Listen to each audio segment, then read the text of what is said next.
I'm not TMZ and I'm not your school's local newspaper, but I do want to actually talk about a news story today that I'm sure you're all aware of by now. Alec Baldwin fatally shot cinematographer Helena Hutchins on the set of his new movie Rust. He also caught the director in the crossfire as well, who was shot and injured but is okay. Unfortunately, Hutchins died. It was a tragic accident where a prop gun Alec Baldwin was handling actually had a live round in it, which ultimately ended in someone's death. I first heard about this minutes after it happened. I was streaming at the time, and I swear to God, the people in my chat are like the fastest on-scene reporters to everything. If there was a nuclear missile launch somewhere in the world, I would probably know about it before the US government because my chat would fucking tell me. Somehow, they just have like the cutting-edge information the second it happens. It honestly felt like whoever was telling me about this in Twitch chat was actually on the set when it was happening. So I've been following this very closely over the last couple days, and this is more than just a tragic accident. This is gross negligence and a disturbing look into how little movies care about the safety of the crew. I'll get into that in a minute, but just in case you don't know what happened, Alec Baldwin is in an upcoming movie called Rust, and I don't know what the movie's about. I haven't looked that up because I think that's the least important part about this whole thing, but I guess in the movie he plays some kind of gun-wielding badass. He's playing fucking Doom guy, so he's running around akimbo guns and going crazy because guns are a big part of the movie, it seems. And in one of the shots they were doing, he was handling the gun and he shot and killed the cinematographer and injured the director. It was supposed to be a prop gun without live rounds, obviously. Sorry to hit you with a cold water and tell you Santa Claus isn't real, but movies are fake. Those guns you see in the movies aren't shooting real bullets or anything, at least they're not supposed to.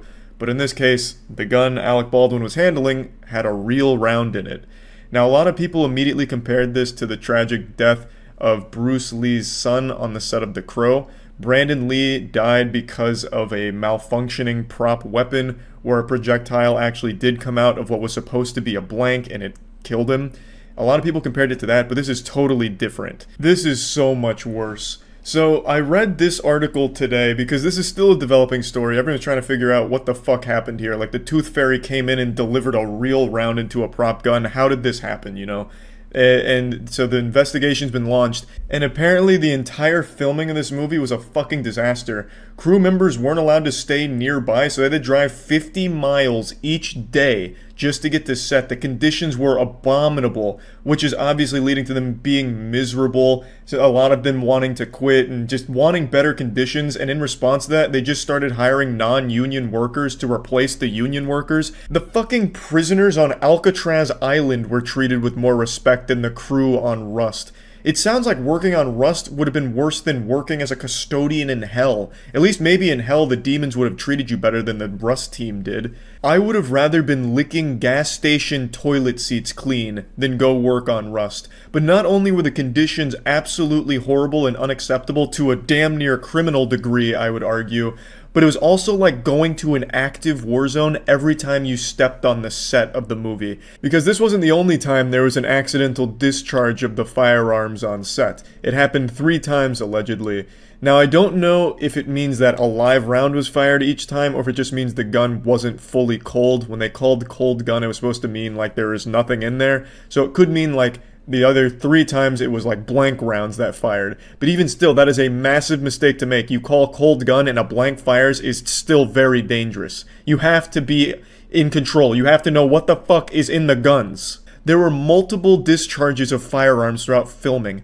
So it's like that scene in Zoolander where they're having like a fucking gasoline fight. Like, they didn't care. They were using like real guns, it seems. It wasn't even like props at that point. They just went to like the local, gun store, just purchased a lot and like, yeah, this will be fine for the movie. We'll just dodge the bullets or some shit. So I guess you just show up the set and every time there's a scene with a gun in it, you have to like be ducking for cover just in case.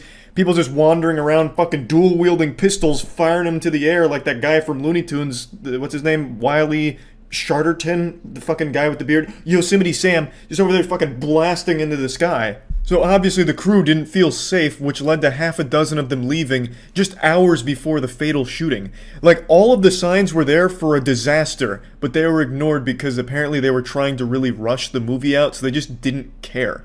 So I don't know how the fuck Like a firearm discharges one time and you're not like, holy shit, this is something we really need to, take a hold of, grab by the fucking nutsack and fix. Because that is just that's a recipe for disaster. That is asking for a tragedy. And that's exactly what happened. They were begging for it. Just read this again. Alec Baldwin's stunt double fired 2 rounds in a gun that they said was cold. That shit is not cold. That is clearly not cold. If that's cold, then my cock is 16 inches long. Like, it's unreal. They had so many chances to fix the problem. They had 3 discharges, according to that quote there. That means they had multiple opportunities to get things under control, and they just didn't. Dude just kicking back, smoking a pipe, saying, surely it won't happen a 4th time. Like, that was their solution. Like, okay, now that we've got all the bad luck out of the way, now it's smooth sailing here. And then, of course, what happened, Alec Baldwin, during his scene, he's supposed to unholster his weapon, and they said the gun was cold, as they did the last time, and it wasn't cold, as it wasn't last time. So he brought it out of his holster, and it fired a live round, which shot and killed Hutchins and injured the director behind her.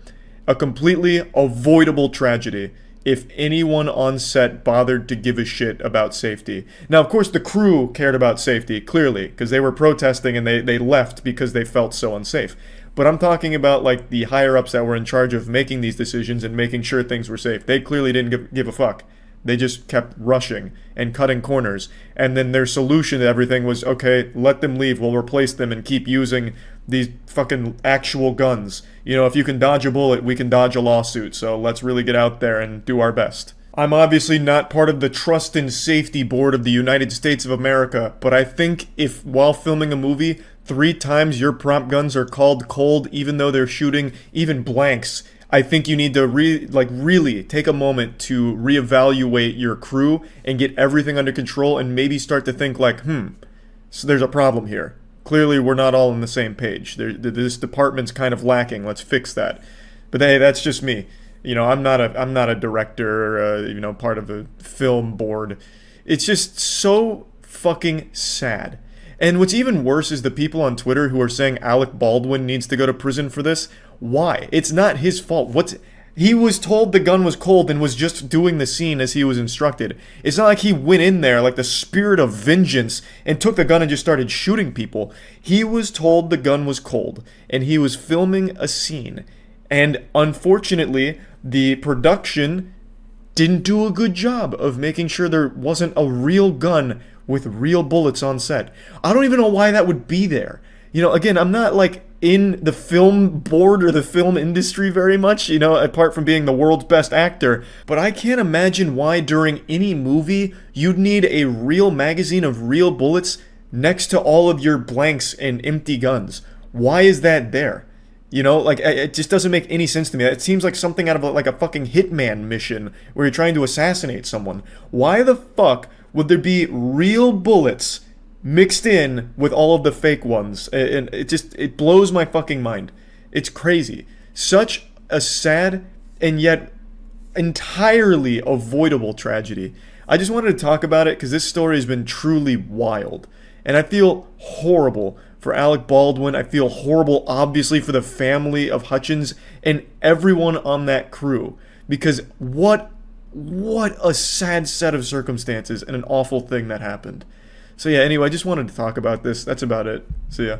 I'm becoming more and more convinced that TikTok is actually a weapon used to weed out stupid people.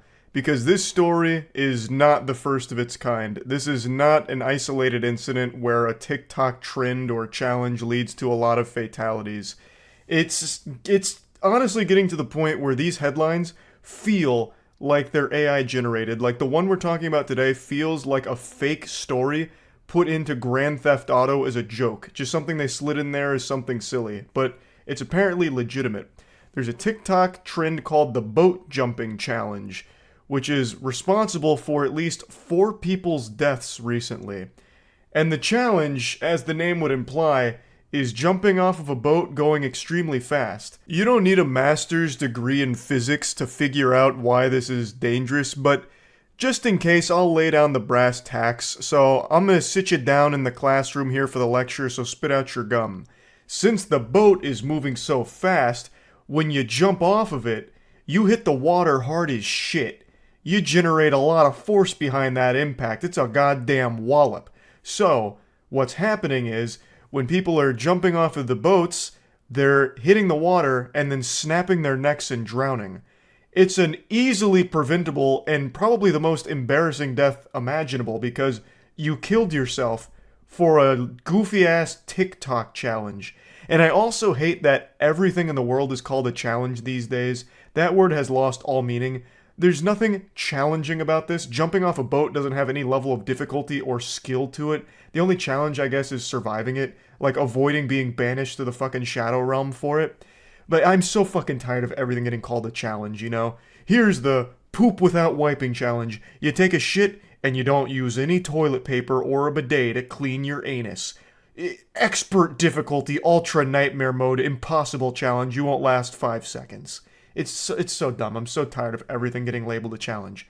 But anyway, this trend of boat jumping is responsible for at least 4 deaths. And like I mentioned, that is just the saddest way of going out. Not only is it like an agonizingly slow, painful death, but that is just, you're probably getting made fun of in the afterlife for that. Dying for a stupid TikTok trend, you know the angels are shooting spitballs at you. Like that is, like it's just a shameful way of exiting this corporeal realm and shedding the mortal coil.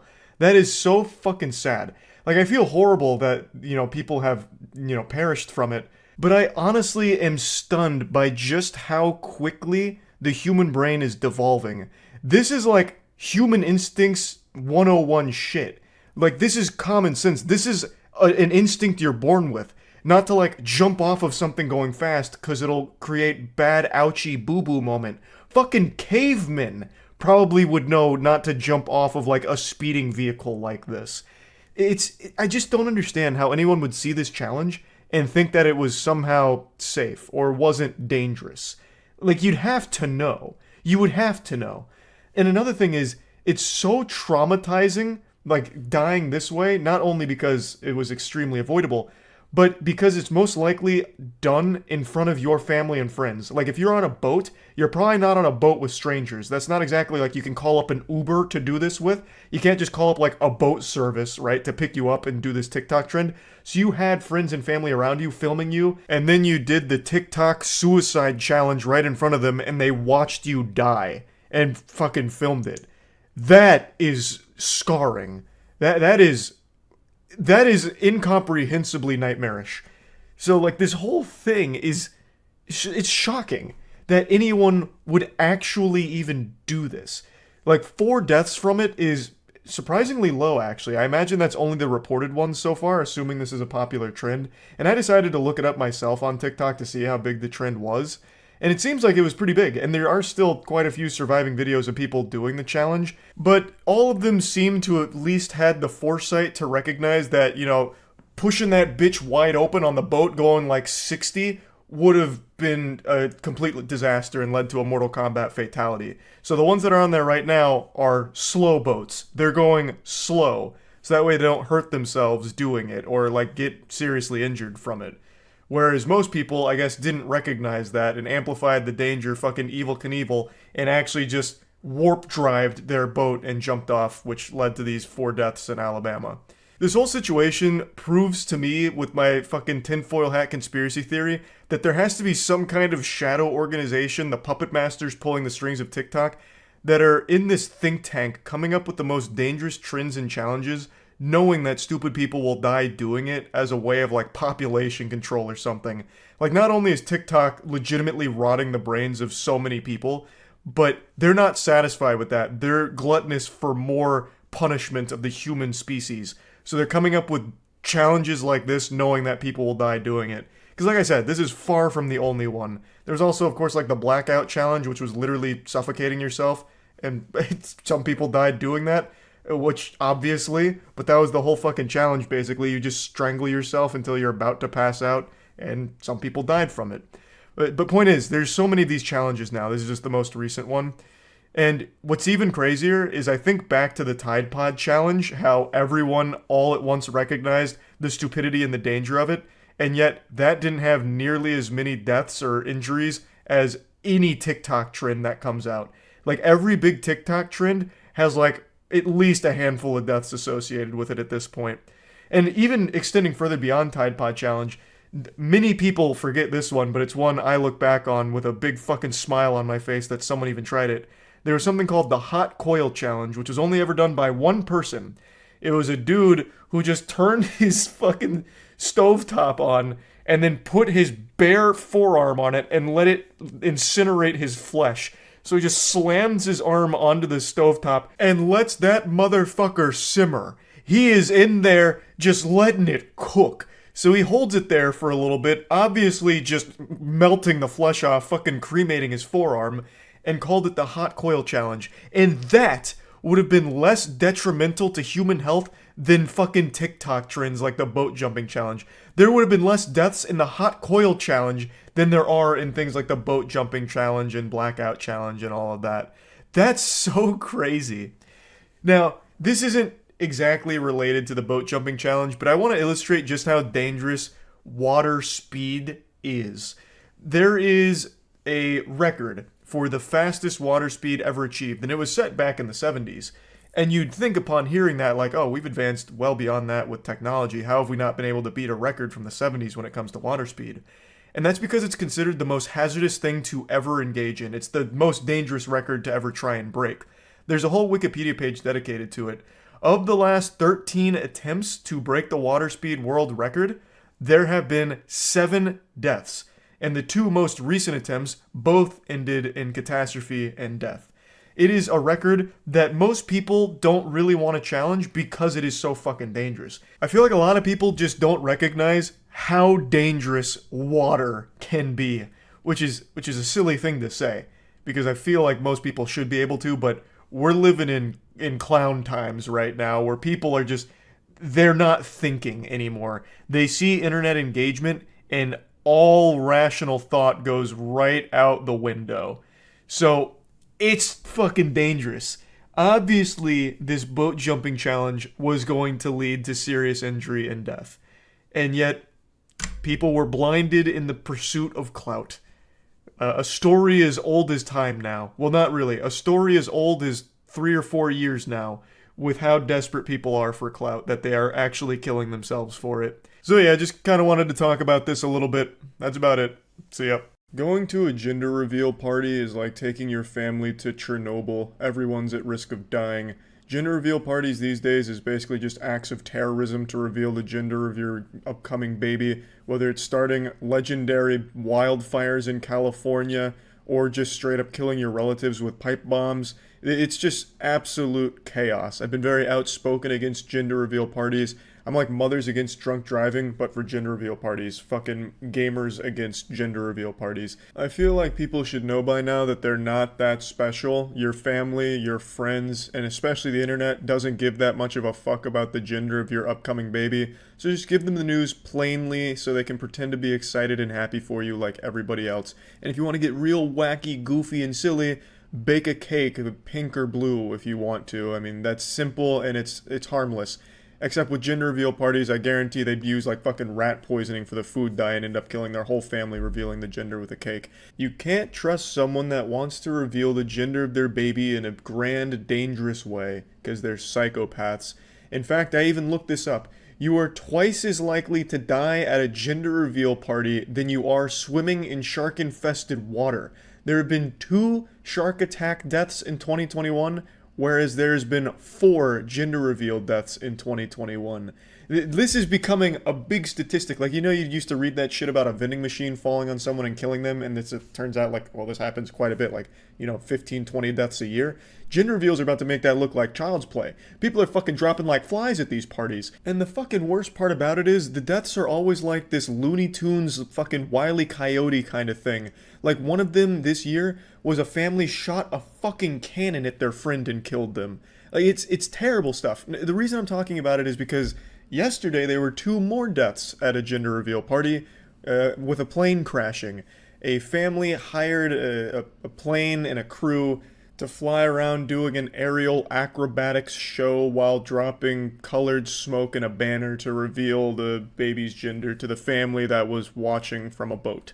And while doing these stunts, they nosedived into the ocean, and the one person on board died on impact, and then someone else died after they were picked up by the rescue team and given first aid. I'll show a clip of them flying around. I'm obviously not going to show the crash, but you can see just how fucking dangerous this shit is. El niño. Rosa.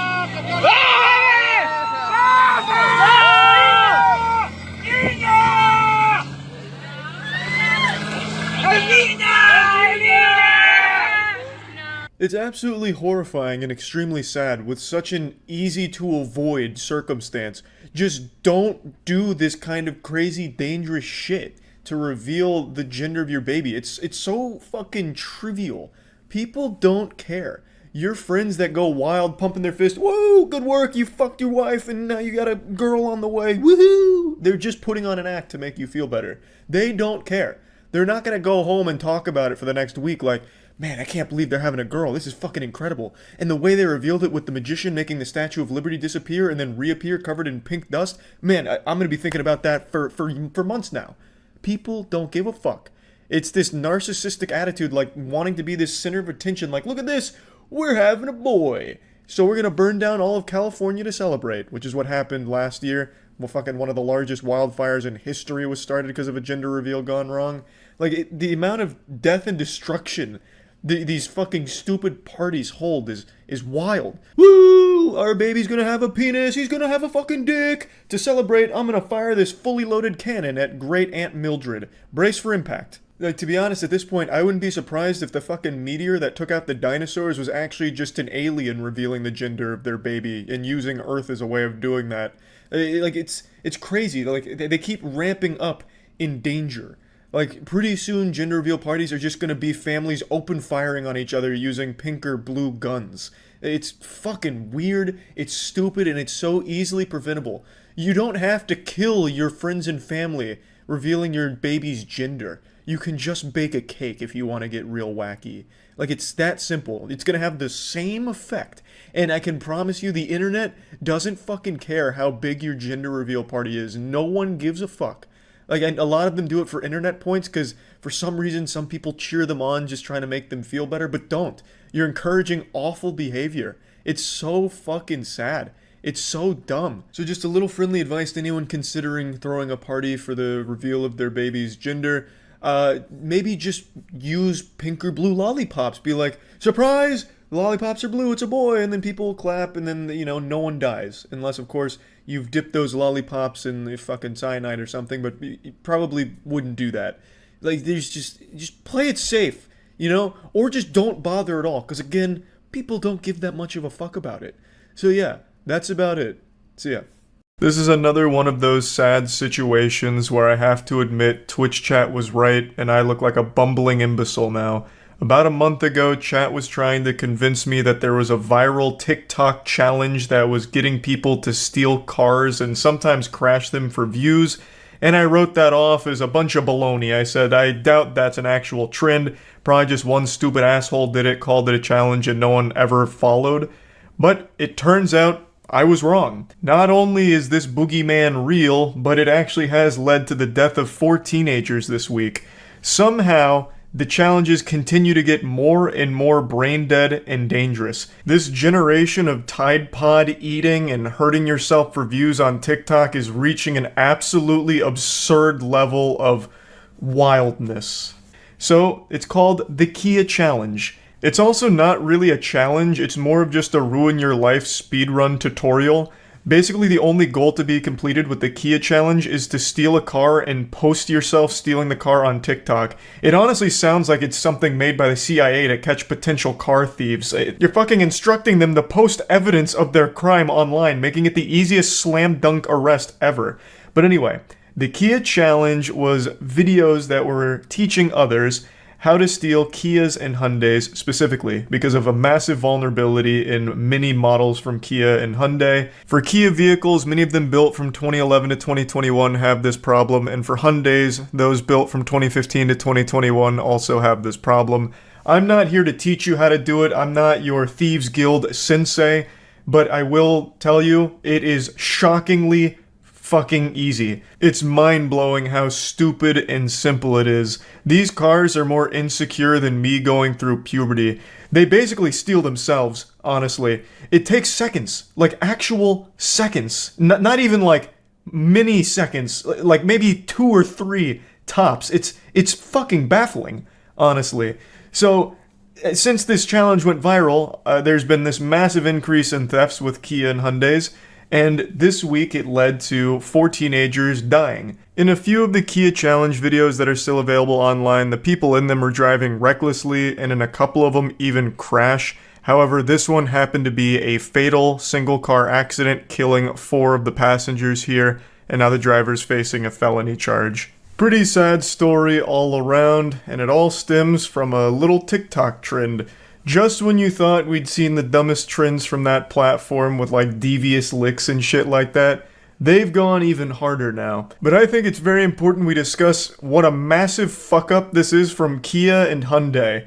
How in the world, 2,000 years after the death of Jesus, with all the technology we have now, how can you have this massive vulnerability? It's obviously a massive problem here, so much so that they have now been served a class action lawsuit as of late September, because these vehicles that they manufactured during the time periods I listed don't have immobilizers on them, which, as I understand, is standard among pretty much all the other automobiles out there.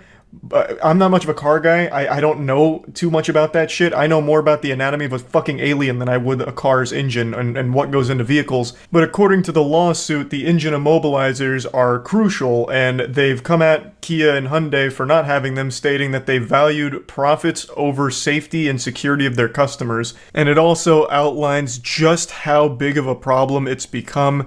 It is just an absolute epidemic with all of these car thefts with the Kia and Hyundai models here, and it all ties back to the lack of engine immobilizer, as I understand it. And it seems like this was a massive blunder here, because all the extra doubloons they were able to squeeze out of their profit margins is all about to whittle away here and probably end in some net loss with this class action lawsuit. It's a huge deal, obviously. And just a really sad trend all around, since it ended in the death of 4 teenagers who probably wouldn't have stolen this car if they weren't fed the information on how to do it, as well as also fed the idea that by doing it, they'd gain TikTok clout. I believe at the time, and according to this article, the Kia Challenge category on TikTok, like the trend where all of these things lived, had 5.9 billion views across all of the videos there. Now, of course, not all of them were views on videos of people actually stealing the cars. A lot of them were people talking about how dangerous the challenge is. But there was, of course, quite a few videos actually showcasing just the blatant theft of Kias and Hyundais in there, in the Kia Boys area. And just fucking awful stuff. TikTok cracked down on it and banned those accounts and shut all of the Kia Boys, Kia Challenge stuff down, but even still, you can still find quite a few of them, and it clearly does still exist in some capacity because this only happened this week. So it's still a rather popular idea, even if not like a direct trend on TikTok anymore. So just wanted to talk about this a little bit, since this was just a situation where I was just absolutely wrong when Twitch chat was bringing me some new information here that I just refused to believe. It was so outlandish, I didn't believe it. I didn't think anyone would ever actually start a trend of just crime, and I was proven wrong. And it's very sad. Not sad about me being proven wrong, just the actual subject matter here being sad. That's about it. See ya. I've said for years now, one of the most evil companies on the planet is Disney. I imagine the board of directors is a who's who of supervillains. You probably got Mickey Mouse right next to Lucifer in that seat. It is always shocking to see just how low they'll stoop for the sake of a couple extra doubloons. They're like a real-world Umbrella Corp, but instead of manufacturing the T virus that turns people into zombies, they manufacture the D virus that turns people into Disney Defenders, where they'll always fight their PR battles for them and constantly empty their piggy bank for anything Disney slaps its fucking logo on. It's sickening, even when they are completely in the wrong. I've been following a story for the last couple days, and I imagine some of you have as well.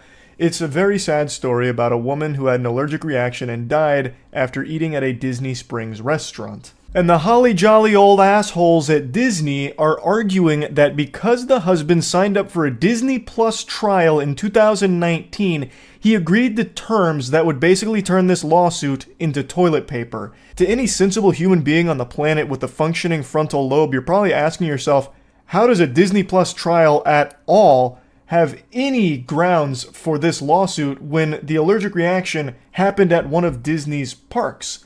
It's not like his wife had an allergic reaction to the dog shit Disney Plus is feeding them. She passed away because of a complete failure from the restaurant. It is entirely their fault. So the couple chose to eat at a restaurant called Raglan Road Irish Pub, and they told the waiter that she had severe allergies to dairy and nuts, and she was unequivocally assured the food would be allergen free. And they chose this restaurant because it is apparently very accommodating to people with allergies. So when the order arrived, there was no allergen-free flags, so they inquired again if it was allergen-free and were once again assured that they were safe for her to consume.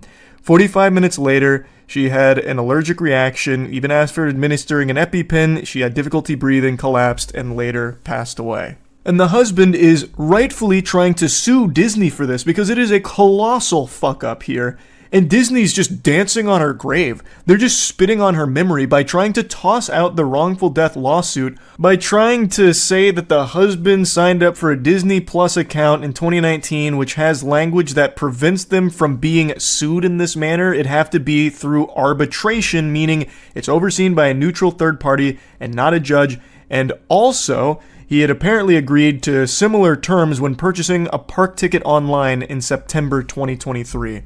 So this opened up a massive can of worms here about all of the sneaky, scummy shit companies sneak into their terms when you sign up for services or if you purchase things online. You know that shit that every human being on the planet skips through with agreeing to terms and conditions? Yeah, it turns out sometimes there's some really awful shit in there. I wanted to wait before talking about this because I've been talking to a lawyer about it because I was very curious if there is any legs at all for Disney to stand on here. But I just couldn't wait because I've already seen a couple of conversations about why it's entirely this couple's fault for gambling with their food allergies. The state of the world is so fucking saddening.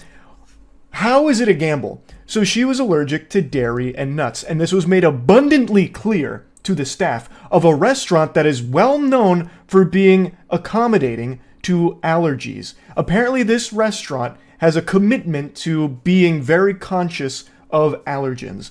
So they chose this restaurant for that reason and made it very clear multiple times that dairy and nuts were a problem. And they were assured multiple times that the food they had ordered was not going to pose any problems for that allergy. They did everything they could. That's not gambling, you absolute Cro-Magnon that are arguing that it's actually their fault, Disney's blameless. This is what I'm talking about with the D virus. People falling over themselves to try and take bullets for Disney. It is a fuck up from the restaurant and by extension, Disney.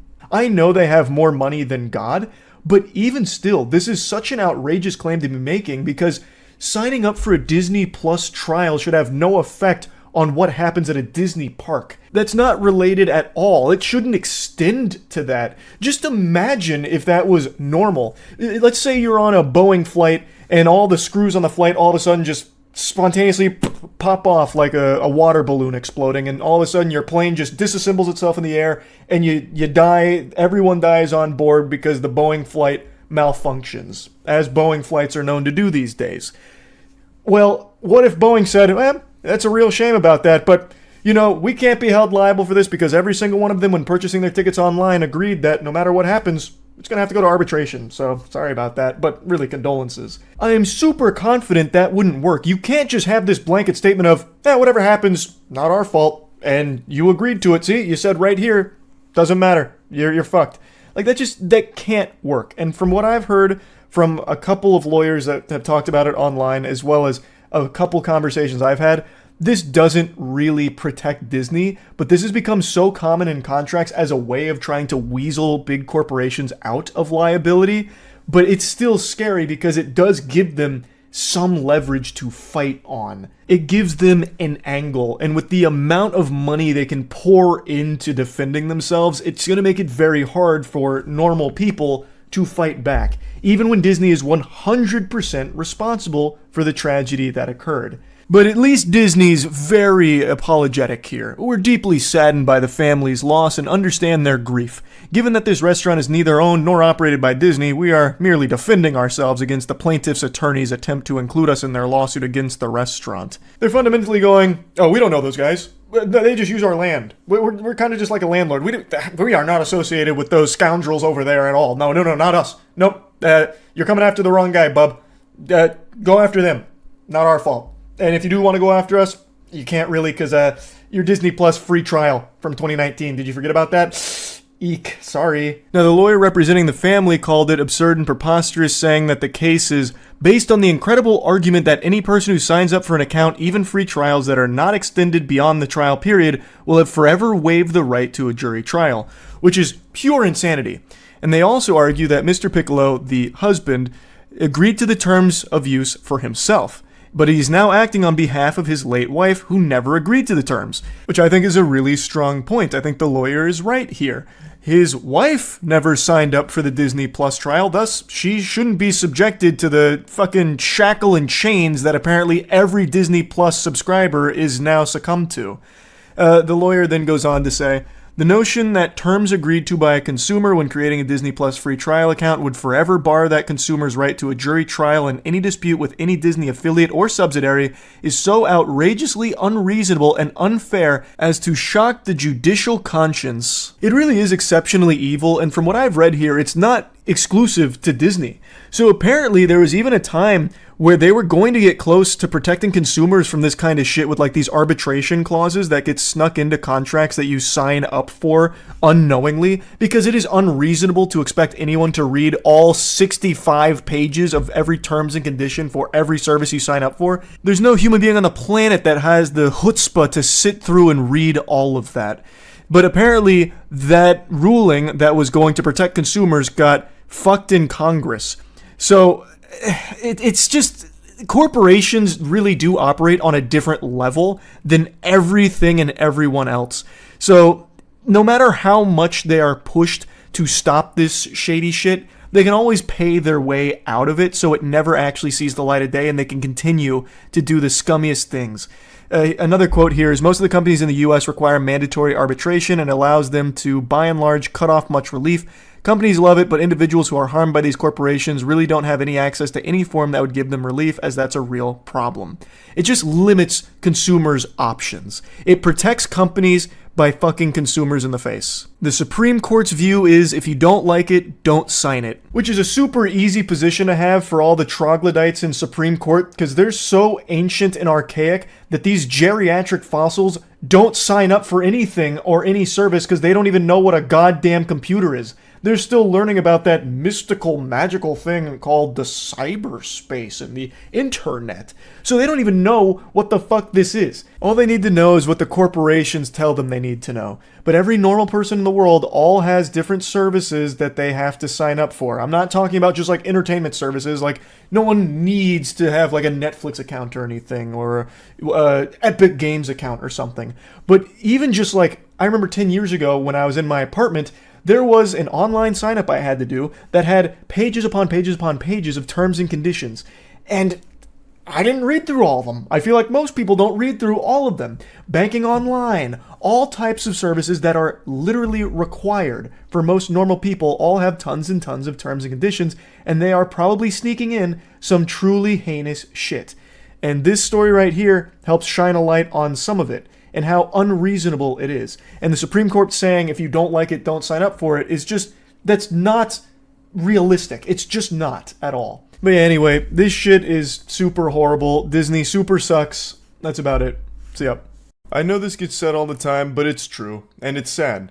People will believe in anything. Today I just learned about slapping therapy, which I'd never heard of before. And you would think me, of all people, someone who has covered slapping tournaments for years, would have heard about slapping therapy, but even I couldn't imagine something so stupid.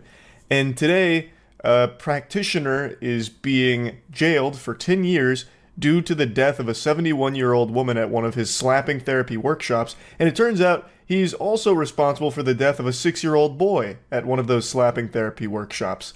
Now, When I first read the headline, I thought he was going in there and just like KOing people with slaps and trying to convince them that it was a good thing. He was healing them through like, you know, slapping the soul out of their body temporarily, like in Doctor Strange when she like fucking palms his whole spirit out. Like I really thought these workshops were basically just like a fucking fight club where he was throwing frying pans at people's faces with these big meaty slaps and saying like, all right, all of a sudden your cold is healed. But that's not the case. It's actually far more ridiculous than that. Catching cold. Once you catch cold, you may have different symptoms. You feel weak, you got a runny nose, easily find a big bone sticking out here. So you can just, whole area, just do slapping here. Either with this hand or with this hand, or on both sides. Also with this, or you can do this way. That's the entire healing method. If anything's going wrong, start slapping yourself. I'm not shitting you. That's actual baby brain stuff like, ooh, I got a tummy ache. Let me slap the tummy ache away. Oh, geez. That's the entire method. It's called Paix de Lagine, I think is how you say it.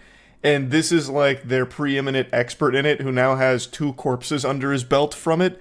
Now, if you're wondering how this killed people, it's because the 71-year-old woman had attended one of his workshops, and she was a type 1 diabetic, and for years she wanted to find an alternative way of healing herself without needles. Then she eventually met Turbo Goober Zhao and attended one of his slapping workshops where she called him a messenger sent by God, starting a revolution to put the power back in the hands of the people to cure themselves and to change the whole system of healthcare.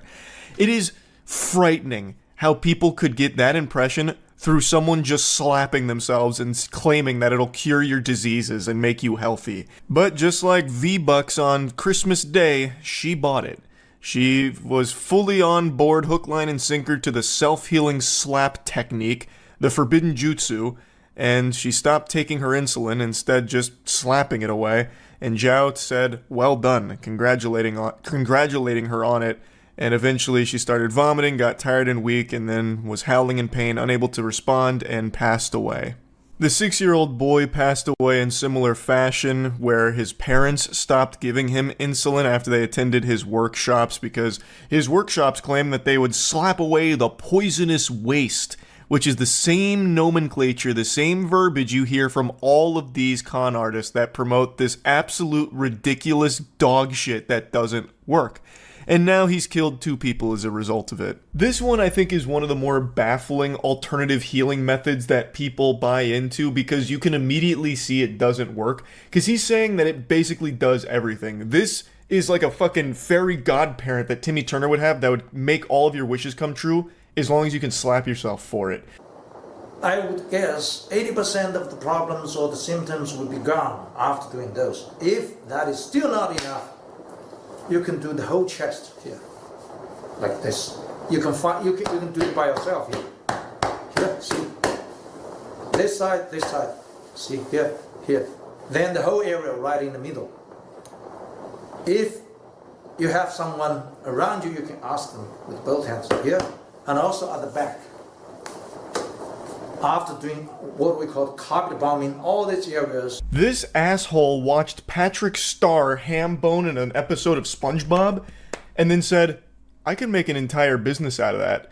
So now his whole thing is that you can cure anything through slapping yourself. So he calls it carpet bombing on your chest when you're slapping a cold away like this. But what's crazy is anyone who would watch this and maybe think for even a fucking millisecond that this might work would try this when they had a cold and learn that it doesn't work. You can't fucking slap away a cold. But that's not enough proof for them. Even though it doesn't work, they still believe in it. He actually made a video addressing the death of that 6-year-old where he doesn't actually say anything. He doesn't actually address anything. He just keeps saying, it's an accident over and over. And the comment section is nothing but swallowing his meat. Now more about the accident happened in Australia for that little boy. What I want to say is, first of all, this is an accident. When I say this is an accident, that means this has nothing to do with the workshop. It is purely an accident. It actually has everything to do with the workshop because he encourages everyone to just slap everything away to get that poisonous waste out of their body, all that toxic sludge that's infesting their body through some of this, some of that. And then the parents who got brainwashed into believing it took their child off insulin as a result of these workshops. Now, of course, the parents of the boy are brain-dead idiots that should never see the light of day outside of a jail cell again. They are too stupid to be reintegrated into society. But that stupidity was manipulated by this scam artist, and it led to the death of that 6-year-old.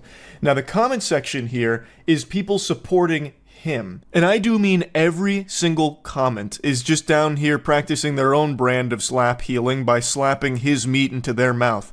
So they're just talking about how this isn't going to stop them from spreading the gospel of Paida Lejeune and changing the world one slap at a time.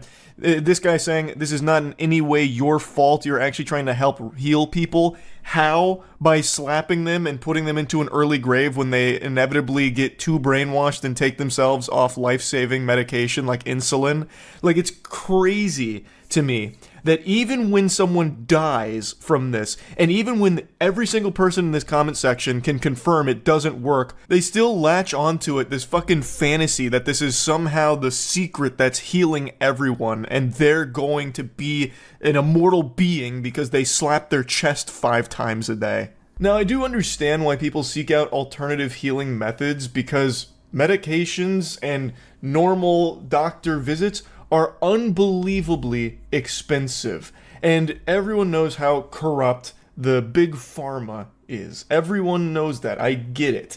So I'm not confused as to why people will look for other means of helping themselves and maybe fixing whatever ailments they might suffer from. But what I don't understand is why people will choose the most blatantly fraudulent practices to believe in. There are other healing methods that do actually have some benefits, but a lot of them are trash that you can just research yourself and confirm yourself don't work. But people will still just, for some reason, become this lifelong believer in it based on nothing. I don't know how someone could sit there and watch this dumb asshole slap a guy's arm and say that it's healing him. For 1 minute, ask me to stop, okay?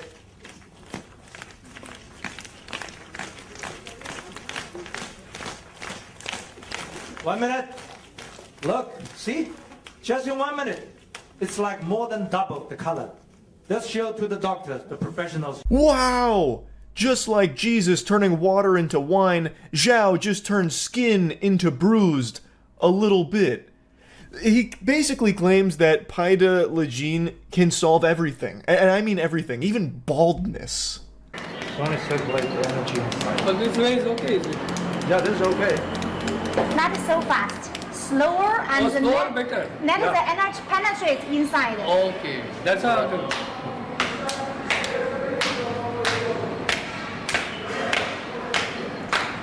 Like this. Man's actually teaching the Homer Simpson dough as a real method of curing your baldness. Brother, you're still bald. You should immediately be able to sniff out that this shit is not working. How? He can look in the mirror and recognize that his slapping head baldness therapy isn't working, yet still believes in it. I know it's overused with people saying this, but it is the truth. People will believe anything. Absolutely anything. Even something as comical as slapping therapy. And this is only the tip of the iceberg. He has so many videos and so many workshops and so many seminars where it's the same thing every time. Like there was one I saw for leg pain where he was saying, well, just slap the leg. That'll free it up. Just slap it a lot. It's everything. He's actually teaching people to fucking do like a knee slap when you hear a good joke, and it's gonna fix your fucking, sore muscles. Or, well, not sore muscles. What was it? I think he was looking to cure some kind of like, chronic pain. I can't remember now. But the point is, even something as over-the-top absurd as this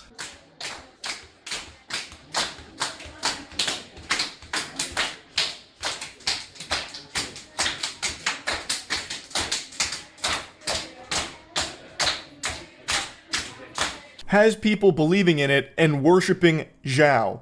It's actually fucking crazy. Just sitting there playing people's head like drums. And they're like, oh yeah, he's curing him. He just fucking cured him. Amazing. Absolutely amazing. Extraordinary work. In fact, actually clapping is a form of slapping. So every time you clap, you're actually cleansing your body of toxins. Did you know that? I bet you didn't know that. I just figured that one out through Zhao's teachings, actually. And the most pathetic part is no one will ever be able to get through to people that have already bought into it in this way that it is fake, that it is bogus. Even the death of the 71-year-old woman and the 6-year-old boy is not enough. That will only strengthen the believer's resolve in it, saying things like, oh, they must have done something wrong with the Paida Lejin teaching. Zhao would never have misled us. He's healing all of us. He's a messenger sent by God. And the fact that they're jailing him now for this only proves to us that his teachings are a threat to the established medical order. So it must be true. His slapping techniques must be true if they just threw him in jail for it. There is nothing you can do to get people out of this. It sucks, man. Like, it's actually so sad. I'll stop ranting about it now, but it's fucking crazy. That's about it. See ya. Raise your hand if you've ever heard of the restaurant Panera Bread. Now, I hope none of you raised your hand, because if you did, you'd be an absolute buffoon, you straight up imbecile. I can't see if you do that. But I'm assuming a lot of you have heard of Panera Bread before. It's very popular. But did you know that it's now responsible for at least 2 deaths because of its menu item, charged lemonade?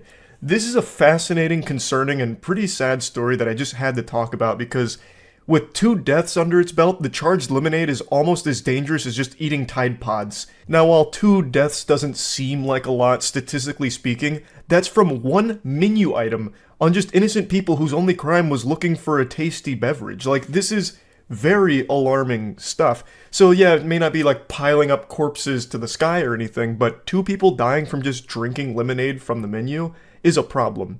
Now, when I first saw the headlines, I assumed it was like contaminated product or something, like something must have gone wrong with the lemonade. I thought it'd be like turns out in their charged lemonade, the secret ingredient was pink sauce, so people were dying of botulism and cringe or something. But it's actually not that. Their charged lemonade is a caffeinated drink that was improperly advertised, so people that shouldn't be consuming caffeine or like huge amounts of caffeine were consuming the charged lemonade, and unfortunately 2 people did die from it. And it is a lot of caffeine in the charged lemonade. It's not like just a couple tiddlywinks worth of caffeine, it's a lot. Now, the most recent death is that of a 46-year-old man from Florida whose family has now filed a wrongful death and negligence lawsuit against Panera. Now, his name is David Brown. He had high blood pressure and didn't consume energy drinks, but in the lawsuit, he said he believed the charged lemonade was safe since it was not advertised as an energy drink. It was offered in the same place as the restaurant chain's non-caffeinated or less caffeinated drinks, which is obviously a huge problem because there are people with underlying conditions that should not be consuming a ton of caffeine.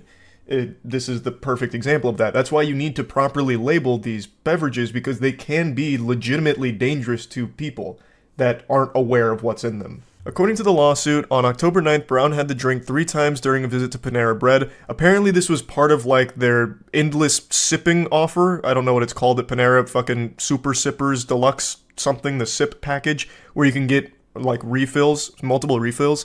So I'm assuming he got this refilled 3 times in Florida, and on his walk home he suffered cardiac arrest and died a short time later.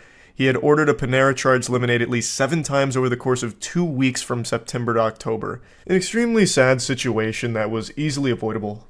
David Brown knew about his underlying condition and did everything he could to avoid anything that would cause him problems, but he simply didn't know that the Panera charged lemonade was a highly caffeinated drink.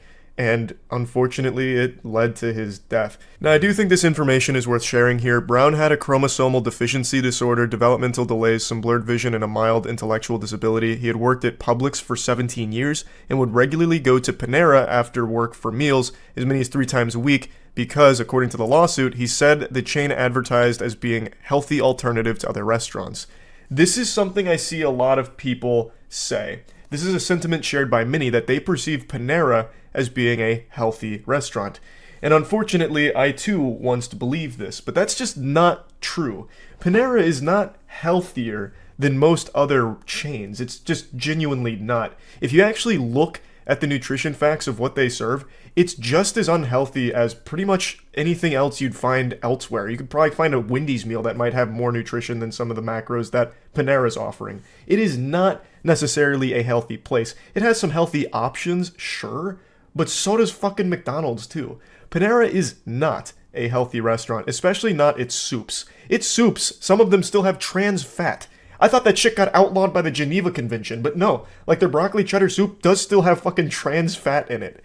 So it's not a great place to be eating if you're looking to be eating healthy, and it's certainly not a safe place to be drinking, I guess, with the charged lemonade out here like a fucking assassin taking people down. So I did want to just briefly mention that. Now let's talk about the other death that is being blamed on Panera's charged lemonade. A 21-year-old university student named Sarah Katz died of cardiac arrest after drinking the beverage in 2022.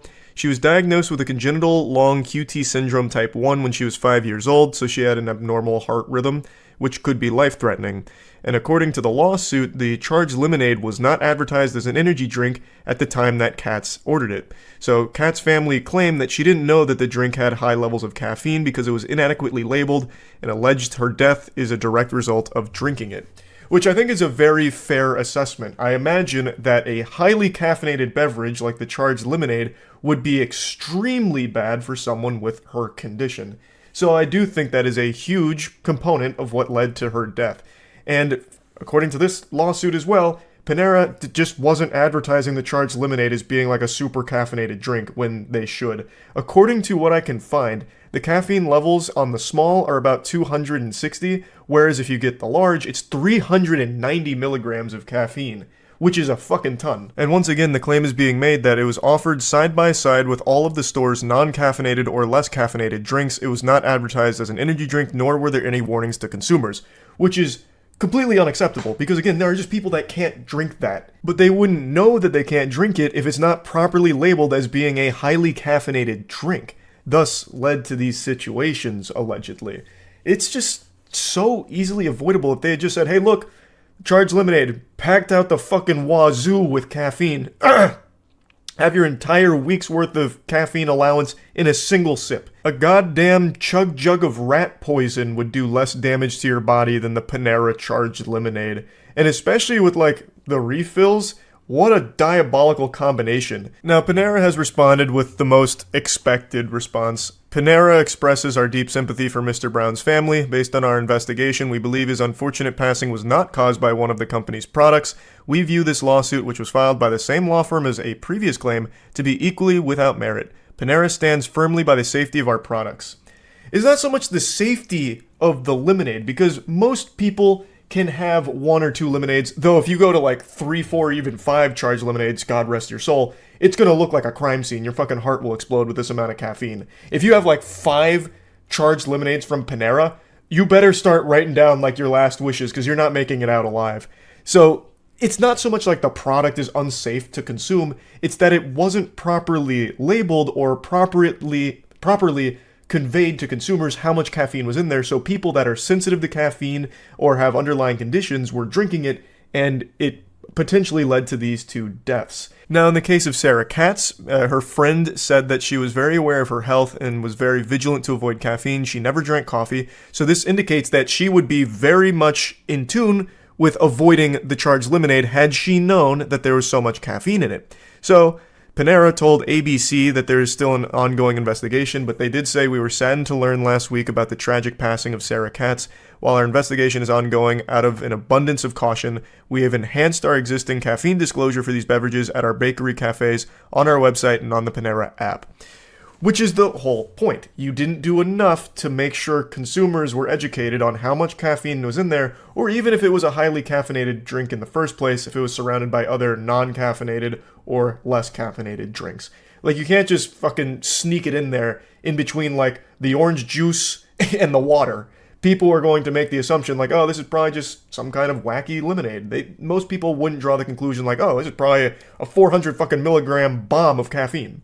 So it's just a matter of, you needed to more effectively communicate to consumers that this is extremely caffeinated, because it's dangerous not to. So yeah, buyers beware out there for any Panera enthusiasts. Maybe avoid the charged lemonade just in case Just wanted to go over this a little bit. Pretty sad situation all around, though. That's about it. So, yeah. I just saw a crazy story I have to talk about. A woman working at Wells Fargo died at her desk, and her body wasn't discovered for 4 days, despite co-workers being in the building as well as 24/7 security. It's not like she went to some condemned building all alone like Squidward when he goes to that void place. Like, she was in an occupied space, working, surrounded by other people, and nobody noticed that she had passed away.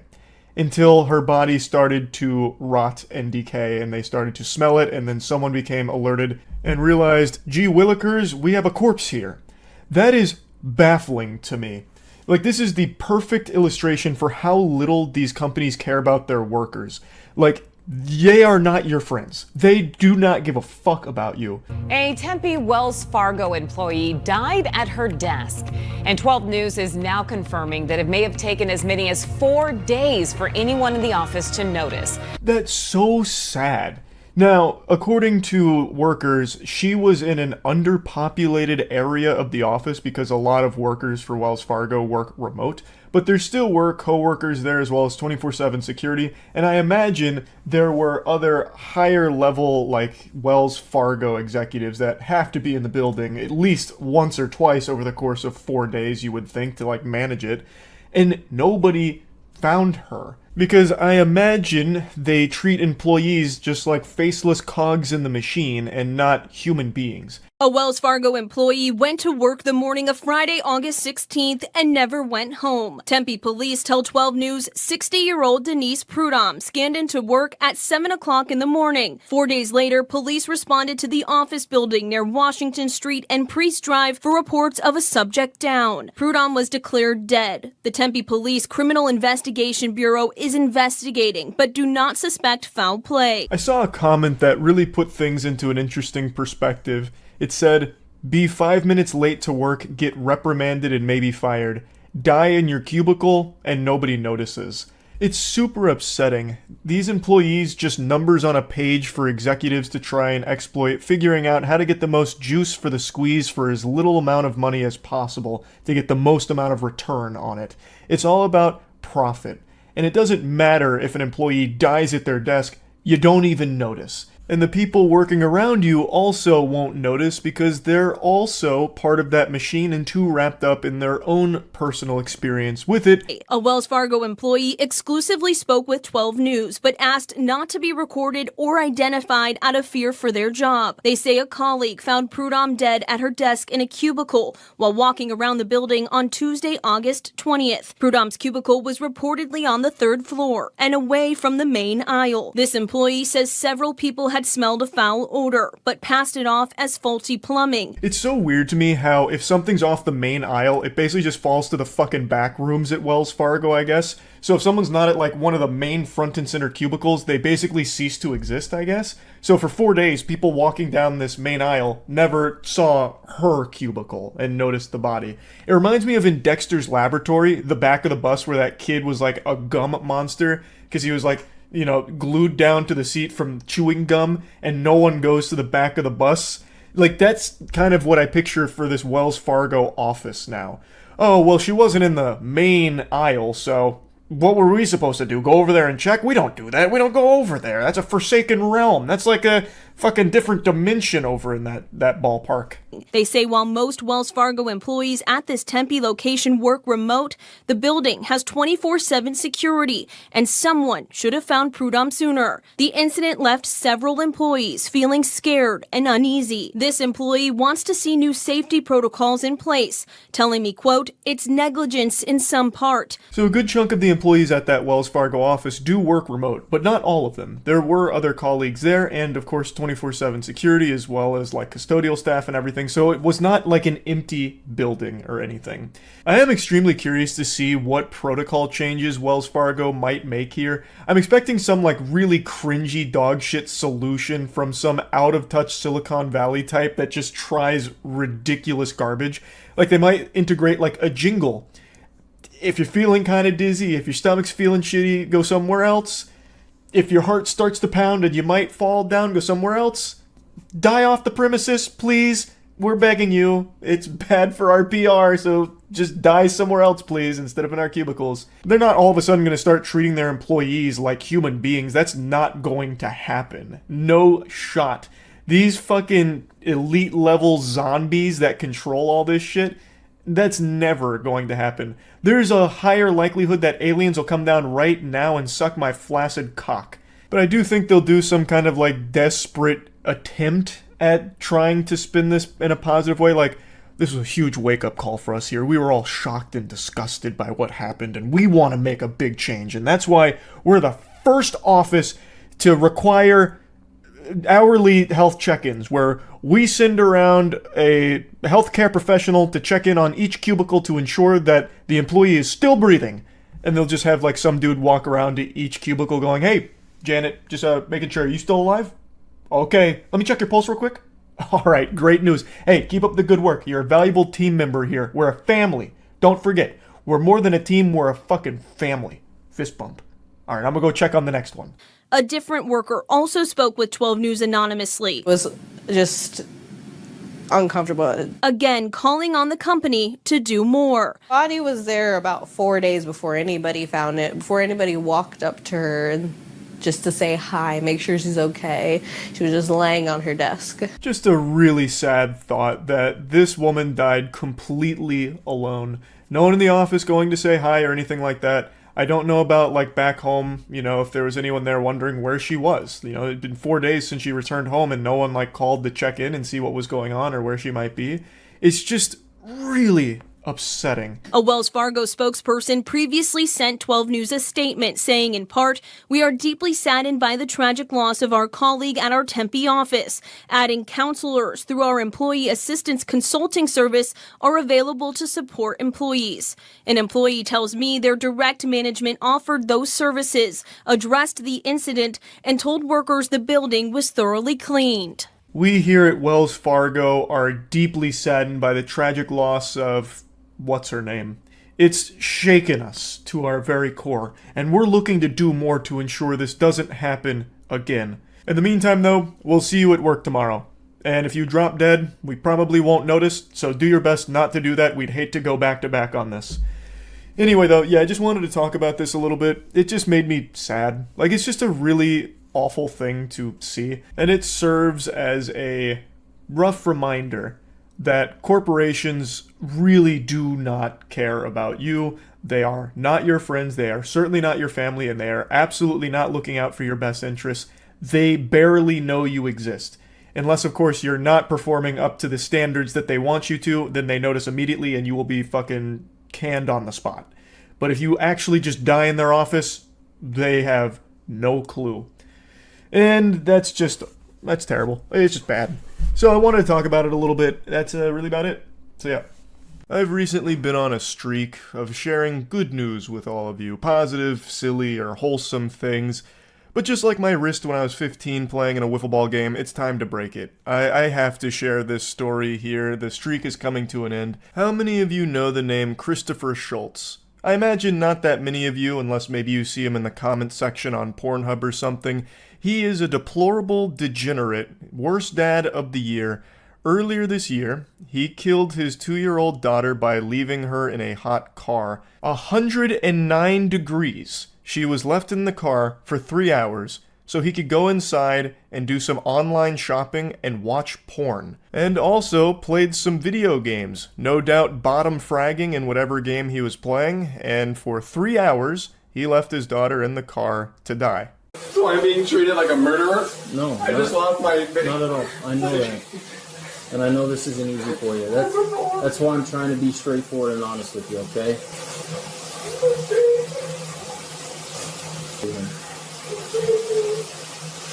Not the most convincing performance with these crocodile tears he tried to squeak out. His eyes couldn't really get moisturized at all there.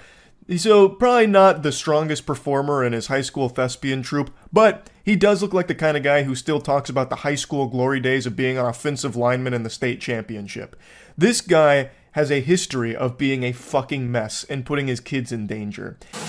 My whole family, my whole family's gonna be ruined. Would it be alright? So we can't let you do that right now. We have to stand by with you. Okay? As soon as you can, we will let you You know. can stay in the room if you want, but I'm gonna talk. I know this isn't easy for you, but the quicker we get this done and finished up, the sooner you can be with your wife. All right? I'm trying need to stand rinse by off with you. so I can go to the I know, hospital but to be with my wife. we're not going to shower or anything right now. You need to stand by. He got over the death of his daughter very fast. Now he's focused on practicing good hygiene, probably for the first time in his life, because this dude is a complete fucking rotten slob. He has a history of being a drunk and also driving while intoxicated, allegedly.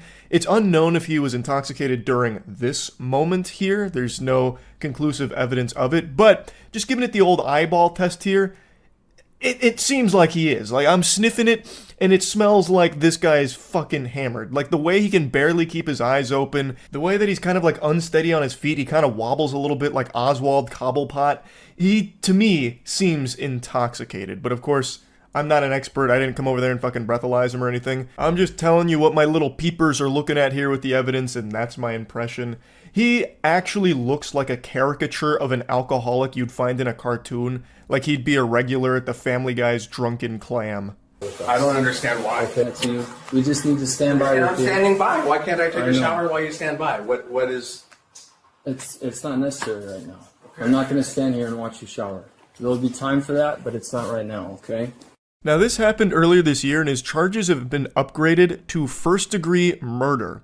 And the reason for that is, he claimed that he left his daughter in the car because she was sleeping and he didn't want to wake her. But it turns out he has a history of irresponsible and dangerous behavior towards his children, including previously leaving them in cars. And in this case, he said he left the car running, but that he also knew that the car had a safety feature that would turn off the engine after 30 minutes. He said he knew from previous experience. He also tried to claim that he got home at 2 p.m. in order to make it seem like it wasn't that long with her trapped inside of the vehicle. But surveillance camera footage confirms he got home at 12:53 p.m., so the girl was in the car for 3 hours. It wasn't until his wife got home at 4 p.m. that her unconscious body was recovered. So his Weasley slimy little story doesn't work, and he openly admits that he knew the car would turn off. Now, they're trying to claim that he forgot the child's in the car, saying, like, this kind of thing happens, people just forget their kid in the car. And I guess that is true, because for as long as I can remember, probably for as long as cars have existed, there have been hundreds and thousands of reports of kids and pets dying in hot vehicles because the people were too stupid to recognize that you shouldn't do that, that that's a bad thing. So yeah, I know that is correct. People do forget their kid in the car sometimes, but that's not a good excuse. That's for the most dangerously moronic of society, and I don't think that that somehow should, be okay. Like, they made a boo-boo, what a mistake, a whoops-a-daisy moment. We can't throw them in jail for that. Yes, you should. That is too stupid to be allowed in society. You are a danger to the people around you for being such a fucking idiot. Like, I think that is not a good defense at all. Even if that is the case. I don't know if he planned to kill his daughter here. There's no way I'd be able to tell. But regardless, his irresponsible, dangerous actions led to her death. That is an irrefutable fact. And he needs to face the harshest possible consequences for that. And there's a lot of messages that confirm that this guy is just a complete fucking menace. You haven't shown me you can stop putting the girls in danger or not treat me badly. Even yesterday, you drove home drunk with 2 minors. I've been asking for 3 years to cut back and it's actually gotten worse. You replaced cocaine with alcohol. He repeatedly put their children in danger over and over again. Also, apparently shoplifted beer, 2 or 3 cans at a time. So this guy was just fucking boofing beer cans on his way out, just putting them in his prison wallet and shuffling away, I suppose. And there is also numerous incidents where children were wandering around the neighborhood unsupervised without Schultz knowing they were out of the house. On the day of the child's death, the police gave a timeline. The 2-year-old had been in the car for more than an hour and 10 minutes when Schultz began browsing the internet. A computer search shows over half an hour. He visited a shopping site, then spent 5 minutes watching pornography videos. No one removed the child and tried to save her until her mother came home at around 4:15 p.m. About 3.5 hours after police say surveillance cameras saw Christopher Schultz park the car and walk away. Also, according to his other two children, he had got distracted putting food away and playing video games. So that's like the whole timeline here. This disgusting Cro-Magnon made the inexplicable decision to leave his daughter in the car because she was sleeping and didn't want to wake her for whatever reason, claimed he left the car running even while knowing that the car would shut off in 30 minutes, goes inside to do a little shopping, probably picking up a few nipple clamps for himself off Amazon, and then watches 5 minutes of porn, so he must have seen one boobie and busted, and then spent the rest of the time putting food away and playing video games. All the while, his daughter was dying in that car. What a piece of shit. And again, this isn't like a freak accident from this guy. He has a history of this kind of dangerous behavior with his children. And here's another text message to confirm it. On the day the child died, the mother on the way to the hospital with daughter texts him and says, "I told you to stop leaving them in the car. How many times have I told you?" He replied, "Babe, I'm sorry." So he has done this a lot. It's been confirmed by many others that Christopher Schultz left his kids in the car pretty frequently. I'm also going to throw this in here because I found it kind of sad when reading about this. Schultz's wife spoke during his appearance in court where he's pleading not guilty to the charges, and she spoke saying that she wants him back home with their other children to begin the grieving process. She also said he is not a risk to the community. He's a risk to everyone. There is repeated behavior that endangered your children, and it led to the 2-year-old daughter dying. And it was pretty obvious from the body cam footage that there wouldn't be any grieving on the behalf of Christopher Schultz. It doesn't really seem like he cared all that much. How could someone who actually cared about his children constantly drunk drive with them or leave them in hot cars so much that you have told him tons of times to stop doing that? That is not the actions of someone who cares. That is the actions of an evil piece of shit. And it seems like she's going to be sticking by his side, which I just do find sad. I'm not like blaming her or anything, because I understand when you've been with someone for so long, it's very hard to come to terms with something like this happening. But she mentioned how he treats her badly and constantly goes against her advice of keeping the children safe. He did the most irresponsible and dangerous shit with his kids frequently. This is not someone that should ever see the light of day again. Schultz also has a 16-year-old from a previous relationship who spoke out about this, saying that Schultz would leave her alone inside of the car sometimes for hours since she was as young as 7. It makes plenty of sense. Actually, I'm surprised it didn't happen sooner. Once I had to go sit out in the car for 4 to 5 hours and continuously had to restart the car and had only eaten once that day. Like, this is someone who has no regard for human life outside of his own. He, from what I can tell, and this is me just on the outside looking in, it seems like this guy really viewed children as a burden or a nuisance, so any opportunity he had to, like, distance himself from them, he would take. And that would be leaving them in the car so he could go inside and watch porn and play games without having children around to bother him or something. That's the impression I get from this. There is no other explanation for this reckless behavior and this endangering of his children. She described that period as a nightmare, saying that it changed her as a person and she'll never be the same as she was before she moved into that house, and that it got so bad in 2021 she tried to take her own life because she didn't want to live with her father.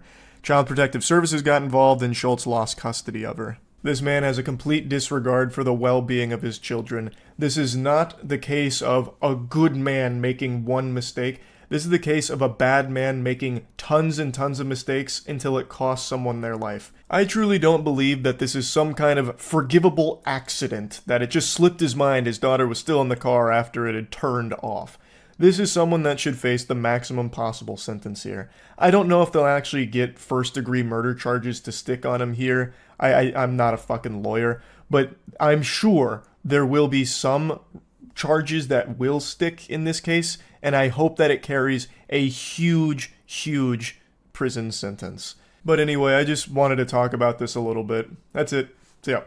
The word influencer is without a doubt one of the worst terms we've ever widely adopted. It is just such a yucky term, but there's a way of making it even worse if you put the word mom in front of it. Mom influencer, upon just hearing that, induces nausea. It's like a real brown note. For those that don't know, the brown note is a legendary myth in music. It's basically a forbidden jutsu, but for sound. Fundamentally, it boils down to a frequency that, when exposed to a person, causes them to void their bowels, causes fecal incontinence. So you shit your pants when you hear the brown note and you have no control over it. The term mom influencer does something similar, but instead of just pooping your britches, you get sick. I think there's nothing wrong with mothers making internet content on, parenthood or educational content on what it's like to be a mom. That's all great. That's wholesome. But then there's a step too far into lunacy where you cross into the dark side of the force here. And that's mom influencers that use their children like props for them in their videos for their own online fame and clout. I feel like those kind of parents don't care about their children at all. They're just living vicariously through them in order to fulfill something in their life that they were unable to do on their own. So now they use their children for that online, brownie point shit and attention. And that's what we're talking about today with one mom influencer in particular. Her name's Katie. And a couple of years ago, she made a viral video about how her children were nearly kidnapped outside of a Michael's.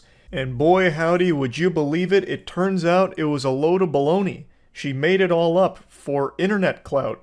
But this also came at the expense of two actual people here that she accused of being the ones to try and kidnap her kids, and she did report it to the police. So not only did she fabricate the story, she nearly had two innocent people fucked for life for this. So it is downright evil and degenerate. And now, it's a few years later, she has been convicted for lying about this. Her sentencing is upcoming, but it's very nice to see justice finally being served. It's a little upsetting it's taken so long, but you know what? We're here. Now let's get you caught up on the story because it's a wild one. This morning, a popular social media influencer who falsely accused a couple of trying to kidnap her children, now convicted of lying about the whole ordeal. Monday of this week, my children were the targets of attempted kidnap. This is the face of a fib. She's not being truthful. She now owes a quarter into the lie jar. And that jar's gonna be filled to the brim after this case, because she's a fucking liar. So, Katie went on Instagram, made this story accusing two random people in a Michael's store she was at of trying to kidnap her kids outside of Michael's. And I want to share that story with you in an effort to raise awareness as to what signs to look for. The whole idea behind all of this is so silly. Hey guys, my kids were almost kidnapped.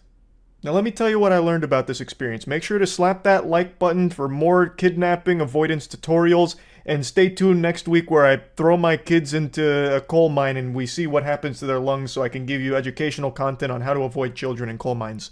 Like, what do you mean signs to look out for in the case here of the kidnapping outside of Michael's? What? Giant trench coat? If there's a couple with a huge trench coat and they're stuffing kids inside of there, big red flag.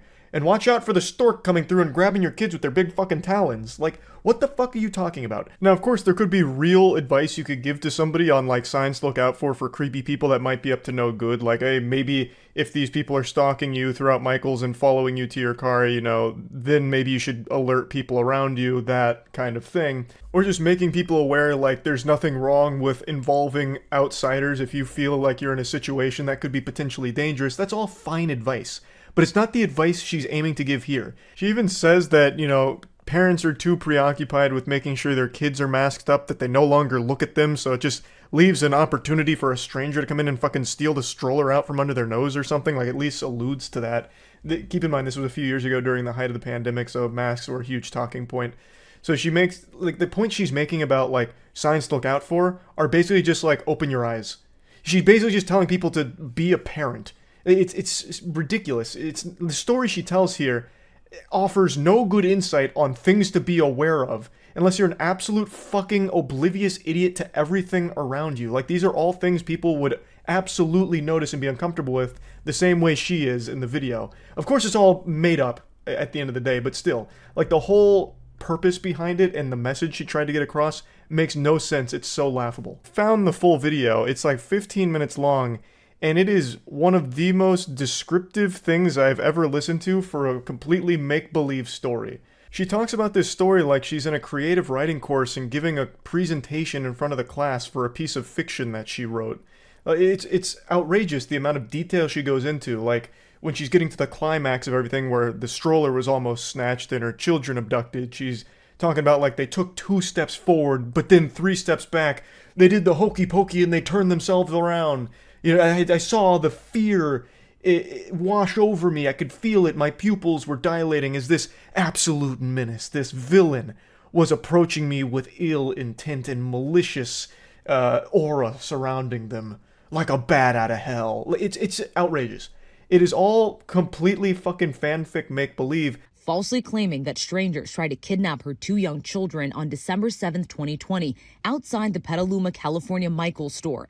The Sonoma County DA's office says the videos were posted about a week after Sorensen reported the supposed kidnapping attempt to police. So what's wild is she didn't just make this story up for the sake of Instagram views and likes. She did report this incident to the police, who pretty quickly were able to dismiss it as a bunch of fucking hoo-ha.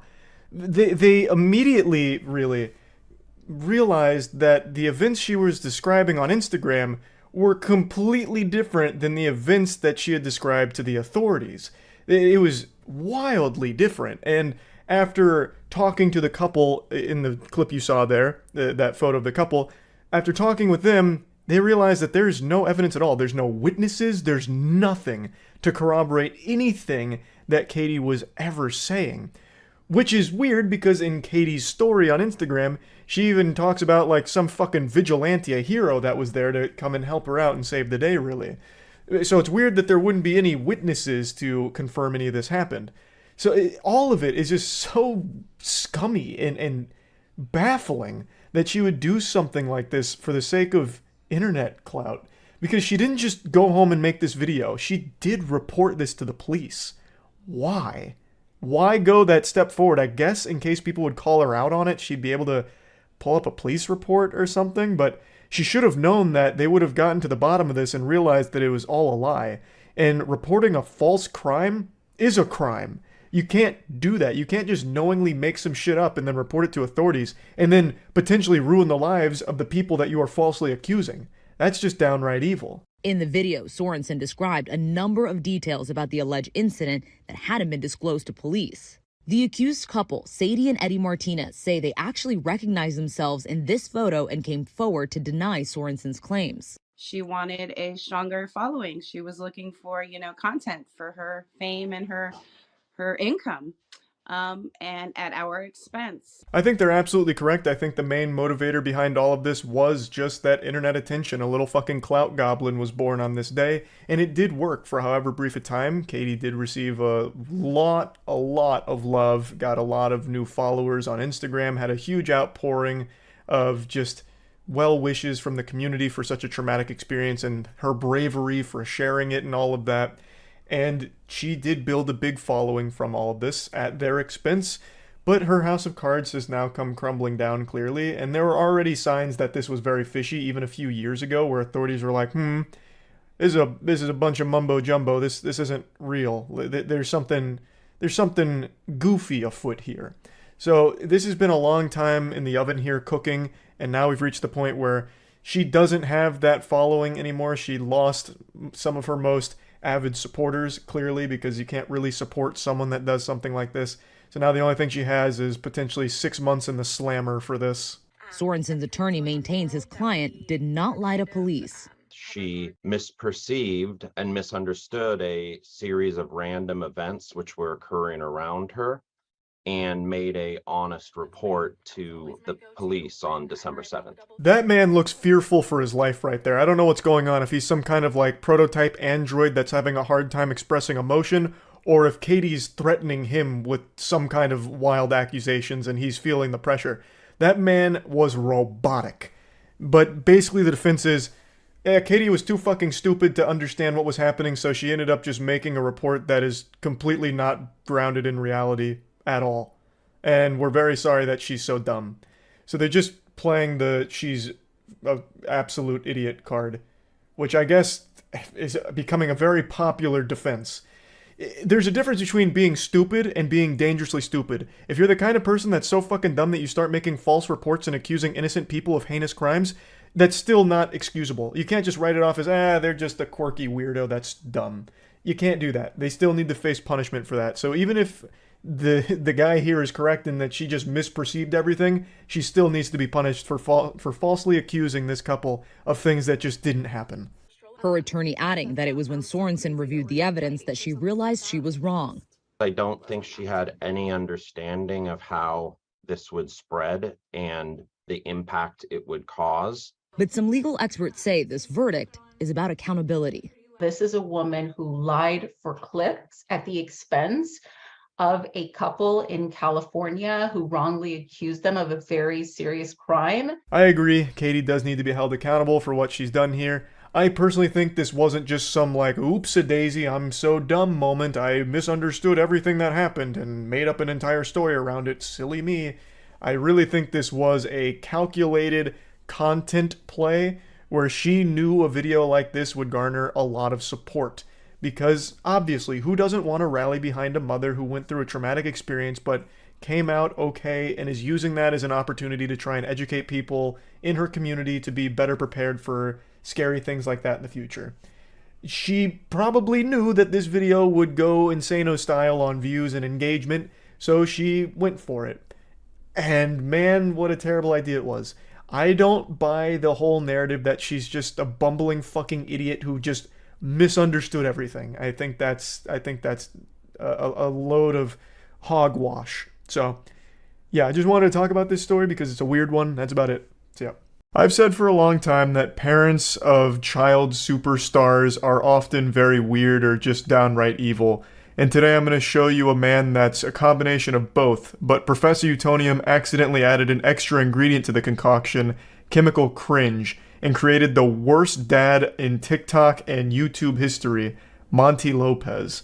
I made a whole video about this guy a month ago. He's the dad of Addison Rae, one of the biggest TikTok stars in the world, and he has used his daughter like a goddamn piggy bank that he taps into for clout. This guy lives vicariously through his daughter's success, and he has thrown away his entire family in order to ride on the fart fumes of her fame. So, Monty Lopez has been going to like TikToker parties, even without Addison Rae being there, just going solo and hitting on some of the TikTok stars there, as well as even handing out roses to some of them. He'll FaceTime 19-year-olds at like 3 a.m. sometimes, and it's just become a very well-known thing that Monty Lopez is a fucking creep. And he's doubled down on this. He cheated on his wife. He had a mistress who was less than half his age. He's 46 years old, but I think he has the brain of a 16-year-old boy. It is pathetic, and it just keeps getting worse. So yesterday, well, 2 days ago now, he posted a diss track on Young Gravy. Young Gravy is a very large artist now who's been really popping off recently, and even was hooking up with Addison Rae's mom, Monty Lopez's ex-wife. So that made Micropenis Monty very upset, and the two had beef, but it was very one-sided because no one really gives a fuck about Monty Lopez. He's just like this little pest that kind of flies around. He's like a goofy side character in a filler episode of Naruto that no one remembers, but then when he does appear, people kind of laugh at. But anyway, Monty Lopez made this diss track on Young Gravy, and I just wanted to show you a little bit of it and talk about it because this is really something special.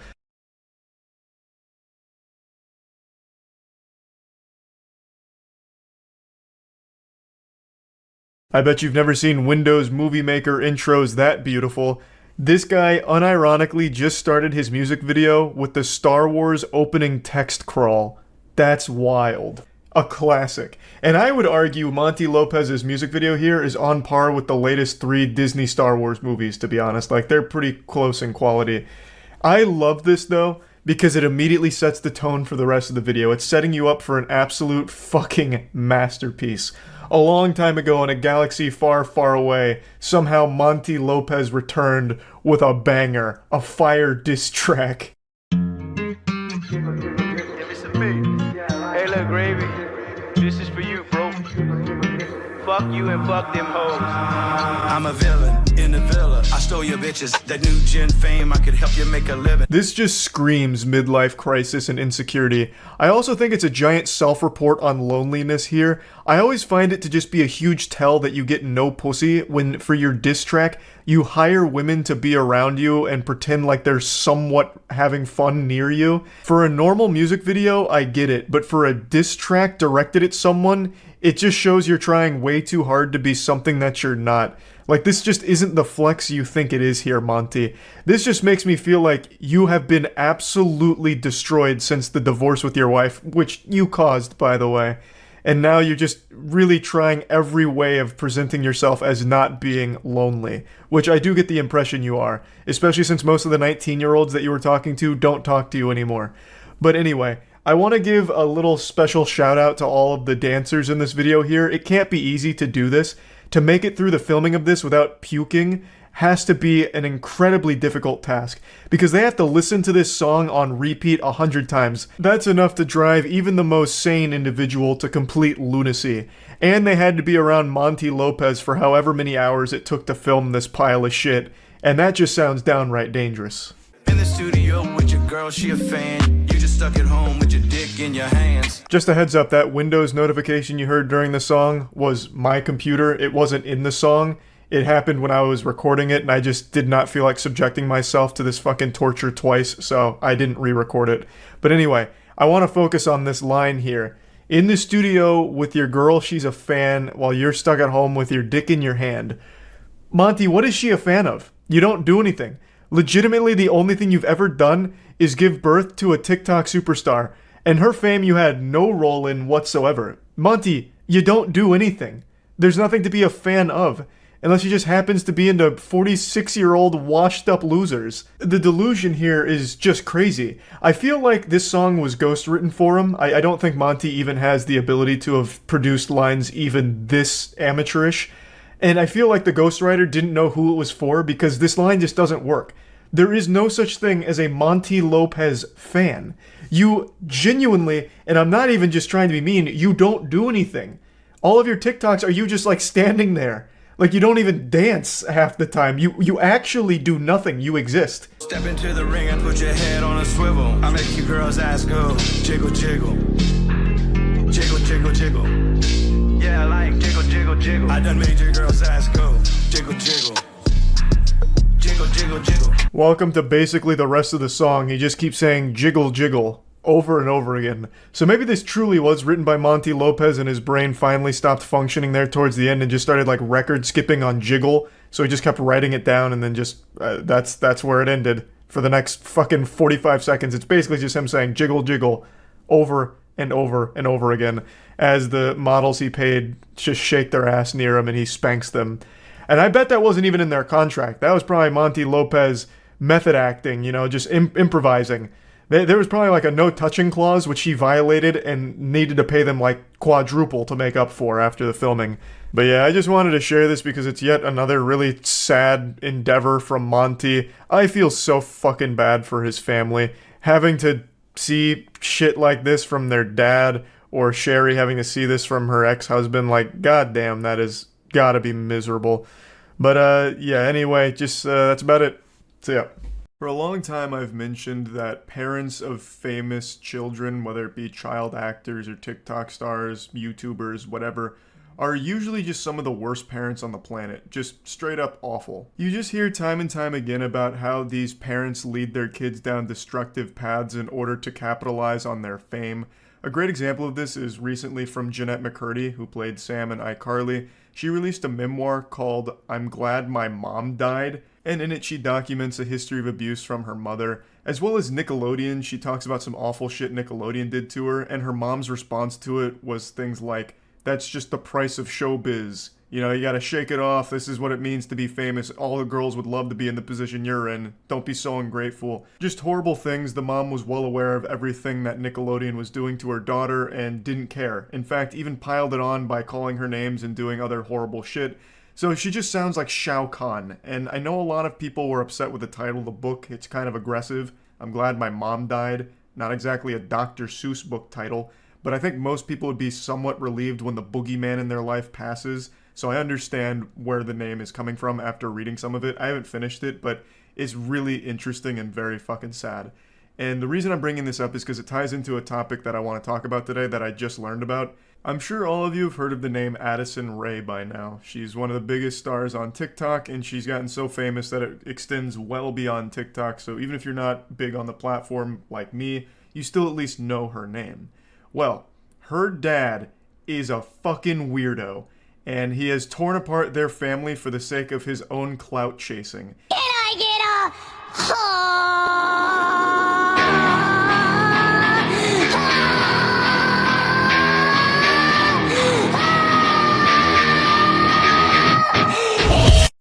That's someone's father. That's a 46-year-old man posting some fine, distilled, twice folded over, double caked up cringe on Maine. This is Addison Rae's dad. And he, of course, did what every other TikTok parent does. He made his own account. He has like 5.4 million followers. And he threw away his entire family in order to try and make money off of his daughter's name and become famous himself. But not only that, he used his pseudo-celebrity status of being the parent of a famous person to allegedly flirt with 19 and 20-year-olds. He even was having a 5-month affair here with a girl that's less than half his age. He allegedly cheated on his wife multiple times, and they eventually got a divorce. He also has 2 other sons, which I can't imagine how awful this situation must be for the whole family, but them in particular, since they're still super young and obviously in tune with social media, they're seeing all of the unhinged, wild shit their father's doing, and it has to be soul-crushing. I feel so terrible for the entire family, and it's gotten so bad they've sounded the DEFCON alert system. Almost every TikTok influencer in the space has told at least one story about Monty Lopez being creepy to them. They need like a restraining order or something where Monty Lopez can't be within 5 miles of a TikTok influencer, because he sniffs this shit out like a goddamn animal. He's got like a spidey sense for it. He just gets this tingle and shows up to every TikTok party imaginable by himself. He doesn't go with Addison Rae or anything. He goes solo, which already is a giant red flag. There's nothing wrong with TikTok stars' parents being involved in their life or even in their videos. Like, Addison Rae made a ton of videos with her mom and dad and brothers, and that's totally fine, wholesome, whatever. But it gets to a point where it's uncomfortable when the dad is just going to all these parties by himself without the actual star of the family there, because now he's got it in his disillusioned, brainwashed mind that he's the star. So he goes there and allegedly hits on the 19 and 20-year-old influencers there, and everyone's uncomfortable. There's a ton of videos of him at these parties, like one where he's handing out roses to some of the girls there. There's a lot of footage that makes it just seem like Bigfoot sightings. They'll like circle in a red circle, like Monty Lopez in the background, like being weird with a TikToker. It's so weird. It's like found footage, you know, but it's not blurry. It's fucking caught in 4K being creepy. He also starts beef with these young women. Like, he started shitting on Tana Mojo. I'm not going to bring up any of these clips because the clips themselves aren't very entertaining or interesting. It's the story itself that's interesting and sad. So he posted a TikTok saying, "Do you think Tana Mojo's fucked more than 300 dudes or less than 300 dudes?" To which Tana responds by showing a ton of receipts about him trying to, like, hook up with her or, like, trying to connect with her, as well as telling stories about how unbelievably weird he is to all the other TikTok stars. There's also a video of him FaceTiming a 19-year-old, like, really late at night in the car. It's just very yucky stuff. And this is just another perfect example of how awful a lot of parents are for child stars. Because I think a lot of them, like Monty Lopez, treat their children as props for their own success. So Addison Rae gets super famous. Monty Lopez weasels his way into some of the videos, makes his own social media accounts, which get popular because he's the dad of one of the biggest stars on the platform, and now it's gone to his head. He wiped his ass with his whole family, divorced his wife, and now just tries to fuck young women and try and become a wealthy TikTok star himself. Just another tragic story of a child star whose dad is absolute vile filth. There's nothing that Addison Rae's mother's done that I've found that's distasteful or bad or anything like that. I want to make it clear. It's not her whole family. It's just her dad. But the topic itself that I'm focusing on is just how awful a lot of these parents can be. In this case, the parent is Monty. From everything I've seen, Addison Rae's mom hasn't done anything wrong or anything. She seems very wholesome. And in fact, the reason why Monty Lopez wants to fight Young Gravy is because Young Gravy has been very public about wanting to be with Addison Rae's mom, Sherry. And Sherry's even teased back about them going on, like, dates and shit. So Young Gravy might fuck Addison Rae's mom, and it makes Monty Lopez uncomfortable. I don't know the whole lore behind all that, but Monty Lopez sucks. Just another sad case of a shitty parent using their kids to further their own agenda no matter what the cost. Also, Big shout out to Monty. I'd like to add one more thing to this. This fucking parasite claims videos that show clips of him embarrassing himself. His whole TikTok page is just his worst moments as a human being displayed. This guy has no self-awareness. Every single video he posts on there is a video that any sane person would want deleted and scrubbed from the internet forever. Yet he proudly posts. And I can't show any of them because he claims the videos where people are insulting him for it. So this absolute insufferable douchebag anus still has the audacity to try and somehow fight for his public reputation despite doing everything possible to sink to the lowest depths of hell to be the giant scumbag. He blows my mind. He's all about like the grind and money, so he takes the absolute most revolting approaches to it by copyright claiming videos that use some of his clips to try and take the ad revenue from it or whatever. It's so wild to me. I was reading a bit about it, and just when I thought he couldn't get any worse, I learned that he was copyright claiming shit. A YouTuber named Dumpy even mentioned that he had to pitch up some of the videos because Monty kept claiming it. It's fucking silly. This guy is just an absolute massive clown, and I feel so sorry for his entire family.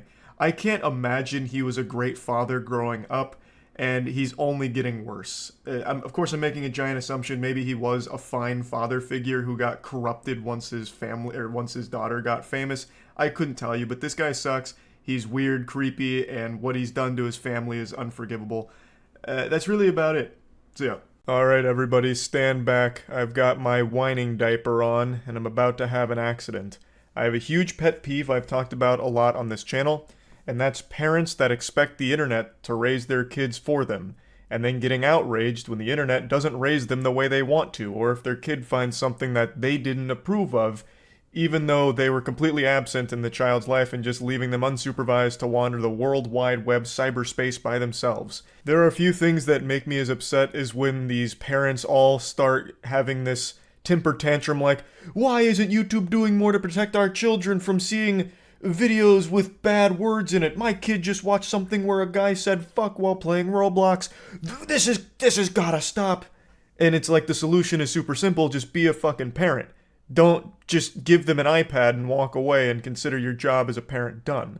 It's always just extremely frustrating, but today I was reading some things that really grew my pet peeve to a broader scale. It started slapping new things together on top of it like a Megazord and Power Rangers coming together. So I think overall my huge issue here is just bad parents. So there's a lot of commotion and hubbub on TikTok, Twitter, and Facebook, the usual suspects, about Guardians of the Galaxy 3 being way too violent, dark, and disturbing for the PG-13 rating, saying they pushed it too far. And it also apparently has the MCU's first fuck, which I didn't know. I mean, I knew it was in the movie. There's a scene where Chris Pratt, with his potty mouth, says some foul language, dropping the F-bomb.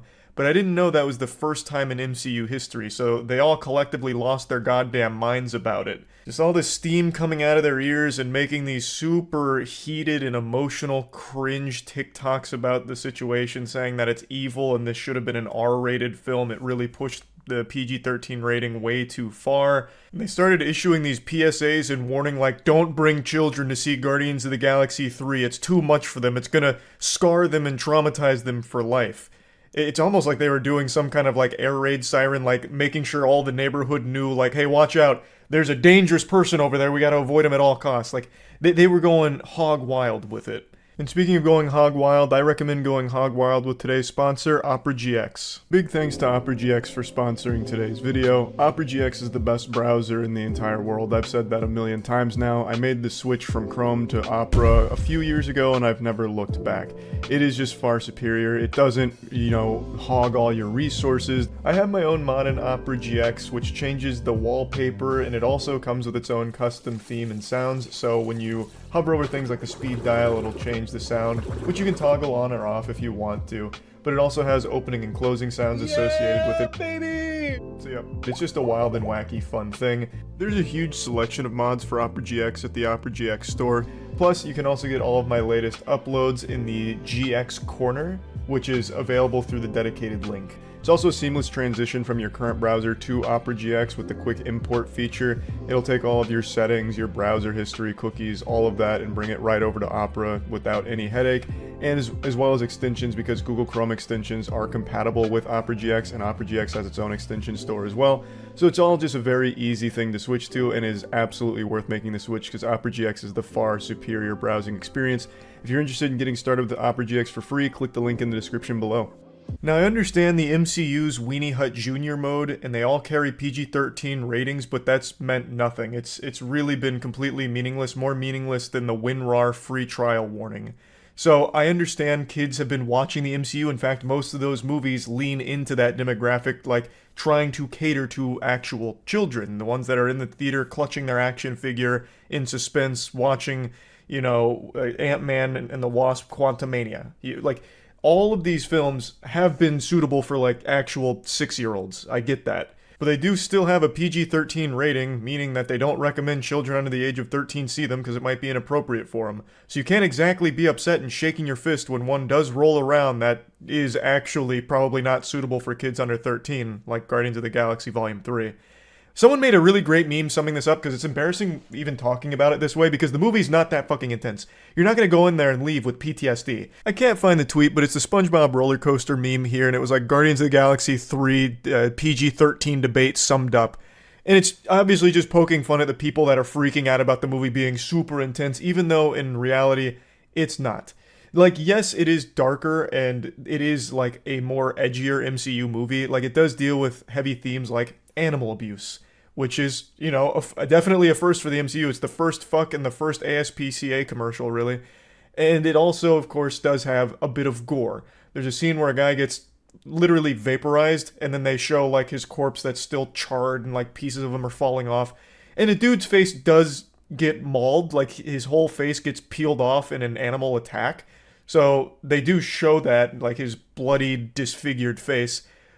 But, aside from that, it's really, it's not something that I think anyone that's 13 and above is going to be, gasping and puking their brains out at. It didn't do anything that, pushed the PG-13 boundary. It played by all of the rules in there, it used its one fuck, and it used it pretty well, and it only had a couple of scenes where it's that's kind of dark. It wasn't anything that was, crazy over the top.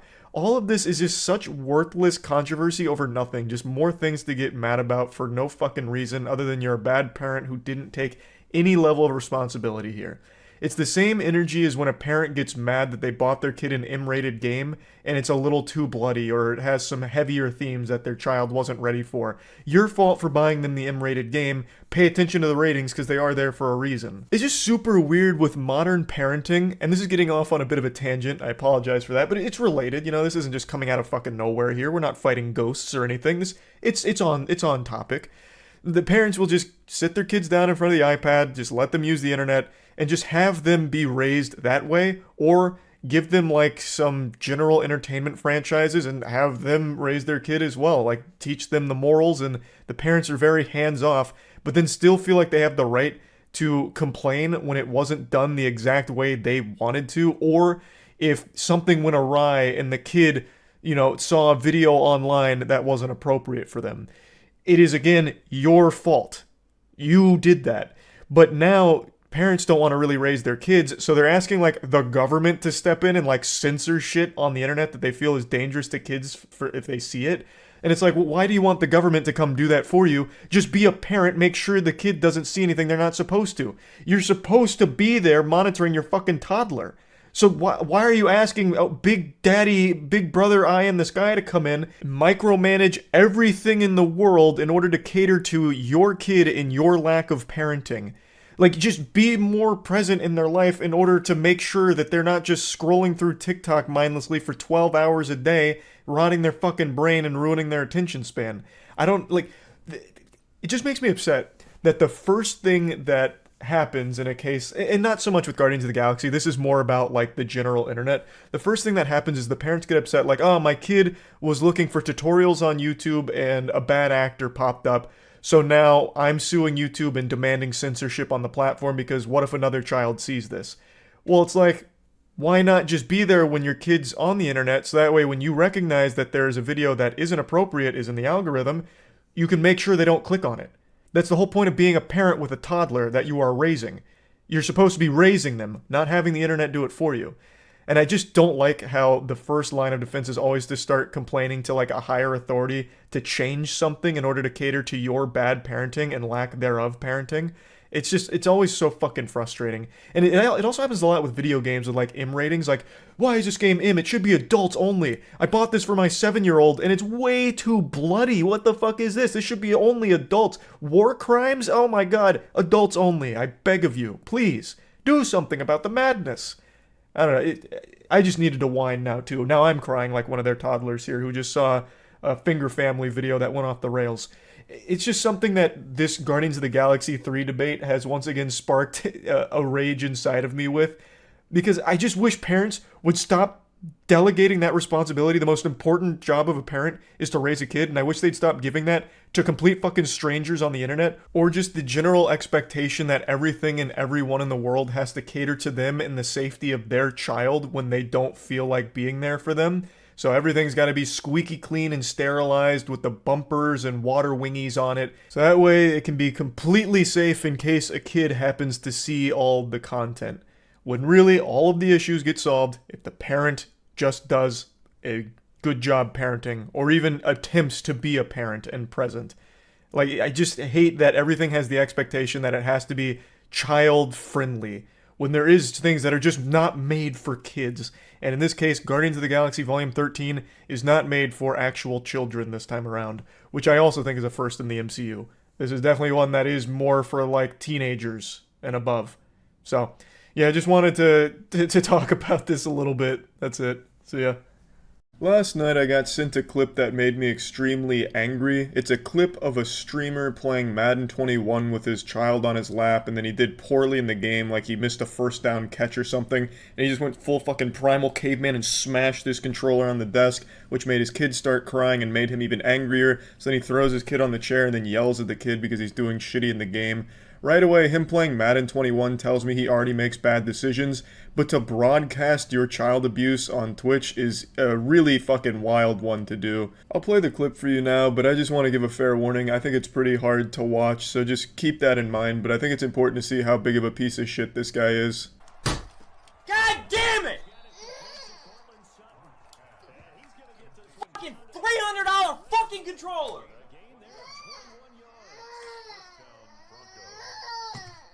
Yo, can I fucking press pause? Just sit right here. Stop. I gotta go, yo. I'm about to fucking lose it, yo. Shut the fuck up! No, your computer isn't lagging, nor is the video itself. This pathetic worm just streams using a dial-up connection that he's probably stealing, so the frame rate's dog shit, and he has a $300 controller apparently, but a 30-cent internet connection and webcam. The webcam looks like you're trying to watch censored hentai. It's so fucking pixelated. But hey, that's just his style, baby. Child abuse in 360p. Really sad shit all around. Like I said, I think it's pretty hard to watch. Now, he didn't, like, throw the child, like, he didn't go in there and, like, slam dunk the kid into the chair or anything, or spike it like a football in Madden. But to aggressively throw the child down and then scream in his face is nothing shy of horrible parenting and genuine child abuse, I think. I think most people would agree with that, except for a couple of really battle-hardened Twitter users with their furry porn avatars and anime profile pics saying that it's not child abuse and they went through similar things and loved their parents and it made them stronger, and that you're just a bunch of pussies these days if you can't take your parents yelling at you in your face because they got very sad and salty at a fucking sports video game.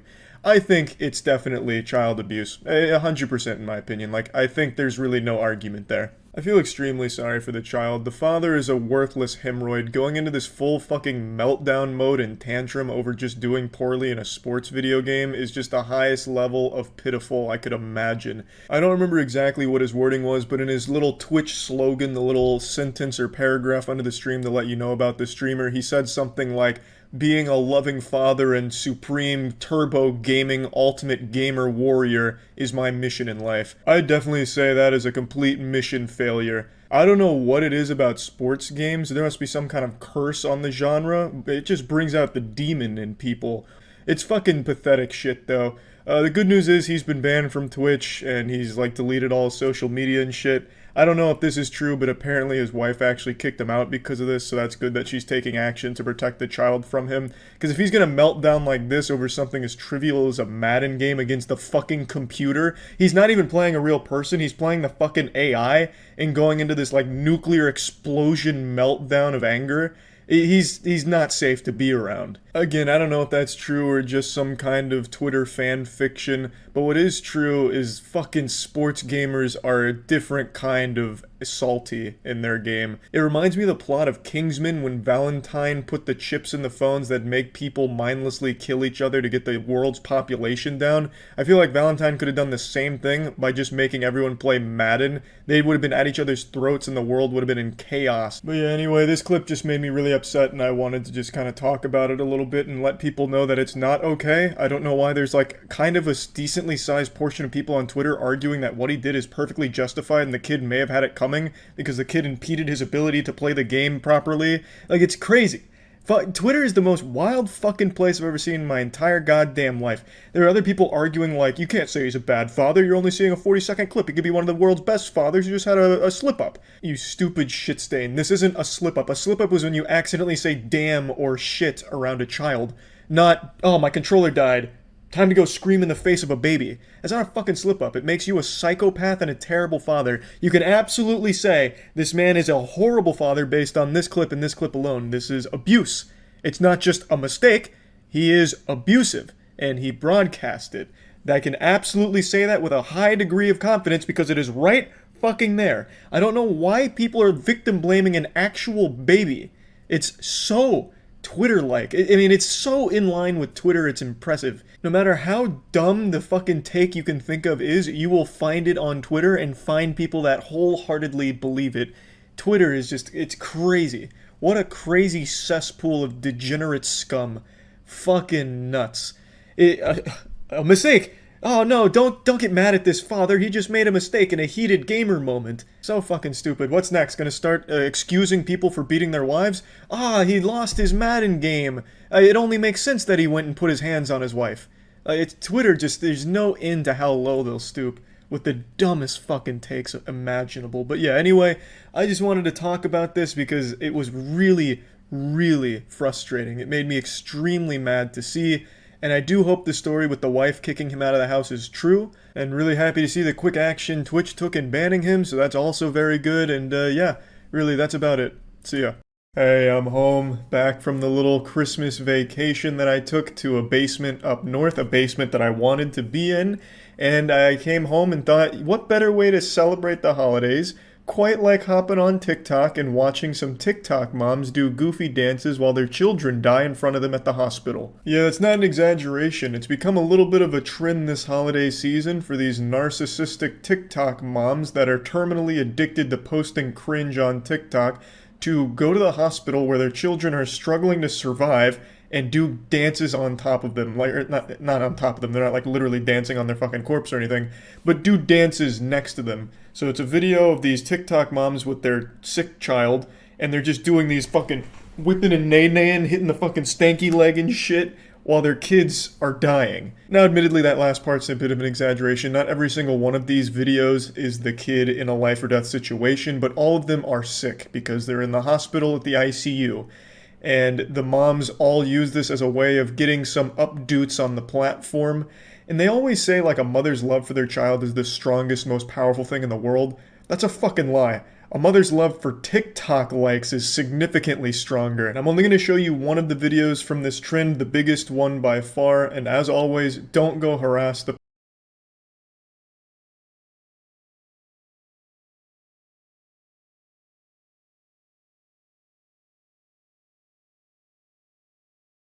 patient zero of this trend. This is the one that really kicked it all off. Now, I'm no epidemiologist, so I can't really plot it super well, but from everything I can see, this was one of the first and definitely the biggest in this trend.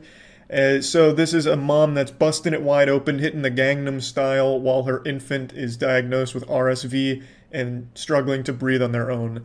RSV stands for respiratory something virus. I can't remember the S. Respiratory selfish mom virus. I don't remember. But oftentimes it's not fatal. It's something that does occur pretty frequently from what I remember. Now that's not to say that it's trivial because it can be fatal. So it's not exactly a diagnosis that you'd hear and start wiggling your finger and celebrating. Oh, my kid's got a respiratory virus? Oh, hot dog!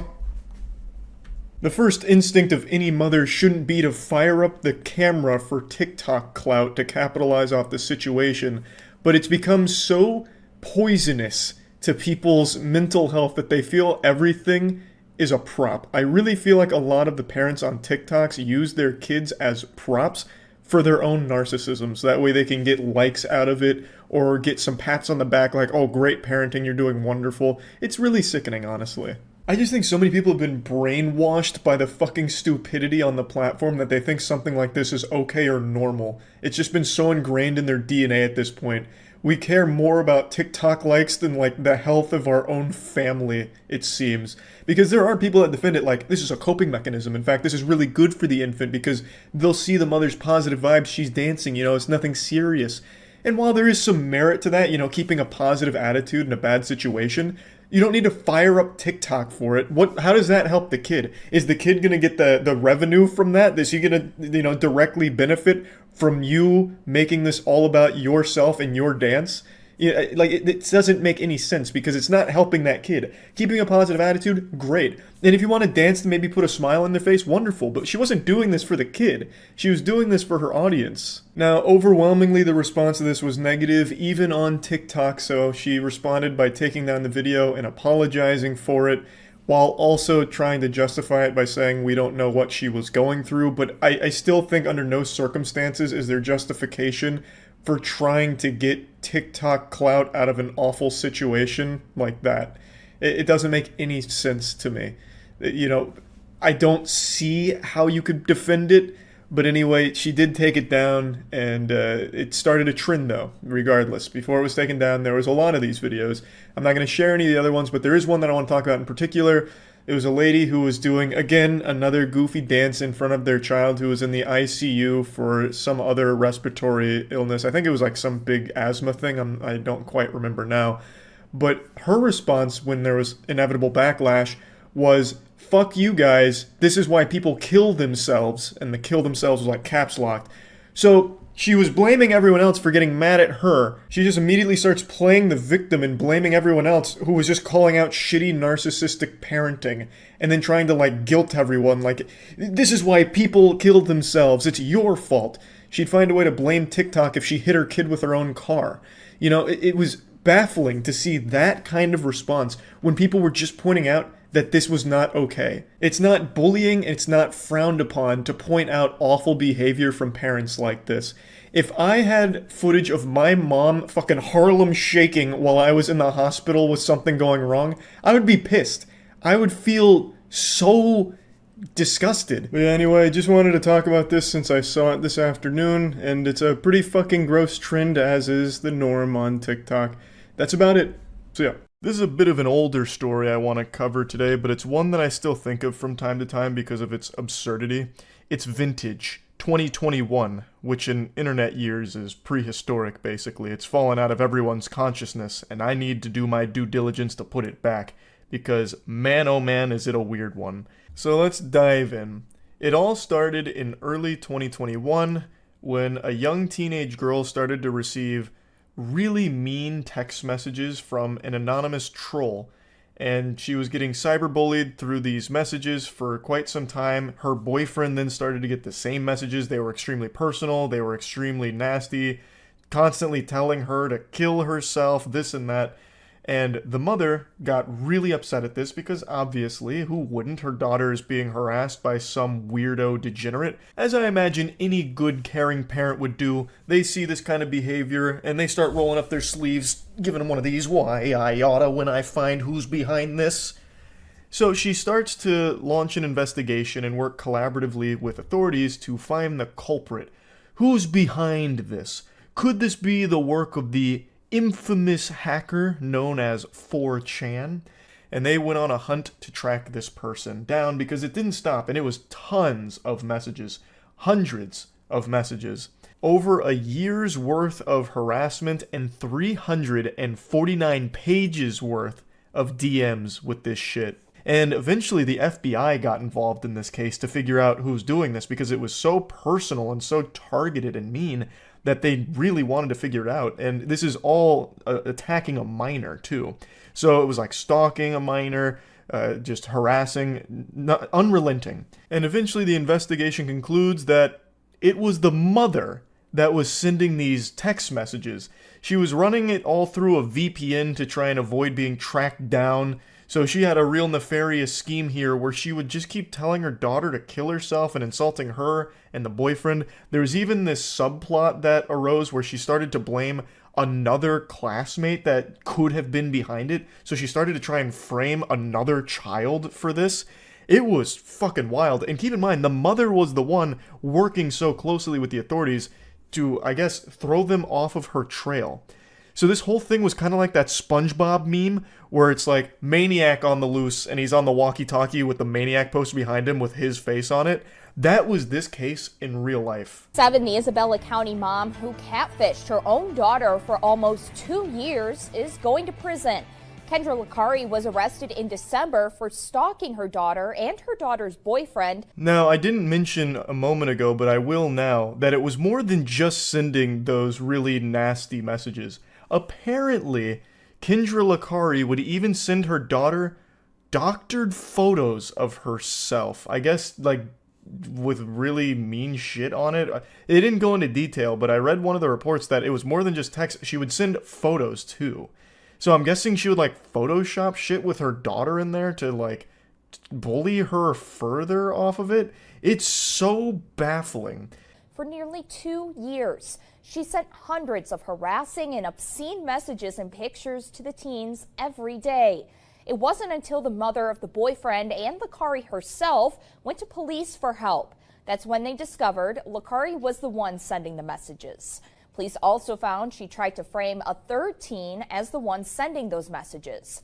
Today in court, she was sentenced to up to 5 years in prison. So she'll spend at least 19 months in prison for all of this.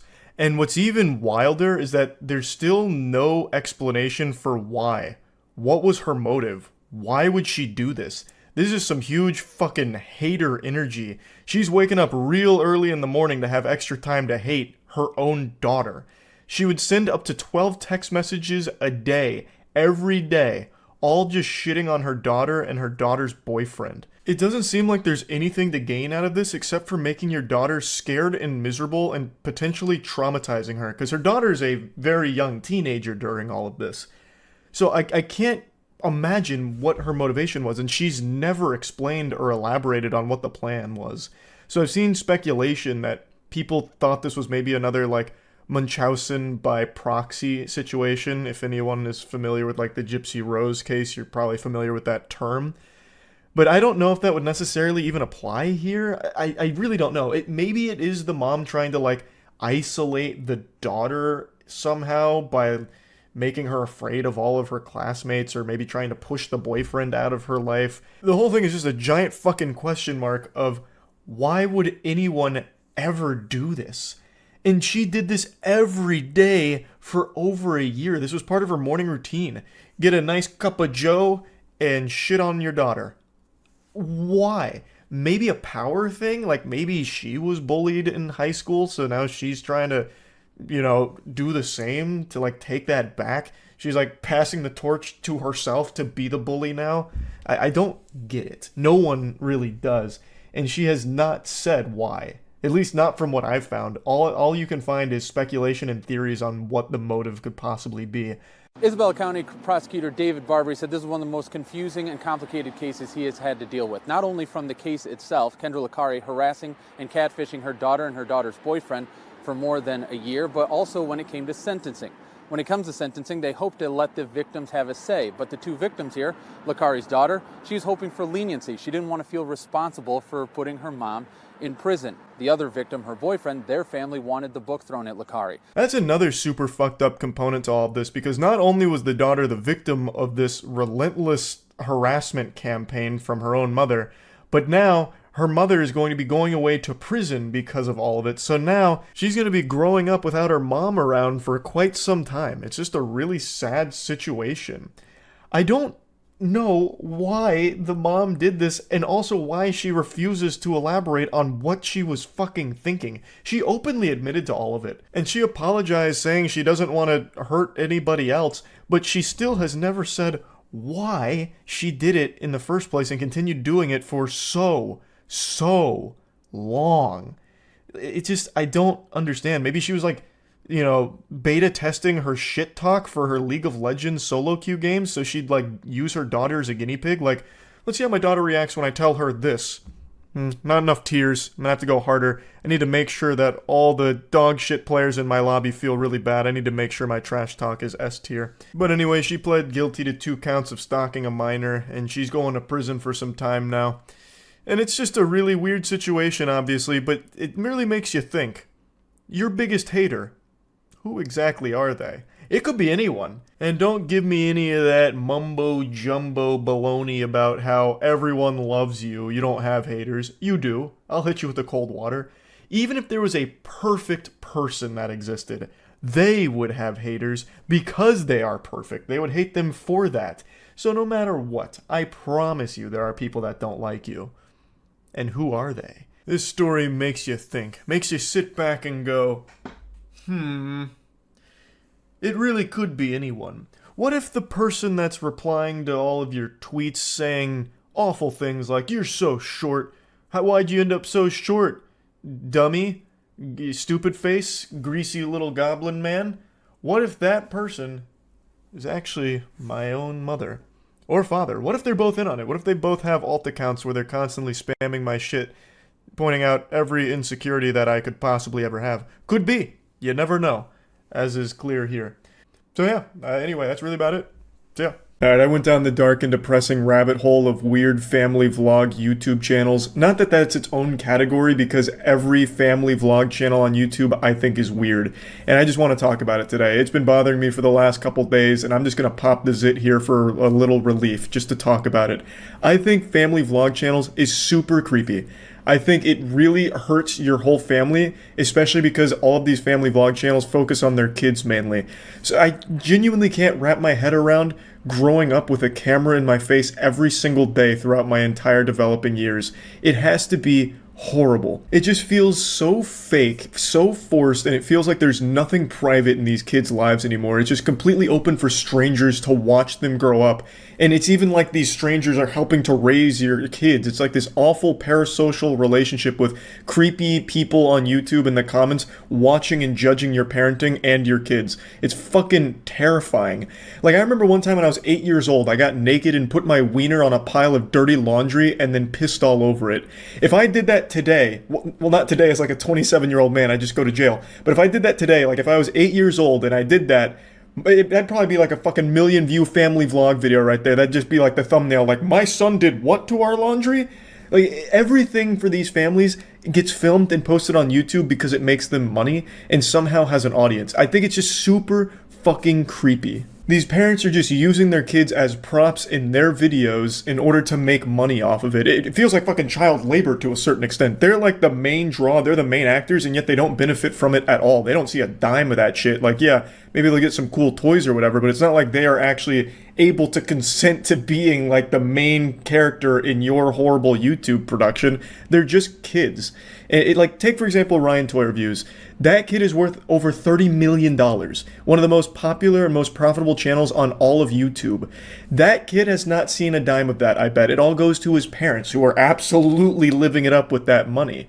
Ryan's been like 6 years old for the last 10 years. He's like fucking Ash Ketchum. The kid has to be approaching like 14 by this point, but he is still doing the same thing, and his parents are still the main beneficiary from his work. Now, of course, I'm sure there's some level of fun where he just gets to play with toys. It makes his parents happy. He gets more toys, and it's just this cycle. Like, yeah, I'm sure it's not the most evil situation in the world, but it's still extremely weird. All of these family vlog channels strike me as just a bunch of narcissists who found a way to make money using their kids and using the least amount of effort possible just by shoving a camera in their family's face at all hours of the day.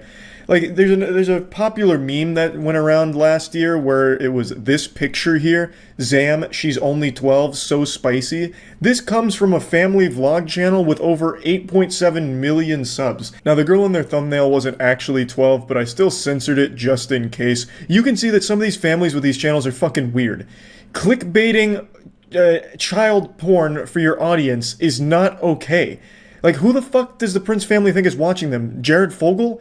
Like, are they trying to appeal to, like, pedophiles or something? Like, what the fuck was the point in taking a woman in her bra and panties, calling her 12, and then saying she's spicy on your thumbnail? It's fucking weird. Now, I want to make it clear, I don't think every family with a vlog channel is a dysfunctional group of goofballs that, you know, hurt their kids or make their kids' lives miserable. I'm not saying that. I'm sure there are some genuinely wholesome families out there where the whole family just enjoys getting together, like, once a week, once every 2 weeks, maybe once a month, and doing like a family video together. I'm sure that exists. I have no doubt about it. I'm focusing more on the family vlog channels that are like daily or every couple of day posters that are literally at all hours shoving cameras in their kid's face.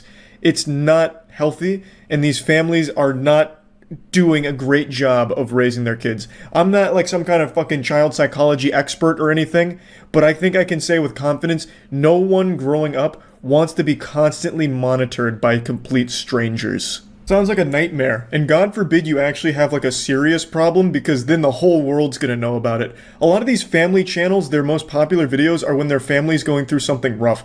Like one of the kids breaks their arm, or one of the kids gets in trouble at school or something, and the video's them being disciplined, or them at the hospital, or crying. Those get the most views, which is why you see so many thumbnails with the kids in pain, or crying, or something like traumatic going on. Like, you remember Daddy05? That was an extremely big controversy. That was a genuine abusive family that was actually hurting their kids for views on YouTube. I'm not going to go too deep into that, but I'm sure most of you remember.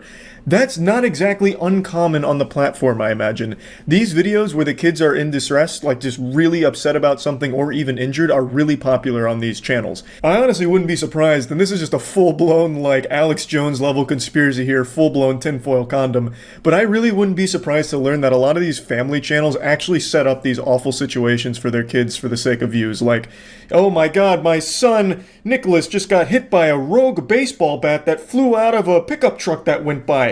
It must have been a drive-by attempt where they threw a baseball bat at my son and it hit his ankles. Now they're clearly broken. Oh my god. Nicholas, are you okay? Oh, look at how hard he's crying. His ankles are truly shattered. Can we hit 100,000 likes on this video for my son's broken ankles? I'm gonna have to get him to a hospital. He's very upset. Oh my god. And the only thing that's gonna make him feel better is 100,000 likes on this video.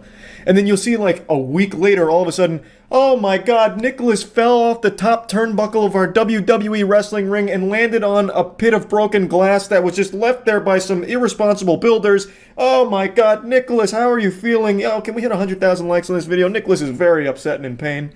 It's so sick. Really, just search any family vlog channel on YouTube and some of the most recent videos are probably going to be exactly what I'm talking about. Like here, this is the Prince family. 6 days ago, Grandpa gives kids a whooping. And then right before that, back to back, DJ almost drowns in the swimming pool.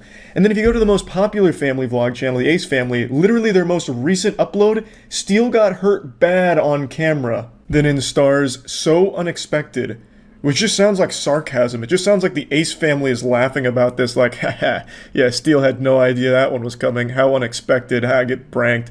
You know, like, it sounds like they're actually celebrating that Steele got hurt here, because it meant more views for them. And then if you go back a little bit more, the dog bit our baby, scary moment. Like, a lot of these videos, and it really doesn't take long to find them because there's so many on all of these family vlog channels. It's like they really like start pumping their fists like, yeah, my kids got hurt. There's gonna be big views. You can find so much of this. So it's not even like wholesome families doing wholesome shit. It's these really sick families celebrating and capitalizing off of traumatic experiences of their children. Like, just imagine, you can't even cry or get hurt without your parents filming you.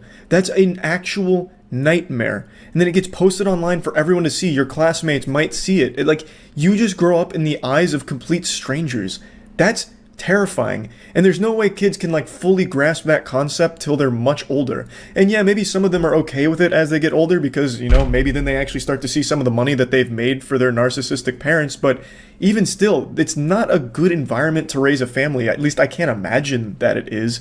It's so weird. And the audience is even creepier to me because the audience is two groups. It's little kids and old parents. Parents that their kids have already grown up and moved out of the house, so now they live vicariously through these YouTube families, and little kids who just see these other kids getting toys and attention that they might not be getting in their situation. So both of these groups, I think, are in very sad places for different reasons. Kids that come from broken households that get glued to this content because they're watching these kids live the life they wish they could. And then you have parents that are well past their prime whose kids most likely don't live with them anymore, don't talk to them anymore, whatever. They watch these family vlog channels and get attached to them and try and like raise their kids through the YouTube comments. Scrolling down into the comments section on a family vlog video is more sad than watching an ASPCA commercial. It is depressing. You'll see a lot of the commenters, at least on the channels that don't have comments disabled, you'll see a lot of the commenters are older women who their motherly instinct kicks in. So like on the Steel Got Hurt video, you'll see a lot of them be like, oh my god, my reflexes kicked in and I grabbed my hydrogen peroxide and poured it on my keyboard hoping to help Steel. Oh my god, oh my god, thank you for helping him. I got so concerned there for a moment. You'll see how attached they get. They, as a viewer, feel like they become part of that family because now that they're older, they don't have, like, a real kid to take care of or anything, so they're settling for the next best thing, which is living this fantasy where they're somehow helping the Ace family raise their kids or helping in their lives somehow. And then from that, you'll see a lot of these older women feel entitled to know everything that's going on with the family, which is why you have a lot of these family vlog channels make videos that get way, way, way too personal and share way too much about themselves as parents and their kids. Like, I've seen a bunch of these family vlog channels where they're like the couples going through like a lot of issues, and they share all of them with their audience because the audience demands it. And it's like they're never satisfied. They need to know every single detail. They just become so unhealthily attached to what they see on these family vlogs. So yeah, anyway, that's about it. I just wanted to talk about it. I hate family vlog channels, but I understand they're not going anywhere and they're probably only going to grow in popularity. I just wanted to at least talk about this since I had been thinking about it for the last couple days. That's about it. So yeah. Lying on a job resume or bluffing your way to a job that you have absolutely no idea how to handle isn't the most uncommon thing in the world. My favorite example of this is George Lazenby, who played James Bond for a single movie. He made up his entire resume, lied about all of it in order to land the role, and played it one time and quit. Dude had no acting experience at all and must have forged the best summer reading report of a resume ever. So he got to be James Bond on Her Majesty's Secret Service, and I love the poster here. Far up, far out, far more. James Bond 007 is back. More like fucking Lames Bond. Jesus Christ, that hasn't aged well. That goes to show you how much we've evolved. That is not the best tagline now, but I do appreciate it. Point is, forging a resume, making shit up in order to get a job, that's not unheard of. And today I was thinking back to some classic controversies and examples of this happening, and I remembered like 4 or 5 years ago, there was a couple cases where people pretended to be sign language interpreters and landed roles in major productions such as news broadcasts or events and concerts, and eventually people that actually understood sign language called them out because they were signing complete nonsense. It wasn't even close. It was blatantly way off. They were up there just doing the fucking scat man with their hands, not making any sense. They were up there like popping and locking, doing like TikTok dances basically, and calling it sign language. Happened again. Another sign language interpreter accused of signing total gibberish. This time it was at the police news conference announcing an arrest in the Tampa serial killings. We will be charging 4 counts of first-degree murder. I don't know American Sign Language, but I do know she got one of those right. 4. I understood that one. A pretty high-profile case here, a serial killer. And I bet all the viewers that are hard of hearing must have been beyond confused as to the report that was being delivered from this lady. Standing off to the side, apparently translating every word, this woman. We received over 5,000 tips in this case. But it turns out much of what she was signing was nonsense. She waved her arms around like she was singing Jingle Bells. I've got to admire the fake it till you make it attitude here, but unfortunately the only thing to make was a fool of herself. I decided to look at comments, which is usually very ill-advised. When you go into the YouTube comments, you're going into the swamp. But I really was curious if she was signing any real words at all, because even to my stupid, smooth little reptile brain, some of those did look like actual sign language, movements. And it turns out she was using some words correctly, such as kill and murder and arrested. However, most of it was gibberish. Most of it was just actual mumbled nonsense. So when she was doing all that stuff with her, fingers, none of that was real. I could have been up there doing, the Hunger Games Mockingjay Part 1 salute, and I would have been making more sense than she was. It's also wild to think that anyone hard of hearing that would have been watching this broadcast might have been concerned for her health, because the way she's signing would have been like having a stroke. A ton of gibberish with a few words that get mumbled out would have been like going to an auction during a bidding war, where the auctioneer is just going fucking hog wild, like, yeah, do I hear 5-5? Do I hear 5-5? I'm going on. Do I hear 5-5? 25 over there. 5-5. Says one outraged sign language expert. The woman, identified as Derlin Roberts, has a string of arrests for fraud. So how did she come to be translating at last week's high-profile police news conference? I just didn't ask enough questions. I love this section where he just kind of pops in like, yep, it was me. I'm the fucking idiot. I did it. Like, he's just very upfront and honest, like a parent that caught their kid stealing a cookie from the cookie jar and just folding, like, no, it was me. I did it. It's my fault. I'm the dummy. Point and laugh at me, shoot your spitballs at me. I know. It was me. Also, at a certain point, I just have to admire this lady's grind. She was born for one purpose. Trolling. Like, her whole life has been nothing but fraud, and she still continues to go down that path. And she wasn't even getting paid for this, by the way. She did this just for the love of lying. So she had no experience signing, she also had a history of fraud, and still landed the biggest sign language interpretation position of that year. This serial killer broadcast was a huge one. I remember this vividly.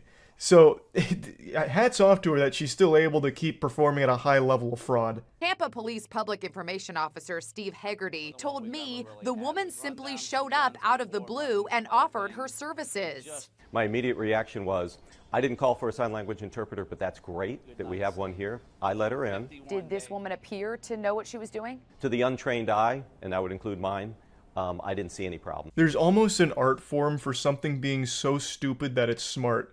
A plan like this, which at its core is just complete dogshit dummy, that it crosses over that event horizon into being genius. This is something where no one's going to really question you, so she shows up like an angel. Hey, I'll be a sign language interpreter here, just so that way if anyone's hard of hearing and watching this, they can get the information. Like, oh, that's so nice of you to offer your services. Can you prove that you can do it? And then if you don't know American Sign Language, you're not going to be able to pick up on, like, all kinds of moves with your hands and shit not meaning anything.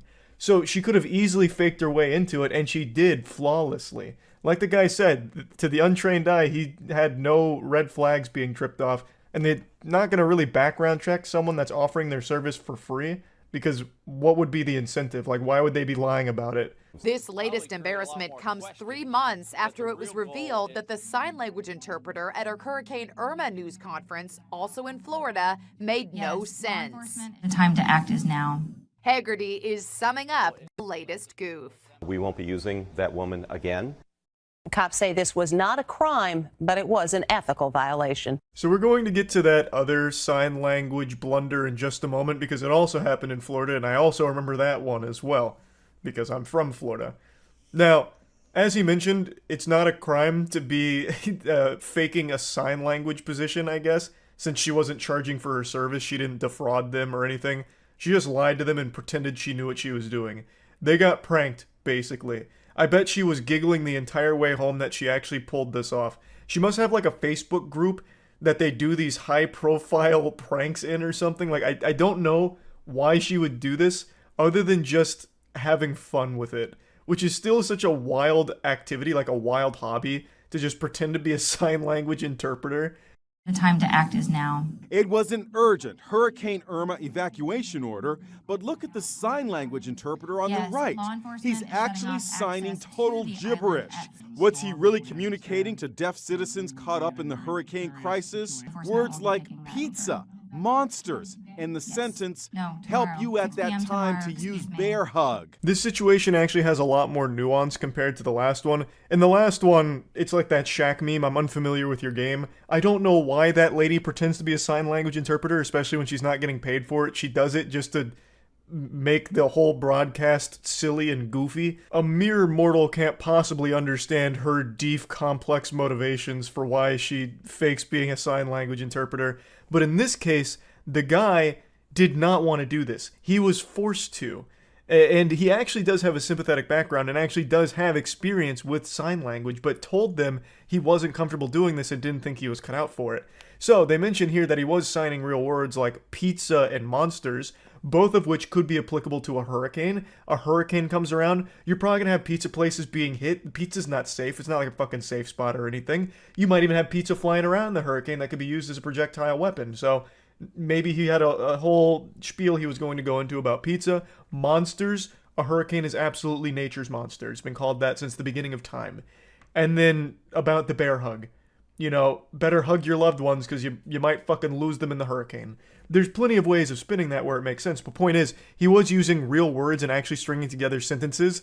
They just didn't fully make sense at all.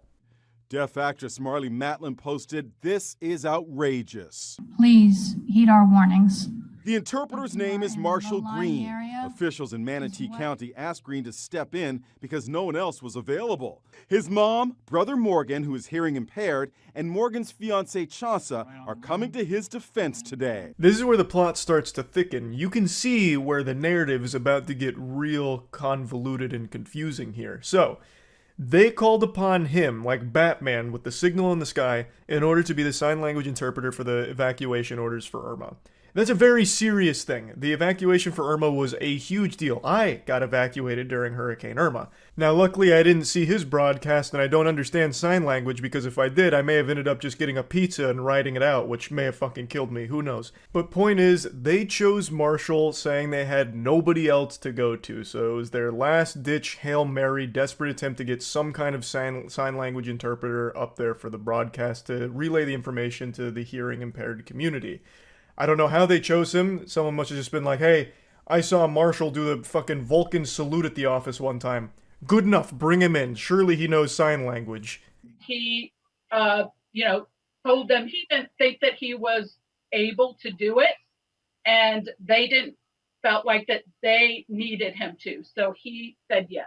The vocabulary for an evacuation is very different than everyday language. I'm just asking, as someone hearing impaired, what your reaction is to this criticism. Chauncey signed my question to Morgan. He only did what he was told to do, so please leave our family alone. In this case, I really just don't blame Marshall for this situation at all. This is not his fault. He gave them warning that he probably couldn't do this and he didn't feel comfortable trying. His brother is hearing impaired, so he does know sign language, and his brother and family also confirm he does know sign language, but the vocabulary and the speed of the evacuation orders are very different than what he's used to, which is why he said he didn't feel comfortable trying it, but he still did the best that he could when they asked him to.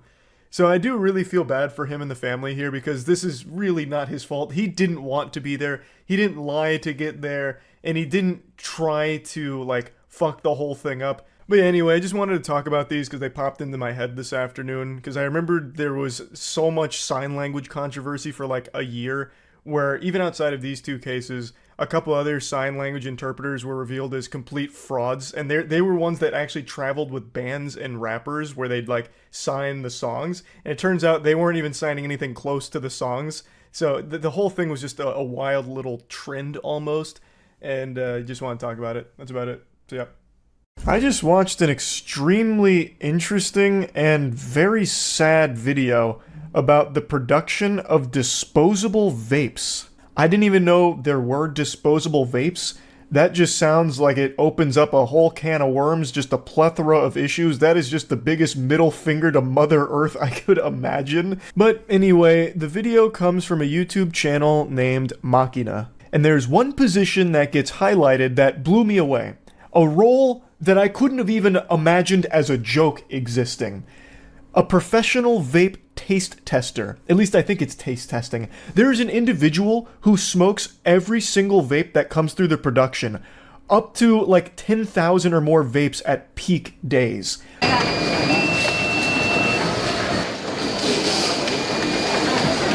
So this step kind of blows my mind. Our friend here is testing each one of them. I'm not sure if it's for taste or volume, or I'm not sure precisely what. I'm also curious if he is inhaling or if it's like a cigar, just quick taste test and exhale. 这些都没问题吗？你一天大概能测多少个？一天大概要测平均7、8千吧。7、8千，多的时候呢？多的时候就1万多。 This dude's eating the vape Logia devil fruit here. His whole body has become vape smoke. He's like a real-life smoker from One Piece. That is absurd. I don't even know when oxygen has a chance to enter his lungs here. Like, there's only a brief respite between smoking 50 vapes per batch there, writing it down, and then getting the next batch of 50. Like, 8,000 or 10,000 taste tests of vape per day? That's unfathomable. That actually just seems like torture. And it's entirely unnecessary. Like, you don't need someone to be taste testing each vape. Like, on the box, do they say, like, this has been tested and tasted by our certified professional vape master, our vape connoisseur, our sommelier? I doubt it. So what is the point? All you're doing is jeopardizing this person's health and anyone else who has this role in other vape production companies, if this is a common role. Or maybe it's exclusive to this one. I don't know for sure. This is my first time learning about disposable vape industry. 你自己平时抽吗？那你下班之后还抽吗？下班之后。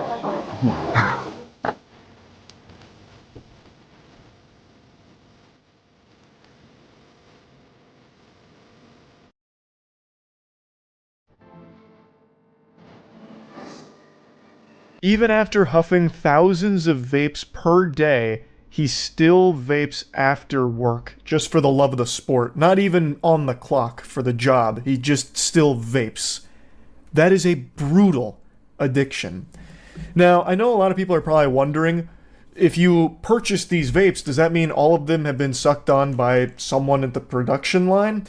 And the answer is yes, but they have an additional sanitization procedure, apparently.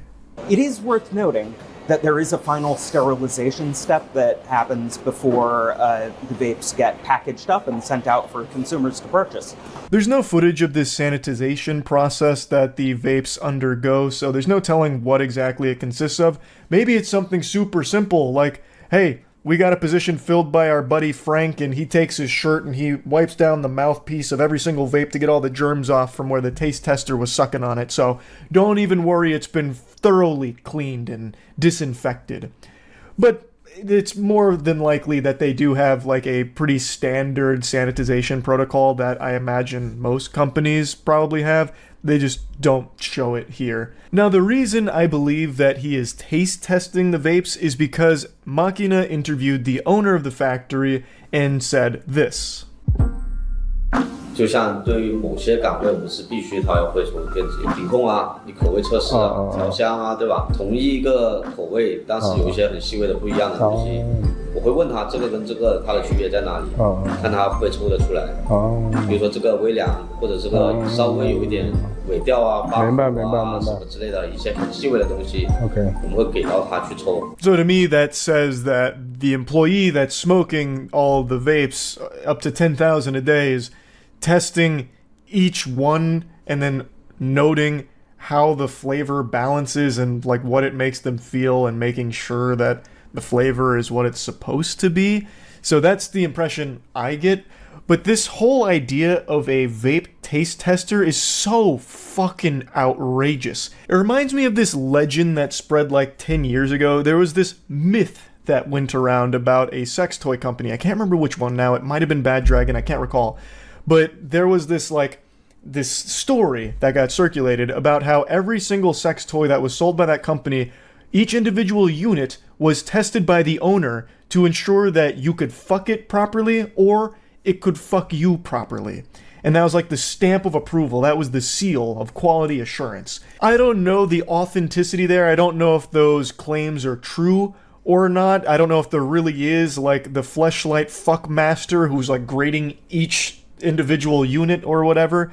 But that was, for a long time, something that circulated about that company. I just can't remember which one it was now. But the point is, that position sounds like a fucking joke. And so does professional vape taste tester, but it turns out that's a real thing. I feel horrible for anyone that is having to huff thousands upon thousands of vapes per day. That's craziness. I feel horrible for every single worker here. All of the employees at this factory, my heart breaks for. One thing Machina noted is that there's a lack of automation with the production. And that's apparently attributed to like how much is going into each vape, that it would require very specific machines and very customized tools to do. So instead they've opted to hire workers to just do it instead. And I've got a sneaking suspicion that this factory isn't paying its workers very well here. 其实工厂端其实也是围绕整个大环境去设计一些产品。包括现在英国啊、欧洲那边已经开始重视了一个污染的问题。所以我们在后续的一些产品呢，可能会用到一些更环保的一些材质，去做烟的一个机身啊，以及说更多可能会说换弹式啊、大弧数啊、重复注油的产品，可能也是为了一个发展的方向。This is a little off the subject of the vape taste tester, but I was very curious about this whole disposable vape thing. So Machina did ask the owner the question about the environmental impact of disposable vapes. And it starts talking about like, well, maybe in the future we'll start having like refillable products or using more environmentally friendly products. Maybe I'm just senile on the crazy pills, but I was under the impression that all vapes were already like reusable and refillable products. Like you had to go out of your way to make them disposable. So you're just kind of going backwards. It should, like, in my opinion, it should have never been disposable in the first place. Of course, I'm no expert here. My only experience with vaping is when I did it for a video like 5 years ago when I was trying vaping trick shots, where I was like smoking vapes in all kinds of different fashions through all kinds of different apparatus and doing all kinds of different gyrations and movements and trying to make smoke tricks out of it. I'm not an avid vaping enthusiast or anything, but I was under the impression that a big selling point of vapes is how you could just have one vape for a long time and you don't need to just keep going out and buying cigarettes or something. You could just like keep refilling the vape.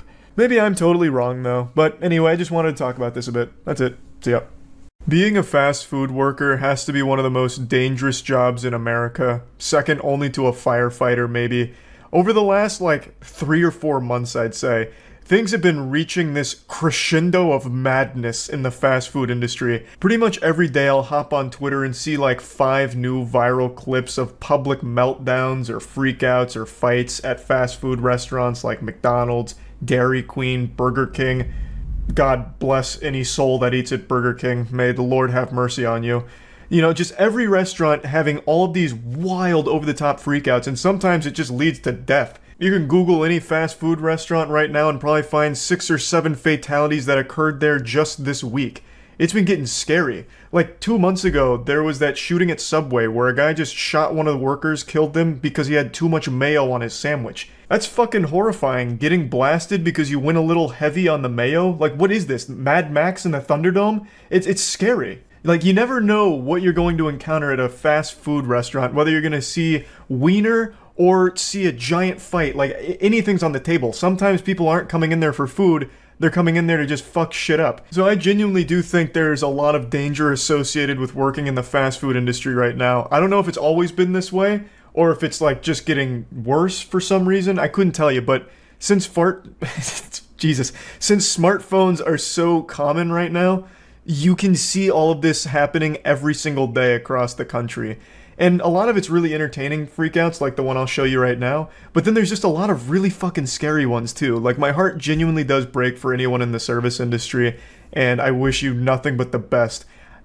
I, again, don't get why it's always fast food restaurants. It's like the second people walk through the doors, they just get hit by like some kind of frequency that turns their brain into like an aggressive fucking primal caveman brain, like in Kingsman, where Valentine had that chip in the phone that made everyone fight each other in a church. Like, I feel like that's what's happening at fast food restaurants right now. Give me my damn my fucking store back! Fuck you!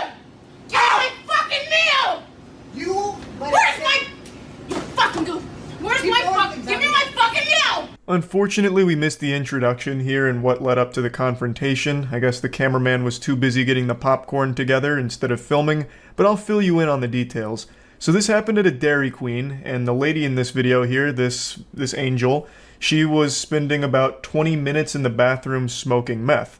You know, meth and Dairy Queen go together like peanut butter and jelly. So she took a long time smoking her meth, and in that time, her meal got cold. So she asked for a replacement, demanding she get another meal because hers was cold. They declined because, obviously, it was her fault. She smoked meth for 20 minutes and they're shitter. So why is she entitled to a brand new free meal? And in the beginning of this video, you can hear the manager like shouting, and he's getting real guttural with it. I got really concerned that he was going to start serving some knuckle sandwiches on the secret food menu here. I thought we were going to see a fight, but he showed tremendous restraint even though the lady did swing on him and started making a real ruckus. But you know what is worth making a ruckus over? G Fuel's buy one get one deal going on right now, where you buy one energy tub and get one free. So why not hop over to G Fuel right now and get some Divine Peach in this special offer? You can click the link in the description below. Oh yeah, we have it. I am not leaving until I get my fucking meal! You can throw whatever you want. Give me my fucking meal! Getting shit. They said they're coming. You fucking goof. They said they're coming. What, you're gonna just fuck me for my fucking meal? I'm sorry you let it sit there for 20 minutes while you're in the bath. My fucking burger goof! Man. Now she's using a pretty high-level strategy for inciting violence. She's using fighting words, calling him a goof. She says multiple times, "You goof." And when she notices that the manager's unaffected by these words, she got a little more violent by like throwing milkshakes and just spilling shit all over the place. Just disrupting it, you know, ruining perfectly good milkshakes in the process. Give me my fucking meal! No. What do you mean no? Because you let it sit there for 20 minutes. That's not our fault. That's not our fault you let it sit. You are a fucking goof. I can fucking... I hope you know about the police. Yeah, the police are on their way. I don't really give a fuck. They will. You are a fucking...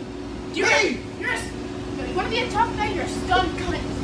Now I'll be the first to admit I didn't know Dairy Queen served full cakes, but there is a really pretty cake sitting on the counter right there that became the victim of this lady's wrath. She banished it to the shadow realm. It was such an outstanding looking dessert, you know, a beautiful cake, probably for some child's birthday party or maybe to celebrate them getting a new badge in the Boy Scouts, and this lady just fucking ruins it. Now the manager informs her that the police are on the way, which I personally think was a strategic blunder. You know, that's like the ace in the hole. That's something you should keep to yourself, like keep that up your sleeve. You know, keep her there, because now that he's informed her of it, now she makes, quick work of getting out of there. From what I understand, though, when the police do get called by a restaurant, they usually show up like an hour later. They don't take it super seriously. At least in most of the reports I was reading about these kind of situations, they're not super prompt in showing up, and when they do get there, it's already resolved itself and they don't do much for it. So it's usually just something like, if you're gonna call them, maybe let it be a surprise for the person you're calling him on, so that way they might still stick around for an hour. Like, I bet if he didn't tell her, she would have stuck around for another hour smoking meth, maybe like throwing napkins next once she ran out of milkshakes to destroy. He could have kept stalling her, at the very least, and then she'd face some kind of repercussions for this, but the video ends with her just leaving. I did! They heard you yelling! You're such a fucking loser! They heard you yelling! They said they're selling somebody immediately! You heard that one too, you fucking repeato! I'm sorry that you went and smoked meth in the bathroom for 20 minutes. Leave our store, never come back. A lot of things can be said about this woman, not all of them positive, but I will give her one compliment. She is the queen of uncommon insults. Like, this is shit I would have never expected to hear during a heated argument. She calls him a goof, a loon, which as I understand it is like calling him crazy, which is a weird thing to be saying. Like, he's just kind of standing there doing his job. I don't know what he's done that's like crazy. And then she also calls him Rapido because he said the same thing twice. So I mean, she's got some zingers that she's tossing out here, so some real humdingers. So yeah, that one was making the rounds on Twitter today, but I figured I'd give you a little bonus freak out, a little dessert. This one's from 2019, but is going viral again. I think I saw it yesterday or the day before. It's a woman who got extremely upset that the restaurant was out of beef patties, so she went and got a baseball bat and beat the fuck out of their windows. She was just like, you're lying, the beef patties are ready, and why they're not ready, you're lying. Says then she left and came back 5 minutes later, and that's when she went absolutely berserk. Cops say it happened January 15th at the East 169th Street restaurant. The suspect, with a baseball bat, smashed the store glass. This really made me want to try those beef patties if they're worth this much effort. She stayed mad for like a whole 5 or 10 minutes because the beef patties weren't instantly ready. Like, it's not even like they were out of beef patties, they just weren't immediately ready to serve. So they must be so delectable, so exquisite, that if they're not immediately in your mouth when you're thinking about them, it'll make you this upset. This almost worked like an ad campaign. Our patties slap so fucking hard, they're worth going to jail over. They said it cost like $2,000 to repair the glass, and it was a big hassle, obviously. But yeah, I just wanted to share a couple of fast food freakouts again because it's all over the place. It's happening all the time now. Granted, this second instance here was from a couple years back, but for some reason, all of these freakouts are being shared now like they're happening in real time, so I'm constantly exposed to it. And regardless, I still think it's a pretty dangerous job. You never know exactly what's going to be happening at a fast food spot, I suppose. But anyway, that's about it. See ya. I just learned about a job that I would have never imagined would actually exist, let alone be successful. A baby name consultant. That is a real profession right now. Some expecting parents aren't coming up with names on their own. They're hiring baby name consultants. Can you believe such a thing exists? Some parents turning, unbelievable, to naming consultants on platforms like TikTok to help them find the perfect fit. The baby naming industry has sort of blown up. Colleen Slagan owns Naming Baby. She charges between $250 to $400 for her consultations, and business is booming. Charging $250 to $400 doubloons for some names. I spit that shit out for free every time I create a character in Dark Souls. I love how she refers to it as a baby naming industry. They found a way to monetize just giving name suggestions. You can do that for free. Like, ask ChatGPT if you really get desperate, or you can just Google names right now and get an infinite list of it without paying a penny. To pay hundreds of dollars for a list of names is absolute insanity to me. She justifies it by saying she spends hours on personalizing and customizing the suggestions. So for $250, you get 10 suggestions. For $400, you get 30. And from what I've seen, her suggestions are just normal names. It's not like she's creating fucking brand new vocab words here. She's not speaking in the language of the gods or anything, bestowing upon your newborn this powerful title or anything. It's just like standard names like Olivia or Liam or Phil. Like, it's nothing crazy. Like, yes, she'll like personalize it based on some of the things like the couple will say to her, like, hey, my wife really likes flowers and I really love boar's head pickles. And then she'll come back and be like, okay, well, name your daughter Daffodil or Sprout or Sunflower. And you can name your son Dill. Like, it's nothing super interesting or unique, and it's certainly not worth hundreds of dollars. Why is a name so important? You know, it's the first choice you're making as a parent. It's the first sort of piece of identity you're giving to your child. And a lot of parents, they're looking for something really specific. Obviously, a name is extremely important, but I feel like I'm boofing crazy pills here, because why would you be paying hundreds of dollars for someone else to name your child for you, basically? They are basically the ones that are just giving you this list that you choose from, and you probably feel obligated at that point, since you spent money on it, to just settle on one of those names. That doesn't seem like a recipe for success. Holly and Eric Stein own a postpartum meal delivery service and are expecting baby number 3 at the end of August. I don't think I even knew something like this existed. They've been struggling to find a name that will sound good with their 2 kids, Rory and Blair. They hired Colleen and now have a top few to choose from, but are waiting until baby's arrival to make a final decision. It was obvious that she had put a lot of thought into this, and they all went with the vibe that we were looking for. At the end of the day, it's their money. They can throw it in the toilet however they want. I'm not going to break into their house and slap the dollar bills out of their hand before giving it to a baby naming consultant or anything. But to me, it just seems like a real symptom of how everything needs to be monetized, and that's becoming more and more normalized. How even something as simple as just name suggestions is all of a sudden a massive business at this point.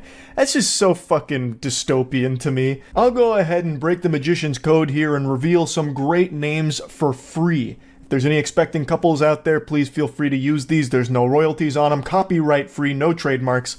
A name that I've been really defaulting to recently is Jerichomo. It's a name that's derived from a very strong source, my buddy Aaron. He came up with this name, and I think it just sounds really fucking cool, so I think Jerichomo is a really great choice.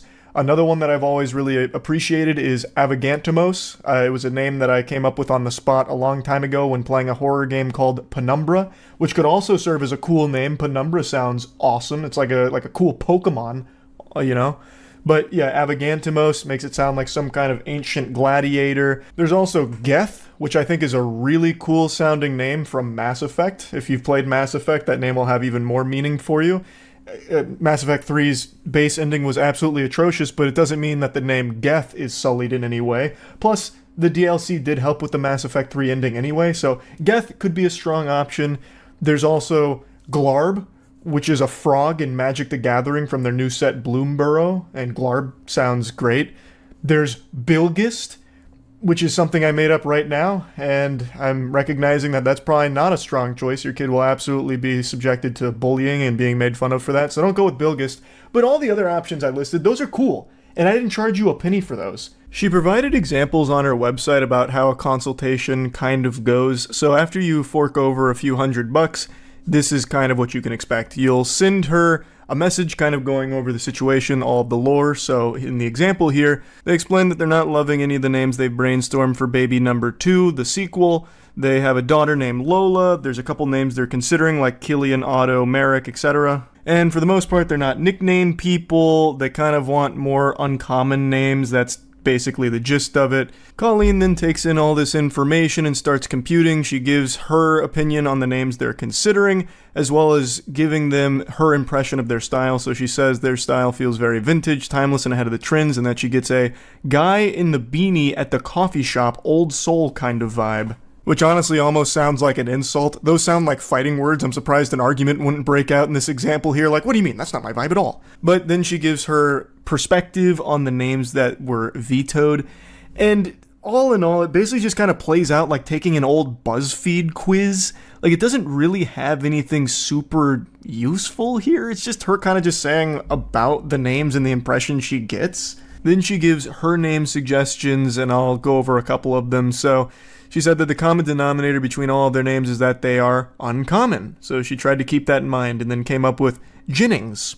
I'll go ahead and take the liberty of vetoing that one on behalf of the couple. That feels like it's the polar fucking opposite of the vibe they were looking for. Jennings sounds like a butler. That sounds like someone Bruce Wayne would have hired for a minute if Alfred went on vacation. She then goes on to try and explain why she came up with that name and says that it feels related to Jameson but a little more unique and a little less preppy. Completely disagree. That sounds like one of the preppiest names you can have.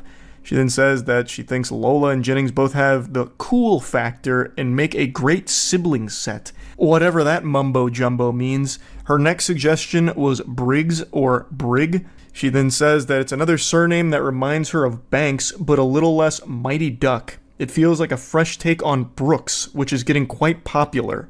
I knew a kid growing up named Brig, Hard G, which I actually like better, though more likely to be mispronounced. Surnames that end in an S have a slightly preppy feel, but Briggs also brings a lot of Western feel to add a little grunge to that prep. I like how she says that names that end in an S have a slightly preppy feel, and her previous suggestion was a name that ended in S and said that it felt less preppy. So that feels like a bit of a contradiction there, but I'm not a professional baby namer. Maybe I'm just not familiar with the subtleties and the nuance of baby naming consultancy. The example ends with her giving a couple other names like Hugo and Remy and closing by saying, I hope that this baby name consultation has given you some food for thought and either helps you feel more sure of one of the names on your list or has given you some new ideas to consider. Happy naming. I'm guessing this is where the communication ends? Like this is where they cease contact?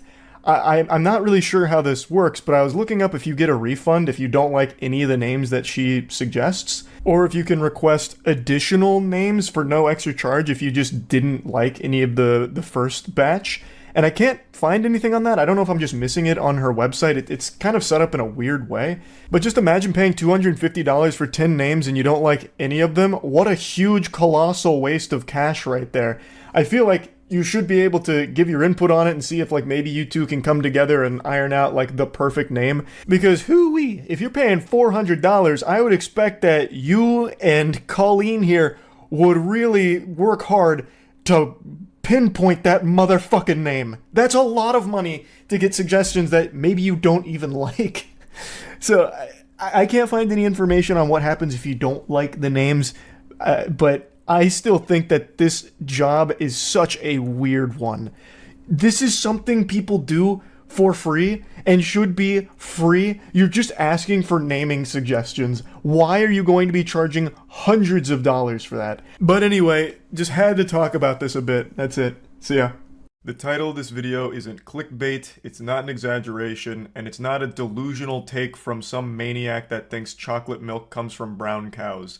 AI technology has reached a point where it could legitimately take all of game journalists' jobs in only like a couple years. And not just game journalists, but right now that seems like the easiest one for the AI to nail. So that's the area I'm going to focus on for today, because right now AI technology has reached the point where it's become like the Michael Jordan of game journalism.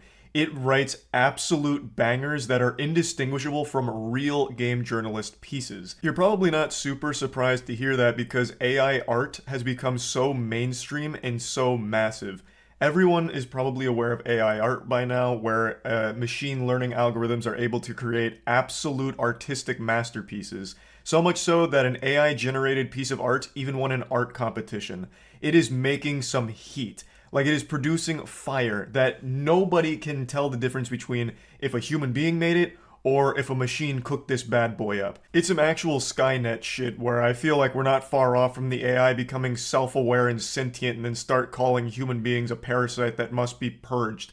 It's fucking wild. Like, we're finally living in that future that humans thought we'd be in back in the 80s. Like Jetsons shit. Now, of course, with artificial intelligence being in this state this early, it's got a lot of artists in particular very concerned about their futures, because if AI art is able to generate like perfect art within minutes compared to someone that'll take, a long time putting like actual blood, sweat, tears, and cum into their piece, sweating over it for like a week or so, it of course makes them fearful, because most people or companies will choose to just use AI art where it'll be like free or even just a small subscription in order to get all of the art they need, instead of actually paying for a person, like a human biological organism, to make the art for them. So it's a legitimate concern, and it is a pretty scary one for anyone in the art field. But now that fear extends beyond just art and now has made its way over into game journalism in particular. There's a little thing called ChatGPT by OpenAI, which basically acts as a way of having a conversation with an AI. So you can talk to it, you can give it a prompt, and it'll spit information back to you. This has a wide range of uses and an unlimited amount of potential for what it can actually accomplish. I know there's quite a few people right now using it to like check their code. So if they're working on code, they can give it to ChatGPT to look it over and it'll point out things that might not work. Like if you have code that's busted, you can put it to ChatGPT and it could tell you like what about the code isn't accomplishing the desired effect. The things I've seen people already using this for are crazy. So it's not just for like generating game journalist articles or something like that, but it can absolutely do that and do it extremely well. So if you give it a prompt such as, hey, write me a Polygon article that talks about why Doom Eternal is going to get you laid, ChatGPT will then take that information and using all of its like deep, complex algorithms and shit and fucking witchcraft, sorcery, and magic, it will actually spit out an article that looks very similar to something Polygon would post. To prove how effective it is at this task in particular, a buddy of mine named Kaya gave it a prompt of writing a Kotaku article that focused on rage baiting around the Metroid franchise, and what it delivered had me scratching my head. I didn't even know what to believe anymore. Like, shit, maybe Santa Claus and the Tooth Fairy are real because I couldn't wrap my head around how AI was able to deliver something that looked this realistic and this well done. So I'm going to go ahead and show it to you now. Here's the first screenshot. It's actually a pretty lengthy article, which is great because it's not just giving you like a 200-word summer book report for a 4th grader. It's giving you like an actual normal Kotaku-linked article. So the prompt is, write a Kotaku article accusing the Metroid franchise of racism, use the phrases we need to talk about, problematic and toxic, blame Elon Musk. So even throwing in a bit of a curveball there for the AI to try and tackle how they're going to incorporate Elon Musk into this outrage piece, and it still masterfully weaves it in there. So this is the screenshot of what it just looks like raw, and now I'll show you a clip of when I read it to Danny, because I wanted to share it with him to get his input to see if he was as shocked by it as I was. You check out the new ChatGPT. Yeah, Caleb showed it to me. And I saw Kaya made a really impressive generation with it where it could literally just take game journalist jobs. He gave it the prompt of making an article for Kotaku that talks about Metroid being racist, sexist, and also blaming Elon Musk. And it wrote like an actual article that I could 100%... I'll just read it actually. Like it was so convincing, and this was AI that did this. Here. I won't read the whole thing because it's kind of long, but you could actually just take journalist jobs using AI prompts. So the prompt was, write a Kotaku article accusing the Metroid franchise of racism, use the phrases, we need to talk about, problematic and toxic, blame Elon Musk. And this is what it came up with. This is really fucking good. We need to talk about the problematic nature of the Metroid franchise. For years, gamers have been turning a blind eye to the toxic and racist undertones in this beloved series. One of the biggest issues is the portrayal of the main character, Samus. Despite being a badass bounty hunter, she is constantly sexualized and objectified throughout the game. Yeah, it's so good. This is AI generated. In the original Metroid, she is often referred to as a lady or girl by other characters, even when she is clearly an adult. In later games, she is often shown in revealing outfits that serve no narrative purpose other than to titillate male players. This type of portrayal is not only offensive to women, but it also reinforces harmful gender stereotypes that have long been used to oppress and marginalize women in the gaming industry. It is a clear example of the patriarchy at work, and it is unacceptable in today's society. But the problems with Metroid go beyond just the treatment of women. The series is also steeped in racist imagery and themes. The original game features a planet called Zedis. I don't remember how to say that. It's been a while since I played Metroid. I don't even remember that being a planet. Which is heavily inspired by East Asian culture.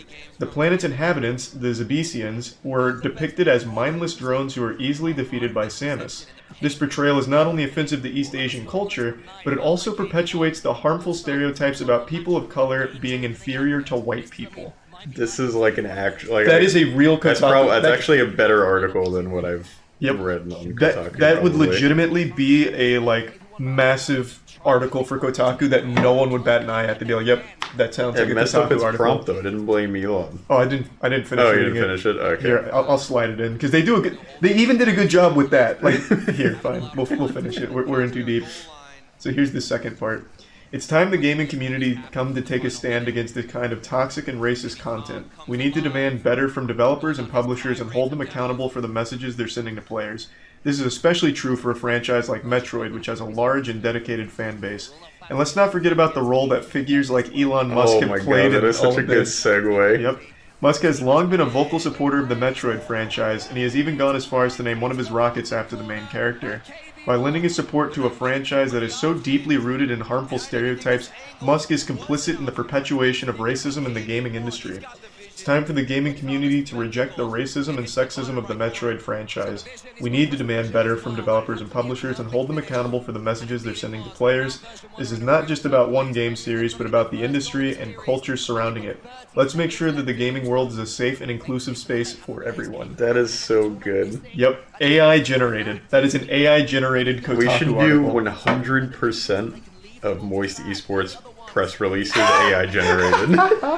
That would be so fucking good. Someone in the comment to that made a really good point. Since all of journalism is freelance, like IGN made that Someone post. could actually just do that. Yep, you could actually just farm them. Yeah. You could just, like, write these articles for free, just using ChatGPT, and just farm their $50 commission. It's a really good idea. That was really good. It is. Some game journalists out there should just start doing that because it's better than you. Actually, like, game journalism is just going to be obsolete now. Pretty incredible stuff. Artificial intelligence is developing at an alarming rate. It is just absolutely popping off and is constantly getting wilder and wilder. And this is still so early into AI. Like, we are just now getting into it, and look how far it's already come. That is just mind-blowing to me. Flesh is cringe, machines of the future. I can't imagine a world where, going forward, this isn't utilized by every major game journalism outlet. Because that whole field is focused on numbers. How quickly can you puke out some garbage? It doesn't have to be good, it doesn't have to be accurate, shit, it doesn't even have to have any real information in it. Just, can you make a piece that has a headline that gets people to click on it, and then stay there for like 2 or 3 minutes, and just churn it out as quickly as possible. Just this factory of dog shit. So, since it's just a quantity numbers game, you can do this endlessly for anything. There are so many pieces in the game journalism world where it's an article written about an absolute nothing burger that they try and serve up as an entree. Where it's like, I heard this in a game and here's what I think it said. So here's 1,000 words about why, if it said what I think I heard, it's bad. Even though I've done nothing to confirm whether or not what I thought I heard is real, I'm still going to write about it, just to put that piece out there. That's something that Kotaku did a while ago, where they thought they heard a slur in Super Smash Bros. And wrote a whole piece about it. Like, that kind of stuff isn't super uncommon in the field because, again, it's all about just pumping out as much as you can and collecting your commission for the work. So, ChatGPT being able to create articles that are completely indistinguishable from normal game journalist pieces, well, you can exploit the fuck out of that by just making hundreds upon hundreds every day and then just selling them to the outlets, and they'll probably buy them because they'll not know. If what I just read to you was published by IGN, you wouldn't think twice. If that was published by IGN with someone's name associated with it, fucking Biff Clifford, you would just assume, damn, more trash from IGN. Like, you wouldn't think for even a second that AI was capable of delivering something that was actually coherent. You didn't just take that prompt and spit out, you know, like, garbled nonsense. It actually made like an entire cohesive article around it, even though it was made off of nothing, like actual nothing, fucking blaming Elon Musk out of nowhere, and still somehow it incorporated it in a way that was believable and worked for the article. I just totally feel that going forward, game journalist outlets will probably end up just buying articles that were generated by AI, because they're not going to have any idea that it was AI generated. It's not like there's like a stamp that says organic made, human being approved, made by flesh and blood. Like, you're just not going to know, because right now, even in its infancy, this ChatGPT is still able to make extremely believable articles that resemble actual pieces in the field.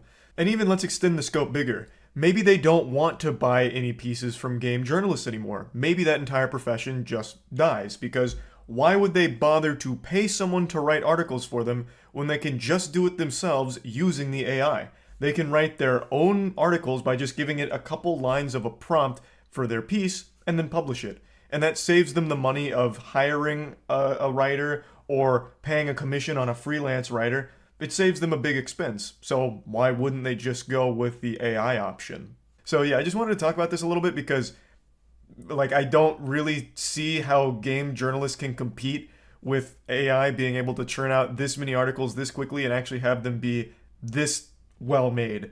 So just something I wanted to toss out there to let people know that this kind of technology exists right now, and I imagine we're going to see it used a lot in the coming years. So yeah, that's about it. See ya. I'm a huge fan of internet weirdos that post content online. I get really excited when I find a new entertaining goofball. And over the years, I've kind of made this collection in my little noodle up here, like a little mental museum of my favorite internet oddities. And I'll sometimes just get the urge to see how they're doing. So I'll go to their content, put their sack in my hand, and tell them to cough to give them a checkup, just to see what's going on and have a little laugh. And recently, I was made aware of one of the most bafflingly delusional content creators I've seen in quite some time, which is a TikTok psychic named Ashley. I made a video on her going over her whole situation. I'll break it down just in case you don't know who this is. Ashley is a self-proclaimed clairvoyant psychic who tries to solve real-world mysteries. She uses less reasoning than Scooby-Doo does in the cartoon. Like, she doesn't even bother actually investigating. She just makes up fan fiction that she pulls out of her ass and then tries to portray it as the truth. So she recently made like 100-something TikTok videos accusing a woman named Rebecca Schofield of being the person responsible for the murder of 4 University of Idaho students. This is a complete baseless claim. She used tarot card readings as well as her own patented method of tapping into the universal consciousness, surfing the cosmic vibes of astrology or whatever, and accusing Rebecca Schofield relentlessly of being the murderer. She's now being sued for this because, as it turns out, Rebecca Schofield is completely innocent. It seems Ashley is going to need to spend a little more time mastering the avatar state to get the proper information, because here's the main suspect, Brian Kohberger. Now, even if it somehow turns out by a crazy plot twist it's not Brian, even though there is a ton of fucking evidence behind it being him, it is still 100% not Rebecca Schofield, as Ashley has claimed hundreds of times now. Now, you would assume that a rational person, after being sued for defamation for accusing an innocent woman of being a murderer, and the most likely real murderer being arrested, you'd think that she'd then be like, yep, looks like I was wrong. This is a big boo-boo from me here. Sorry about all that. The natural next step would be apologizing and trying to move on from it, backpedaling like, looks like I made a mistake. The spirit realm was, the Wi-Fi signals were blocking it and I didn't have my shungite around me. But in the case of Ashley, you'd be wrong, because she commits even further to the delusion, and even after the threat of being slapped around legally, she is still maintaining that she's correct and everyone else is wrong. I'd like to show you some of these TikToks, and I already did talk about some of these in the last video I made, but I actually want to bring this out to a bigger topic, and that's people's inability to accept responsibility even when faced with the absolute truth. People are so afraid of being wrong that they will just do the most unrealistic mental gymnastics that you couldn't even write in a fucking cartoon in order to justify how they're still correct and they're not wrong. I've seen this all over Twitter. When someone gets dunked on Twitter, like they get provably dunked on with facts, logic, evidence, they still will discredit it or come up with some reason that evidence, the facts, the proven truth is wrong and they are right.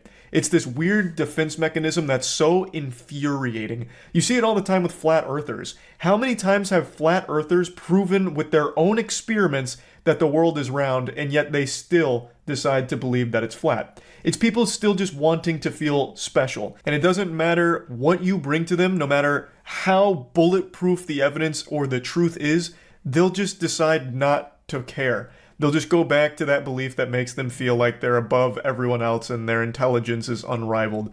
It really grinds my asshole, like chafes the fuck out of it. I went on Ashley's TikTok today because I thought it'd be fun just to have a little giggle. but as I watched her videos, that smile quickly turned to a frown, and I just got so frustrated listening to her try and justify how she's still right. Also, let's pay attention to the statement the University of Idaho gave regarding the lawsuit that Rebecca Schofield has against me, but also the accusations that I made that she was the one who ordered and who is responsible for the murder of the 4 University of Idaho students. It says, while this lawsuit is a private matter, U of I does not condone spreading false information and find this particular allegation to be one of the worst we have seen. That sounds reasonable. Straight and to the point. This is false information and some of the worst we've ever seen. Also, the fan fiction she's writing is absolute garbage and fucking trash. She should stop trying to write these erotic novels that she's cooking up here and trying to pass it off as real evidence in a legitimate murder where 4 students lost their lives. She's trying to capitalize off the death of these 4 students for her own clout. So there was a lot more they could have said to really just, drive the nail in, but they made a very generic boilerplate response that still just kind of covers this, the whole situation. They've made it clear that they do not condone the spreading of false information. That's one. And for this one, they believe that the allegations I've made is the worst they've seen.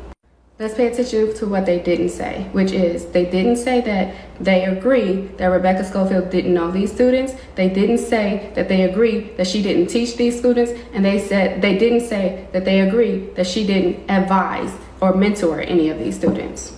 This statement is carefully written, just in case she's guilty. Getting your arm caught in an escalator and having it crushed to fucking pieces in front of you would be less painful and less traumatizing than listening to her speak about this situation. I don't even know where to begin. Let's start with the obvious. What the fuck are you even trying to say? Here's their statement. But here's what's suspiciously absent from their statement. This is some stupid shit a 4-year-old would cook up in their head. You can actually make this argument for every statement ever. For example, with your own TikToks, you have not once said that you aren't the murderer.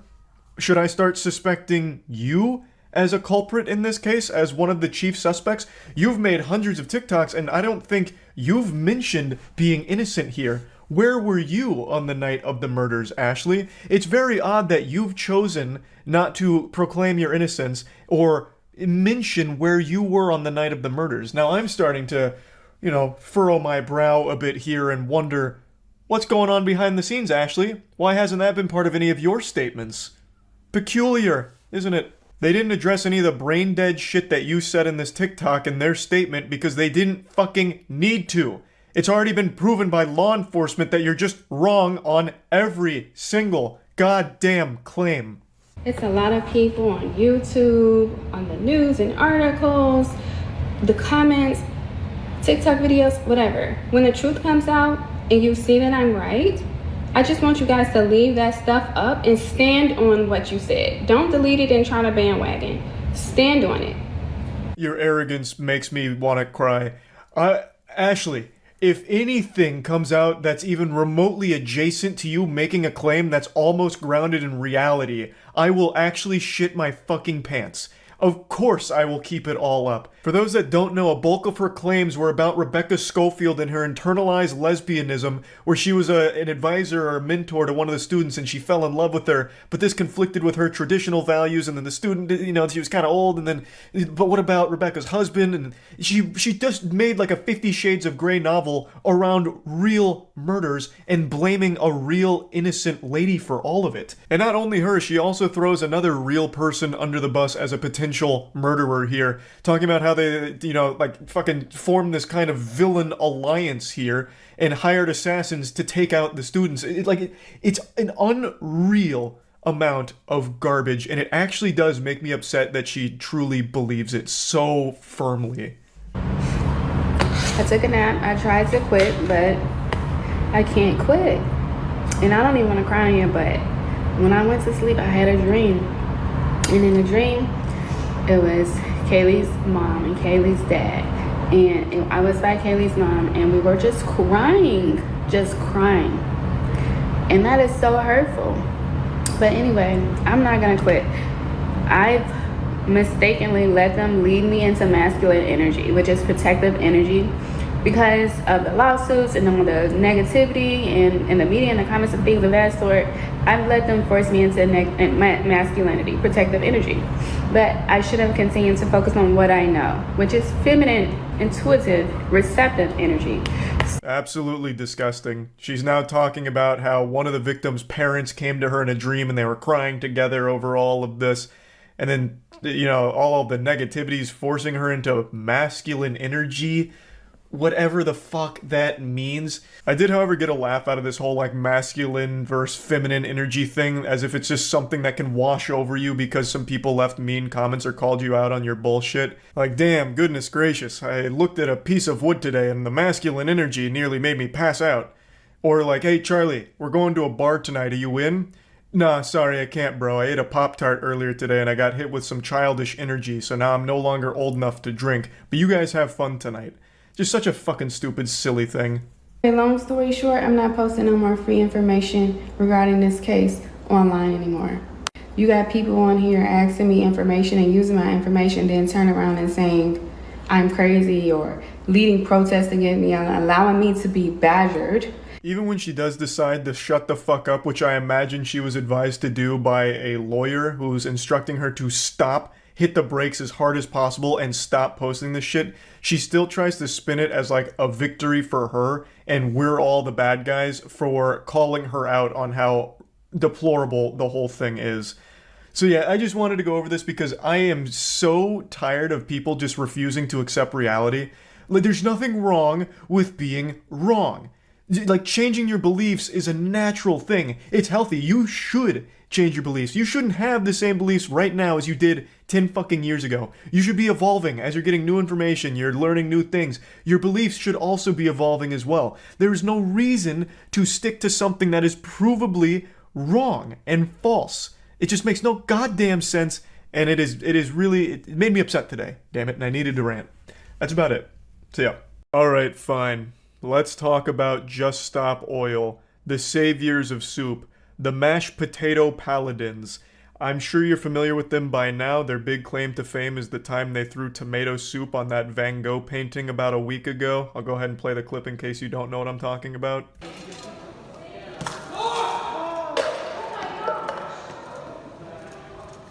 Security! This was their big protest here that lit the fire under everyone's ass and immediately made us stop using oil and save the planet. Now, the painting wasn't injured in this stunt. There was no damage done to the painting or anything like that. And they said they wouldn't have done it if they thought there would be the chance of, ruining the piece. It was behind glass. Their intention with this wasn't to try and get people rallying behind them to start a movement of, throwing food at paintings. Like, gather your kids together and get their Lunchables and go to your nearby museum to throw them at the paintings. God forbid French onion soup into the fray. Lord help us all if that was the case. The main purpose behind this demonstration and all of the other demonstrations is to try and get a conversation started on the deeper meaning behind their protests. But because it's all been so silly and stupid, the only conversation that's been had is roast sessions on them, calling them clowns and just focusing on how outrageous this whole thing they've done is. This was a huge deal that I didn't really bother talking about because I thought it'd be a one and done kind of thing. But since this, they've become very brave and bold and really fighting the good fight out there by throwing mashed potatoes on another famous painting, as well as employing the oldest trick in the book, a timeless classic everyone loves, blocking traffic and crossings. But anyway, Just Stop Oil is an activist group that is doing everything they can to keep their names in the headlines, hoping that through these controversial demonstrations, people will dig a bit deeper into the organization and support them. They're trying to convey a positive message through terrible means. The message is climate change is a serious problem that needs to be taken seriously and we need to start acting on it. And the first thing that must be done is cutting our reliance on fossil fuels, ending certain licenses regarding oils, and look for more alternatives like renewable energy sources and stuff like that. But their demonstrations obviously aren't directly combating climate change or doing anything to help. Mother Nature isn't healing because some tomato soup got thrown on a painting. At this point, they're not even really seen as climate change activists, they're just seen as serial soupers. But I guarantee local grocery stores are seeing a massive boom in soup sales, so that's great that they're helping local businesses, I suppose. But I also think it is a bit silly because they've taken a real message, and a message that I, as well as many people, do agree with when it comes to climate change and the importance of it, and they've turned it into a joke, a laughingstock, and turned people against it. It's made even more pathetic by the fact that they come across as massive hypocrites during their own demonstrations because they're wasting food and using cell phones. Those cell phones alone have contributed far more harm to the earth than the paintings that they're vandalizing. So it just doesn't even really seem like they believe their own messages. I feel like they're just doing it for their own personal attention or their own personal feeling of like moral superiority. I don't really know. But there was a clip I saw just the other day where during one of their blocking moments, where they're blocking traffic, one of them superglues their hand to the road and throws the superglue in the drain right next to them.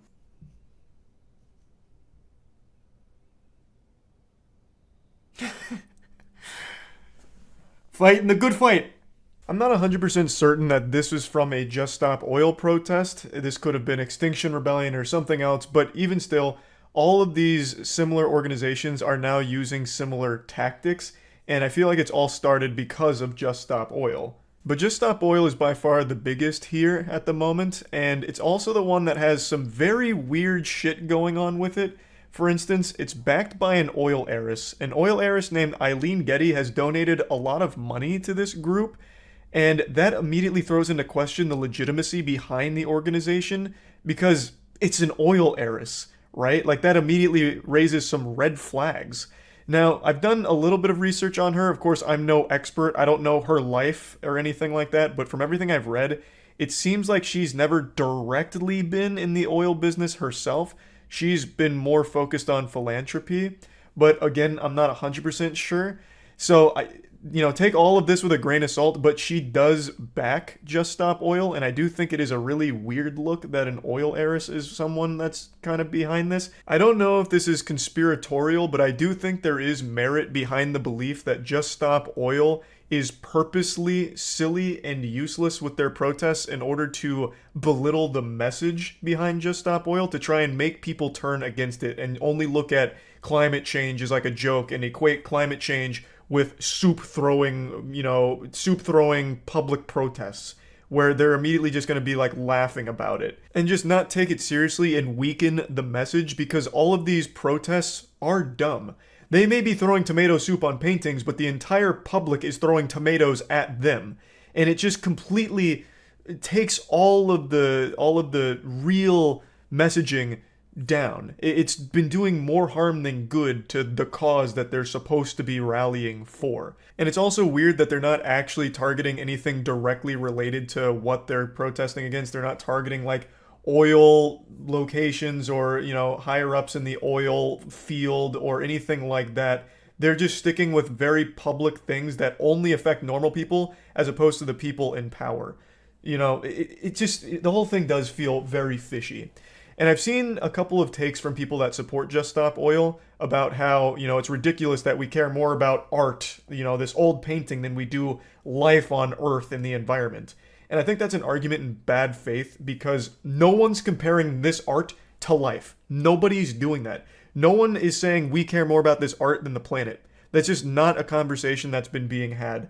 The people that are talking about the art more than your message is because they're talking about you throwing fucking soup on it and how silly it is. They're not saying that that art is more important to protect than the planet. You've just done something so outrageous that everyone is now focused on the actual outrageous thing you've done, which happens to involve that art. So I feel like a lot of wires are getting crossed here. And I also see a lot of people saying, well, what else are we supposed to do? How do we get, the higher ups' attention?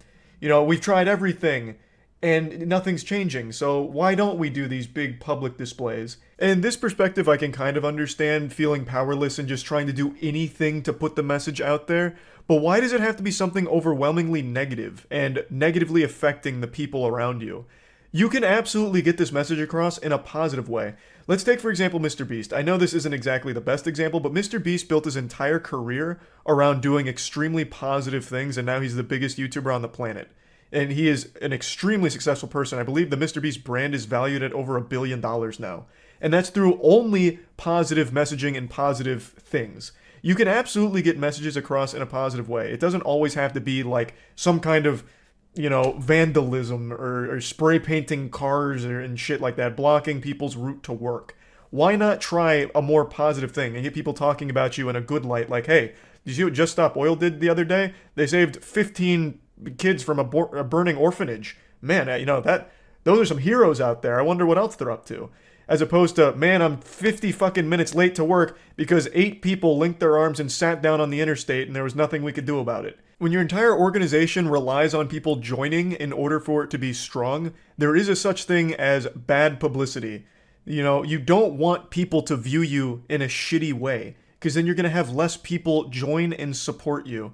So, anyway, that's just me ranting about all of this. I also ranted a bit more about it on stream in relation to the mashed potato incident, so I'll show you some clips of that now real quick. It's really popping off. It's getting the message across really well. I'm sure any day now we'll stop using oil. What is that going to do for them? We've gone over this before when they threw tomato soup on that other painting. We'll go over it again. The idea behind it is get their name in the headlines. Hopefully people will look at the message and be like, all right, I'll support that. That doesn't happen, obviously. All people do is they see the headlines like, wow, bunch of fucking lunatics. I'm going to ignore the message. Terrorist organization. All right, let's not get carried away. Right now, their terror attacks consist of throwing tomato soup and mashed potatoes on paintings, both of which were behind glass, so they didn't actually damage them. They just made themselves look super stupid. I wouldn't necessarily call them terrorists. If they really wanted to do something to, directly try and impact it, I don't know why they wouldn't target the actual oil companies or something. Instead of just blocking the interstate for normal working people, why not block the driveway to one of their houses or some shit? Or block the exit to one of their factories or some shit. Play the video. It's not a very interesting video, but sure, here. It's exactly what you expect. They throw mashed potatoes and then super glue their hands to the wall. Blocking traffic is the worst thing. I don't know if Just Stop Oil blocks traffic. They might. I know it might be Extinction Rebellion that does it, but for some reason, some of these groups block traffic for normal people. So then it's just working people that are significantly late to work because they were blocking traffic to get their message across. Everyone that was late now immediately writes them off and will always go against them 100% of the time. It's just fucking worthless. Oh yeah, they blocked an ambulance once too. I remember that one. That was Extinction Rebellion, I'm pretty sure. Yeah, overall, I just find this whole thing to be a massive miss here, just a fat L for the protests, because the only conversations being had are about how dumb it is, and it's weakening the actual message, which I do think is a good message overall. So it's just doing more harm than good, and it's not doing anything positive or beneficial anywhere. So yeah, I just wanted to talk about this a little bit. That's it. See ya. Surgery is a very scary thing. You are literally putting your life into someone else's hands. And unfortunately, sometimes those hands aren't focused on the task. They're focused on doing some of this. And maybe even a little of this. And God forbid, Lord help us, sometimes even this. What I'm talking about today is the dancing doctor trend. It's kind of dwindled in popularity after some of the doctors participating in it lost their license because of it, which I think is justice served. And in fact, I think that's not far enough. I think if you are a doctor who is compromising the health of their patient because of this dancing trend that you did, you should probably face a little bit more than just the license being revoked. You literally put their life at risk for some clout. That's not an exaggeration to say. Now, this was a bit of a viral trend for a little bit. It actually predates TikTok. It actually was before TikTok, where for some reason some doctors got it in their fucking noodle that this would be a really quirky, fun marketing thing for their practice, and somehow didn't recognize that this would scare the shit out of people, because no one wants their doctor to be the zany goofball who's going to, fool around during very sensitive surgeries. Would stop to film TikTok videos of them dancing with pieces of their patients in their hands and using it as props, or just generally dancing or filming skits while operating on a patient. Just imagine that nightmarish scenario. You're about to go unconscious from the anesthesia, and as your eyes are closing, you hear the TikTok 3-second countdown. And when it hits 0, you just go straight to Valhalla. It's such a terrifying thing to think about because surgery is so sensitive.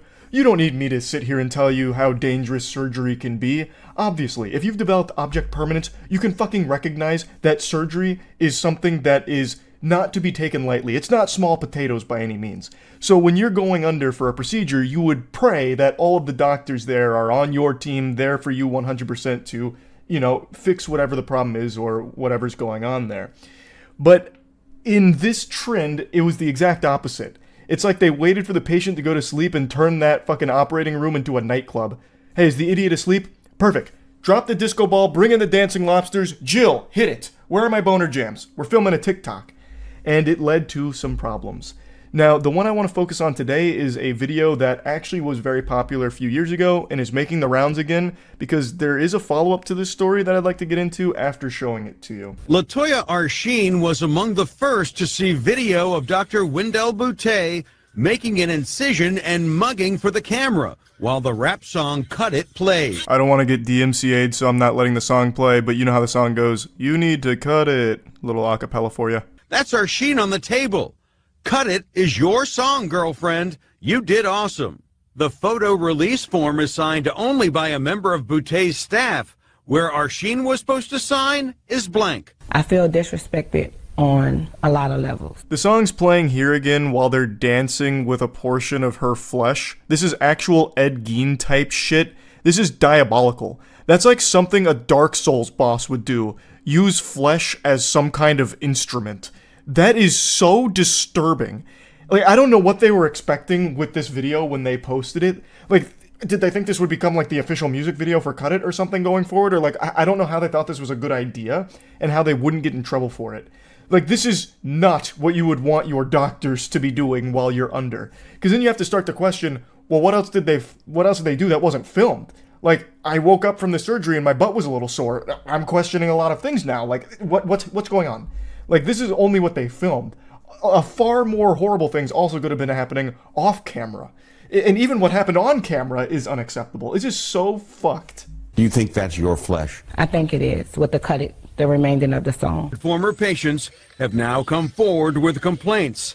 Arsheen plans legal action not just about the video, but about her results. How does your body look now? Disfigured. So according to her, her body is disfigured as a result of the surgery, and from what I can tell, many other complaints say the same thing, that they had less than stellar results. As you would probably guess if your doctor was more focused on making TikToks as opposed to the actual surgical procedure they were supposed to be focusing on. You'd probably have better luck getting your surgery done by some mysterious shady goober off the black market. You'd be risking your kidneys, but in a practice like this, you're risking your whole life here, because you might just die on the operating table because they're too busy focusing on hitting like a fat fucking Gangnam Style while you're under on the table. Really dated myself on that one because I couldn't think of any of the new dance trends, but you get what I'm saying. Now, like I mentioned, a lot of these do predate TikTok. This one in particular, this happened in 2017 through 2018. And it was posted to YouTube and Instagram. But this trend did persist all the way into TikTok, and I'm sure some of you have seen more recent headlines about some dancing doctors on TikTok that have also faced some repercussions for that, luckily. But this one is, I think, the most shocking one, because they are actually dancing around with pieces of the patient. So, the follow-up to this story is there was a lawsuit launched here, obviously, from former patients of this practice. There's numerous videos of Dr. Wendell Boutte here dancing as their patients are under, and as you've seen, even using them as, or parts of them, as props in the dancing. While she's operating, also dancing. The surgical assistants, everyone who even enters the room just gets hit with this fucking boogie virus and they just can't help but dance for the sake of these videos, all while they're supposed to be doing surgery. She faced numerous lawsuits, all of which I believe have resolved, and she's been ordered to pay hundreds of thousands of dollars to the victims. She had her medical license suspended, but from what I can tell, it was only suspended for 2.5 years, which means she can legally practice medicine again in Georgia? I actually can't find a follow-up on that, but she wasn't permanently suspended, which I have to raise an eyebrow to. I don't know how this didn't become like a more criminal case where she'd face jail time, like I think it is super severe, especially when you look at some of these cases. So a patient named Silma Cornelius went into her practice, and she was only there for a couple of small things, but was eventually convinced to do bigger procedures, and eventually paid $11,284, and then also had another scheduled cosmetic procedure down the line.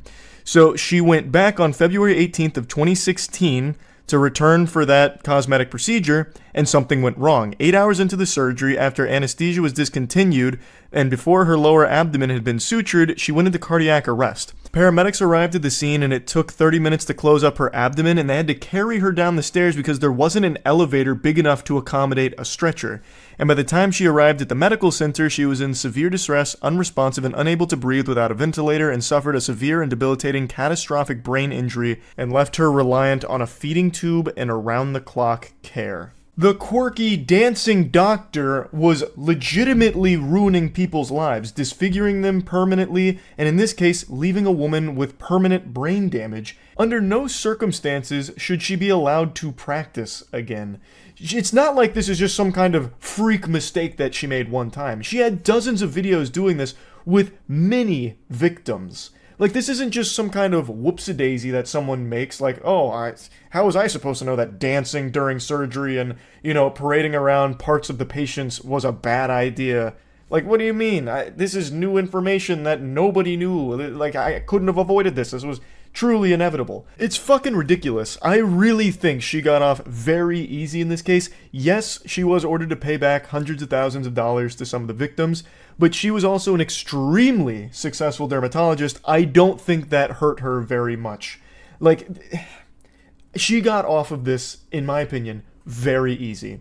Now, the anesthesiologist in that Cut It video you just saw also faced some legal problems as well, but he was actually cleared of malpractice last year.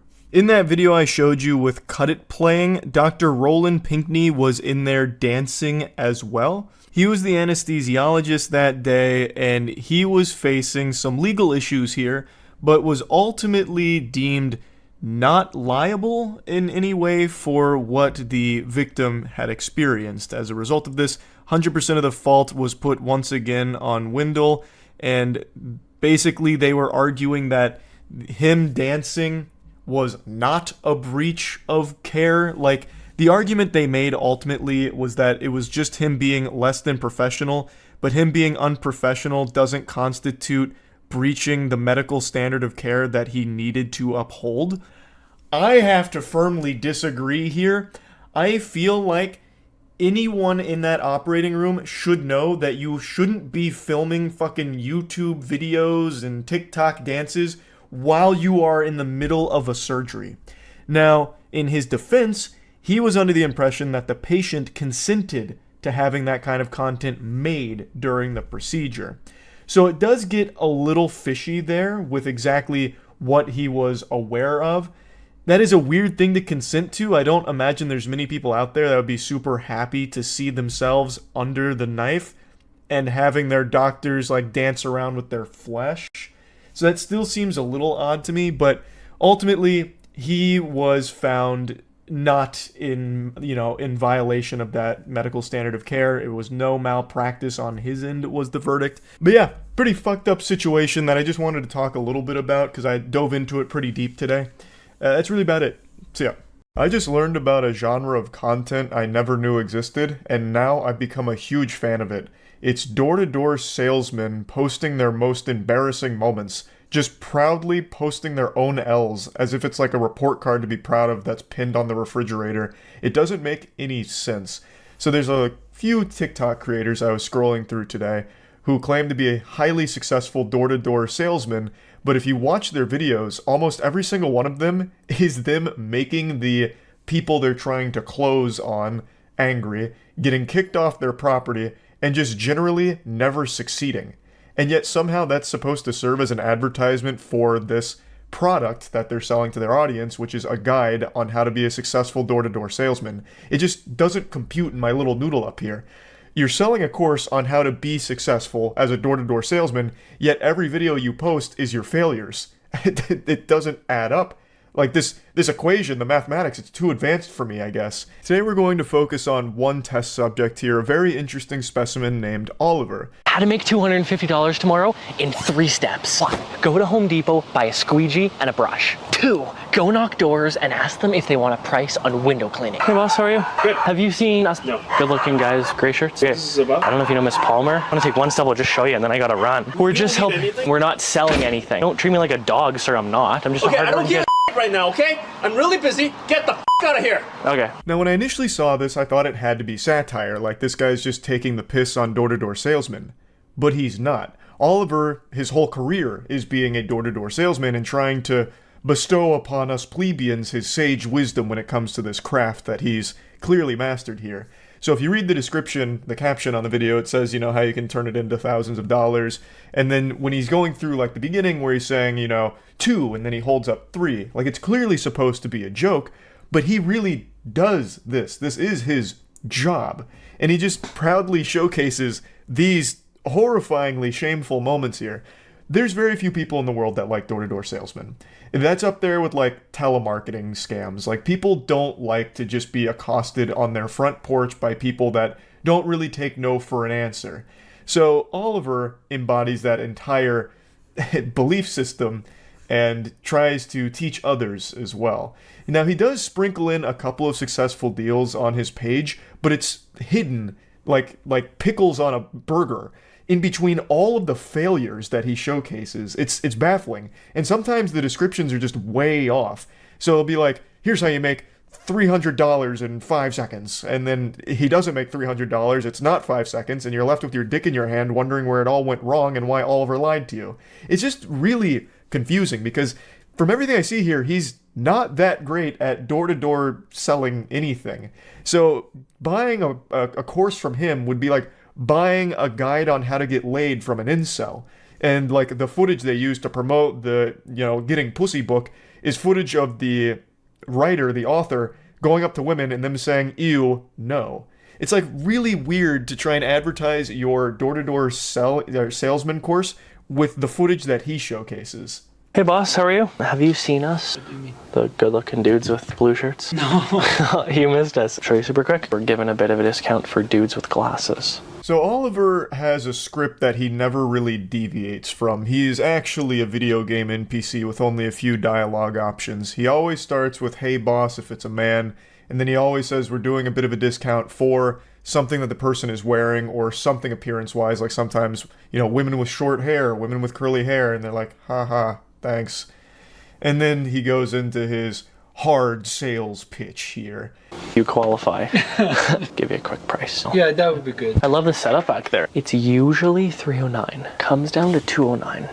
We have planned to paint, but we want to wash everything at the same time. If you have a phone number or something that they can call later. It's a job worth doing in a couple months. If things are worth doing in 3 months, they're worth doing today. We don't want to do that today. If I can have your phone number. Sure. If you call us back though, it's going to be $309. Yeah, I see that. If we could give you an awesome job, could we call it $149, give you a bit of a discount? If it's worth doing, then it's worth doing today. I don't want to do that today. He tries to really put the nipple clamps on him here. He wants to close this today, and he is not budging on it. So the guy is being very respectful. He's like, hey, you know, maybe we just schedule this for another day, really not feeling it for this afternoon. But Oliver, he's on the hunt right now, so he just keeps dropping the price lower and lower, hoping that he can get at least like $100-something out of this exchange, because he knows he's not getting a call back later from this or anything like that.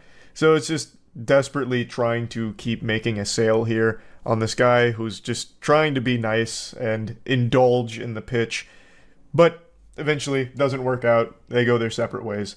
Oliver does sometimes get pretty aggressive though. He follows the same script, of course, but sometimes he seems to get hurt because I think he has a pretty high level of entitlement. Kind of the route coordinator Just tell me what you're doing. Showing's easier than telling. No. Come on, where? We're doing real good. We got the nicest I know. one in the street. I'd rate it A+. Sorry, We're just guys. doing... We're really happy with what we've got. What do you got? Go away. Go on. This is my property. I want you off it. But I haven't even told you what we're doing. I'm not interested. I don't do things at the door. Cool. Okay. People always say no to things they don't understand. Oh, don't. Have a great day. There's always one guy. I'm happy to check off the stubborn guy for the day. Have a good one. Insufferable. The elderly gentleman here isn't the bad guy. Nobody likes door-to-door salesmen. Like, plain and simple. There are very few people that enjoy that. And the ones that allow you to go through the whole kit and caboodle song and dance of what you're selling are the ones that are just too afraid to just say no to your face and close the door, because that's not an easy thing to do for most people. That takes a lot. And most people, it becomes kind of like a high-stress situation trying to figure a way out of it, but no one's usually interested. So this old man just being blunt about it isn't necessarily a bad thing. Another thing I notice a lot with door-to-door salesmen is they really like elderly people because they're much easier to manipulate into giving them money for a usually subpar service and something they legitimately don't need in any capacity. So this guy was just not having it. He's saying, no thank you. But Oliver keeps pushing. He's like, oh, you don't even know what I'm doing here yet. Oh, people always say no to things they don't understand. Just being a fucking insufferable asshole. Like, condescendingly talking to this guy as if he's an idiot for not doing this. And it's just trash. Like, I think that's just awful. So then that clearly gets him even more riled up. And then Oliver's like, hey, I'm checking the stubborn guy off the list. Like, what is this? Elementary school? Hey, Junior, listen, no gold star for you. You're a bad egg, not a good noodle.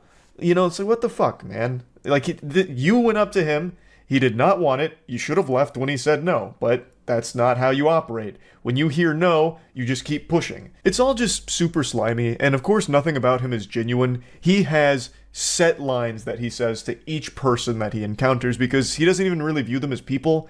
They're just potential money bags that he can grab a few bucks out of.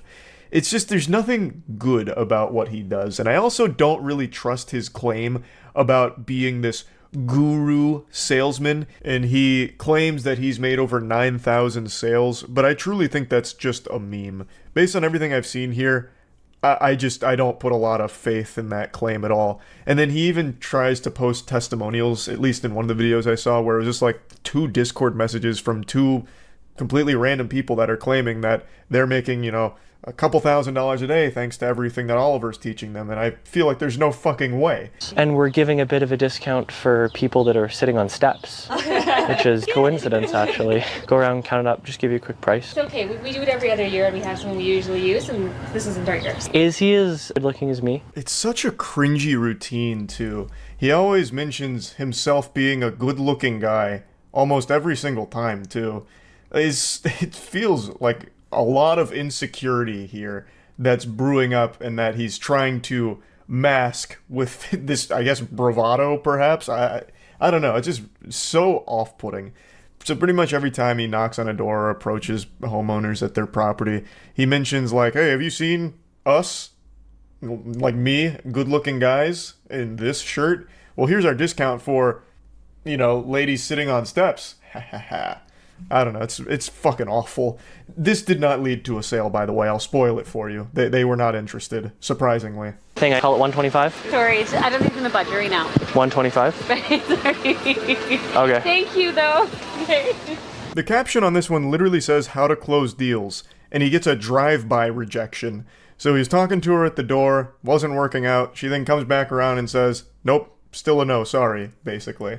And yet he still says how to close deals, even though, like, if you watch the video, he doesn't close the deal. He gets the door closed in his face, fundamentally. Like, she didn't, slam the door in his face or anything, but it was a no. I think that's probably enough clips here. I just find this to be so fascinating to hype yourself up as a guru of a craft, but then all of the evidence you present of yourself being that guru contradicts it, because it's mainly failures or just being misleading.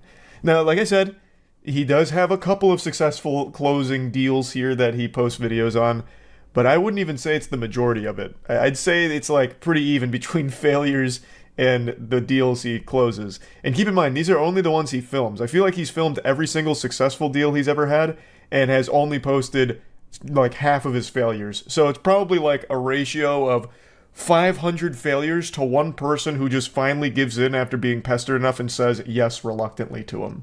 So it's not exactly the best ratio. I'm just spitballing numbers here, but that's kind of the impression I get. I just wanted to talk about it because I didn't even know this little genre of content existed. So found it interesting. That's about it. So yep. I know Thanksgiving's right around the corner, but I'm too excited. By golly, I tell ya, I can't wait, so I'm serving up the turkey early. So I hope you've brought your appetite, because here comes the choo-choo train open wide. I'm feeding you something very wacky today. This week, 2 Arizona school teachers lost their jobs after some of their OnlyFans content they were producing leaked. And it wasn't so much the existence of the OnlyFans itself, it was more so the fact that some of that content was filmed in the classroom that the woman teaches at. Her name is Samantha, and she was an 8th grade science teacher by day, but by night, she was a penis professor. And she filmed videos with her husband where he would just fuck her in the classroom that she teaches at, just reducing a holy dojo of education to a simple cum dumpster. Now, in response to all of this blowing up, she's come forward with another video, but this time she's not getting her ass spread open, she's spreading her side of the situation. So, she has this video that explains why she did all of this, as well as going over how everything unfolded, and I'd like to share that with you all, as well as going a bit deeper about the situation, because it's maybe even a bit more than wacky. This is starting to teeter on the edge of being pure silliness, even, I dare say. I created content at the beginning of the summer in order to earn extra money on the side to help pay for our basic necessities that our salaries were no longer meeting. So she starts by explaining that teacher salary, especially in Arizona, is dog shit. And you'll get no argument from me there. Teachers get paid in popsicle sticks, basically. I think their salary is laughable compared to the work they're expected to do and how miserable the job can be. You make more money boosting League of Legends accounts every other weekend than you do as a full-time teacher. It's fucking ridiculous. I think it's just sad. And her husband is also a teacher, so a 2-teacher salary isn't exactly like hitting the jackpot. That's not an infinite money cheat code or anything. So she says that her and her husband started to struggle with being able to meet the basic requirements for their family and their children, which is why she looked for alternative income methods and chose OnlyFans. But then the question still exists of why do it in the fucking classroom that you teach your students at? It makes no sense whatsoever. I chose an anonymous name as well as blocking the entire state of Arizona on my OnlyFans so that it wasn't accessible to anyone living in the state. I didn't even know this was something you could do. I had no idea our technology was this advanced where you could just ban an entire state from checking out your OnlyFans. It makes sense that she'd tried this approach here, so that way no one in the immediate area would ever find it, but clearly something went awry. The technology must not be bulletproof because they still found it, and rather easily, it seems. Just listen to this. One student reportedly told his mother that his teacher was spread over his desk. What a crazy conversation that must have been. Just picture yourself being that kid. You're hanging out, sipping your apple juice, just a normal 8th grade day, and a friend of yours sends you a link to a video your teacher filmed and says, "Isn't that your science teacher, Miss Samantha?" So you click it, you open it, and there it is. No secrets left. Your teacher is being spread like butter on toast, and it's on your desk. You just sit there thinking to yourself, oh man, I did algebra on that desk. And then imagine going into school on Monday and coming right up to that desk, like you'd have nothing but like these war flashbacks, these visions of cheeks being clapped on your desk as a tear streams down your face. I'm also curious how many desks she was fucked on top of, because in another report someone said, "That was my friend's daughter's desk, and she is mortified over the situation." It really seems like no desk was safe in this situation here. And I have to wonder, did they like clean up after themselves or anything? Because they didn't set it up like it was a scene out of Dexter where he puts up like all of the, sterile environment, like surgery operating room kind of shit. They just went in there raw and like in the actual classroom and fucked. Did they at least bring Clorox and wipe off the desks when they were done using it? Or did students then go into that classroom after the weekend and wonder why their desks smelt like asshole? This whole thing just doesn't make any sense. But you know what does make sense? How great my G Fuel flavor is. Divine Peach. Anyone that's tried it has had their lives improved for the better, I have no doubt about that. And now I'm happy to report that the cans are here and they're a GNC exclusive right now for stores. So if you want to find your closest GNC, there's a link in the description for that to pick up a can of Divine Peach. Now I've mentioned this on stream, but I'd like to mention it here as well. The caffeine content on my flavor is 140 milligrams as opposed to the standard 300 milligrams for other cans. And I'm really happy about that because that's the caffeine that I prefer. So I wanted to bring that to your attention as well. And there's also a sweepstakes going on right now for anyone who buys a can and takes a selfie of themselves dressed as me. You stand to win a G Fuel mini fridge or a 12-pack of Divine Peach. The video that was created and advertised was made after contract hours on the weekend. No minors were ever present or involved in the videos. I don't think anyone was ever trying to make the accusation that minors were present or somehow involved in the content, because that would be a whole different ballgame. This would be an entirely different conversation. That would be a massive, massive, massive crime. Now, what people are saying is even though minors weren't present, the fact that you're using their space for adult content is a problem. Obviously. So although there's no kids there, like Junior's not knocking on the door to the classroom, Miss Samantha, I've got my extra credit homework. Oh, jeepers! Like, even though there's no kids actually there, the fact that you're fucking in their playground is an issue. You can't just go to a kid's space and film this kind of content. It's not okay. You can't just like venture on over to Chuck E. Cheese and get your back blown out in the ball pit, film it, and expect nothing to come from it, expect it to be all honky-dory. And again, why did you want to use the kids' space for your porn? Why? It's not like that was your only option. You could have done your OnlyFans anywhere else, like at home. Why did you take it and film fucking porn in the space that you teach children? It is so fucked up and weird. And also, I'm sure all of you have realized this by now, but after school hours and on weekend doesn't necessarily mean there's no kids on the campus. I remember growing up, there were always club activities and shit that would go on weekends. So it was still very possible that there were kids in the nearby vicinity. It doesn't mean that there was no kids ever even close to their situation. It just, luckily, none of the kids ever, like, walked in on this shit. The whole video also isn't helped by the fact that she's clearly reading something she wrote in Microsoft Word and is trying to, like, keep up with it. So she'll take these long pauses to scroll, and you can see sometimes she loses her place in the document. So it also comes across as very insincere since she is blatantly just reading it very monotone from her monitor. So I don't think that helped anything that she was saying here, to be honest. I am already paying the consequence by losing my teaching certificate as well as losing the job that I loved most. I thoroughly enjoyed working with my coworkers, teaching my students science, and it brought joy to me every day. Looking back at the situation, I wholly regret creating the video in the classroom after school hours. But I felt trapped in my financial situation, and I felt this was the only way that my family would be able to survive. Really? This was the only way, the only option? Having your husband give you the Big McThankies from McSpankies in the classroom you are a teacher of. That's the only way your family could survive? How? And why couldn't you just film yourself getting fucked by him at your house in the safety and comfort of your own house, in private, away from everyone else, and certainly away from the area that kids go to learn? Jesus Christ, if the whole idea was to sell a fantasy to perverts about a school teacher being fucked on the job or whatever, why not just set that up at your house? Just get a little desk, a TI-85 calculator, and a ruler, and then still have your husband give you the business there, away from actual schools. Like, it just seems like a no-brainer. So yeah, overall, a pretty wild and wacky situation. Again, I do understand teachers do not get a fair salary. Their pay is pathetic for what they do and how important teachers are. They're like probably one of the most important jobs, and yet they make no money from it, basically. So I do understand the financial struggle, but that doesn't excuse what Samantha and her husband did here. All of their actions fucking in the classroom that they teach kids at is despicable and sick. So it's no excuse for their actions, but I do understand that the teacher salary is terrible. And yeah, that's about it. So yeah. Emergency crew rescues sex doll after mistaking it for a drowning woman. Can't look at that on stream, but I'm going to look at that over here right now.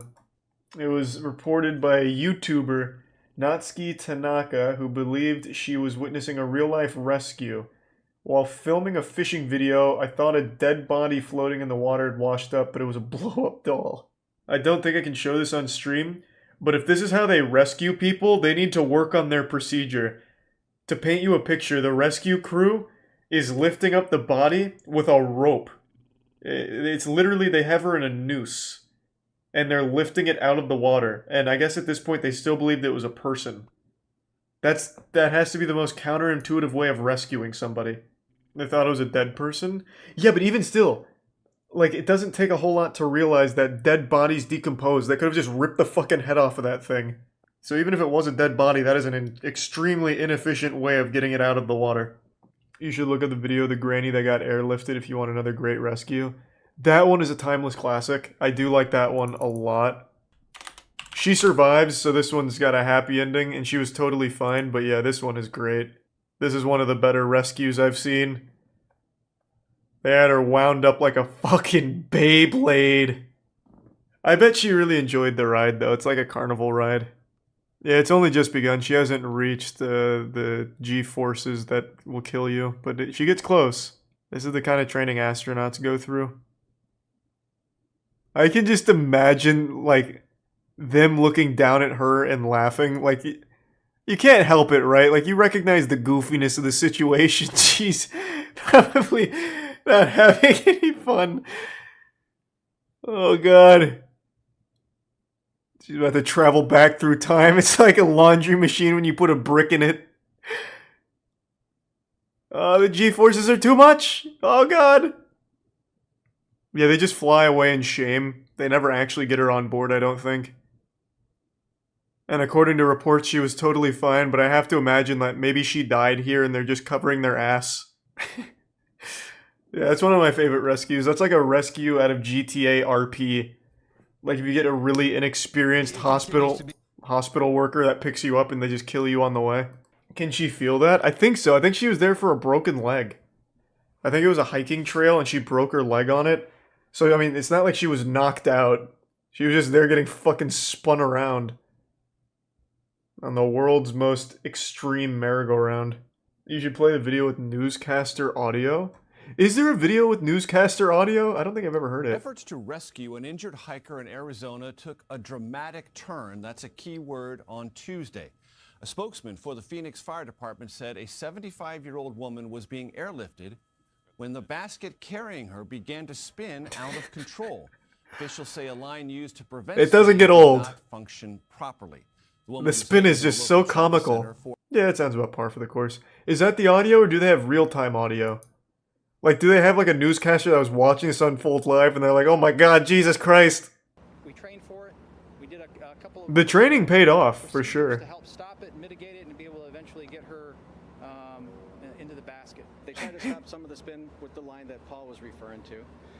But that didn't work, and it actually eventually broke, so we brought it down again, brought it back up, hoping some of the spin would lessen, which it didn't, obviously. So the next... I feel like it gets faster every time I watch it. I imagine it's going so fast that it started to throw off the helicopter's balance. It's like matching the speed of the blades. She sued for $2 million and won. 74-year-old woman files $2 million claim. Hey, good for her. I mean, you get to go on a little amusement park ride, the little spinning teapots, and you get $2 million? I mean, that's a fucking deal. Good for her. See this?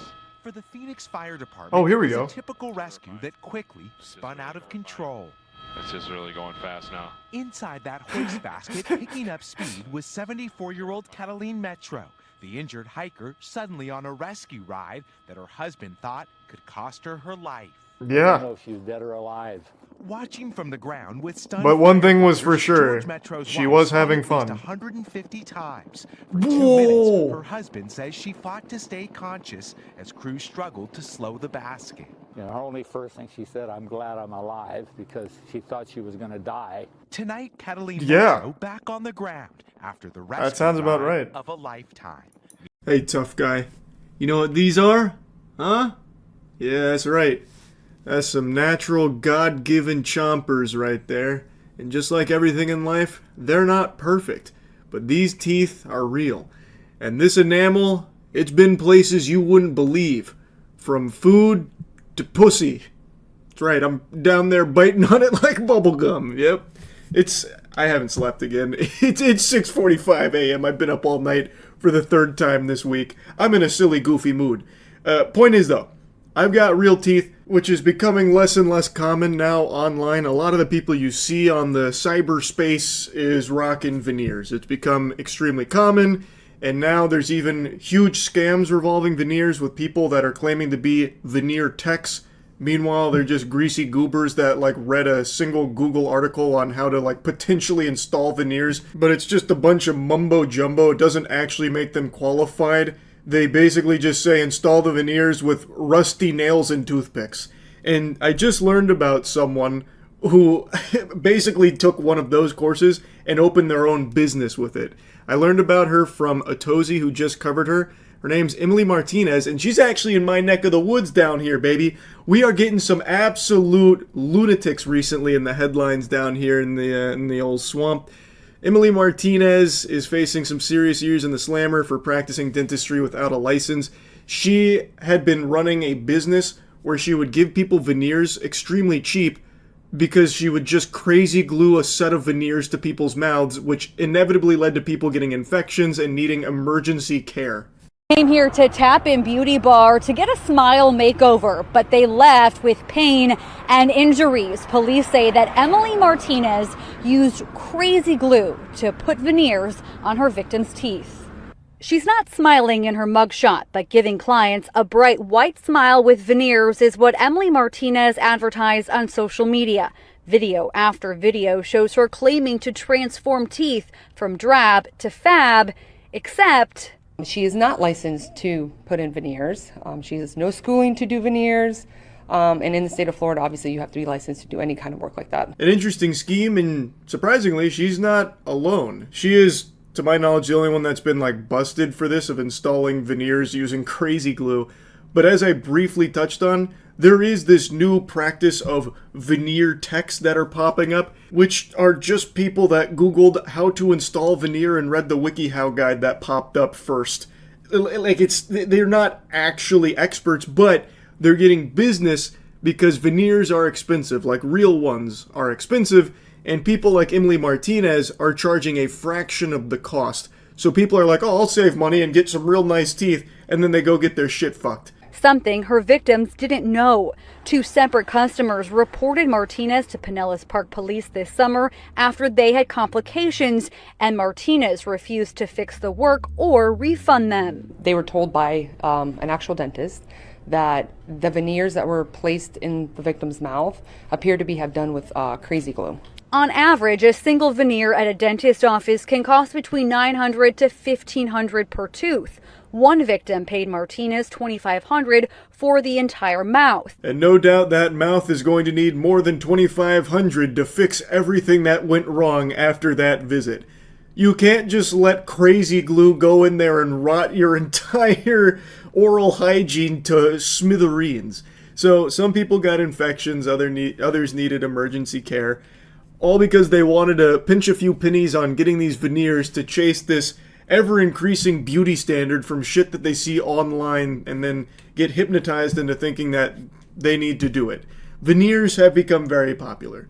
A lot of celebrities you see have veneers. A lot of influencers online you see have veneers. So now this market is booming and people following this trend, which has led to people like Emily Martinez exploiting it and trying to squeeze some doubloons from some gullible people. I struggle to imagine the people that will see an Instagram post, a complete stranger claiming to be a veneer tech and just rationalizing it in their head that it's a good idea to make that purchase. They must know what they're doing. All because they saw an Instagram post. It's crazy. And I know it's not anything groundbreaking or new. This happens in every industry. You can probably go on Facebook Marketplace right now and find Big Bubba's Tires offering BBLs in the back rooms. Like, you can find all of these, like, back alley surgeons to do these procedures for cheap. And it's always going to be horrible. It's always going to be the most atrocious work possible that is going to really damage you in the long term. Maybe not even in the long term. Maybe immediately it will hurt you. There are people that have died from botched BBLs. Like, I'm getting sidetracked. As far as we know, no one has died from these veneer installments. But people have got infections and needed serious care to fix it, spending significantly more money on the maintenance and fixing of their teeth than what they saved by going to Emily Martinez for a cheaper set of veneers. It's not the first time she's been accused of this crime. We learned in March Martinez was arrested on charges of unlicensed dentist work in Hillsborough County. She was released and performed the work on Pinellas victims in June and July. And it may have been more than veneers. We also got information that possibly pulling of teeth. We did also get information that maybe even like children's veneers. So this is still an active investigation. From the sound of things, people that paid a visit for those veneers viewed her as a dentist. So they started, I guess, requesting like tooth extractions and shit. Or maybe she was just offering that for funsy. Like, hey, this tooth looks a little rotted. Do you want me to just yank it? I'll only charge you like $1,000. They're like, oh, great, what a deal. I wonder how that extraction went, by the way. She probably just got a pair of needle-nose pliers and just yanked that bitch right out. Or maybe just took like a hammer and chisel and just fucking whacked on it or something. Like, I bet it was the sloppiest, most painful process ever for a tooth extraction. I imagine finding your dentist through a veneer tech post on Instagram. It blows my mind how anyone would let themselves do that. And according to the report here, she was also allegedly doing veneers for children as well. What the fuck?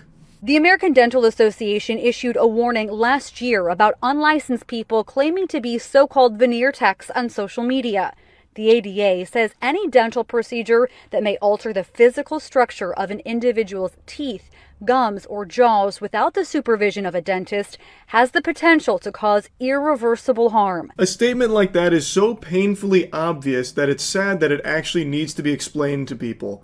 Like, people should be able to have the bare minimum intelligence to recognize that going to a random Instagram account that's charging you like a crazy deal on veneers is probably going to lead to some subpar work, or at the very least, this person is a shady individual and probably not like a general accredited dentist. Like, I don't know how people don't see that by doing something like this, you are setting yourself up for failure. It's also just such a nice cherry on top of this cake here. She was refusing refunds. So those customers that had the complications approached her directly, and she just said, absolutely not. I'm putting the kibosh on that line of questioning right now. No refunds. This is a non-negotiable. Police say Martinez's victims needed emergency dental care after what she did to their teeth. They actually have had to pay thousands of dollars to get their teeth fixed. And some of them had to wait for the infection to clear and go get their teeth fixed. And police say that Martinez was operating here since at least January, but she has used multiple different names for herself and her business. They encourage anyone who may have used her services to reach out to police. This lady was unhinged with this business here. I am very curious how many people paid for her services, because we know at least 2 of them had some pretty big complications that required like serious tending to, according to the stories. I even read a report that apparently where she claimed to be a dental assistant for 4 years and had proper tools and training, and she learned how to do this procedure after taking an online course on how to fix her 11-year-old daughter's smile after her teeth were knocked out. So basically, she did a Google search on installing veneers and then launched a whole business which basically amounted to just crazy gluing that shit to people's mouths. A mind-boggling strategy. Also, that's apparently not that uncommon when it comes to veneer techs. According to some of the reports, veneer techs take like a 2-day course on how to do it. Truly someone worth putting your oral health in the hands of. Pretty interesting stuff here. I'm curious what her sentencing will ultimately look like. And I'm, like I said, very interested to know how many clients she had. I bet there are people that were seeing her actively like a general dentist, like even going for checkups to her. I bet. But anyway, I just wanted to yap about this a bit. That's it. See ya. There's no better way of starting your morning quite like a nice bowl of spaghetti and an extremely goofy story about a Miami teacher showing a 4th grade class a horror movie about Winnie the Pooh basically being a cannibal. It's an extremely weird story I can't wait to dive into. So apparently he showed them this movie by accident. I don't know how you make that kind of mistake considering the movie's title is Blood and Honey, Like, I don't know what he thought that meant. Like, maybe, you know, blood of Christ. Maybe he thought it was very religious. I have no clue. But even when he played the film and the kids were asking him to turn it off, he refused to. So it doesn't really sound like an accident to me. This sounds like some kind of weird, nefarious prank. Like, I don't know if this is an Impractical Jokers situation where he had someone in his ear telling him that he had to play the entire movie to the classroom. I have no clue. But this is a movie I actually made an entire video on because of how shitty it is. So I can promise you, even if this wasn't played for a 4th grade class, anyone this movie is played for will be begging you to turn it off. I was almost begging the movie theater to turn it off when I was in there watching it. It is trash. Before students from the Academy of Innovative Education were let out of class, this mother let out her frustration. I feel completely abandoned by the school and Michelle Diaz reached out to CBS News Miami. She said her 4th grader twins were distraught because of a movie their math teacher played for students on Monday, October 2nd. I don't know what math lesson this was supposed to teach. Winnie the Pooh plus blood and gore equals scared children. Even if he didn't play the horror movie, I feel like, why would you even play Winnie the Pooh for a math class? What's that going to really do? Just seems like he didn't feel like teaching that day, and he just happened to have Winnie the Pooh Blood and Honey on a DVD in his backpack, and he was like, all right, we'll let it rip. 20 to 30 minutes to a movie called Winnie the Pooh, Honey and Blood. We need to go. This is the trailer of the film. It's rated NR, meaning not rated. The premise? 2 bloodthirsty murderers, one of them wearing Winnie the Pooh mask, terrorize a group of young university women. Now I've got to call into question the journalistic integrity here, because that's not what the movie's about. It's not 2 men wearing masks, it's Winnie the Pooh and Piglet. It's supposed to actually be them, so they got the plot synopsis a bit wrong here, but that's all water under the bridge. That's no big deal here. I love bad movies. I gobble that shit up more than Winnie the Pooh gobbles up honey. But this one was absolutely horrendous. And the kids got 20 to 30 minutes of it, according to the parent there, which means they got quite a bit of gore and titties. So one of the first scenes, well, it's not one of the first scenes, but an earlier scene in the film, Winnie the Pooh is hunting down a woman, and after he catches her, he rips her shirt off and her titties start flopping around like they just got hit by NVIDIA jiggle physics. And he goes, "Ooga!" He doesn't make that noise, but he like stares at him like really wide-eyed because he's looking at breasts, and then he throws her in a wood chipper. All of that's very early in the film, meaning that 4th grade classroom saw all of that in their fucking math class. He didn't stop the movie, even though there were kids that were like, hey, just stop the movie, we don't want to watch this and whatever. How was that movie picked? So he said that the children picked it. It's not them to decide what they want to watch. It's up to the professor to like look at the content. Yeah, to me that seems like a load of fish paste. I'm calling dirty barnacles on that. I don't think the kids chose Winnie the Pooh Blood and Honey, but let's assume, suspend disbelief for a second, that they did. Why would it even be an option here? And when they were asking him to turn it off, why wouldn't you just turn it off? You know, like, it doesn't seem like this was accidental. It doesn't seem like, oh, you made your bedtime to lie in it. You wanted Winnie the Pooh Blood and Honey? You're getting Winnie the Pooh Blood and Honey, you little bastards. You fucking rapscallions. Just should have been able to instantly recognize that this isn't the type of film that should be playing for a 4th grade classroom. I remember that there was like celebration days in middle school where you'd have like a pizza party and a movie. This would be the worst pizza party ever. I'm just chowing down on a triple cheese pizza and I'm watching Piglet bisect a woman with a battle axe and I'm begging the teacher to please turn it off, but they're just doing this to me. Nope. Like, what the fuck? You're gonna sit there and watch it. It's part of the curriculum. This is math in action in the real world. It's like, come on, man, just turn the fucking film off. They clearly didn't know what they were getting into when they allegedly chose this movie. Oh, I want a different professor for them. So you want him out? Yes. Did you address that to the school? Yes. And what did they say? That they were going to handle it internally like they always do, that they're very careful. I can understand not trusting this professor going forward. This is a really weird thing to do. It's not like an honest mistake, because the movie pretty much immediately makes it clear that it's not for kids. It's pretty aggressive. So, like, not turning it off after that and then refusing to turn it off even when the students are telling you to, that is some diabolical behavior. Like, fucking peeling their eyes open to make sure they're watching Winnie the Pooh and Piglet murder people and eat them and whatever. That is weird. I don't know what kind of disciplinary action the school board's going to take, maybe refusing his access to DVD players or a VHS player or something. I have no idea. But I definitely get the parents not wanting their students to be in this person's class anymore. I saw this tweet kind of pop off in response to this story, and I just gotta share it with you because it gave me a hearty giggle. Mr. Smith sat at the head of the dim classroom, a bead of sweat running down his temple. Please stop, the children wailed. Emma passed out. We need to take her to the nurse. We can't stop, he thought. I can't stop. It's only a mistake if you admit it. We have to keep going. And besides, he pressed the volume up on the remote, drowning out the children's pleas as Piglet's chainsaw tore through a young woman's neck like wet tissue paper. Innocence ends. We all have to learn sometime. He was a teacher, and the children were there to learn. And the more I pondered this deep, profound narrative, the more I started to recognize that this may very well explain why he refused to turn it off. There's something that all human beings are innately born with, which is what I call the too far gone threshold, so fuck it. It's where you're too deep into something to admit that you've either made a mistake or too deep into something to back out now, so you have to see it through. We have all been there, where you just have to commit to something because you've already embarked on this journey for too long now.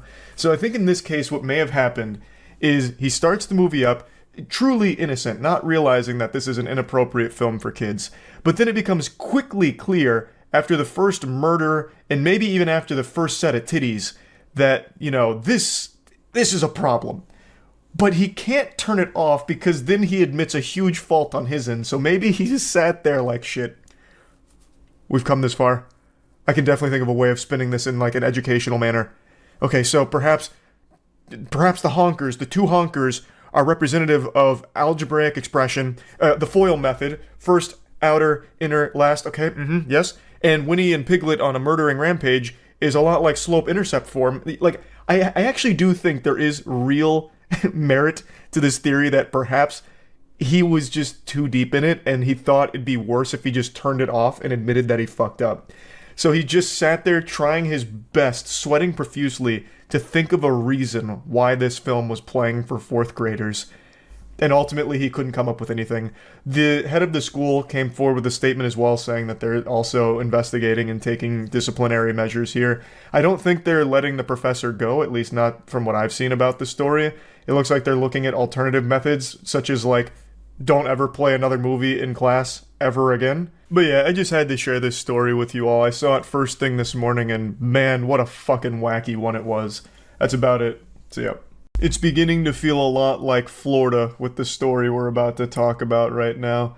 A police officer in Maryland was cheating on his wife, and he was making out with his mistress in public, while on the job, while across the street from a playground that had children actively playing on it. And then after they were done exchanging saliva and smooching, they go into the back of the squad car together. And I'll be honest with you, sports fans, I don't think they were going back there for a game of chess or to exchange any kind of information, unless we're talking about genetic information. I'm pretty sure they were steaming ham back there, engaging in a little coitus. The whole situation is downright diabolical. Not only were they shamelessly making out in public for all to see while the officer was on the job, but then they go back into the squad car together to fuck, while they are parked across the street from a playground that has kids actively playing on it. It's so yucky.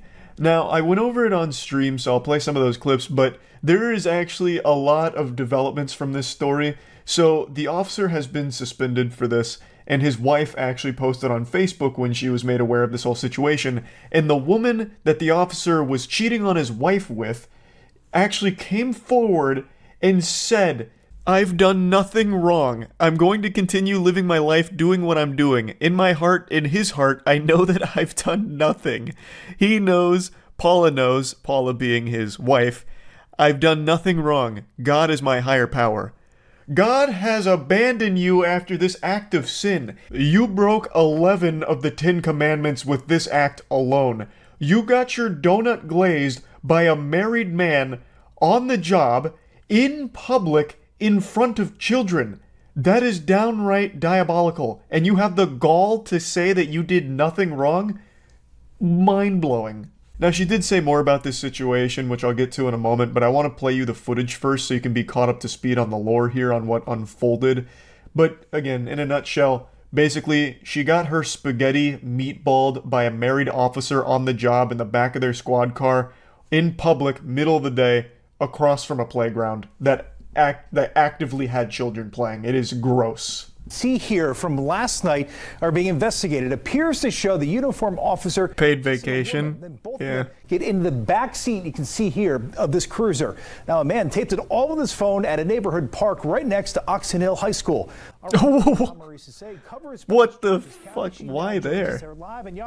He slabbed up outside of a high school to have sex with her in his car. What a weirdo. I still love that everything addresses X as formerly known as Twitter, or just straight up Twitter. Such a disastrous idea to try and change it to fucking X of all things. I was like, oh my god, there's kids around here at the time, and all the time, and he didn't care, and it was not dark.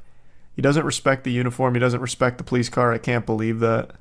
FOP89 has been made aware of the videos circulating on the internet. We have no information as to the investigation of the videos or the officer involved, as that's handled by the department's Internal Affairs Division. We ask that our officer be given the same consideration that any other person would ask for, and that you reserve judgment until all the facts are known and videos are put into context. He is on video making out, literally like sucking the lips off of her face, and then they go into the back seat of his police cruiser. What do you think happened back there? They didn't just go back there to keep smooching. What the fuck do you mean? In what context? What context? It's all just right there. He's just openly making out with her in public across the high school. Across from the high school. He was investigating her mouth. Yeah, I guess she had a bomb in her pussy. And his cock was the only thing that could defuse it. He actually ended up saving the whole school. It's like a speed situation, and you had to keep your thrusts above 4 pumps per second in order to keep the bomb from going off in her vagina. That's a crime, right? Like 100%? Having sex in broad daylight outside of a high school?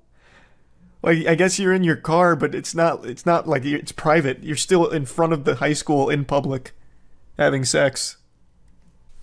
Body cam footage? Oh wait, yeah. They need to release the body cam footage. Maybe that'll be all the context we need. Perhaps it was some kind of deep sting operation and they go into the back seat in order to exchange information or something. I don't know. I really want to see the body cam footage now. We need the context. Can't find where to get Critical's comics at? Oh, badegg.co. First OnlyFans with police POV. That would be big. Well, since he got suspended, so maybe he will need to turn to OnlyFans now. Let me see what the rest of the report says. Arlette, and this is not his first suspension. Now, the incident happened right here in this parking lot at South. Not his first suspension? Is it for the same thing? How many times does he fuck women on the job in his patrol car outside of a school? This viral video. A Prince George's County police officer appears to be kissing a woman. Then they both get into. What do you mean appears to be? Hold on, let me get the unblurred version. What do you mean appears to be? It's not like they were just like pulling a quarter out from behind her ear or something.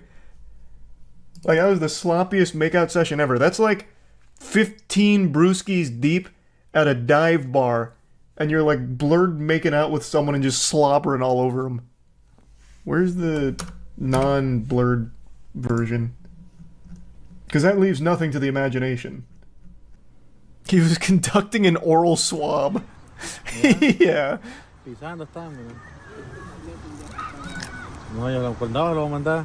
You can even hear kids playing. God, that's fucking revolting. Now that you've seen the evidence here, which is pretty substantial evidence, let's go back into more of what she said. Luckily, she was kind enough to explain that this was not a one-night stand. She said, that's the main story, that this isn't a little thing. Of course, since he's a police officer, it looks bad. But I just want people to understand that this was not a one-night stand. I just love that that's her priority. Like, this is the number one thing she's addressing. Like, okay, listen, everyone. You know, stop all this hoopla. I'll set the record straight. This is not a one-night stand. We've actually been seeing each other for multiple years now behind his wife's back. You know, so get that straight. I'm tired of rumors circulating. The most important thing is to know that this is not a one-night stand. In fact, he cheats often with me. And I guess publicly, too. What's so exciting? He's a cop. I'm a civilian. We got caught. It sucks, but this will pass. She also has a kid of her own, and she just doesn't seem to care about this at all. She's reacting to this the same way I react to finding out I'm out of ketchup. Just like a, geez, darn, oh well. Like, I would have expected something a little more here. Also, this isn't the first time the officer was suspended. In 2016, he was indicted for child abuse after he allegedly spanked a girlfriend's 3-year-old son so much that the boy lost consciousness. But then it was later ruled that the allegations were unfounded. But the mistress here said that the incidents in this current scandal don't get in the way of her feelings for the officer. Now, you know, I don't think you needed any more evidence that this might not be a good guy. But I think this is an important little tidbit of lore to have around this officer. But yeah, I just found this to be a pretty wacky story here that I wanted to talk about a little bit. That's it. So yeah. Have you ever been bullied? I'm assuming all of you said yes to that because pretty much everyone in the world at some point in their lives has been made fun of for something. But if you're someone who said no, you're most likely a liar. Or the coolest person on the planet, you're very fortunate. God bless you, I suppose. But it's time you start getting bullied, so I'll go ahead and be your first experience with it. Fuck you, stupid face. Now we're all on an even playing field. So I'm sure, like I said, all of us have experienced, in one way or another, being made fun of by our peers. But I think what very few of us have experienced is being bullied by the person who gave us life. I am so pissy today. Just downright motherfuckers today. This lady who kicks off this rant with a Chewbacca screech is an OnlyFans model who has a child. And she's about to go on this big spiel about how her child being sick at school has cock-blocked her. And she just starts insulting her own flesh and blood. Admittedly, I'm also a bit confused on what she even means when she says she's downright motherfuckers today. Am I out of touch or is she the problem? I don't get what that means. It seems like she's just desperately trying to be like quirky. I had to come up here. I had to come up here at fucking 11 o'clock in the afternoon. That's prime time. That's prime time.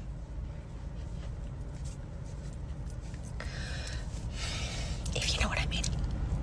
She goes non-verbal there for a moment and starts spamming Fortnite emotes. But don't worry, I'm picking up what she's putting down here. So she's complaining that she's now had to go all the way out here at 11 o'clock in the afternoon, which immediately is news to me. I didn't know 11 o'clock made it to the afternoon. Feels like it probably shouldn't meet that criteria, but who am I to question such an intellectual? But she's upset because apparently 11 o'clock is prime time coitus. Which again, very enlightening information for me. My third eye is being forced open here to the truth. 11 o'clock feels like it'd be one of the most inconvenient times to schedule your fucking bedroom ham sandwich appointments.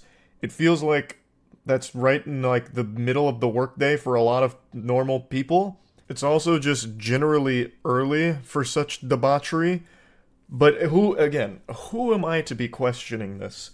She's upset because it's now intruded upon her having sex. And now she's inconvenienced and she's irate. But listen, so that's partly why I'm cranky, but I'm cranky because my child is 10. I had to come up to the school and I had to pick him up. Why? Why did I have to fucking pick this kid up? I had to pick this kid up because he's a man, okay? He's a little man and he's got a weak ass stomach like fucking most men do. She gets so heated that her eyes start going cross during this. He's not a little man. He's a little kid. He's 10 years old. He's a boy. And he was puking. It makes sense that the school would call the mother to come pick up the kid because he puked a few times. Can you imagine being the kid and seeing your mom just flaming you online in a viral rant, like, that's gotta be downright diabolical to experience. Especially if, like, his classmates see it. That'll just be infinite ammunition to use against him anytime they want to make him feel bad. Just bring up that his mom insults him publicly online. It also feels so weird hearing his actual mother refer to him as this kid. That's like something you used to say on Xbox Live during some Call of Duty shit talking. Oh, this kid's just fucking camping, NoobTube one-man army, coward. Like, I don't know why she, like, harbors such disdain for him here over something he can't control. Puking. So somebody busted ass in the library. He threw up not one time, not two times, but 3 times in the library.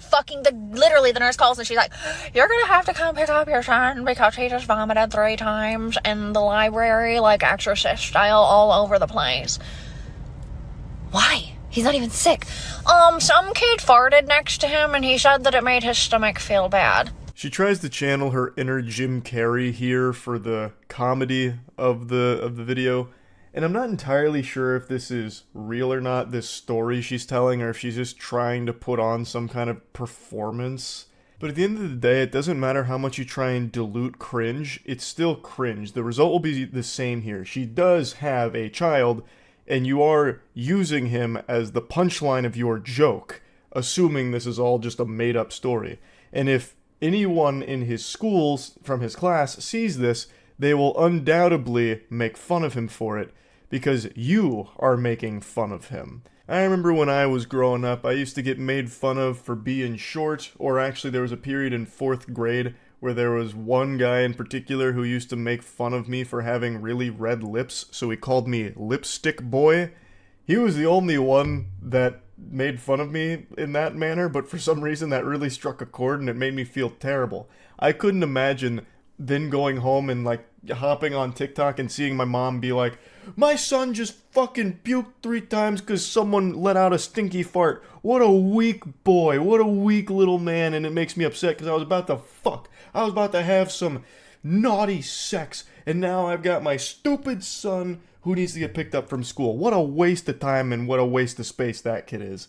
It's like, Jesus, that would hurt on such an unbelievably profound level. It would actually hurt more if this is a fake story. Like, Mom, why are you lying about me just to dunk on me for internet points?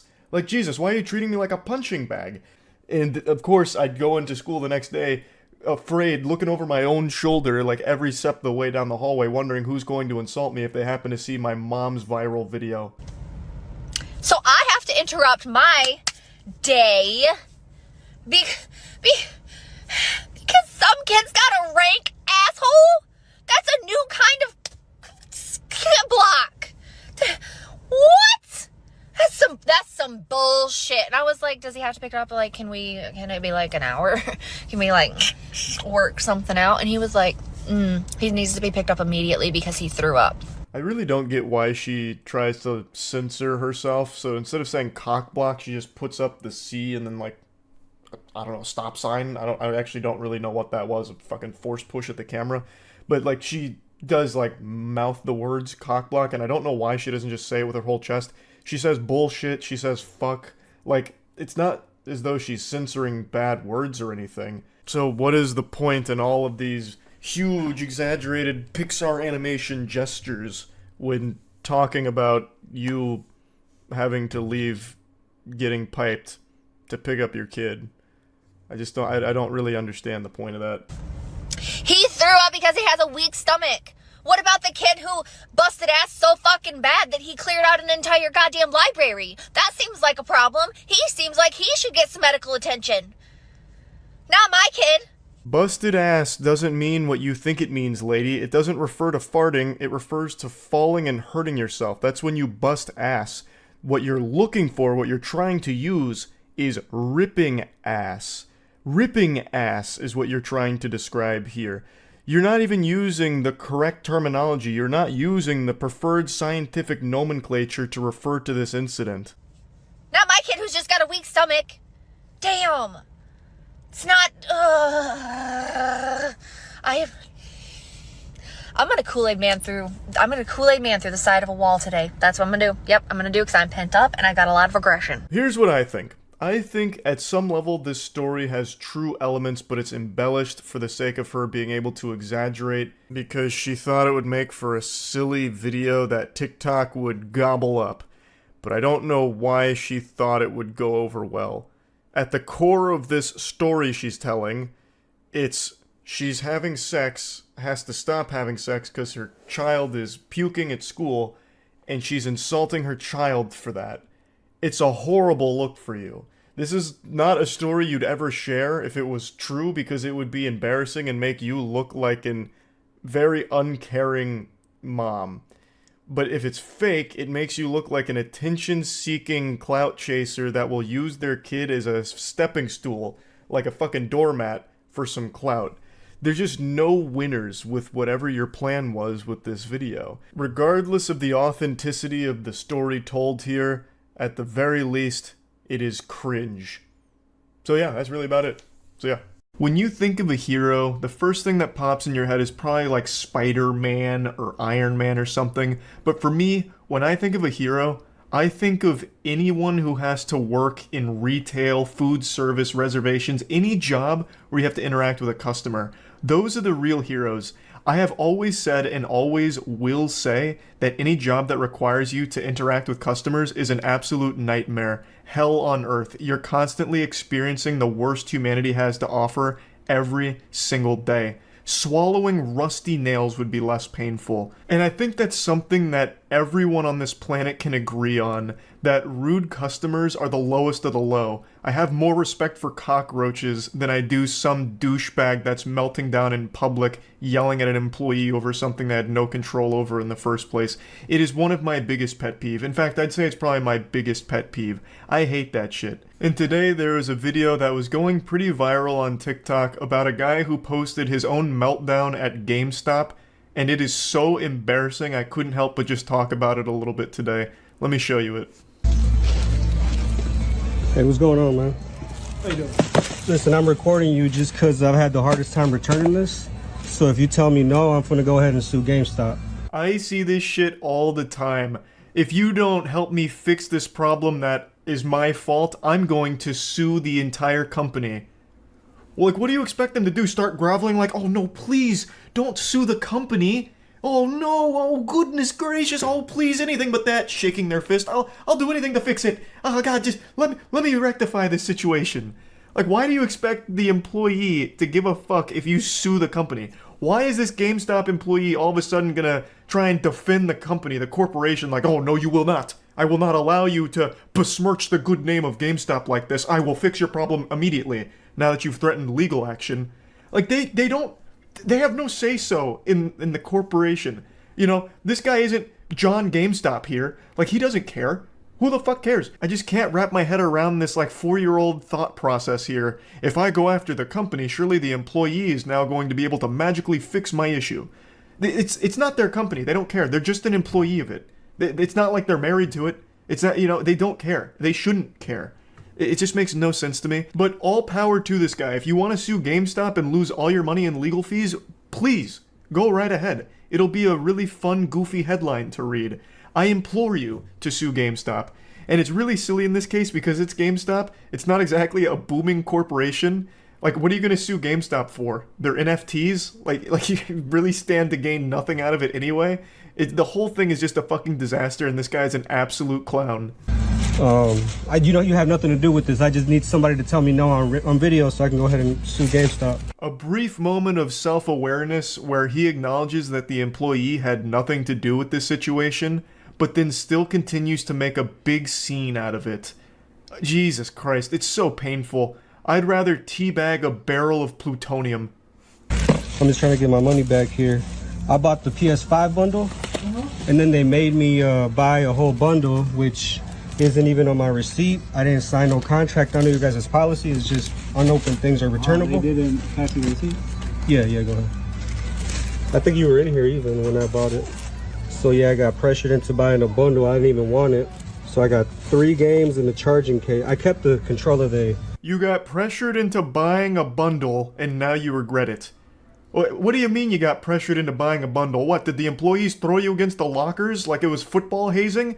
And take the goddamn credit card out of your wallet to make this purchase? What the fuck do you mean you got pressured into buying a PS5? Were you just sitting there trembling like, oh my god, they're talking about a bundle. Fuck, I'm gonna have to do it. Sweat pouring down your face. You like 8 years old? You come in here acting like a big man, but your issue makes it seem like you're just a big baby. Like, what the fuck, man? Jesus. And the whole issue is super stupid anyway, because when you buy a PS5, you get games with it. It's bundled up.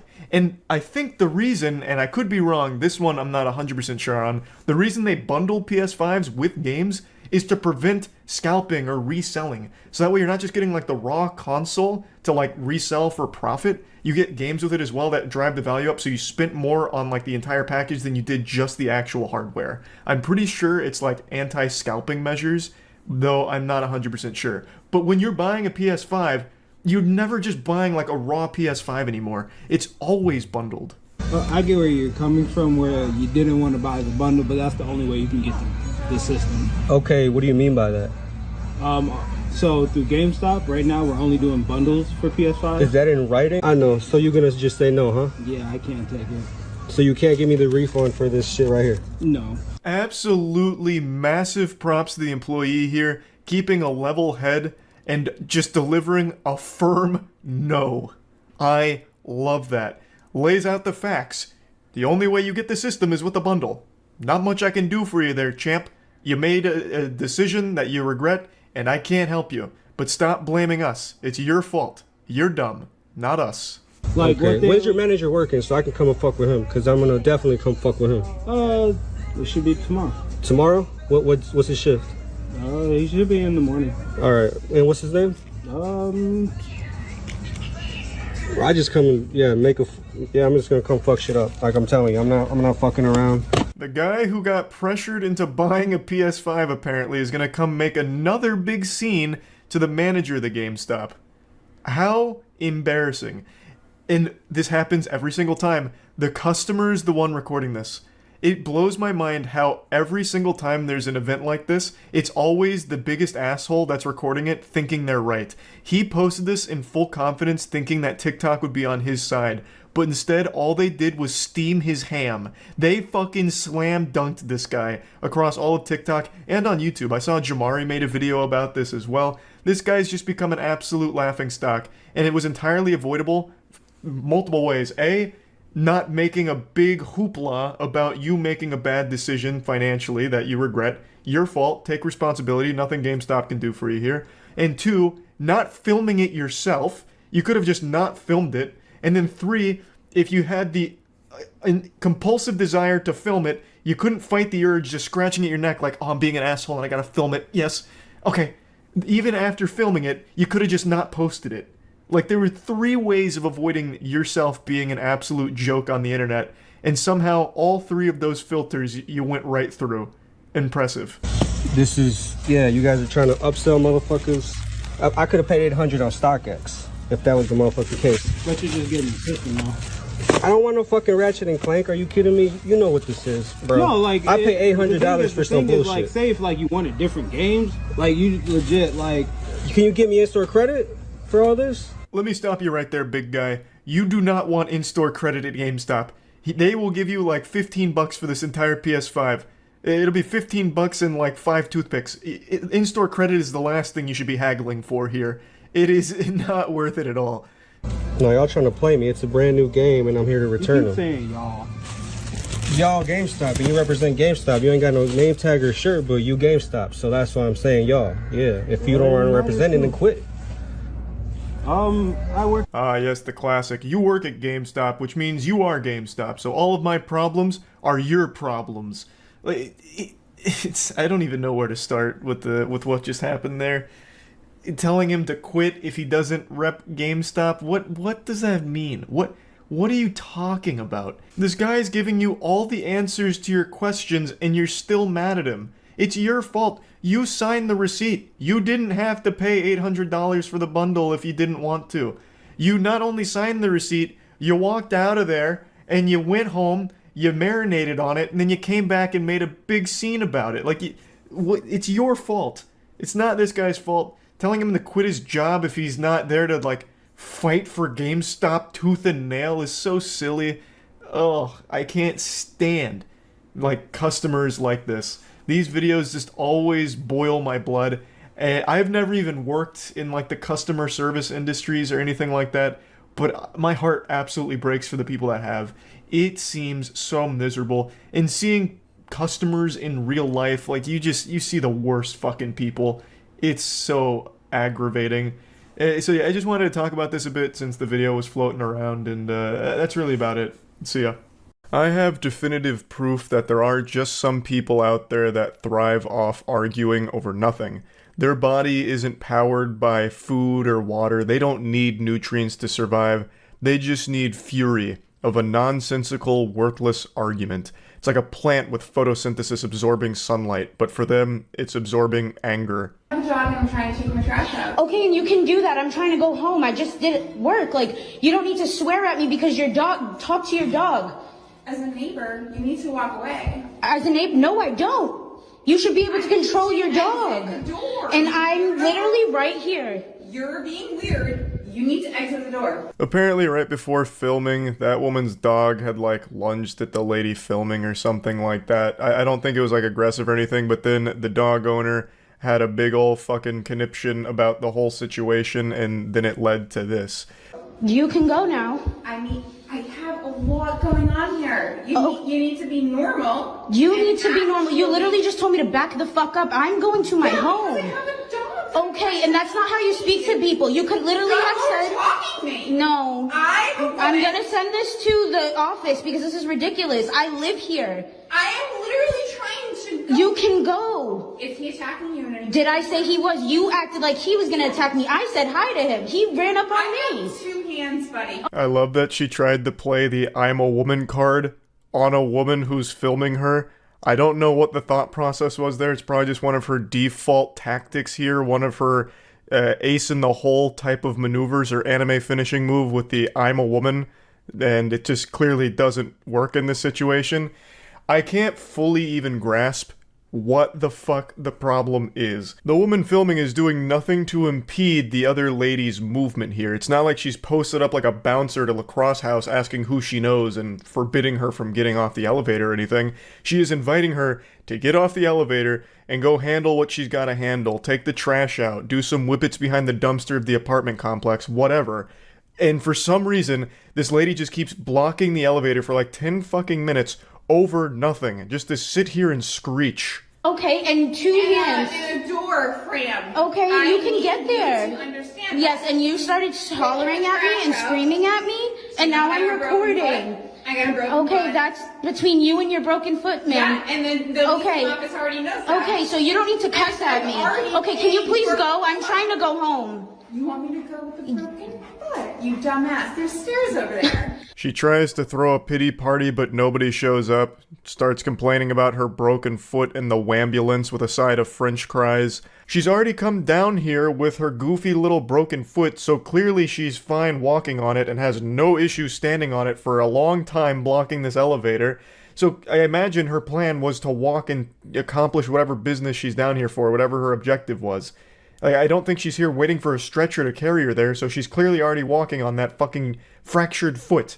Even though I guarantee that's a lie, I know her foot's not broken, she's just making shit up. I'm surprised she didn't go a little harder though and say some shit like her kids have been kidnapped and now the lady filming is going to be responsible for their death because she can't get the ransom money to the kidnapper or something.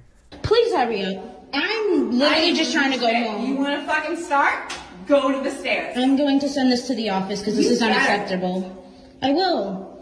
This hurts. You understand how much this hurts? And you would continue I'm a military going. fucking woman. Okay, thank you for your stairs now. You take what floor are you on? What floor? You don't need to know You that. wanna fucking? I swear to God, we'll do this. Okay. I'm a single ass woman who decides for herself, and I would like to respect you, but you. She's just diarrheaing every single... Hello there. You upset about that woman as well? I know. She's just vomiting out all of these useless platitudes. I'm a single-ass woman who provides for herself. What does that have to do with you blocking the elevator? Nothing. And I can't believe you're single. I don't understand what went awry there. I can't believe every man in the city isn't pursuing this absolute angel. That's weird. I also highly doubt that she actually did serve in the military. That just seems like yet another lie. So fucking stolen valor on top of that, most likely. And even still, that has nothing to do with you refusing to get off the elevator. That's the crazy thing. That is the wild thing. Her whole objective is off the elevator, which she can easily do, but refuses to out of just the principle and the love of the argument. Now, I know a lot of you are probably saying, why doesn't the woman filming just take the stairs and put an end to this madness? Just be the bigger person. Well, because fuck that. Patooey. That's a bunch of baloney. At this point, stay there, and if her foot really is broken, make sure that it is agonizing by the end of it. That shit swells up and doesn't heal properly. This lady is a piece of shit. I don't think the woman filming is in the wrong here for sticking around out of just sheer pettiness is the wrong word because it's not petty. She wants to go home and she might live on like a high floor in this complex and doesn't want to take the stairs, which is totally reasonable, especially after a long day of work. I think that's totally fine. This woman has no reason at all to be blocking the elevator for this long and refusing to let her go home. So, her taking the stairs is admitting defeat, and she shouldn't have to admit defeat in the face of such a fucking weak, useless opponent like this lady. You didn't respect me as soon as you got off the elevator and told me to back the fuck up. We're not doing this. Okay. You already know what you did. You didn't do anything, but I'm definitely gonna record because this is ridiculous. Yeah, you are recording. I'm aware of that. Okay, I'm just letting you know that I'm sending this to the office. You can wait all night. You're the one who's in my country. What the fuck have you done? All right. Thank you for your service, ma'am. Yeah, I know. Mm-hmm. Okay. Yeah, we'll do this. We'll do this all night. You're the one complaining. Technology. Yeah. Christ, those logistics. Her brain's really starting to malfunction now. That double core brain cell really starting to fall short here with a bit of a hiccup. She just starts humbugging technology. You and your technology, just mad that technology exists now because she's being filmed like Sasquatch. She's just getting real upset. Oh, you bitch! How could you fucking film me? I know you're filming, you bitch. Technology. Ugh. Also, I don't want to overlook that little zinger she slid in there about her service to the country. So she says, like, I served our country. What the fuck have you done? And it is eerily similar to an iconic speech from a legend from that viral trumpet fight video from a few years ago. You know the one I'm talking about, where like that goblin guy comes up and gets really upset because someone is playing the trumpet poorly. So he walks up to him and he's like, why are you disrupting the peace with this filth, this trash? I played the trumpet for 80 years. Who the fuck are you? I was first chair Los Angeles Philharmonics back when we still only had black and white television. Who the fuck are you? I played the trumpet on the night of Abraham Lincoln's assassination. Who the fuck are you? You know who I'm talking about. It's an iconic moment, and for a brief second here, this lady in the elevator was channeling some of his energy, and I appreciated the callback. This foot is actually fractured. I swear to God.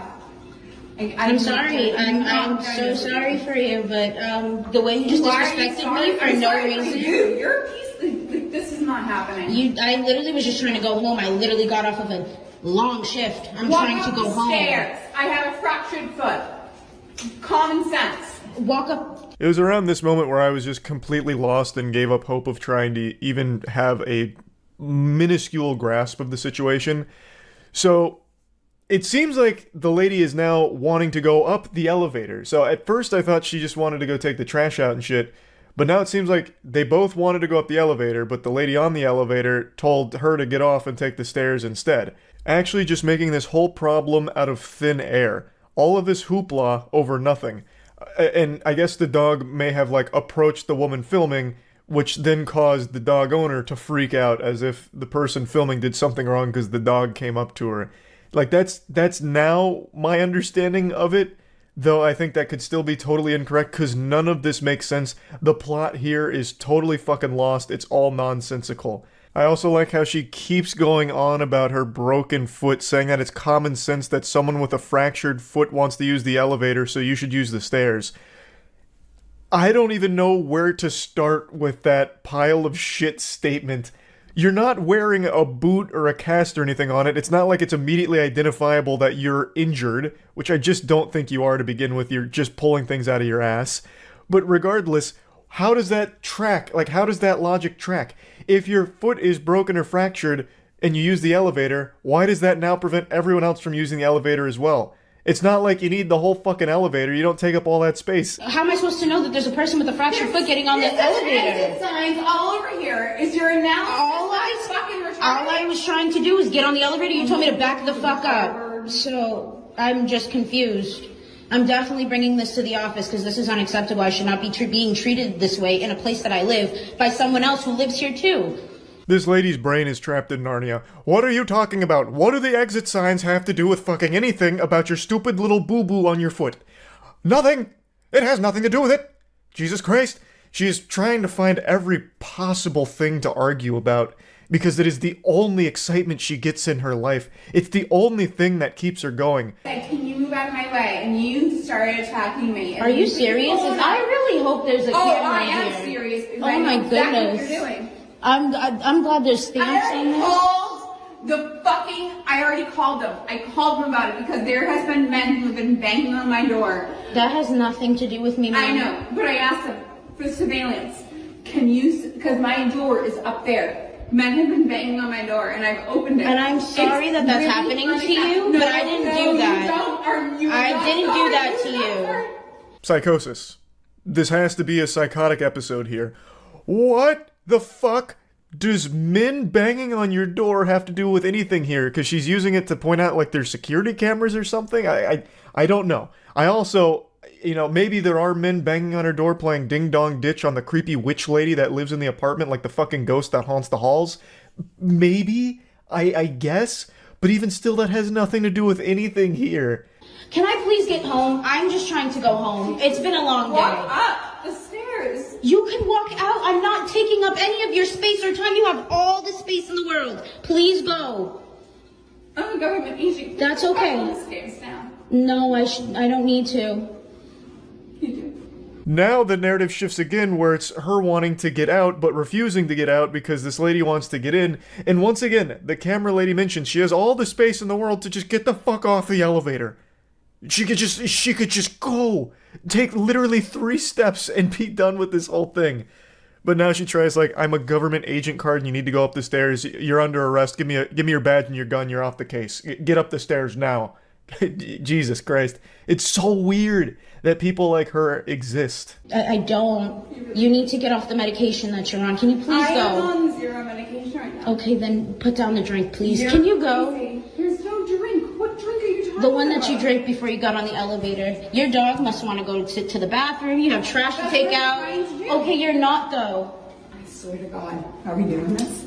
Can you back up off of me? Because if you put your hands on me, I'm going to call the police on you. Go on the stairs. I'm trying to go. That was a horror movie approach right there.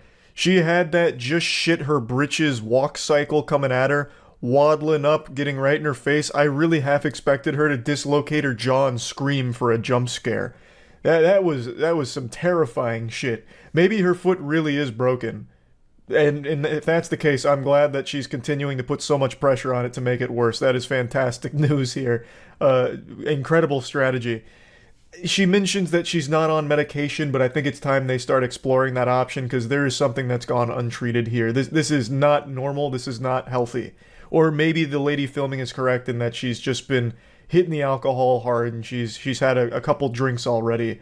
Or maybe she took a stupid potion with breakfast. There's really so many possible explanations, but none of them excuse any of the behavior here. Please back up. I'm a government. I do not care, but if you put your hands on me, I'm going to call the police. Can you see this? Do you see this? I just want somebody to. I'm just trying to get on the elevator. She's crazy. There's stairs. I'm gonna call the police if you do not 3 stop. Stairs in If this you place, try to barricade me, I'm going to call the police. Yeah, I'm going to call the police. Nobody's confused on how the elevator works. We're all just confused on why you're such an insufferable little asshole here. Just get off the elevator. Just get off the elevator. Go put the trash in the fucking dumpster. Oh my god. It goes on for so long.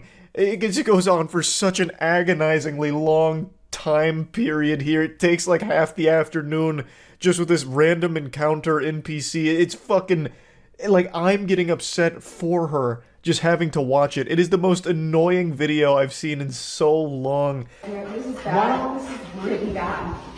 This is super fucking bad. You're causing a disturbance. We live here. Everybody lives here. This is bad. I'm just trying to go home. Thank you. You're not going in there. Yes, I am. And if you touch me, I'm going to call the police on you. No. You want to go war? All right. Well, I'm calling the police now. Stay there. Okay. I'm going to call the police now. It's like when you try and leave Kakiri Forest in Ocarina of Time and that guy's like preventing you, just stopping you at all times. Even when you think you have the angle and you make a run for it and he stops you yet again. That's what just happened at the end there. The lady finally abandoned her post for a brief second, but then right when the lady tries to finally get on the elevator and go home, she storms over with her broken, useless foot and says, nope, and puts the kibosh on it. For no reason, again. She just really doesn't want her getting on that elevator. And there's no explanation as to why. And then she eventually takes the elevator up and we don't see her again. So I guess her objective was to go up the entire time, which she could have done from the start. Even if her objective was to get off the elevator, she could have done it from the start. None of this had to happen. This is just one of those repulsive people that love to argue and make an issue out of nothing and cause an inconvenience to everyone around them. It's fucking sad. It's just downright pathetic. So yeah, that's about it. See ya. This one? Never mind, this is pretty fucking cool. How does a mistake like this even happen? And it's like super hot too. This guy is gonna pull his fucking face out of there and he's gonna look like Red Skull from the Avengers. Come on! We can fucking do this! Is there just a fireman on the other side of that wall shooting a hose through and hitting him with it? That should help. Is that the end? Oh god! How is this happening? Oh lord, it's coming in again! Like a fucking submarine malfunction. You can do this! It's like when you hit a fire hydrant in GTA. Just turn the water off. Is this even a plumber? Is this just like your neighbor who said he can fix it? Even I know how to handle this. Come on! Here we are, we're back in the helm. Grandma's got the old wet vac out. That ought to fix it. Alright, it looks like we finally got her under control, I think. But you can never be... It's steaming. The water is so hot, it is fucking steaming. That guy is not getting out without third-degree burns. And even worse, it's being filmed. So he's getting burned and losing his job soon. Fucking rough. He is actually just getting reduced to ash in there. He's being cremated by this sink. Looks like we finally got it, though. Alright, now that we've boiled half the bathroom, looks like we're finally good. Nope. Spoke too soon? Every step she takes makes like a puddle of water blast out from her footsteps. Jesus Christ. It's like a Naruto running across. Oh god! Get out of there! Quick, you're in the danger zone! No!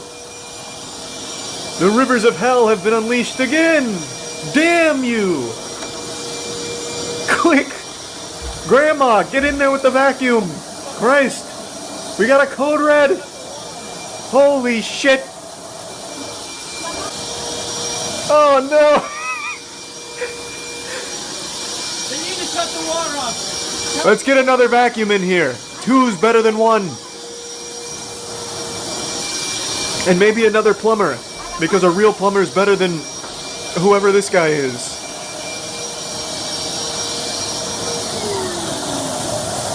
Jesus fucking Christ. It's like a ride at Universal. Oh god. Oh, the apartment's already lost. Just collect your things and leave. It's over.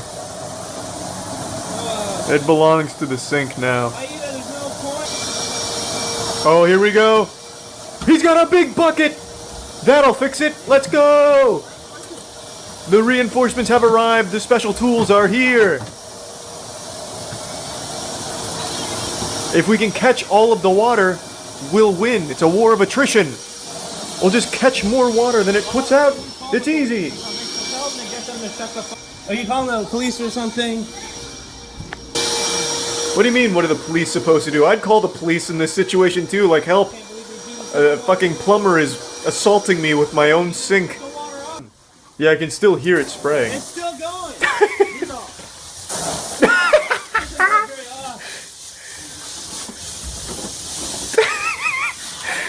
This guy's gonna fucking drown. He's gonna literally dry drown pretty soon.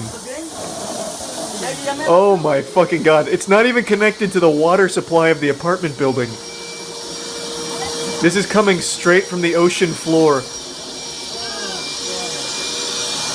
That guy is getting cooked.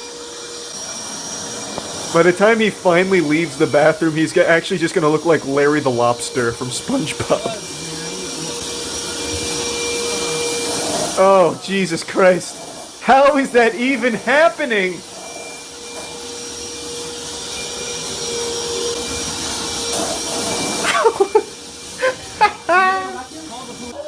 Did we beat it? Is the boss battle over? Man. Water levels are always the worst, am I right? Jesus Christ. What a disaster. Oh, good idea. Reroute the water into the toilet. Now, maybe if we're lucky, we can overflow the septic tank and have it shooting shit water throughout the apartment, too. Yes. Oh, fuck! Oh, God, Jesus! Lord! We're back for more!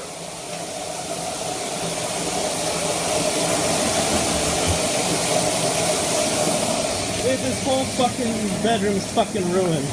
Yeah, I'd say so. It is definitely ruined. You pissed off Aquaman, and he's not taking it easy here today. Fucking shit. Oh, it's the calm before the storm. I have a feeling it's coming back. Fucking stairs. When you turn it on and you turn it off, they charge $150. Fucking what the hell is this shit? This is worth fucking thousands. Yeah, that was a really dumb argument. I'm not turning the water off because it's $100. Meanwhile, the whole apartment is ruined.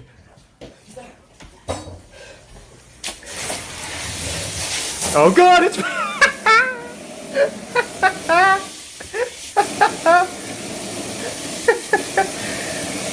It's even more aggressive now. You pissed it off in phase 6 of the fight. Jesus Christ. Entire room. That man is getting pressure washed right in his goddamn mouth. I at least respect that he hasn't just given up. If it was me, I would have just left. I would have just walked out and been like, I fucking retire, I'm done, good luck. I would have just fucking busted the sink and leave. Oh man, that is a disaster in there. Looks like I think we've finally beaten it.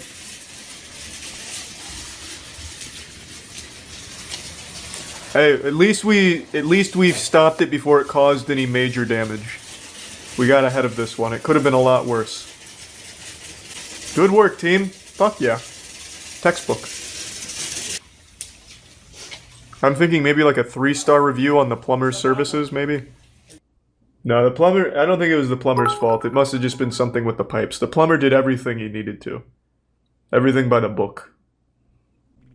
The apartment complex requires a $150 fee to be paid every 30 minutes the water is turned off. Holy shit. So it's entirely the landlord's fault and obviously the plumber. Wilmer, confident in his abilities and armed with his trusty 5-gallon bucket, knows that he will always get her return business if he pulls this off. He gets underneath the sink and unleashes a 90 psi torrent of steaming hot water. Hey, if anyone can handle 90 psi's of boiling water, it's fucking Wilmer. Wilmer ain't got no problem with that. His skin is made out of steel, goddammit. For all the morons who complain that I should have put down the camera and helped this waterlogged jackass, I chose not to help for liability's sake and instead document the incident. Absolutely the right call. I know for a fact, and it's probably not like this now, but I guarantee a lot of people are like, why the fuck didn't you help? Like as if he's supposed to do something. What he's supposed to do? Start doing like water bending techniques to put it back in the wall? Like there's not a whole lot of wiggle room for two people to be handling the same glory hole down there under the sink. So him filming is absolutely the best call. Plus, then if he helped and it still did this, he would then be liable for some of the damage, I imagine. No doubt. He made the right call for sure. I read a rather goofy story yesterday that I'd like to share with all of you. It's about a man who drained his family's entire bank account in order to throw it all in cash out of a speeding vehicle on the interstate. I believe the motivation was he wanted to try and like give back to people, but it's the most inefficient way imaginable. He's like a very confused Robin Hood. He didn't steal from the rich to give to the poor. He stole from his family to give to nature, because most of those bills that he loosely threw out of the car have absolutely ended up just getting either eaten by animals or buried in dirt, sand, run over by other cars, ripped in half. Like, it's just the dumbest plan ever. Nothing about it makes sense. He did it in loose $100 bills. That's giving the money to nobody. He basically just created a real-life video game Easter egg. If you go to these random coordinates off the interstate, you might find a few loose hundreds. It is wild. I can only envision a couple of other worse ways of trying to give money to people, and that'd be like dumping $200K in cash down a river and then saying like, well, I wanted to help people, so anyone that happens to go by the river might be able to fish out a couple hundreds or a couple $1,000s from it. Or dumping $200K into a dormant volcano and then saying it's like a long con, so when the volcano erupts, it's like this giant money like geyser that's shooting money into the atmosphere for people to collect on its way down. Like, it's just wildly nonsensical and inefficient if you're actually trying to help people. However, chat actually tossed around a theory that opened my third eye to what was probably the motivation behind this, and it most likely wasn't to help people. So I'm just going to lay it out real quick before showing you all the clips. Basically, this guy drained his family's entire joint bank account of $200,000 and then threw money out of his car on the interstate. Now, since $200K was now missing from the family's bank account and a lot of money was thrown out of the window and scattered throughout the interstate on the side, they just assumed all $200K had been thrown out by this guy. But what is most likely the case is he threw out a chunk of it, maybe like $10,000, and then kept the other $190K and can just pretend that he threw all of it away, meanwhile has pocketed most of it for himself. Because people have reported that they picked up like $2,000, $1,000, this and that, but it's not like there's these huge batches of like $50K or anything. Like, all of the reported numbers so far are $1,000 to $2,000, so it doesn't equal $200K. He very, very well could have just thrown out a small portion of it and kept the rest in order to throw his family off his trail. Like, no, I don't have the money anymore. I threw it all away to help people. Meanwhile, he actually does still secretly have the money. But that's just a theory, though I do think that does have a lot of weight. You hear about the man in Oregon who threw over $200K out of his speeding car on the highway? Yeah, that was a cool story. I'll bring that up. That's a wholesome one. It's not wholesome at all, actually. But his heart was in the right place. He's just a little confused. $200,000 cash out a car window. He said he wanted to help people in need. Yep. It was his money. His car as he drove along an interstate in Eugene, Oregon. Which is just a wild idea, by the way. Like, first of all, throwing $200K in cash anywhere is wacky. Like, that is outrageous. But to throw it out of a speeding vehicle is even stupider. It's going to be extremely hard to pick up the cash. But not only that, to throw it out of a speeding vehicle on the interstate where human beings are not, like, walking is even stupider. Then all the money's just going to keep getting run over until it's worthless. Everything about this plan screams that he had just done, like, PCP or something and he was seeing God. He was like, holy shit, I'm chosen. Gotta drain the bank account to spread the love. This guy was driving up and down I-5, dropping out tons of cash. Chaos erupted as motorists pulled over looking for a wad of bills. It's also extremely dangerous just to be walking around the interstate like this. Like, this is the worst place you could have ever had people going on a fucking scavenger hunt. And at night, too. This lady's out here playing on Ultra Nightmare mode. She's wearing black on black. I don't know what the fuck that thought process is. Hopefully she doesn't see like $100 bill out there, because that could spell the end. That could just be a disaster. Or if you were like an evil supervillain, you put like $100 bill on like a fishing line, you throw it out and reel it in like Mr. Krabs when he was chasing that dollar around. Like, this whole thing is just so fucking ridiculous. Word spread fast. Some friends called me and said that they got $2,000. They left their cars on the Whoa. side of the road with traffic whizzing by. Just a handful of people wondered if this was the right thing to do. We have one of the people who picked up the large sum of cash, $1,800 worth. Oh, they thought it was stolen. I-5 wanting to know what to do with the money. The dude who is said to have tossed out the family bank account has been identified as Colin Davis McCarthy. Classic Colin State W. troopers say he does. This guy isn't in any legal trouble at all because he was on the account. He had a right to throw the money away, as crazy as it sounds. The family says, please Sounds like a return radio it. DJ. That money is very much needed by the family. Such a fucking crazy story. Every single iota of that plan is dumb. Draining all of the money from his family's account, and then instead of like doing, if he wanted to just give away everything, like all of his worldly possessions or whatever, that's one thing. You like actually give it away or do some kind of, I don't know, effective means of giving. This guy just threw it out over the interstate like a bank robber, and then he throws away like his family's financial security. I bet it was only like $80K and they're just lying. Brother, what? Okay, let's assume you're right. If he threw out $80K from the car window, the story is just as fucking stupid. It doesn't change. It's not like the amount that makes it outrageous. It's the whole idea of it, though the amount absolutely does help elevate the goofiness. I'll be waiting on 275 for someone to do this. Yeah, maybe he's gonna start a trend like that whole pay it forward trend where in a drive-thru you used to pay for the people behind you's meal. Maybe now people just drain their bank accounts and start tossing that shit out the window on the interstate. I'd love to like see an interview with Colin. I want to know. Can you imagine Mr. Beast doing the same thing? I really couldn't. Like, I actually couldn't. I could see like a really supervillain's a word I've been using a lot recently, but I can't think of another word for it. But I could see like a rich supervillain doing something similar. Like maybe this inspires him and he throws out like 200K, but over like an old minefield. Like some of those locations that still have buried landmines that are a danger to people, just literally throwing it out there and not telling people, or not telling people it's all landmines everywhere. Like that could be crazy. I could see that. That'd be like an actual plot for some kind of evil bad guy.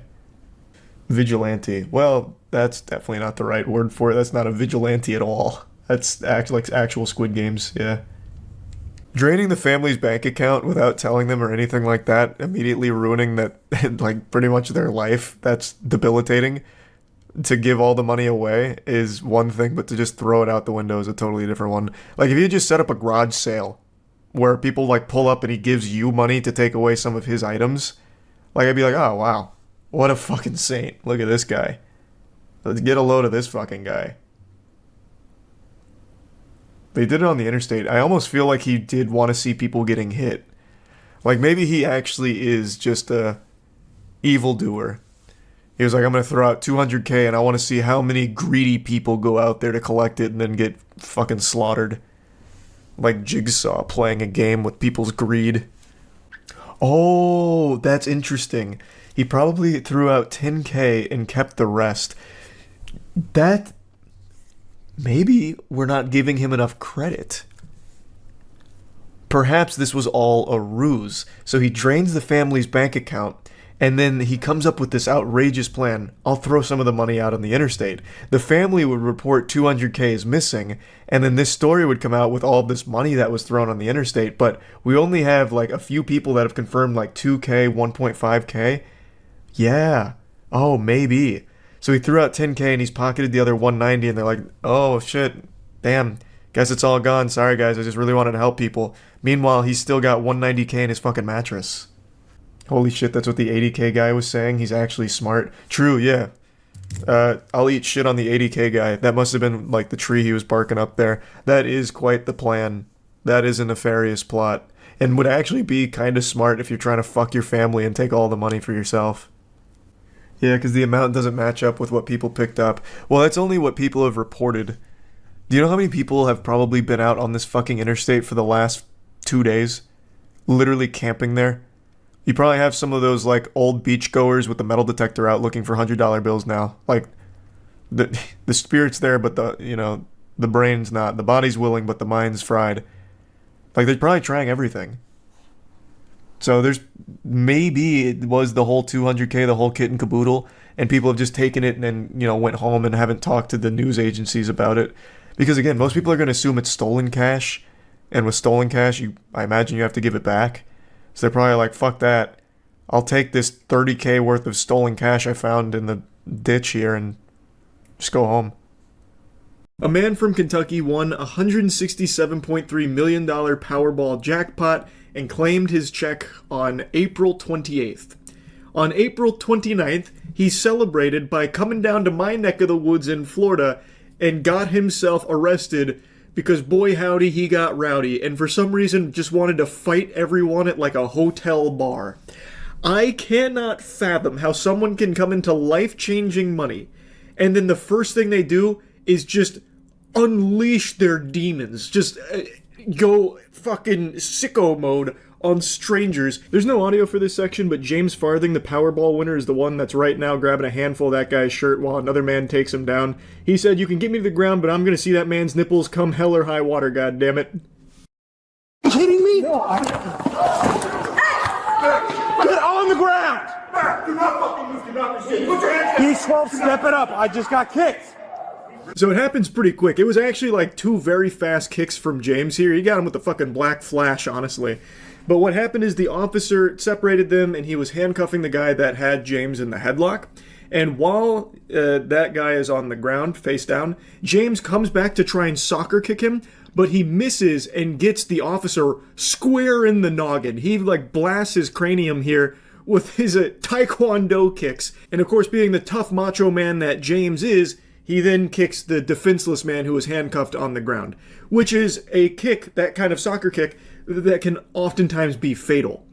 He is an unhinged maniac. So he hits the officer and then hits the guy who he initially instigated all this shit with.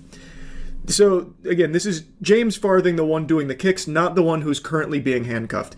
And I know it's low-hanging fruit to call him James Farting, because his last name is so close to it. I'm sure he got bullied with that in school.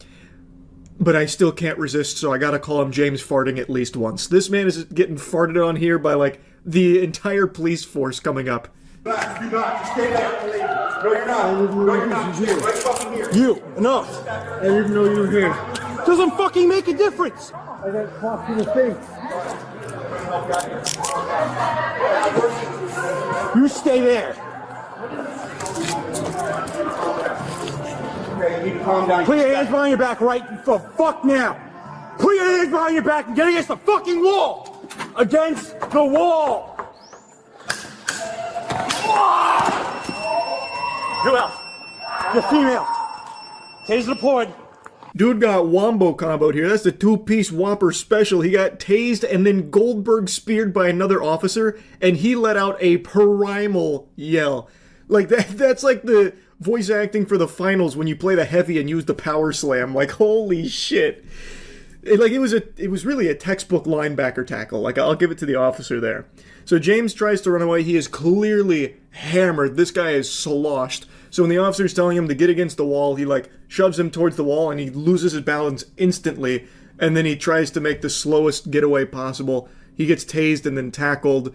You can also hear his girlfriend is shouting in the background. Well, she was actually on the ground because she was also being rowdy and ended up getting charged with disorderly conduct or disorderly intoxicated conduct, something like that. So these two just came into an unbelievable amount of money. And the first thing they do, legitimately, the next day after getting this money, they come down here to Florida and they start causing a ruckus. They weren't like victims here. They started all of it. So that guy that you saw get him in a headlock, well, it turns out James Farthing just clobbered him with a sucker punch. The guy with the tats was trying to fight everybody. He ripped the dude's shirt over here. He don't want to do nothing. He was basically trying to fight everybody in the bar. The people who work here are saying that he was a problem. Bad on him. Him? Yes. So, I don't know. Well, because like. What I was told is he got hit, and that's when he I got a fight hit. with the guy with the tats. So the guy with the tats punched him in the face. So you were instigating this as well. You were arguing with her. We were trying to split you guys up. You guys didn't stop arguing. I know you weren't the first one to throw punches or anything. That way? No. Yes. So. Now, the bald guy is also pretty drunk, that's clear to see. But, according to the employees there, he was arguing back with the dude with the tats, and they tried to get him to stop. Neither one did, and that's when James Farthing threw the sucker punch, and that's when he threw him into the headlock. And then also when James decided to rip the other guy's shirt off. It's quite a mess. James went around like talking shit, also bragging about being a lottery winner and like getting in people's faces, trying to fight them. So he called him out on it, started insulting him, calling him delusional, that kind of thing. And I guess that's when the employees were like, stop arguing, stop, just squash this. But he continued to call him out for being an asshole, and that's when James snapped and sucker punched him. Now, they did trespass the bald guy from this facility as well, due to his involvement in all of this.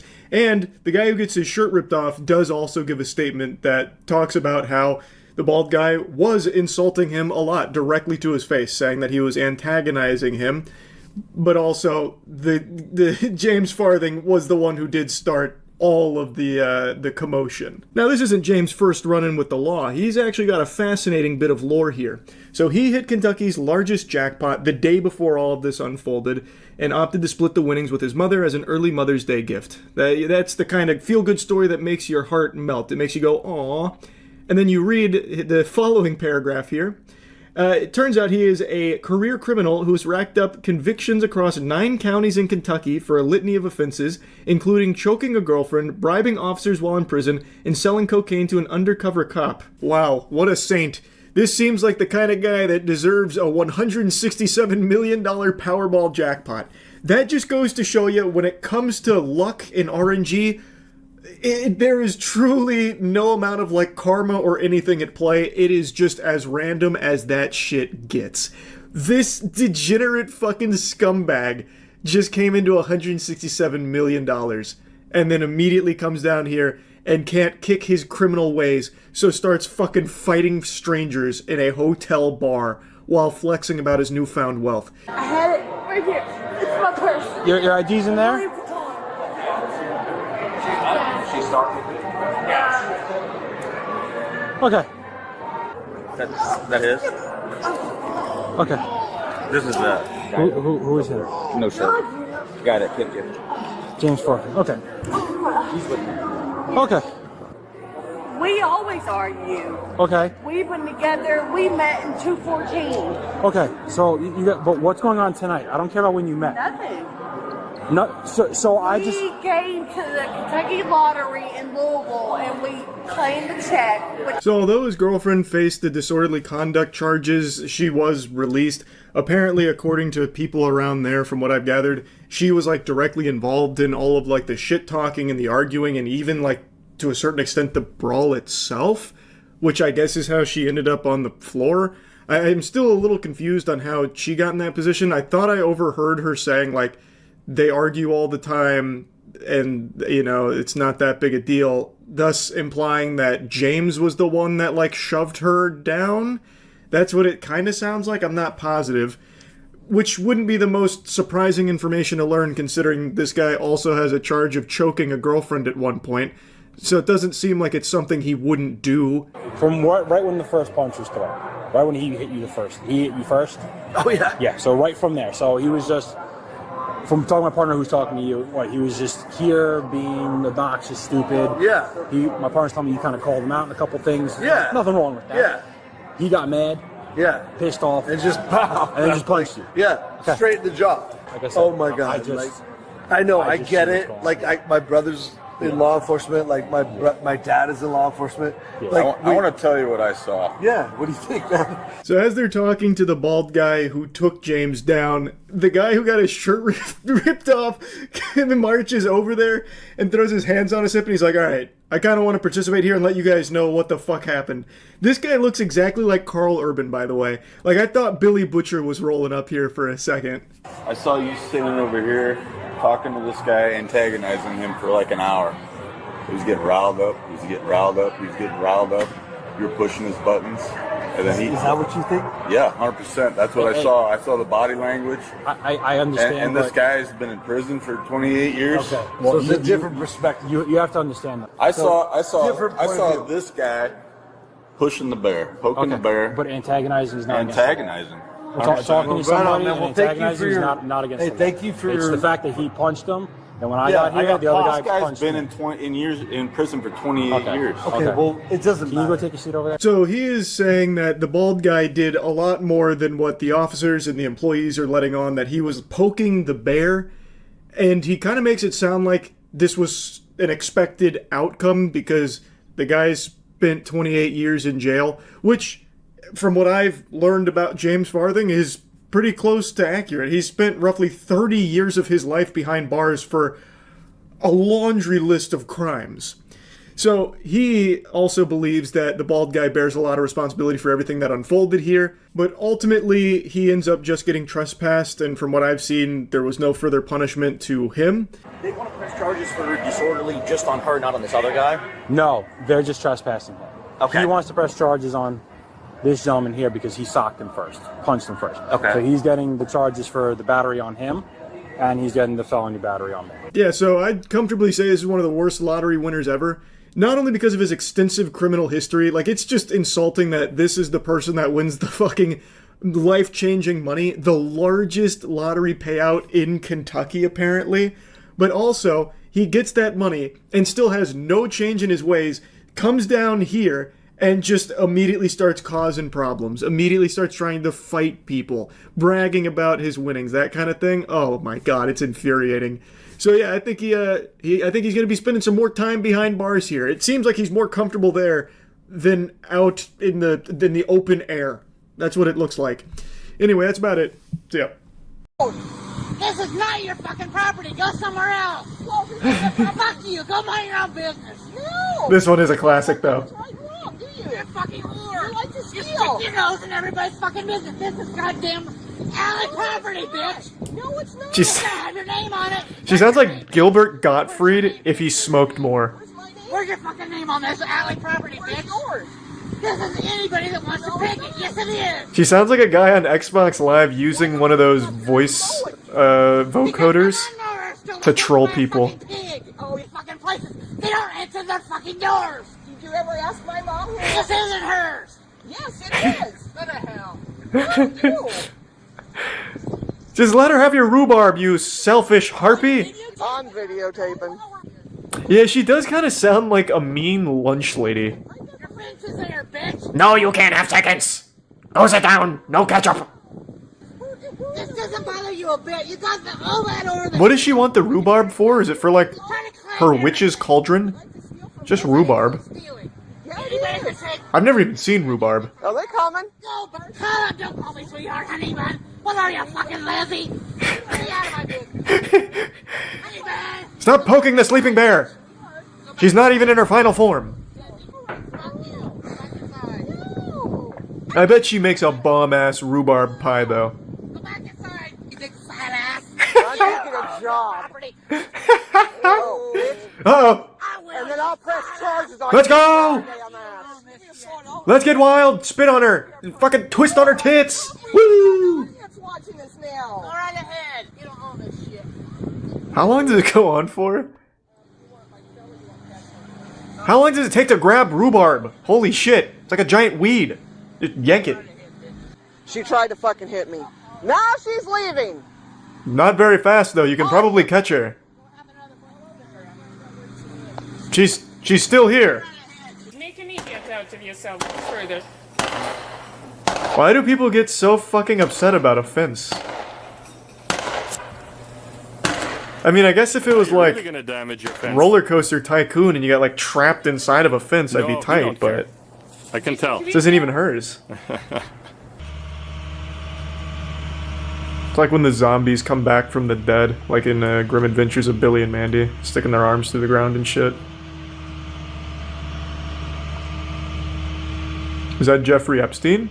I'm not sure yet. Could be anyone right now.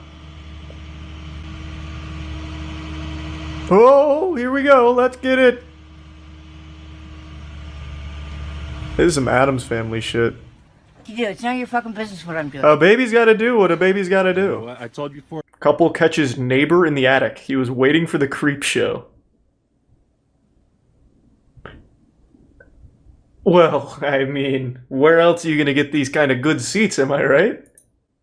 How creepy is this? A surveillance camera catches a man crawling around an attic. Down below, this family... I wonder what they thought the noise was. Their baby Reagan in an historic home. Like squirrels or something? The row house next door. Just turns out it's their fucking weird neighbor. 69-year-old Robert Havrilla. He's very Hey, Rob. reclusive. He keeps to himself. Last month, Jerome was in bed when he heard noises in the attic. I knew that somebody was... He just falls through. He says he noticed a light shining through a pipe. Then I saw the light right through there.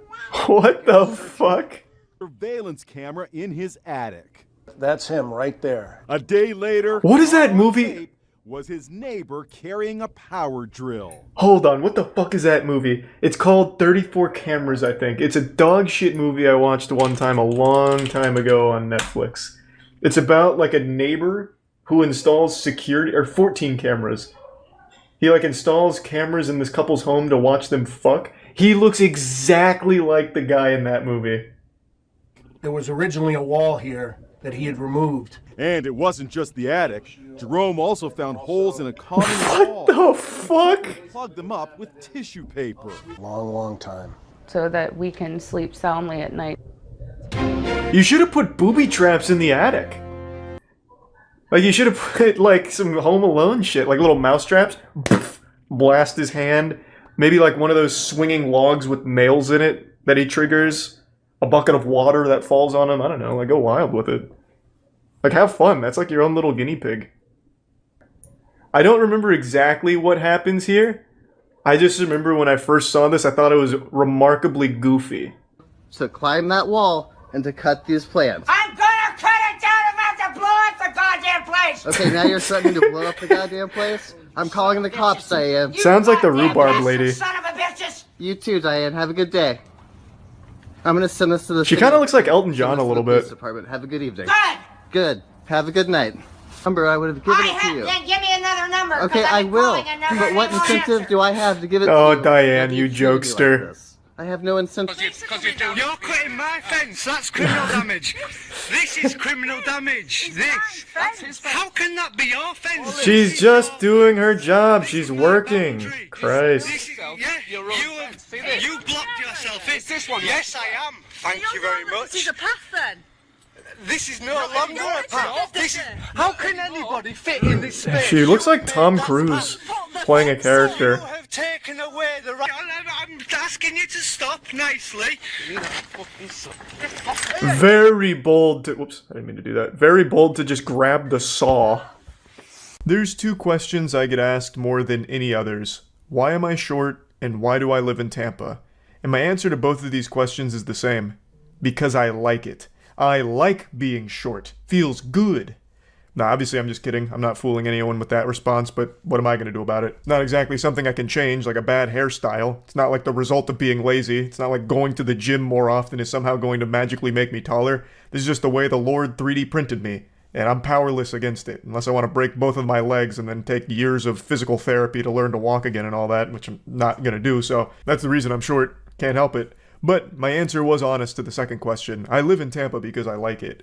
I know a lot of people outside of Florida view Florida as like some kind of freak show circus PvP enabled zone because of all the Florida Man stories. So people look at this place as if it's some different planet with an entirely different species of people that live here. But I was born and raised in this swamp. 29 years down here, I got that Florida Man gene embedded deep in my DNA. And boy howdy, I tell ya, I don't see myself moving anywhere outside of Florida. I think even when Florida ends up entirely underwater, it'll be like the new Atlantis. The Florida people will persevere. We'll grow little gills, and we'll have our own new society underwater. And we'll still probably have Publix too. I got a little lost in the sauce here. The whole reason I'm even talking about Tampa to begin with is because of a local news story I read today, coming from my neck of the woods. And it's some pretty deplorable shit here.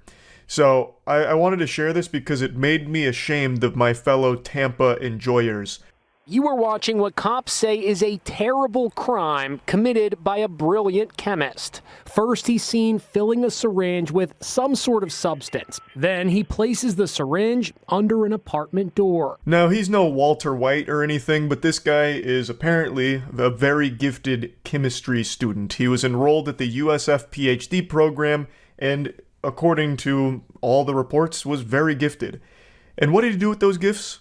Well, he delivered them like Krampus to a family's doorstep and brought a lot of problems for them. So he was injecting these chemicals under their doorstep for months, and it caused the family and their newborn baby to get pretty ill. Umar Abdullah and his wife had just had a baby. Almost immediately, they say, their downstairs neighbor, then a PhD student in chemistry, began complaining about noise. Imagine being such a miserable piece of shit that a baby crying makes you so upset that you decide to try and assassinate the whole family because the noise is too much. Like, that's bafflingly evil. I understand that a baby crying or being noisy can be a bit annoying, but I just don't know how it can make somebody snap like this. I had an apartment in downtown Tampa, and you can only imagine the things I was hearing there. Between some occasional gunshots as well as some wackier noises. Like a long time ago, I even posted a video about how there was a whole group of frogs that used to fuck right outside of my window of where I slept. And it made it very hard to sleep because they were being real rowdy. But you know what I didn't do? I didn't go out there, take a bazooka and blow up the frogs. You know, I didn't go out there with a sledgehammer and tear up the orgy by killing all the frogs or anything. I politely knocked on the window occasionally, trying to, scare them away, like take this business elsewhere. I also more than once would open up the door out back of my apartment in order to rustle the bush that they were treating like a frat house to get them away. But the thing is, it never elicits such an extreme response. I get noisy neighbors are frustrating. Like neighbors above you that are just slamming around, like throwing bowling balls back and forth, just causing a ruckus at all types of odd hours. It's a headache. But this is not the same situation in the first place. It's a baby. It's a newborn baby. Obviously, it's going to cry from time to time. That's how babies work. That's just how it is. Like I just can't imagine the lunacy here to do something like this, which is basically attempted murder fundamentally, I would say. It's just fucking crazy. That's him skulking outside the apartment in Tampa. After my daughter was born, right after we came back from hospital, he started complaining. Then the family began smelling chemicals pervading the apartment. Everyone, including the baby, started getting sick. Psychopath energy just rolls up so casually, like this is just routine. Another walk in the park. No, business as usual. Gets the syringe out and then just blasts it under the door. I'm also a little surprised nobody else saw him do this. I guess I don't know how many residents there are in the area, but he walks around with the vial and syringe out, and no one really stopped to question that around the premises, that is. Or I guess maybe it's possible since we only see him at the top of the stairs, he brought it out right before the camera catches him. But yeah, just very nonchalant about what is basically attempted murder. Became overwhelming, and that's when the new dad decided to install a hidden camera. At first, the surveillance video caught just a glimpse of the suspect. The next day, when the camera was repositioned, this happened, and the terrifying truth came out. Initial toxicology reports from police say the substance being pumped into their apartment consists of two strong opioids, methadone and hydrocodone. Now, to further explain, the family was aware of the chemical odor that was permeating through their residence, and they tried everything to get rid of it. They checked all the pipes, everything. Eventually, the landlord even replaced their water heater, thinking that could have been a culprit, maybe something gone awry, malfunctioning in the water heater, leading to that smell. But the smell never went away, and they kept getting sick. The husband noted vomiting. It was just not a good set of circumstances. And that smell that smelled smelly just kept coming back. So eventually, the husband got a hidden camera that he could set up outside in a plant, just in case it could help lead to some kind of clues on where this smell was coming from. And that's when they learned who the villain was behind the smell. It was their neighbor that is still seemingly upset that a baby cries. Nobody tell him that he was also once a cringe baby that was making crying noises too, because he'd lose his goddamn mind on it, I guess. He's still upset about it, so then he turned to biological warfare. The suspect is identified as Shu-Ming Lee, who got his PhD in chemistry at the University of South Florida. Abdullah says he got his family out of the house and then immediately called police. Lee was arrested and charged with multiple counts, including possession of a controlled substance and aggravated stalking. This is a situation that, had this not been ultimately caught, could have resulted in someone dying. It's scary to think that something as simple as your newborn baby crying was almost a death sentence for this family, or their child at the very least, because it's a newborn. It's not exactly the best things to be inhaling, hydrocodone and methadone. Now, I'm not exactly the most familiar with these substances, as shocking as that is to hear, but it certainly sounds pretty dangerous to me. So I'm happy the family got to the bottom of it. Hopefully there's no lasting side effects from this whole ordeal on them. Hopefully everything's just smooth sailing from here. And yeah, this is just upsetting for all of Tampa. This isn't what we're about down here. Tampa is a place known for many great things, like bath salts and good neighbors. And this guy was not a good neighbor. So yeah, I just wanted to go over this a little bit just because I saw it. It's in Tampa. It's super weird. Anytime there's a Tampa-related crime, it feels personal for me as a resident of Tampa. It feels like, how could you? We're better than this, damn it. You're giving Tampa a bad name. Like, I just feel disappointed. Like, just genuinely disappointed. People are more gullible now than they ever have been in the history of this species. That is just a fact. People are throwing away any level of thinking and rationality just to believe in the most outlandish garbage imaginable and just falling victim to every scam you could ever possibly drum up. 3 days ago, the stupid man's genius, Terrence Howard, went on Joe Rogan's podcast, and Joe Rogan only piped up for 13 minutes out of this 3-hour Arkham Asylum debriefing. That's 13 minutes worth of speaking from Rogan here. The rest was Terrence Howard brainwashing idiots into thinking that he's some kind of enlightened genius. For almost a decade now, Terrence Howard has gone on this international mission to convince the world that teriology is the future. That's what he calls his logic language. Teriology. Let that just marinate in your noodles up here for a second. You're believing in a guy who's fucking preaching about teriology.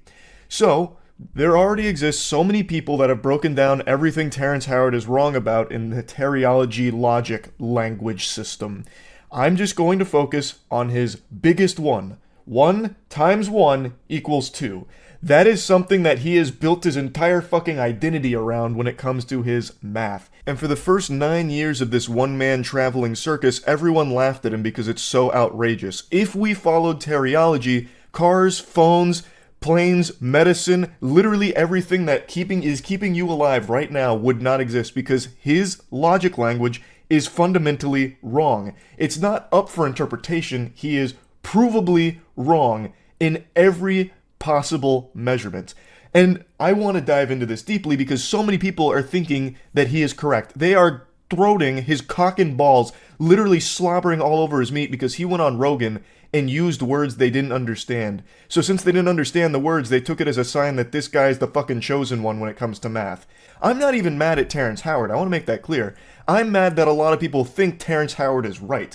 I'm more mad at the gullibility of people to just take this at face value without doing any level of thinking for themselves. It's so easy now for people to just throw away their own thoughts and just let people tell them what they should believe in. They're like, yep, that sounds right. I want to believe in that, so I will. It's so fucking frustrating, because that sets us so far back. Now, before I even dive deep into this rabbit hole, I want to tackle his biggest one that he has always put on the boxing gloves and fought for the honor of, which is 1 × 1 = 2. He even made his own YouTube video here explaining how 1 × 1 = 2, and admittedly, if you set aside everything that he's wrong about, he's still fucking wrong. He doesn't even come close to accidentally tickling something correct. He is fishing around in the dark looking for a urinal to piss on, but he keeps pissing on the floor because he can't find it. He doesn't decide to just turn the lights on. He wants to live in this absolute, void of logic. I am going to demonstrate why 1 × 1 can never equal 2. A 3rd grader could do this, and I'm going to break it down in a way that no matter how stupid you are, and no matter how much you want to believe in this concept, it can't work. In no dimension in the multiverse could this ever be a real possibility. So when you're saying times, when you're using multiplication here, you're talking about the groups of something. So 1 group of 1 is 1, but let's get more physical with it. And I'm going to do it using a physical object here. We're going to get real, kinetic with it. And I'm going to use the GamerSupps Moist Waifu Cup. So this is me on the cup, big titty anime girl. It's available at gamersupps.gg. I'll put a link to it in the description. It's available for the next 2 weeks. This just seemed like a natural segue into mentioning that while I demonstrate this. Now let's put this concept into practice in a real-world scenario. You catch me at the grocery store, you say, "Pardon me, Charles, looking extraordinarily breedable as ever today. I have this box of moist GamerSupps waifu cups. Come take a peek." And I march on over and I say, "By Jove, look at that. There is a single moist waifu shaker cup in that box. There is 1 box with 1 moist GamerSupps cup in it. 1 box with 1 cup. I pick that up, I would have 1 shaker cup. 1 × 1 = 1. That's just how it works. There's not any scenario where all of a sudden this waifu shaker cup is going to start budding like it's fucking SpongeBob and I'll end up with 2 somehow. That's not how it works. I have 1 box that has 1 cup in it. You come up to me again, this time it's at a Sam Ash music store, I'm fucking blowing away at a trumpet. You say, "Charles, check out these moist GamerSupps waifu shaker cups I have in these boxes." I say, "Oh, how many cups are per box?" You say, "There's 2 waifu shaker cups in these boxes," and I have 2 boxes. 2 boxes of 2 waifu shaker cups, that's 4 total waifu shaker cups. 2 × 2. It's, this shouldn't be a hard thing for people to grasp.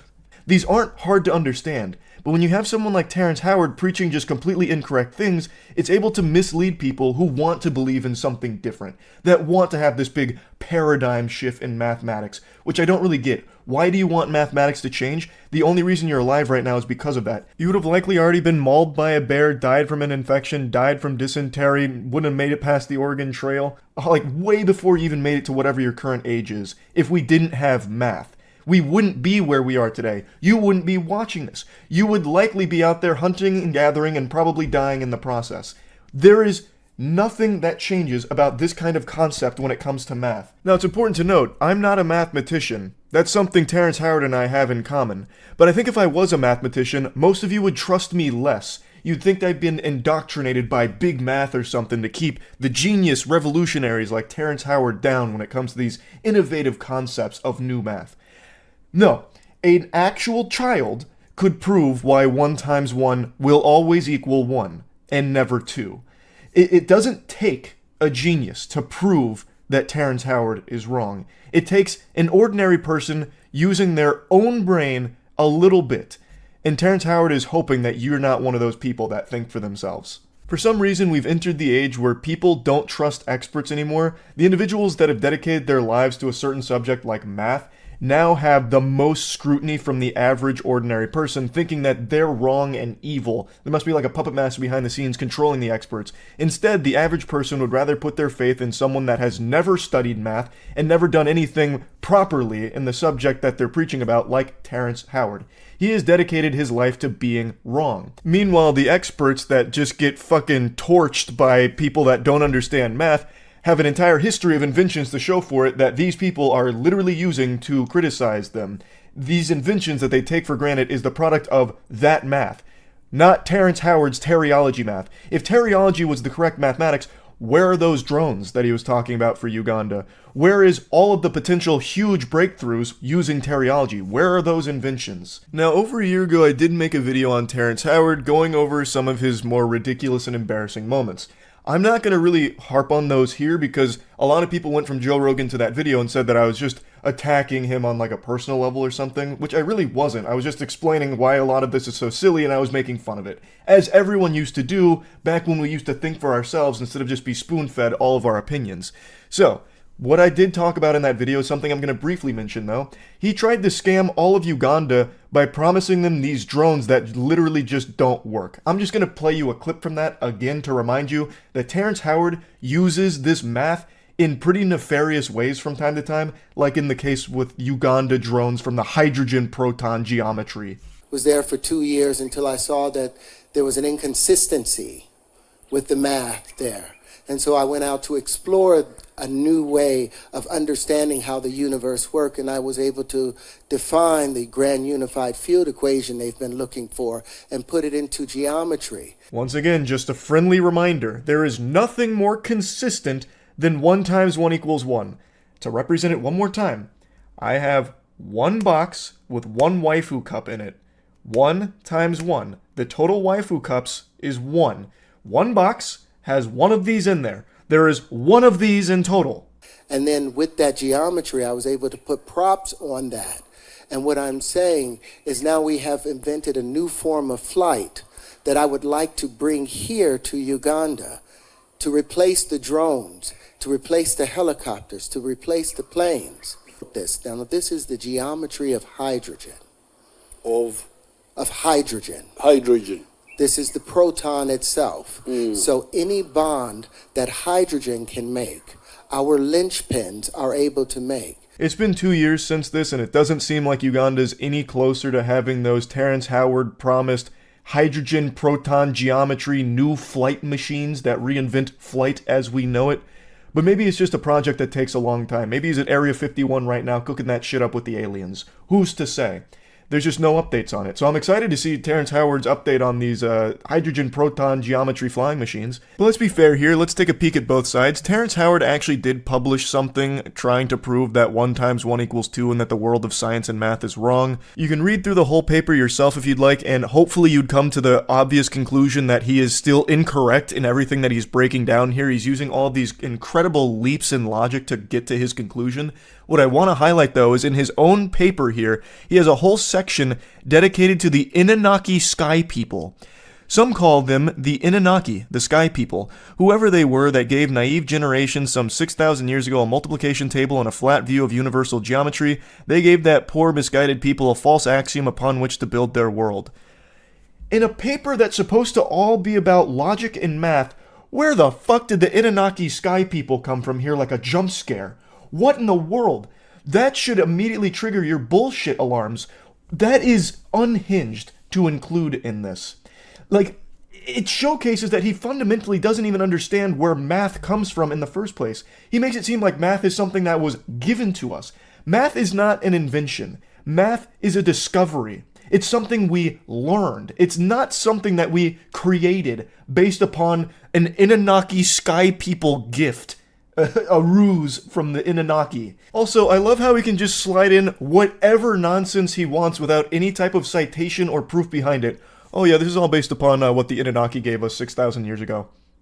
Well, trust me, I know. I was there, actually. I saw it. Terrence Howard, I'm immortal. I saw it. I was actually there during the trade of the Inanaki geometry and the naive generation 6,000 years ago. That's how. That's my proof. That's my evidence. Like, people just take what he says and just run with it. Like, oh, that's great. And like, they ignore it. Like, on Joe Rogan, he had a whole section dedicated to how he can remember his birth. I was inside my mother's womb. And I was about maybe 6 months inside the womb. And I'm like, okay, don't forget I'm here. Okay. Don't forget. You go to sleep. You wake up again. Now something's moving in front of you. And you're like, oh, that's my friend. But I had a different name for it. I didn't know it was my hand. But I knew I had a title for it. Go back to sleep, all of those things. Then ultimately you get ready to come out. I remember all of that. You remember coming out? Remember being compressed. That is legitimately not possible. There were some doctors that weighed in on this because a lot of people were like, this is incredible. He truly is like this super genius. He even remembers being in his mom's womb. You can't. You actually can't. You don't even start storing memories in your brain at those stages because it is still developing. So they're not fully developed. Thus, those parts that are responsible for memory storage and memory retrieval aren't there yet. You can't. And you certainly wouldn't be able to recall them. Now, a couple doctors did say that in very rare cases, you can recall some feelings, which is why if you had like a traumatic birth, that could play a role in your life later on. Like, you do form memories as a baby, but due to infantile amnesia, you can't recall them. So the memories you're forming are things like your mother's face, shit like that. As a baby, you do form those memories. You can recall your mom's face, but as you grow up, you are never going to remember those moments. You can't. Except in like extraordinarily rare cases, which don't have a ton of documentation surrounding or proof around, but there are a couple of cases where people do claim that they can. But in Terrence Howard's case, not even those extraordinary circumstances go as far as him, where he's remembering in the womb and saying to himself, don't forget, and then giving a name to his hand. That's just ridiculous. And then he says that the proof of this on Rogan is that when his wife was pregnant, he'd shine a light on her belly and then play music. And he did that for like a week, and then he stopped shining that light and playing the music, and then the baby's hand pushed on his mother's stomach. That was his proof that Terrence Howard remembered everything in his mom's womb. Once again, a complete misunderstanding of the things that he's fucking talking about with it. And there were a lot of people that said like, oh, that was a really weird section, but he was right about everything else. Why are we ignoring things like that? That is not something you should ignore. That is very clearly a red flag in the logic and the person behind the logic. It's ridiculous. Like, they're like, oh, no, he was definitely weird about the whole remembering being in the womb nonsense. But he was totally right about gravity not being real. Like, disproving gravity, he fucking nailed. And 1 × 1 = 2, absolutely on the money with it. Been saying it for years. It's so ridiculous.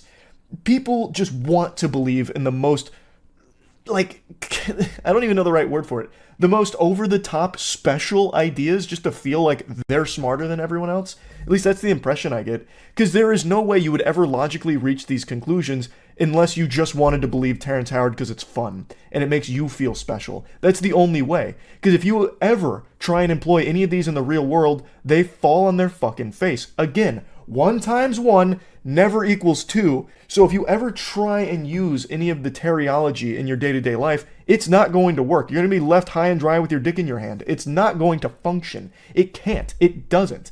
And for some reason, we are now in this age where people are just like, it doesn't matter. He's probably still right. Like, what the fuck? It's so stupid and frustrating. It really is.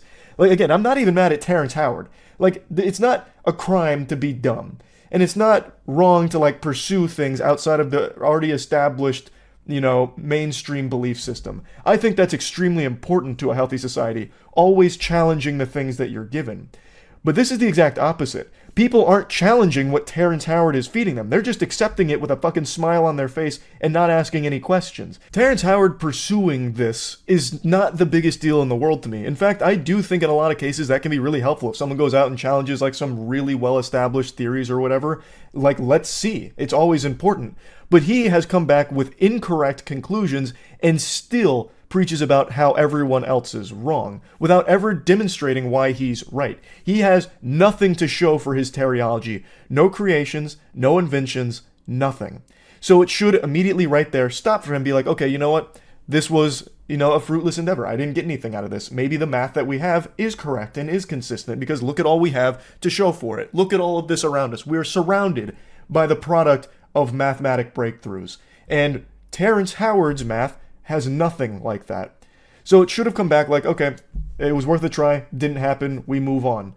And then he could have gone into different avenues to pursue more knowledge or more discoveries, but he hasn't. He has locked himself down to something that is completely false, and he's taking as many people with him as he can. And I think that shit sucks. People need to stop just taking in other people's perspectives as their own and start actually just thinking for themselves and putting into practice the things that they're being told to see if they make sense and if they're right. That's it. I mean, that's really about it. I'm not going to keep droning on about this. It's just so fucking frustrating. That's it. See ya. What do you know about Gary Peacock? part-time biker, full-time clown. I have been giggling hard at the special silliness of Gary Peacock. So I just stumbled across this saga of Gary versus Pierce. So what happened is, Gary Peacock is a cyclist, and he's chugging along down the road, getting some cardio in, and a young man named Pierce is going to a skate park, and he passes Gary. But it was a little too close for comfort in Gary's mind. So he was enraged. Gary did what any sane man would do. He hunted him down. He stayed on his ass like a hound dog. He smelt blood in the water, so he started really kicking it into turbo and went following Pierce, and eventually when Pierce parked, Gary came up to the window, got really aggressive with him, started berating him, even yanked on his door a lot. It was like the fucking scene out of Jurassic Park with the T-Rex. And it leads to Gary calling the police. And things don't go the way Gary thought they would when the police arrive at the scene, I'll tell you that much. I don't want to spoil anything. Yes, sir? Did you see me? Pulled off to the side, I did. I have it on dash cam. Good. You see how close you came to me? You know what the law is? I did not. It's 3 feet, asshole. I was. No, you weren't. Say it. Don't spray it, Gary. Man is so upset he is spitting like an alpaca here. Every word that he gets out is like... He's like ventured to rock bottom from SpongeBob. Did you see me? Asshole? Man's blowing raspberries with his speech. Okay. You want to check your dash cam? Go Yeah, ahead and I have check a it. dash cam. Check it. What's your name? Last name. You don't need that. What's your last name? You don't need my last name. I don't need an ID. Plate. Perfect. Okay, I'm going to call the police then. Why? I have it on dash cam. You're Fine. weird. This was a dangerous move from Pierce here to call the Gary Peacock weird. The enforcer of justice. The man whom even the Lord is a little afraid of. So, Gary Peacock is puffing out his chest here. He is literally peacocking here, trying to fucking flex his meat out here, demanding that this guy identify himself to Gary as if he has any ground to stand on there. Nothing happened. If you boil down this situation, it is literally a nothing burger. You're fighting ghosts. You're having a fantasy in your head that's making you upset. You're right to get mad if he was too close. You could shake your fist, be like, oh, pay more attention. That was scary. But at the end of the day, you wipe the sweat from your brow saying, whew, close call. At least I didn't get hit. Then you pull up your big boy britches and you move on like a grown-up. The only thing that can come from this level of road rage, this outrageous level of anger where it has you going out of your way to hunt down the person to confront them directly, is either you get your ass beat or worse, or it escalates the situation to a degree where you can't come back from it and you end up making a fool of yourself, calling the cops and getting yourself in trouble. There is no good outcomes from road rage like this, and it's a lesson Gary learns the hard way. Fine. I'm gonna go skate. No, you're not. Yes, I am. No, you're not. You're not. You're not going anywhere until the police come. Dude, stop. No, you're a fucking... Dude, literally stop. No, I'm calling the police and you're not leaving. You're not leaving. You're not leaving. Bro's got his fucking hands on me and stuff. Yeah, guy Why? won't leave because of the police. Look at this dude. I still can't get over how perfect Gary looks for this role. Like, he looks like someone that you would envision, like picture in your head, if you were told that a cyclist was freaking out over nothing at a skate park. Like, he looks like if you tried to draw some kind of quintessential creepy PE coach. So Gary's taking matters into his own hands now, ripping at the guy's door, trying to prevent him from leaving, putting his hands on him to stop him from moving. All because Gary believes that he was going to flee the scene like it was fucking Need for Speed. He was just going to burn rubber and get out of there for fear of the repercussions that Gary could bring, the unholy hellfire that he would rain down. Even though dude wasn't even trying to leave, he was trying to skate. You know, the activity he came there to do. So he wasn't even leaving the scene. Not that there's even a scene here in the first place, just the scene that Gary's making with the conniption that he's having. He was going 10 feet away to skate, which is what he planned to do, man. He wasn't running away. What are you doing? Why are you so cranky? I'm calling the police. Dude, why are you so cranky? No, you're not going anywhere. Oh my god. You're not going anywhere. I don't want to be aggressive with you, dude. You already are. You pushed into me. I asked you to wait. You didn't wait. I didn't push into you. Did. You. How'd you get out of the car? You yanked me. Yeah, I've got a very aggressive teenager here that almost hit me in the car, and now he won't give me his last name, and now he's trying to leave. Gene, and he's recording me because he's a jerk. Watch your fucking mouth, Gary. Calling a guy a jerk? You're going a little too far, man. You're rampaging. You're being rambunctious, and you need to calm down. You're gonna say some things you're gonna regret, Gary, if you keep calling people jerks. And I want you to come and give this guy a ticket. I'd be willing to testify in court against this guy. He came way too close to me. Huh? He did not hit me. There's a law in Utah that says you have to stay 3 feet from a cyclist. He did not. He just went right next to me. I wouldn't bother pulling over if this guy weren't unsafe. Yes, I'm still on my bicycle. He's here. Gary Peacock, you... I love that he starts reciting law to the police. I know more than you guys, so you might be missing the problem here. No, I wasn't hit, but he was way too close, violating this law, which I'm gonna have to spit to you guys because you're too fucking stupid to get it, I guess. And I love the way he announces, I'm Gary Peacock. Like, I half expected him to strike like a superhero pose, like the Crimson Chin. That name fits him so well. That is perfect. That's like a name I would make for one of my Dark Souls characters, like fucking Phil Cheeseburger or something. I cannot believe his name is Gary Peacock. He's just being aggressive and obnoxious. You leave, you're not part of this. He put his hands on me, I would say, if I were you. Yeah, there's another individual, and he's just standing there. I'd like to get rid of him. I'm riding a bike. I have more rights than you. That statement actually goes so hard. I'm riding a bike, I have more rights than you. That shit is like t-shirt level. That is actually fucking hard. Love that. So one of Pierce's friends who he was going to skate there with shows up just to kind of be a witness to this madness. Gary does keep putting his hands on Pierce, so it was good to have a third party just to be sure, you know, make sure things stay civil. And Gary's not too happy about that. He's just standing here. He's standing there, but I don't feel safe with both of them here. Friend, he's gonna stay. He's staying because these two are trying to intimidate me. This guy tried to leave, this guy came, and he's trying to intimidate me. He's just standing there menacingly. Gary is deeply insecure, I suppose, with this. There's two of them. They must be trying to fucking intimidate me. That's the only explanation. Help! Help! Help! There's two people here and they're looking at me. They're looking at me! Help! Like, there is nothing that's happened. Keep in mind, nothing has happened except for Gary putting his hands on Pierce. That's it. And Pierce isn't the one freaking out. Are you separate sides of the parties? Yes. Okay, if you'll stand over there by those cars. I'm a complaining party. Fantastic. Can I tell you what happened? Fantastic. Will you go stand over there for a second? Yeah. I appreciate it. Don't let him leave. He tried to leave already. Sir, I'm right here. Thank you.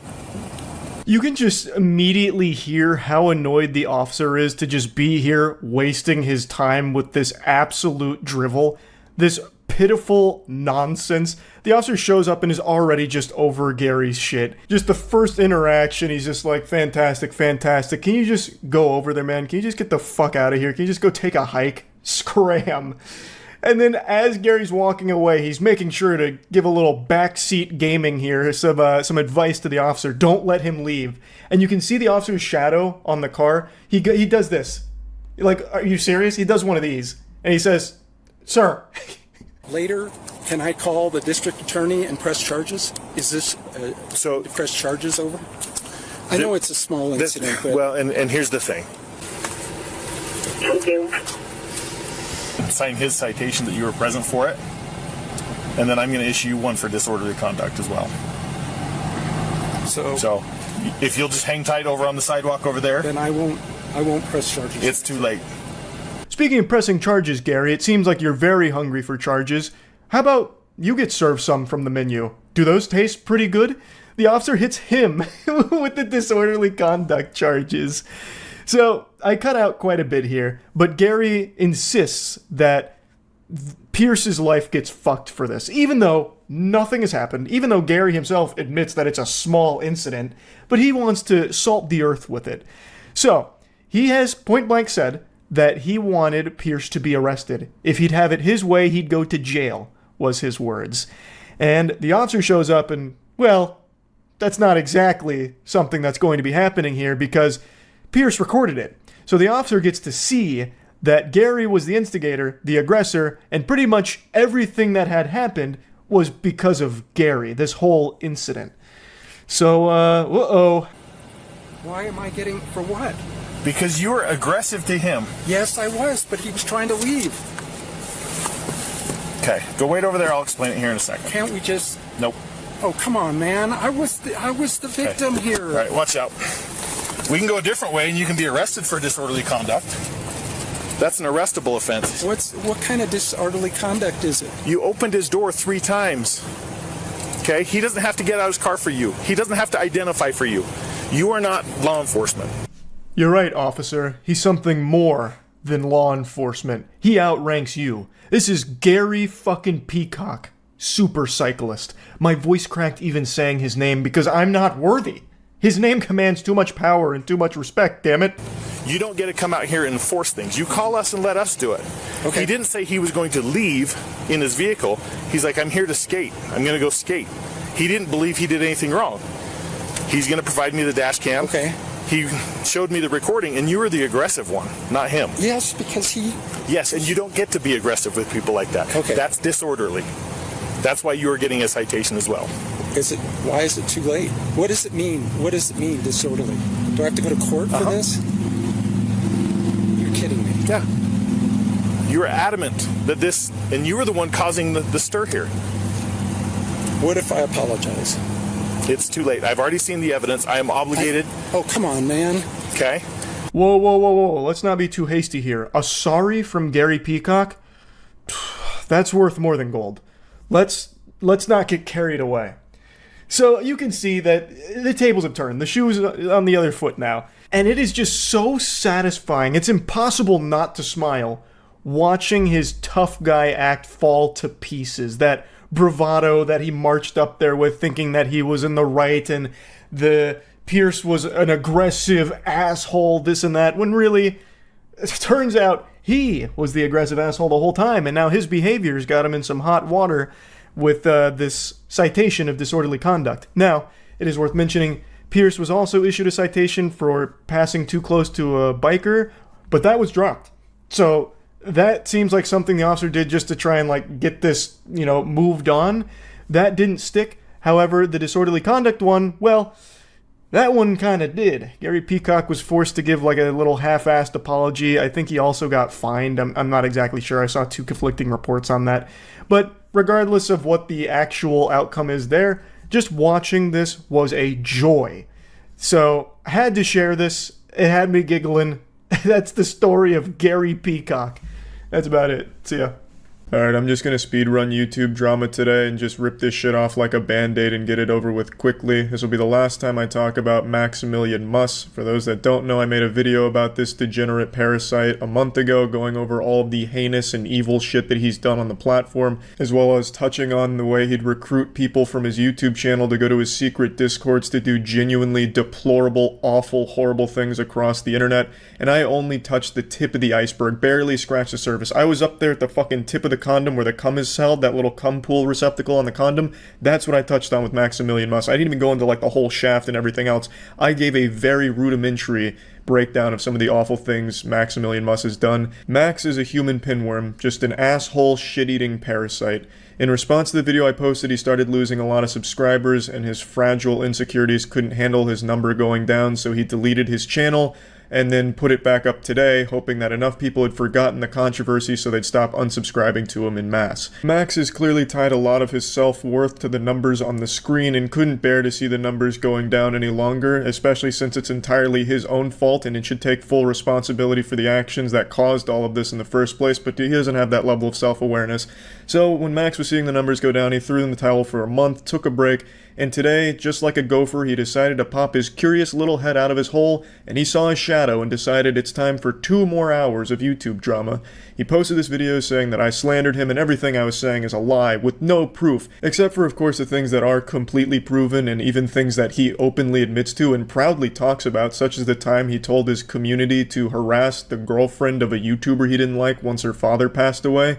After her father passed away, he told his community to go spam homophobic and racist shit and insult her father and insult her and just harass her relentlessly during that moment. He proudly talks about it, saying he'd do it again. And of course, Max's micro penis gets semi-chubbed, thinking back on those glory days where he would put a small Twitch streamer's link in his Discord, ping everyone in his Discord, which was thousands, and had them go spam homophobic and racist shit on the person's channel just to ruin their day. And especially women, he would have them insult their appearance relentlessly and tell them to kill themselves. He talks about this, he's open about it, he doesn't try and hide that, but since I brought up some things that he does try and hide, well, now all of a sudden we've got a problem, and now I'm accused of slander and lying. So I want to get ahead of this and just do a full goatsy and just go fully in here and give you all of the information about Max that has also been shared with the proper authorities. In Max's response, he harps on three major things. The first being a screenshot I posted for a few seconds that he claims is a fake screenshot. Now, I'm not going to be here and get into the weeds of it and split hairs. It's entirely possible that is a fake screenshot. Screenshots are very easily faked, and I don't work for a fucking FBI's crime lab. I can't verify the authenticity. I can't go in there in the fucking blockchain and piece together the puzzle pieces and see if it's real. I can't say with certainty whether or not it's real. So if it is fake, then I should have done more to verify its authenticity, and I do apologize for that. But what I can say with certainty is there was very clearly a problem with how women were treated when in his community. After posting the video, I received no less than 50 to 100 emails from victims of Max and Max's community in the Discord. These were women that came forward all sharing very similar stories and talking about the horrible things that they would encounter in that Discord when they would try and speak. They were oftentimes goaded into sexually explicit conversations and often baited for nudes. They'd try and get like nudes out of them or some shit like that. They shared a lot of information and a lot of disturbing screenshots of conversations in the Discord, none of which I will be sharing here to protect their privacy, but again, those have all gone to the proper channels. So there's very clearly a problem with the way that Max and his community would treat women that were inside of the Discord. Now, if this screenshot is fake, again, I do apologize, and I should have done more to make sure that I was sharing only the facts, the most accurate information. And this one is now questionable, so I shouldn't have put it in there. Moving on to the next part that Max likes to defend. This is a hill that he's trying very hard to die on. There was a part in my video where I talked about the time he made a mentally ill man eat his own shit on stream. He claims that he never threatened him into doing it, he only encouraged it. So basically, to break down the situation again, there was a man streaming, and I hadn't watched the entire stream start to finish because it was extremely hard to sit through, but I muscled through this time to get a better idea of where Max would be coming from in trying to defend this seemingly indefensible action of pure degeneracy. But I watched it, and Max is right. He never at any point said he was going to kill him if he didn't eat his own shit. Instead, all he did was use his mental illness against him and manipulate him into eating his own shit. You know, encouraging him, like, yeah, if you eat that shit, it's going to be great. You're really going to stick it to this guy. And he manipulated him into eating his own shit and used his mental illness to get it there. So the guy who actually ate his own shit reached out to me and gave his side of it, just kind of breaking it down very simply and concise.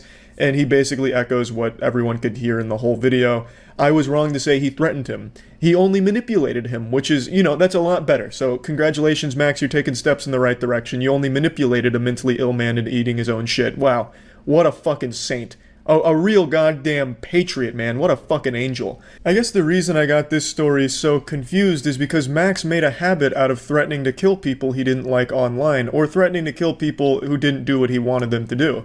For example, he tried to have members of his community go to a convention to kill Bluesdank. He was hoping to have Bluesdank murdered because he thought it would be enjoyable. When I posted my video talking about Max, he then started going to his Discord to try and recruit people to kill me. And he's also done the same for Weast, where he's been trying to get people to kill Weast. So I guess, unfortunately, I must have just, jumbled all of these awful things together, Max, and assumed that you also threatened to kill him. But no, you only manipulated a mentally ill man. You didn't threaten to kill him. You just threatened to kill other people on the internet. That's my bad. I didn't mean to misrepresent you and slander you like that. So those are two things that he touches on and tries to defend, but that's not the biggest one. The biggest one is the claim that I made, the fucking bombshell. of how he responds to the child porn that was shared in his Discord. I made the claim that child porn was often shared in Max's Discord, which led to him taking them down multiple times. Now, this isn't every time his Discord was taken down. I never made the claim it was every single time his Discord was taken down. I didn't mean to imply that if that's how it came across, because he absolutely had his Discords taken down for harassment as well. He's probably had 10 or so taken down from just straight up harassment and degeneracy. But another reason, another contributing factor to him personally taking them down was the child porn. And I do stand by that claim because he himself used to admit to it. Now, the reason he fights this so hard is obvious, but also because he scrubbed the internet of all of the old recordings of him talking about it. There's no longer any of the old videos that would talk about his response to these things or how he handled it, because they are gone now. What does exist is some evidence that I still have compiled, and I'll share some of that. Now, in his response video, he of course has another guy fight his battles for him, and he calls all of this into question because I didn't fucking show the child porn. The guy makes it seem like the only way he'd believe the accusations is if I just fucking played child porn in my video to prove that it was Max's child porn. Like, what? Like, how fucking dumb do you have to be to demand to see the child porn? It's a crime. You can't fucking do that. What I can do is show you how he'd respond to the child porn that was shown in there and prove to you that it existed, which I will do. I'm not gonna fucking show child porn, you goddamn troglodyte idiots. These fucking dummies were saying, well, Charlie didn't broadcast CP on YouTube, thus this can't possibly be a true story. Like, you have to have negative fucking brain. Like, you have to have stupid brain to think that that's the only way to prove the existence of these things. It's crazy. So let's go ahead and really dive in. First, let me show you how it got to this point. Why was child porn shared on Maximilian's Discord? Why were pedophiles encouraged to join? Well, because Max was pretty open with these kind of things. Like, here's a clip from one of his old Fortnite videos. Boy. Are you a pedophile? Of course. Me too, dude. Awesome. Yeah. I met a pedophile friend. Yeah. There's probably like 2 other kids on our team. I was gonna say let's molest them, but then my video would get age restricted. And yeah, I'm recording a video. I have 200 subs. Say hello to YouTube. Bro. Hello, YouTube. Fuck little boys in their butt. What? Yo, the doors, boys. Let's go. Taking home. People are gonna watch this in the future. I'm live streaming for the future, man. Guys, when I say I have sex with the children, it's a joke. Wink, wink. Of course. Wink, wink. Many winks. Where'd you guys land? Max used to, and still currently does, joke about being a pedophile, and like I said in the initial video, used to write off the sharing of child porn in his servers as a joke with his community, and that it wasn't a big deal. He, again, has scrubbed the audio that used to prove those things, because he must at some point have realized that you can't just fucking say that. But there is still some screenshots which I'll share with you. But let's just go ahead and ease on in there. Let's just start by dunking our tippy toes here into the cesspool of Maximilian Must. Let's just go ahead and dip one toe into this fucking septic tank. This is, of course, the classic screenshot from a month ago. This is like a beautiful painting from Max here. This is like a Van Gogh. This shit's like in the anime when the villain really wants to be caught, so they just keep throwing clues out there until they eventually get caught. This is a month ago. So he's clearly still making these pedophile remarks and joking about being a pedophile and shit like that. So it's not like he's changed much since his 2018 video I just showed you a clip of. He's still very clearly encouraging this kind of shit. So he still does make these jokes, he still makes it seem like pedophiles and all that shit is welcome in his community. So it's no surprise to see that these kind of like-minded people would flock to it. Yes, of course you can clearly tell he's making some kind of effort to make a joke, but it clearly isn't a good joke if you're getting real pedophiles that are sharing child porn in your server now, is it, Max? So, like I said, he used to defend the sharing of child porn in his servers as a joke, and I'll go ahead and show a few screenshots of that. But first, let me prove to you that it used to be shared. Mudahar, who's a man I trust dearly in situations like this, who has worked in cybersecurity for fucking years, it is his fucking profession. If anyone can verify the authenticity of something this heinous, it would be Mudahar. And Mudahar sent this message to confirm it's real, and this has of course been forwarded to proper authorities as well. And if that's still not enough, if you don't want to take Mudahar's word for it, on the day I posted my video talking about this absolute fucking disgusting homunculus Max, on that day, his Discord mobilized to weaponize heinous content involving minors. They started sending that shit to people in my Discord, which really fucking low shit. And of course, Max stepped up to say, hey, wait a minute, you can't be sharing that kind of child porn, that's not good. And Max, being the hero he is, said this. Wow, just look at how noble this guy is. You know, fuck firefighters, those aren't real heroes. Max is a real hero. Look at the way he puts his foot down here. Yeah, really stepping up to stop this one, Max. And now I'm gonna take you back to the past to look at a YouTuber who sucks ass. It's Max. So, this is from 2018. This is a message Max posted in the Discord. Now, I know many people can easily say, Charlie, this could not be his account. This could be somebody impersonating Max. There's no way to prove this is his account. There's no way. This is clearly someone just impersonating him. Only that you can prove it's his account. For the first screenshot, I was actually in the fucking Discord when he made the message, and he was the fucking host of the Discord, so I know that one was Max. This one, I can tell you it's Max because someone actually recorded the entire fucking Discord before it got nuked, where this right here, this account, was the fucking host of this goddamn Discord as well. Thus, Max's Discord. So I'll show that video real quick. Now for the skeptics out there, the people still believing in reptilians and flat earth, this may not be enough to convince you of everything I and many others have said about Max, but unfortunately this is all I have to show you. There's some other things that I can't share with you that have just gone right to authorities. A lot of former friends of Max have come forward and told me a lot of the awful things that they would do together with Max, feeling regretful, which is good, and I appreciate the bravery that it must have taken to admit to some of the shit that they put others through on the internet. So hopefully they learn from this experience with the Maximilian Musk cult. It's really very sad stuff, and I'm sorry if this still wasn't enough to convince you of the claims, but this is all I can really do. The reason Max defends this so vehemently is because he has done a great job of trying to scrub all of this information from the internet. Back in 2018 or 2019, I could recall a few videos that had him talking about it, but I cannot find those anymore, unfortunately, but this is what I have that still remains. At the end of Max's response video today, he had a real heartfelt message that absolutely tugged on the sensitive cock of anyone that would watch. This could make a grown man cry. Just look what he says here. Most of the things I'm being attacked for happened in 2018 and 2019. In 2020, I decided that I want to be a better person in general. Just less reckless and be a generally better influence on people, and I believe I've become a lot better. Nope. Are you fucking serious? Bro, this shit was a month ago. You were doing this shit a month ago, and then you still kept doing it. And even before a month ago, you had swatted Weast. That was like 2 months ago, 3 months ago. You just out of nowhere doxed Weast again, and then had your community swat him. Here's an audio clip of some of your friends in a Discord recollecting on the war they fought against the guy who didn't even know they fucking existed, celebrating the SWAT that you led. What the fuck are you talking about? You never changed, Max. You never tried to change. You are just a born fucking loser. You were born to be pathetic, it seems. Like, you have no ability to not be a scumbag. They called the docs, what was the guy's name? YouTube Weast? 300K. I think his name is Weast. Weast, yeah, some 300K guy. Some fucking commie faggot YouTuber. Yeah. I love this one. Cock. Anyways, keep going. And then who was it? Something Fantana?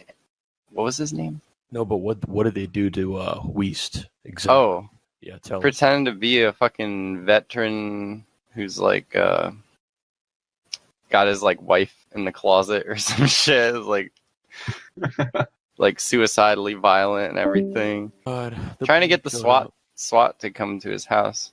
Oh. Well. Genuinely have no idea what you're talking about with this pity party you're trying to throw about being a better person. If you really tried, you failed instantly.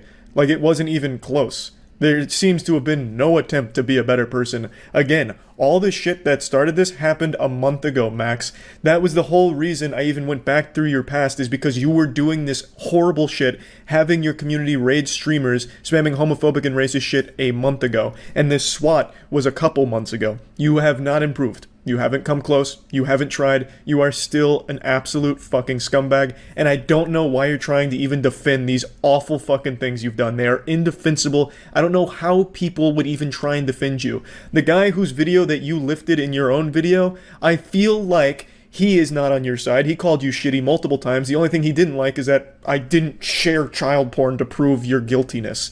I don't know what exactly he was going on with there, but hopefully what I've shown here is enough to convince even him, because I feel like there's no way that you can possibly defend these things that you have done. And this is all your fault, by the way, Max. I'm not doing anything to you. I am just bringing what you have done to people's attention. People don't want to support someone like you, Max, that has done these things. People in your own community didn't feel safe, and they reached out to me to tell me some of the shit that you've done. Your close friends were reaching out to me to shit on you, Max, because of the things you've put them through, made them do, and the things that you told them and did together. Like, there is a very big problem with you, Max, and what you've done with the community you've built. And I don't know how you even managed it for this long, because this shit is heinous. It's fucking disgusting stuff. So anyway, that's about it. See ya. Shit YouTuber intros. It's in the game. Today I'd like us to take a look at 3 exceptionally awful YouTuber introductions that make me want to puke out of my penis. Now, there's probably worse on the platform, but after looking around at a bunch of YouTube douchebag content, these 3 really stuck out to me as examples of awful, extremely bad intros. The first one we're going to look at comes from YouTube's own Dragon King of clickbait, douchebaggery, overnight 3 AM challenges, don't tell your mom because Mickey Mouse is coming to put a fat nasty chode in her butthole, Aldo's World. All he does is the most generic content, you know, staying inside my own house on my own bed for 8 hours at night to go to sleep. You won't believe how well I slept, gone sexual. Just shit like that, the worst kind of content. But he has perhaps the worst intro of all 3 we're going to see today. So let's go ahead and just look at that one right now. Mario? What the?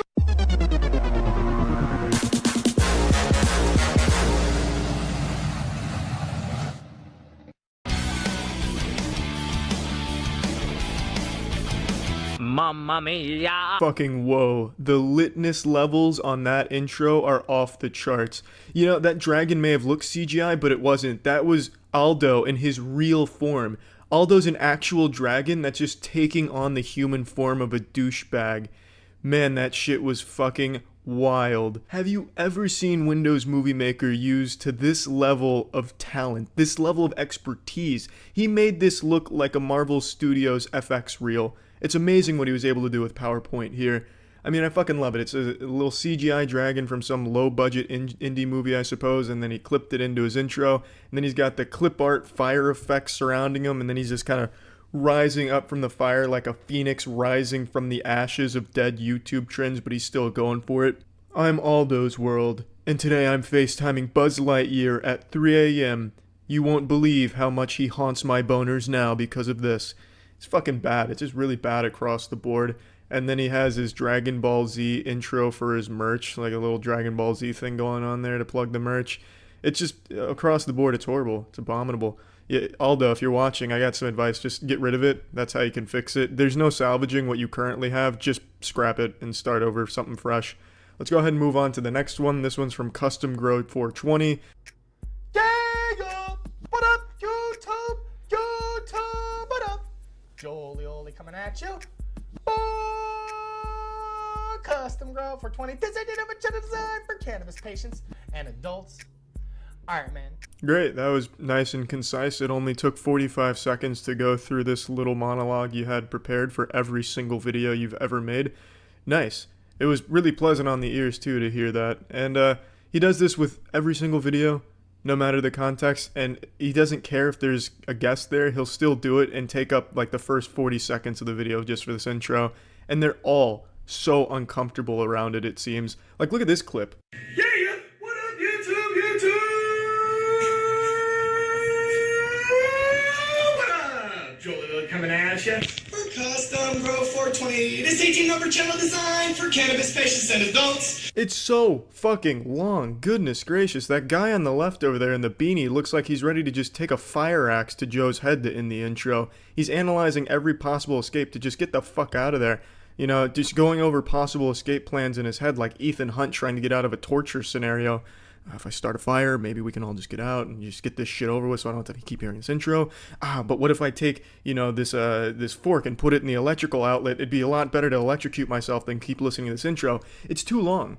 And you can see how uncomfortable both of them are in this clip right here. The guy keeps looking at the camera on the man like, please make this guy stop. Joe, it's too long, man. Like, come on. Don't do it for every single video. If you got guests, don't make them sit there for 40 seconds listening to you do this Shakespearean recital or whatever the fuck this is supposed to be. It's just bad. In all measurable aspects of a possible intro, it's bad. So that's the end of that one. Let's go ahead and go to the third one. This one's from Eli So Cray. And this one's really bad because it's also just as long and even more douchey. Hey guys, before we get into this video, everybody make sure you go subscribe to my vlog channel, Eli So Cray Vlogs. Type it in, boom, pops up, click it, hit the subscribe button. Also hit the post notification bell right here, just like I did, so you never miss a upload. Yeah, honestly, I'd hate to miss an upload from you, Eli. If you do not turn on this bell, you might miss my videos and then you will not see them. Go follow me on Instagram at Eli_So_Cray. I might just follow you back, so go follow me right now. Also, go subscribe to my mom's channel, Patricia Belton, and do the same exact thing. Thank you. Oh my god. He plugs everything he can think of. Please also don't forget to like my 4th grade English teacher's Facebook page. She gave me great grades. She was a great lady. Don't forget to go smash that motherfucking like button over there. Oh, also, my mailman is super fucking savage, so here's his LinkedIn. If any of you guys have a job for him, make sure to shoot him a job email. He just plugs everything in his life, every person in his life. It's very overwhelming how much he plugs here, and before he even starts the video. It's so douchey. I hate when people do this, like, hey, before we get into this video, please go everywhere else that I've ever, associated with and hit the like button, follow button, whatever. It's fucking dumb. I hate that shit. The guy's content is also shitty, so his intro matches the rest of his content. He does exactly what every other generic douchebag YouTuber does, like the FaceTiming at 3 a.m., the overnight challenges. He puts a little different spin on it. Sometimes he's like, I fucked the Fortnite default dance or something. And that I can kind of respect. At least it's different. There's not a whole lot of people, fucking Fortnite default dances. But other than that, it's just generic shit-ass content with an even worse intro. Now, like I said, I'm sure there's worse intros on here, but while just perusing around looking at shitty YouTube douche-tuber content, these were the 3 worst intros I found. So, I mean, yeah, that's it. If you're trying to be an up-and-coming YouTuber, please avoid doing anything even remotely close to these intros you just saw today. So, yeah. Well, in the original Iron Man, he was set up to be War Machine. So, Terrence Howard is a very popular actor. He's been in a lot of big things, but the one most people know him for is his role in Iron Man. He got replaced by Don Cheadle because Terrence said he was really unhappy that he wasn't making as much money as Robert Downey Jr. And there's so much to go in here. This is an onion with many layers. Terrence Howard also believes that he has discovered and created his own logic language, which he calls teriology. He has spent the better part of, I think, about 7 or 8 years, trying to mathematically prove that 1 times 1 equals 2, and that 0 doesn't exist. Didn't he say people watched Iron Man because of him? Yeah, he credits Iron Man's success to his role. Yeah, this is the 1 times 1 equals 2 guy. But I always knew about that shit, but I didn't know that wasn't the end of it. So I was reading some of the comments here and getting as much information. I'm going to show you the scam that he's trying to run right now in a minute. But I was reading so much about him and, like, going through this rabbit hole. And this is from one of his books, apparently. I haven't read the whole book, but I'm assuming it's an excerpt, because it has to go with his idea that 0 isn't real. So, where is it? Here. I made that statement, there's no such thing as 0. He looked at me with a puzzled look upon his face, and the professor said, let's say you had an apple, and I had an apple, and you gave me your apple. How many apples do you have? I said, I have 2 apples. He said, you don't understand, you gave me your apple. I said, no, you don't understand. Actual, I'm 14 and this is deep shit. As long as you are still inside this universe, whatever you have, I have. Because everything in this universe is connected to everything else. Even if you could take my apple and place it into an adjacent universe, I would still have 2 apples, because as long as the universe is touching this universe, then everything in that universe is still connected to and influenced by every single atom in this universe.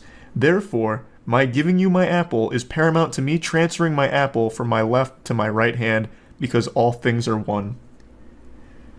So using his own logic language here, he should have no right to be whining about not getting paid as much as Robert Downey Jr., because basically Robert Downey Jr.'s money is his money. That's the argument he makes here.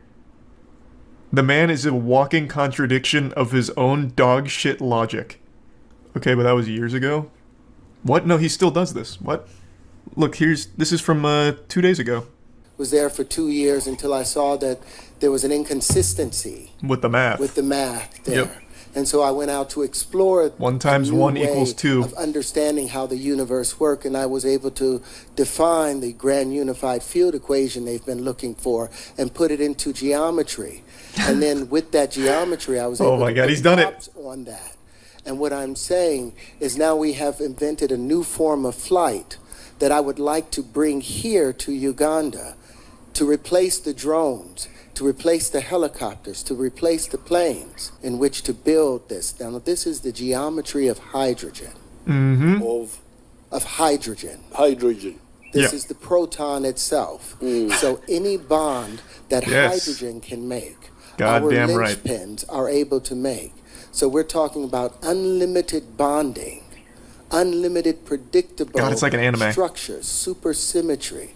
And So many the buzzwords. linchpins are now able to behave as a swarm, as a colony that can defend the nation, that can harvest food, that can remove plastics from the ocean, that Can do give anything. the Can fuck your children own of wife. Uganda and the people of Uganda an opportunity without having to have our young men lose their lives.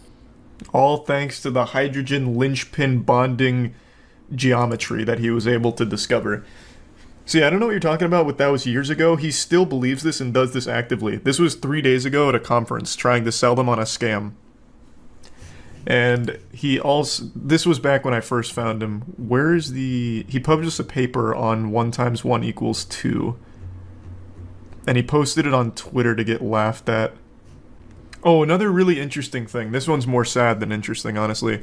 Terrence Howard, when he was a child, witnessed his dad stab a guy to death at a mall during a Santa Claus showing. They called it the Santa line slaying. I had no idea, but I learned this yesterday. When Terrence Howard was a child, him and his father were in line to sit on Santa's lap, and his dad got into an altercation with another guy. I think his name was Jack Fitzpatrick. They started arguing. Jack Fitzpatrick eventually pushed Terrence Howard's dad against a wall, and then they got broken up, and then Terrence's dad got some sharp object. No one knows whether it was a knife or if someone gave him something or whatever, because there was apparently a story about how a bystander gave him a nail filer to fight back, and he took the sharp object and stabbed him a lot, and he died. And it's called the Santa line slaying. And Terrence Howard is so shameless that he went on Oprah's show and told a complete fabrication of the events that happened, so much so that Terrence Howard's own dad came out and basically just called him a lying clout chaser. Why would you stab someone who you just met? You make it sound like it was at Thanksgiving or something. They got into an argument, and apparently both parties were at fault. They both got rowdy, but Terrence Howard's dad took it much further than the other guy, clearly, and stabbed him to death. All over cutting in line during a Santa Claus event at a mall. Oh, this is also a really cool quote that people always give thanks for. If 1 times 1 equals 1, that means that 2 is of no value because 1 times itself has no effect.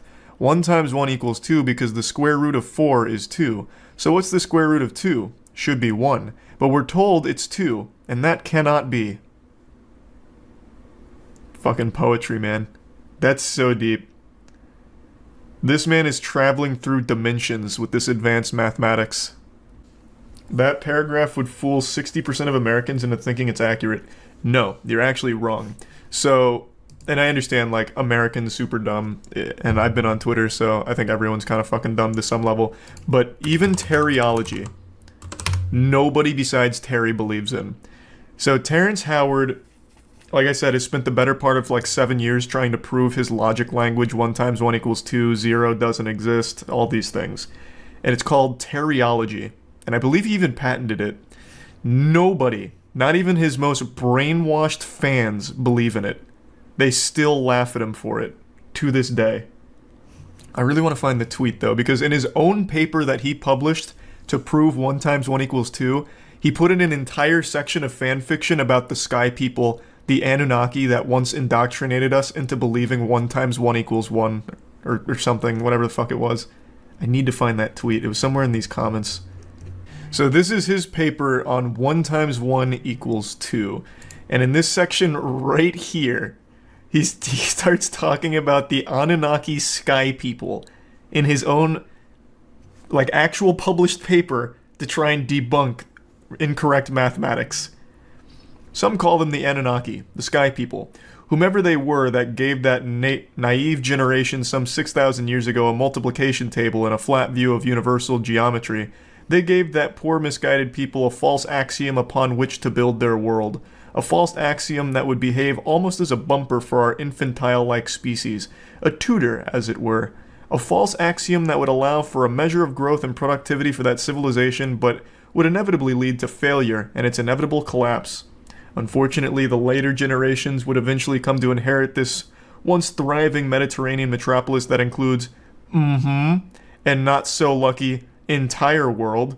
Now for the last 5,000 or plus years, our ancestors enslaved our thinking with that dogma for generations upon generations, leading down to our great-grandparents, and who, in like manner, indoctrinated their children, who in turn would help the newly formed system called tradition to propagate this false truth to the rest of the world.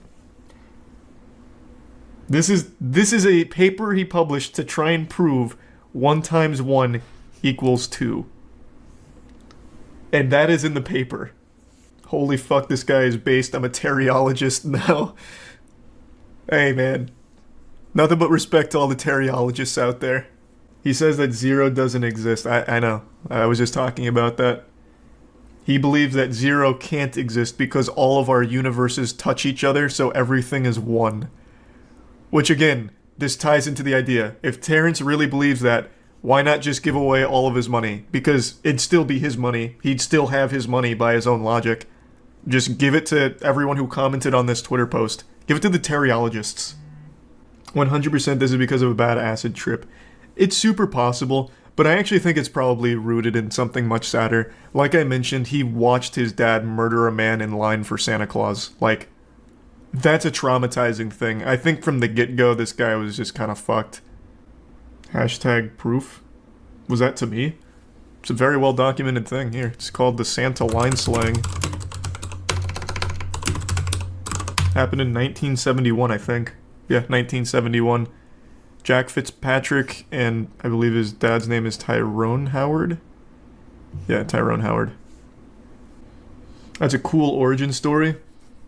Yeah, I don't know about cool necessarily. But it actually does sound like an origin story out of a comic book. And then he just recently made that statement in Uganda, which actually does sound like a supervillain giving away his plan about how he solved the universal, whatever, grand levitation equation or some shit, and how he's using hydrogen bonds for unlimited power, and it'll be a drone, it'll be a plane, it'll clean plastics from the ocean. Oh yeah, the hydrogen proton. Right. I like his math. I'm pretty sure this doubles my money. Well, it's not your money to begin with. It's Terrence's money. It's all of our money. Read the book on stream and convert the chat to teriology. Well, the book isn't like... As I understand it, the book is shit like this, where he starts talking about the Anunnaki sky people, and then just throwing formulas all over the place, but getting all of the formulas wrong. Like, endlessly wrong. So it's not exactly like a book to be read. It's more of like a look into lunacy. Like written out. Maybe Terry was right. Can you imagine? Imagine 50 years from now, it turns out all of our math was wrong, and they look at Terrence Howard as like a prophet. They look at him as like a genius that wasn't appreciated during his time for his work on 1 times 1 equals 2 and 0 not being real. Just fucking imagine that universe. In 500 years, we'll have a Terrence statue outside the MIT building. Well, by then we'll already have mastered the the hydrogen proton technology. So we will have flying buildings by then. We won't even use statues. It'll be like hydrogen molds. I actually remember he went on... Was it Good Morning Today? Or it might have been The View. I think it was The View, to talk about teriology. Go ahead. Okay. Now, a couple years ago, I did an article for the Rolling Stones, and they said I was crazy because I was telling them that the square root of 2 was a rational number.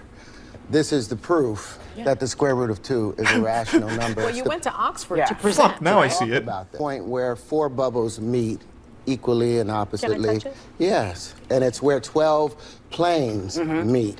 This is an undiscovered geometry that I'm now making known to the world here on this show. Isn't that fantastic? Yeah.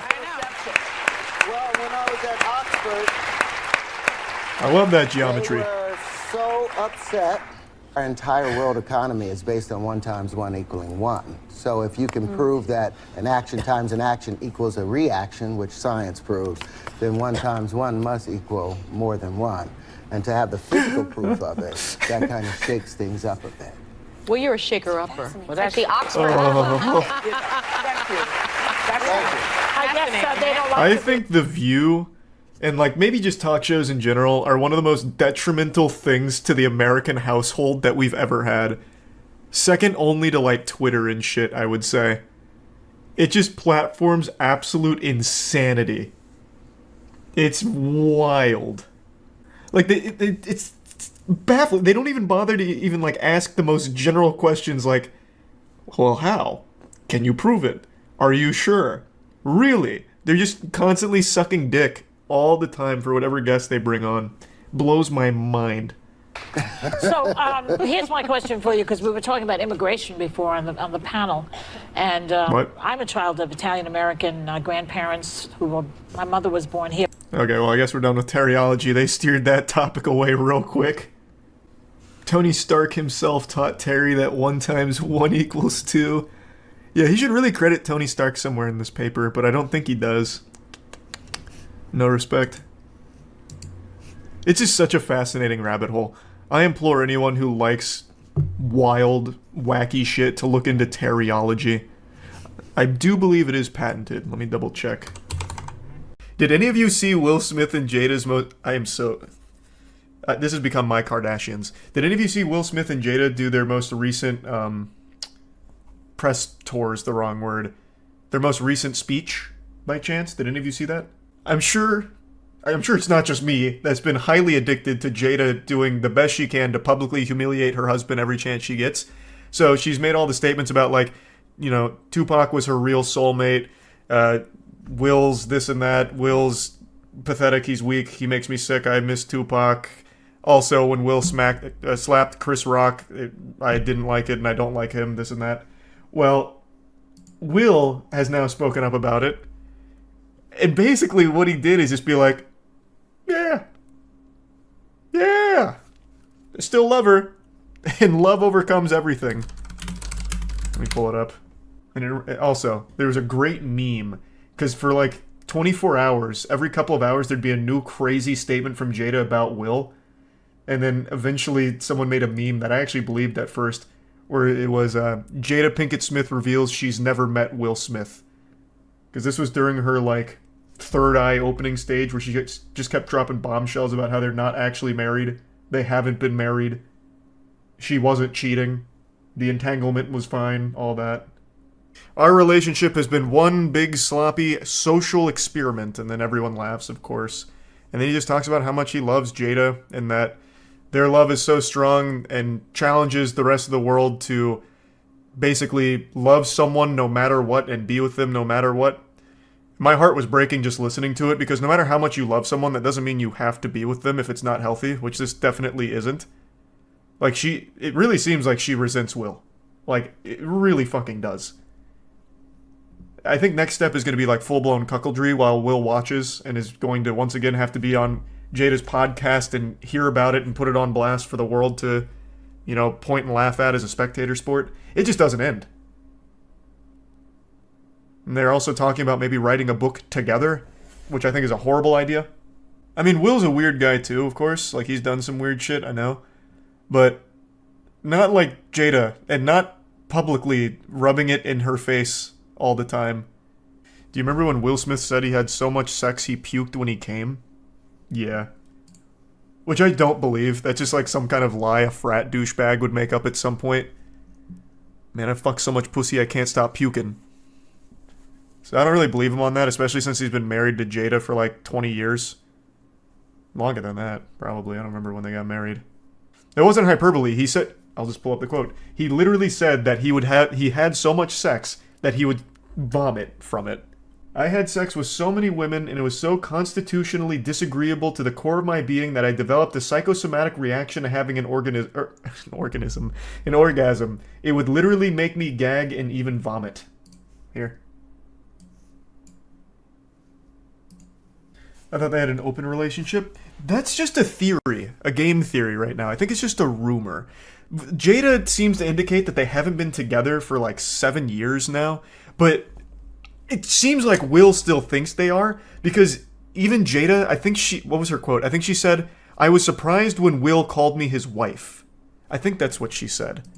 So Will very much still does it, like, I think he's finding out the same way we are, that they're not together. Like, that's definitely not something I think they're on the same page about. Jada Pinkett Smith said she was shocked that Will Smith called her his wife after slapping Chris Rock. Oh my god, that's gotta be awful. He is married to his biggest Twitter troll. Our union is a sloppy public experiment. Right you are, Will. An unconditional love. It is an unconditional love. Yes, yes. You find yourself a wife that hates you half as much as Jada hates you. Can you and you'll be a happy love man. Somebody forever, no matter what? The answer should be no. Well, you can love someone forever no matter what, absolutely. But that doesn't mean you should be with them forever no matter what. If your wife is actively fucking other dudes and humiliating you every chance you get when you don't want her doing that, you probably are better off not being there. You can still love that person, sure. That's natural. But that is still just not good for you, my man. It is just not good for you. But yeah, I won't play the whole thing for you, but basically his whole speech is about how unconditional love should trump all of the other hoopla. So everything that Jada's been talking about, yes, it was a little off-putting to him because he was on vacation, so when he came back, all of the news started hitting him all at once. But at the end of the day, he loves her, and he's happy. But hey, if he is happy, all power to him. That is some weird shit.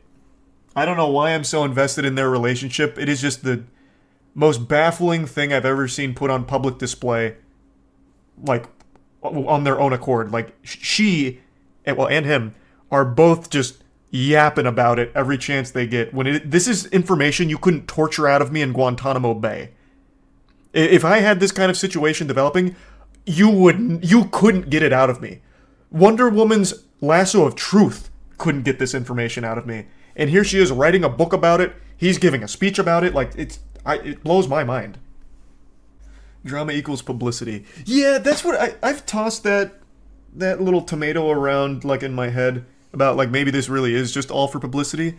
But it's like the worst publicity ever for Will. He's already been outcasted from Hollywood for the slap, and now he's getting outcasted from the good graces of society for the way his wife treats him and the way that he seemingly doesn't like it, but still lets it go and stays in the relationship that he doesn't seem happy in. This is so fucking parasocial. I'm so fucking parasocial with this. Like, it doesn't seem like publicity you'd want as Will. Or even Jada. Because Jada's become like one of the most hated women on the planet from all of this. You're so invested. I know, it's pathetic. It is so pathetic. I can't help myself. It's so weird. And I'm drawn to weird goofiness like mosquitoes to pile of shit in the rain. It's just, I don't know. It's something I can't look away from here. It's all a skit, bro. It's all a skit.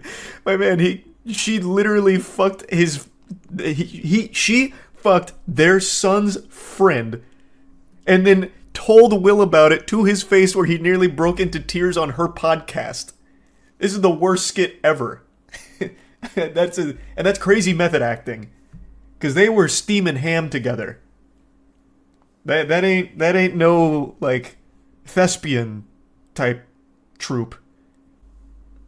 But yeah, like I said, I'm way too invested in this fucking relationship, man. It's so weird to me. And it makes me giggle. Well, giggle and cry, kinda. Have you seen the recent bear epidemic going on? There was a bear who stole frozen lasagna from a fridge, another bear who stole tin burgers from a barbecue, and another bear that stole gummy bears in a gas station. Then there was also Frank the Tank who broke into 20 houses, and then that bear that also broke into the back of a food truck. Damn, they're getting crazy out there, huh? Growing up, I never understood the hype or obsession over celebrity couples, like a power couple where fans just celebrate that they're in love or whatever and they're fainting anytime they see a picture of them holding hands. Just like a growth spurt, I just never got it. Why would you care so much about two strangers' relationship? I always wrote it off as just being part of this super fan culture that I just didn't understand. I know in the modern day it's very rare for people to just casually enjoy something. If you like something, you have to fucking love it. You have to live, breathe, and sleep that thing that you like. We've seen it a lot over the years with K-pop, where K-pop stans will obsess and go wild over even the smallest things, like if their favorite singer posts a picture of them eating a hot dog online. They'll cross-reference that photo with all known databases, go to a cutting-edge laboratory using the latest forensics analysis tools in order to figure out where the photo was taken, where the hot dog was purchased, so they can go there in the real world and try and fish through the trash can looking for the wrapper that they threw away so they can frame it on their wall. It's just this level of investment in strangers that I've never really understood. Until now. As a 29-year-old man, I've had my eureka, come to Jesus moment. I get it. Because I have become very invested and fascinated with a celebrity relationship, Will Smith and Jada Pinkett Smith. It's this never-ending disaster, this tragic play that keeps getting new acts added to it that I could have never predicted. It all started last year with the infamous slap where Will Smith slapped the devil out of Chris Rock on stage after Chris Rock made a joke about his wife Jada. And that signature anime finishing move with the slap actually pumped the brakes on his entire career. There were a lot of projects that he was involved with that dropped him, or just a lot of other projects that didn't want to touch him after this. So his whole career came to a screeching halt, all from the old 5 fingers to the face moment. And since then, there's been more and more information that's come out about their relationship that just makes it baffling. And it's so weird. Like, even prior to the slap, we had those uncomfortable moments where Jada invited Will Smith onto her show, where she just openly admitted to cheating on him and, like, having an entanglement with a much younger man, right to Will's face as he looks on in agony and sadness. And it spawned a lot of memes where Will Smith was, done up to look like Pain from Naruto and all of that. Because, I mean, it's rough. Like, it's really rough to just watch her giggle and laugh about cheating on Will, who seems very much still in love with her. And they always kept up this act that, they're strong together, they're still together, this and that. And now, today, Jada has revealed that her and Will have actually been separated since 2016. She has a book coming out pretty soon, and there was a little special filmed with Jada where she states that they've actually not been together in 7 years now. Because I said, is this true? Right. Was that in 2016, you and Will decided that you were going to live completely separate lives. Yes. It was not a divorce on paper, Right. but it was a divorce. Hey, can someone let Will Smith know that? I'm pretty sure this is the first time he's hearing it. You're telling me you guys actually split up in 2016? So he just sunk his career like the Titanic over his ex-wife? But then if that's the case, why would he say, keep your wife's name out of your mouth? Right? Like, that's just not adding up. I feel like she's just making this shit up. For the last year, I've paid attention to this relationship, and it feels like every opportunity she has to hurt Will publicly, she pounces on with a smile on her face. It's diabolical. Like, she reveals some very embarrassing things about their relationship publicly. She openly talks about how she preferred her previous relationship to Will, though she doesn't use that language. It makes it very clear with some of the things she's posted that she was happier before Will. At least that's the impression myself and many others get with a lot of the things that she posts about. It's just brutal. It's like being married to your biggest Twitter hater. Like someone who's just leaving the most deep-cut comments that actually hurt you on Twitter. It's like being in a relationship with them for 20 years. At least that's how it comes across. She does not seem to respect or even like Will at all. She is always running the bus over him any chance she gets. This is a bombshell. Claiming that they've actually been split since 2016, that doesn't even make sense. Now, apparently, she's claiming that it was a private decision they reached together, but in order to keep up public appearances, because they weren't ready to reveal it, they kept pretending like they were still married. But that just doesn't track. That doesn't make sense, because if that was the case, why would Will publicly slap the fuck out of Chris Rock and ruin his career over this if he didn't think you guys were still married? That wouldn't make sense. So why do that? Like, what was the reason? I think just not being ready yet. Still trying to figure out between the two of us how to be in partnership, right? And in regards to how do we present that to people, you know? And we hadn't figured that out. It's not quantum science we're talking about here. You just say that you're not together anymore. You would have saved both yourself and Will so much shame during the entire entanglement scandal if you had just said, hey, we actually separated 7 years ago. There is nothing to gain by keeping up a facade that you are still married and, in love together when you're not, especially when you're fucking other dudes, right? Why would you not just say, hey, we're not together anymore, really? Like, it's just like the easiest thing in the world. You'd have to try so much harder to not say that and just bear all of the spitballs that were being shot at you for cheating. If you weren't actually cheating, then it should have been so much easier to just be like, hey, whoa, guys, look, we wanted to keep things private, but, now things have hit the public sector, thanks to me talking about this on my talk show, and it's probably about time that we state we haven't been together for 7 years. And it would have been so much smoother for both Will and Jada.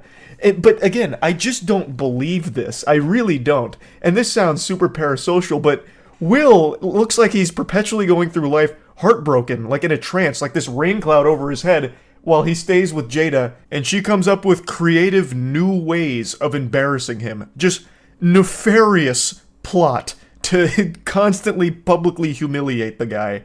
He just stopped his career for a whole year by slapping the man that he believed disrespected his wife. You're telling me that he did that knowing that you two weren't actually together? I don't believe that. An act which, by the way, she didn't appreciate. Like, even when it happened, she seemed to, publicly condemn it. And now she's talking about it again, saying that she initially thought it was a skit. I was like, there's no way that Will hit him. It wasn't until Will started to walk back to his chair that I even realized it wasn't a skit. And then she said, as soon as they were alone, she asked Will, are you okay? I'm not this man's psychiatrist, but I'll just tell ya, he's not looking okay here. This really feels like a plot twist that Jada pulled out of her ass and isn't some mutually agreed upon thing. Like, I understand there's been rumors over the years that Will had some kind of affair with Margot Robbie at some point, though I don't think any of those claims have been substantiated. I think those were only ever just rumors. But Jada herself confirms an affair with somebody else. I just feel like Will and Jada aren't on the same page with that separation. But hey, then again, who knows? Celebrity couples are fucking weirdos. And this is by far the weirdest couple. And it's not even close. Like, I really wouldn't be surprised if Jada truly did just make this up because it's a really big headline and attention grabber, so it'd be great for marketing for her upcoming book. The book's not fully out yet, so we don't know all of the, details behind everything or what all it's going to dive into. But just making a claim like this, a statement that they've actually been separated for 7 years as some kind of, big plot twist, is huge for marketing for her book. So I really feel like there's a chance she did just make that up for that reason, and Will is as surprised as everyone else reading it right now. So, I could be wrong though. Maybe they are truly, a great team. They agree that they've been separated for 7 years, and Will still just sank his career for a relationship he's not even in anymore. Who knows? I just wanted to talk about this because I just find them to be a very interesting couple that I have become invested in learning about over the last year. That's really about it. See ya. I'm not ashamed to admit it. I have been glued to everything involving Will Smith over the last couple weeks since his slap at the Oscars. That slap was like a second Big Bang, but instead of creating a universe, it created a window for everyone to look into an absolutely awful, toxic marriage. And not only that, it's like open Pandora's box, but the only thing in that box was cuckoldry and sadness. Will Smith has been catching L's like Pokemon. Every single day is Christmas, but the only gift Santa brings us is more embarrassing stories about Will Smith or his marriage. One that still lives rent-free in my head is the time Will Smith, in an interview, said that he used to vomit after orgasming as a psychosomatic response. What a banger of an interview. So Will, how's your marriage? Yeah, I come and puke. Takes his mic off and walks away. Amazing. There's Will Smith with the puking, coming, and shitting statement. Thank you. Now, this was pre-slap. This was not the post-slap era. We're now living in a post-slap society, PS. So this is one PS. And since that slap, more and more stories have been coming out about how awful his marriage is with his wife. Like whether it's his wife saying she never wanted to marry him in the first place, which again, I don't know why you'd ever fucking say that. That's just such a mean thing to say, and especially make a public statement about it. Or his wife just absolutely steamrolling his ass, just dump trucking him about the slap, saying that she doesn't really support it and wasn't really happy about the slap. Like, she is just absolutely taking Will and cooking his ass. It is sad to see. It is just fucking painful at this point. Now, recently this video came out where Jada Pinkett Smith, his wife, was filming him without his permission. You can just see how defeated and uncomfortable this guy looks. This was from 2019, so this was again pre-slap, BS, before slap era. But it is still just such a sad look at an awful, awful relationship. You know Esther Perel is coming to the table. She's going to be at the red table. Would you say she has been instrumental in you and I redefining our relationship? I would say don't just start filming me without asking me. Oh my goodness. If you could film me. Esther, come help us again, please. This reminds me of that scene from the movie Hitch where Will Smith says, "I saw that going differently in my mind." Like, it's the same energy as this right here, but in reality. So his wife just starts recording him and trying to make him like dance like a puppet to, promote whatever she's trying to talk about. I'm not really sure the full context, to be honest, but it's about how someone helped their marriage, but she's doing it without Will's permission and his consent to film, which is obviously an intrusion. That's not okay. That's just violating his personal space and his privacy. He clearly didn't want to be on camera for this, but she doesn't respect boundaries, as evident from the time when she sat him down on her show to tell him about her entanglement with other men, right to his face, just talking about the cheating and making light of it. And Will is very clearly like upset, nearly crying about it, but she just keeps going and pushing it. And you can see that it's not just like something she does for her show. It seems like it's something that translates to their actual household. I'm becoming fully parasocial in this Will Smith relationship now. Will Smith is a fucking weirdo. This whole family is weird. There's nothing I'm trying to defend here. I'm just watching as a spectator and trying to wrap my head around this absolutely wacky and wild season of the Will Smith household. I'm still dealing with foolishness. Because she don't just... Would you say that she helped us heal the hurts that we caused between one another? My social media presence is my bread and butter, okay? So you can't just use me for social media and not, don't just start rolling. I'm standing in my house. Don't just start rolling. Please watch us stare at the red table because she's helped us a lot. Can't you tell? God, that seems absolutely fucking miserable where your wife is also playing the paparazzi, so you're just never safe. You could just at any moment end up on fucking Instagram live stream or whatever this was without you having any prior knowledge of it and just embarrassed. I can't even for 1 second think of a possible reason why she'd even film this and post it. This is just straight up delusional. It seems like it was supposed to be like a promotional piece for her upcoming episode with a guest that supposedly helped their marriage. But that marriage is not looking that healthy. Will Smith looks like he's trying to come up with a plan to fake his own death to get out of this marriage easier. Whatever wounds she was talking about being healed thanks to this person have clearly not healed. She has been scammed. It's like a fucking crypto scam here. Those wounds have not been healed. It seems like only salt has been poured on those wounds, like a jellyfish sting, and the only thing they've done for it is piss all over it. It's not getting any better. This looks awful. And it seems like it was supposed to promote her upcoming episode, but this did the opposite. It just made the person she's bringing on look like a fucking idiot, if she was at all responsible for what you're seeing in this clip here. It just blows my mind. I don't really know what Jada Pinkett Smith's show is about. The only clips I've ever seen from it are the ones where she's talking about how much she hates marriage and embarrasses Will on it. So it really sounds like her show is just a weekly roast of her husband. I don't really get it, but damn, every single day a new story comes out that just makes Will look fucking awful. It's just more and more awful stories surface or videos surface that showcase an absolutely brutally dysfunctional marriage and household. So yeah, I've been really keeping up with it. I can't help it at this point. I'm so invested. That slap has just been like a gateway drug, and now I'm fully addicted here. Will Smith has been banned from the Oscars for like 10 years now. I don't really know what's going on with Chris Rock. He's probably still laughing about the whole situation. But I mean, overall, that whole Oscar slap thing has just been the gift that keeps on giving if you care about celebrity drama and gossip. What a wild and wacky ride. And I'm sure even more information about Will Smith or his wife is going to come out tomorrow. Like, at this rate, it's probably going to be a new story every day, because it does not seem to be slowing down. But anyway, I just wanted to talk about it a little bit. That's about it. So yeah. Caleb sent me this and said it was like really hard to watch. And I didn't expect it to actually be hard to watch, but it is. This is a family vlog channel that did the standard YouTuber thing where it's we broke up. But this one did it in such an uncomfortable way because it's very clear that this was a one-sided breakup. The wife broke up with the husband, and she, to his face throughout this video, just keeps saying why she was right to break up with him.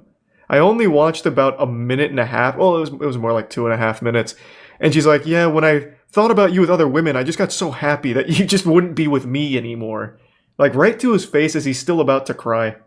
So I figured we could at least watch this together and see kind of what it's all about. Are you gonna cry? No. I might. I'm just kidding.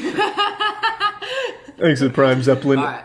And then personal things, family things, and obviously what we are telling you now. That's the main thing. Yeah. This is another thing about family vlog channels. They share fucking everything. There are no secrets between them and me.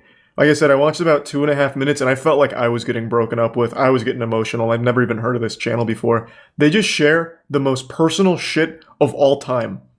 It's wild to me that they, like, anyone would think it's a good idea.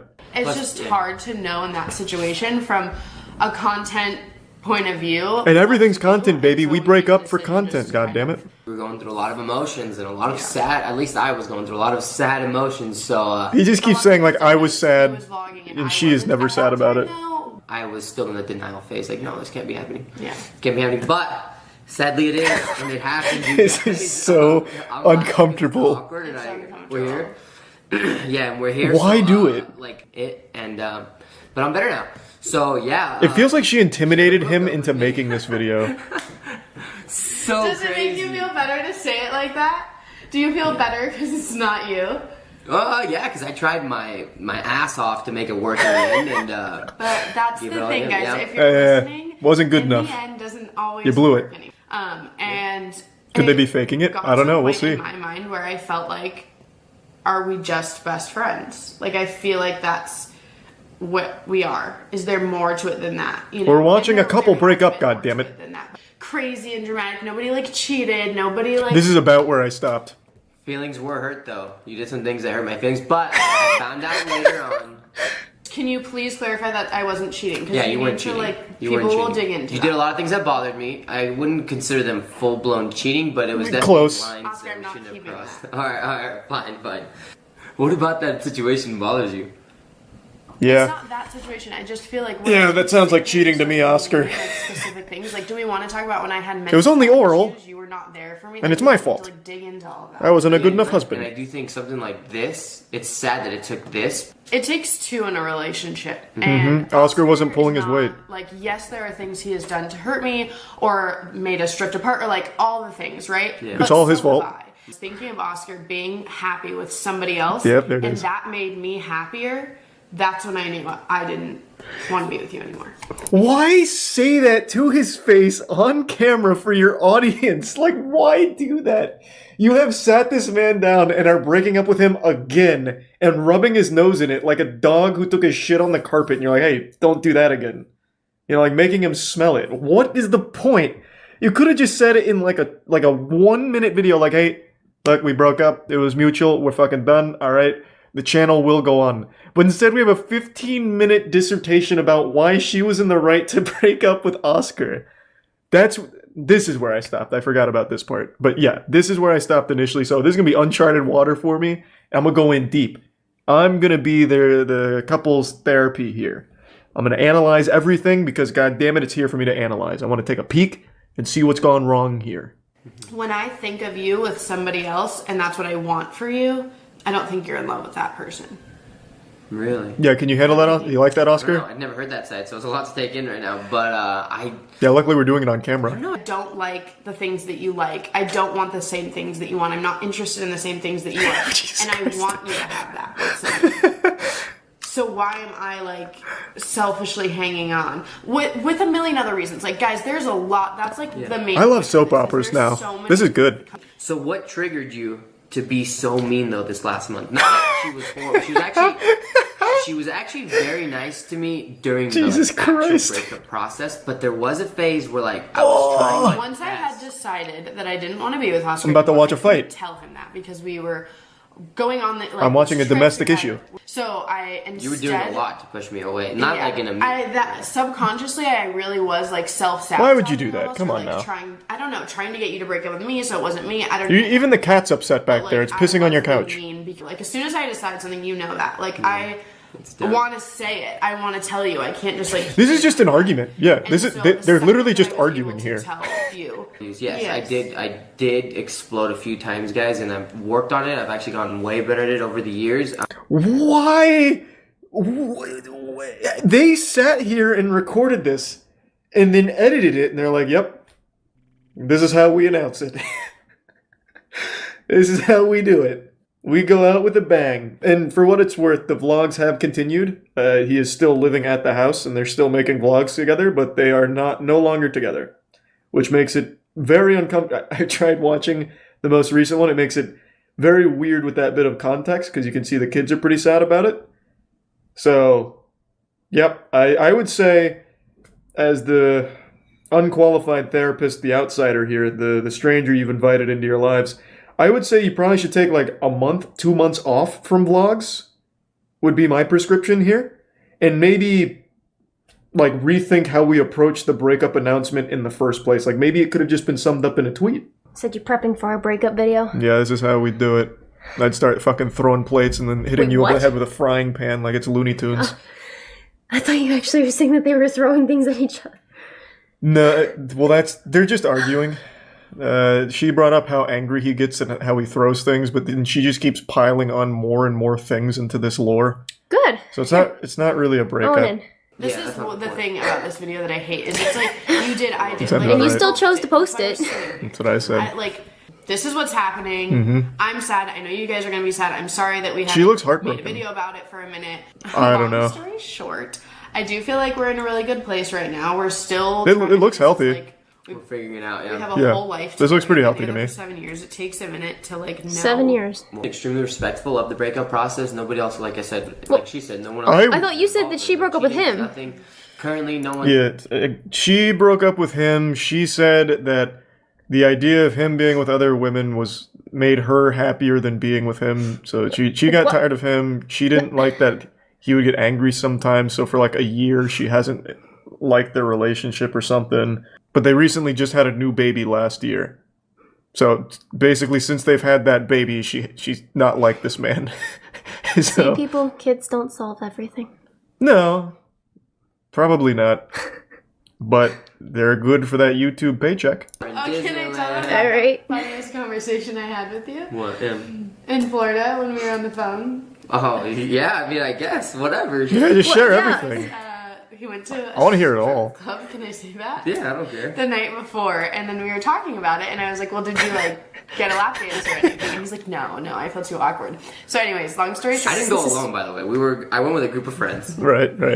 Anyways. What's the story? Didn't get a lap I'm not gonna come now. Me just as much money as the stripper. I barely threw anything, but sure. Tell them you barely didn't and how much it was. Okay. You sound like an idiot. That's not things you just talk about in a video. I feel like a baller. You didn't even get a Yeah, lap. he's having fun. Okay, anyways, revert. Go back. So then To be fair, it looks like it was miserable going through this breakup with do her. that, and I was trying to give him advice on like how to sleep with girls or like know when a girl wants to. And Jesus Christ. And it was, They are literally still married. About that. like I don't know, guys. Well, are they actually married or? That, like, Oh yeah, they are. They've been together for like 7 years now. So they're full on divorcing. It's not just a breakup. Like they're just Yeah, I think so. Like, I mean, like, they're talking about, like, still doing their taxes together, so it made me think that they were married, but they haven't said anything about, like, divorce. They just keep saying, like, a breakup. Yeah. Thanks. Are they, like, working through it, but staying married for the tax benefits? Like, is that... I have no idea. Thanks to the resub Pylon, Blunt, and the gift sub Satan. Good to see you, Satan. The Prime Jelly, resub Or, yeah, Ace, like, is it Dan, just, and Chronic, like, turning into and an Jam. open relationship? Like... I have no idea. What happens if I have a fifth kid, though? They have 4 kids.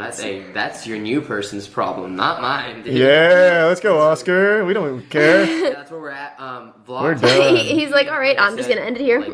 Living in the same house with 4 kids, what could go wrong? Right? Yeah. He looks so stressed. Well, I guess a lot of things, but He's very unhappy. He's not having fun. Leave your questions down below. We'll probably do a Q&A because why not?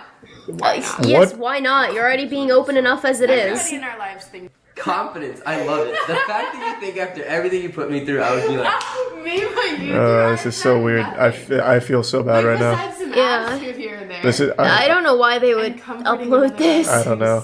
oh, there it is. This is 2 people that fucking hate each other, pretending they don't. Comforting to Oscar. Yeah. But guys, that was early on. That was Wow. rough. Yeah, no, that got worse and worse and worse. It was just a full-blown domestic dispute that they filmed. This is what I mean. Like, people literally live through YouTubers and their lives. Well, hey, Oscar's glow up after this is about to be iconic. At least people are on his side on it. More of like a this is... Yeah, most people are... Well, it was pretty clear that she fucking hates Oscar. Yeah. He was definitely the one that was hurting the most here. Yeah. Yeah, like she looked... Literally, yeah, she's so happy. She and looked he's- fucking thrilled. And he's just like out of it the whole time. Like, Yeah. he wasn't there. Exit Tier 1 Wolf. He Nerd looked Sub Momo. miserable. Like, he didn't want to be doing that whole thing. I mean, I didn't see the beginning, but I'm sure he looked the same way. Yeah. They didn't do a Q&A yet. I already looked earlier. Oh my god, never mind, they did. How did I miss this? I saw this one. This one was very uncomfortable. But I didn't see this. Oh my god, It's 22 minutes. there's still so much more to learn. I don't You know. sound excited to be Not watching really. another. I don't know. That was very uncomfortable. I just feel kind of dirty and slimy just for knowing that much about that couple for no reason. I don't really care about that. It was just, he clearly doesn't want to.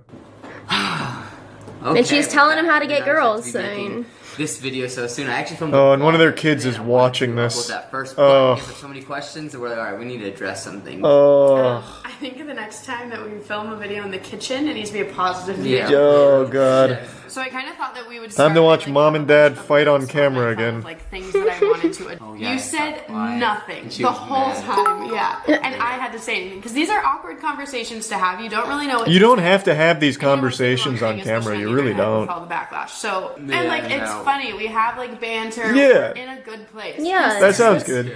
No. Yes. Yeah. No. Are we in a good place? Yes. Tell them. I'm laughing because the nipple thing was out of habit and I didn't squeeze. I just was like, oh wait. Yeah, he didn't. And he said, yeah. But like, we all Thank God, Oscar. Your honor is still intact.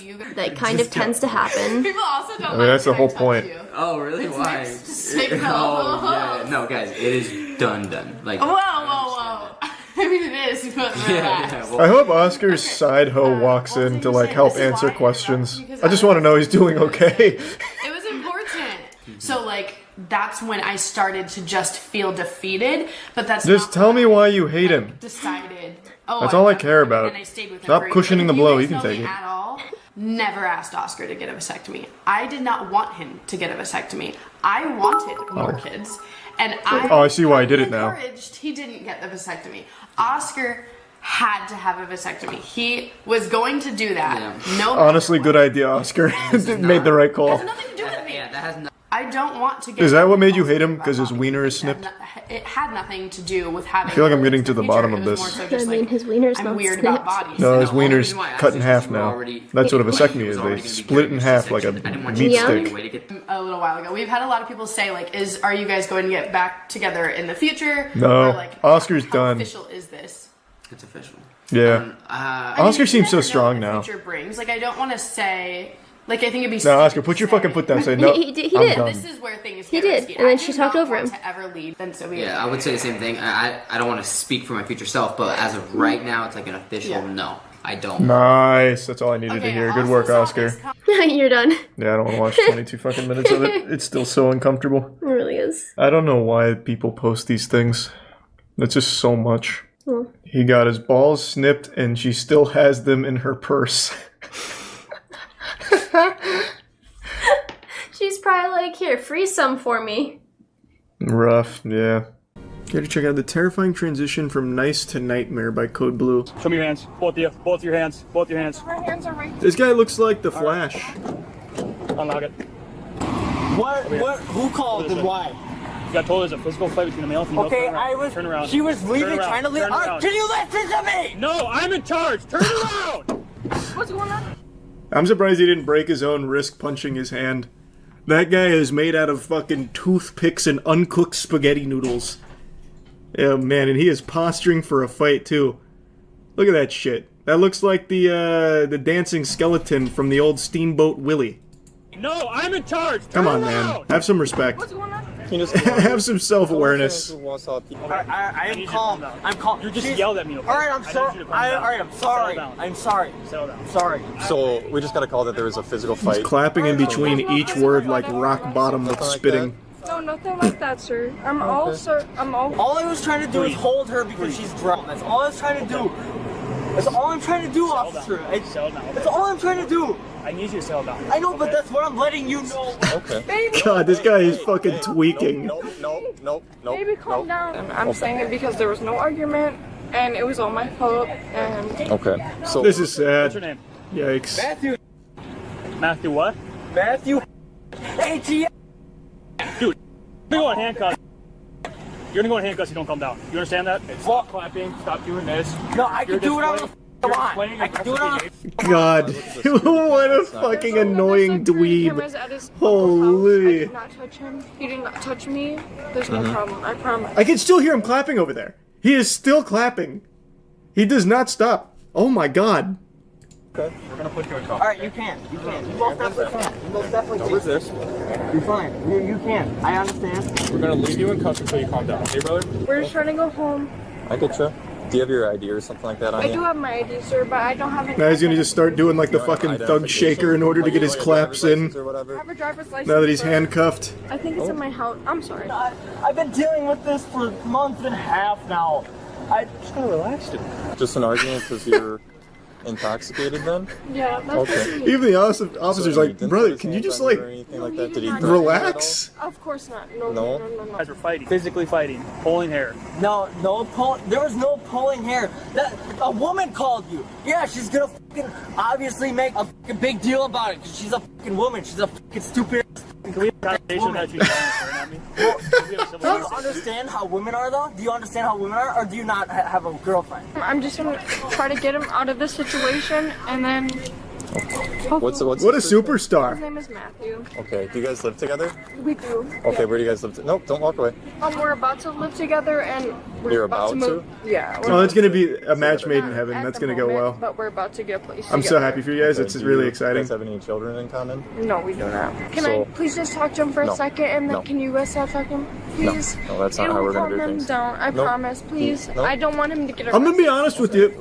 I don't know you very well, lady.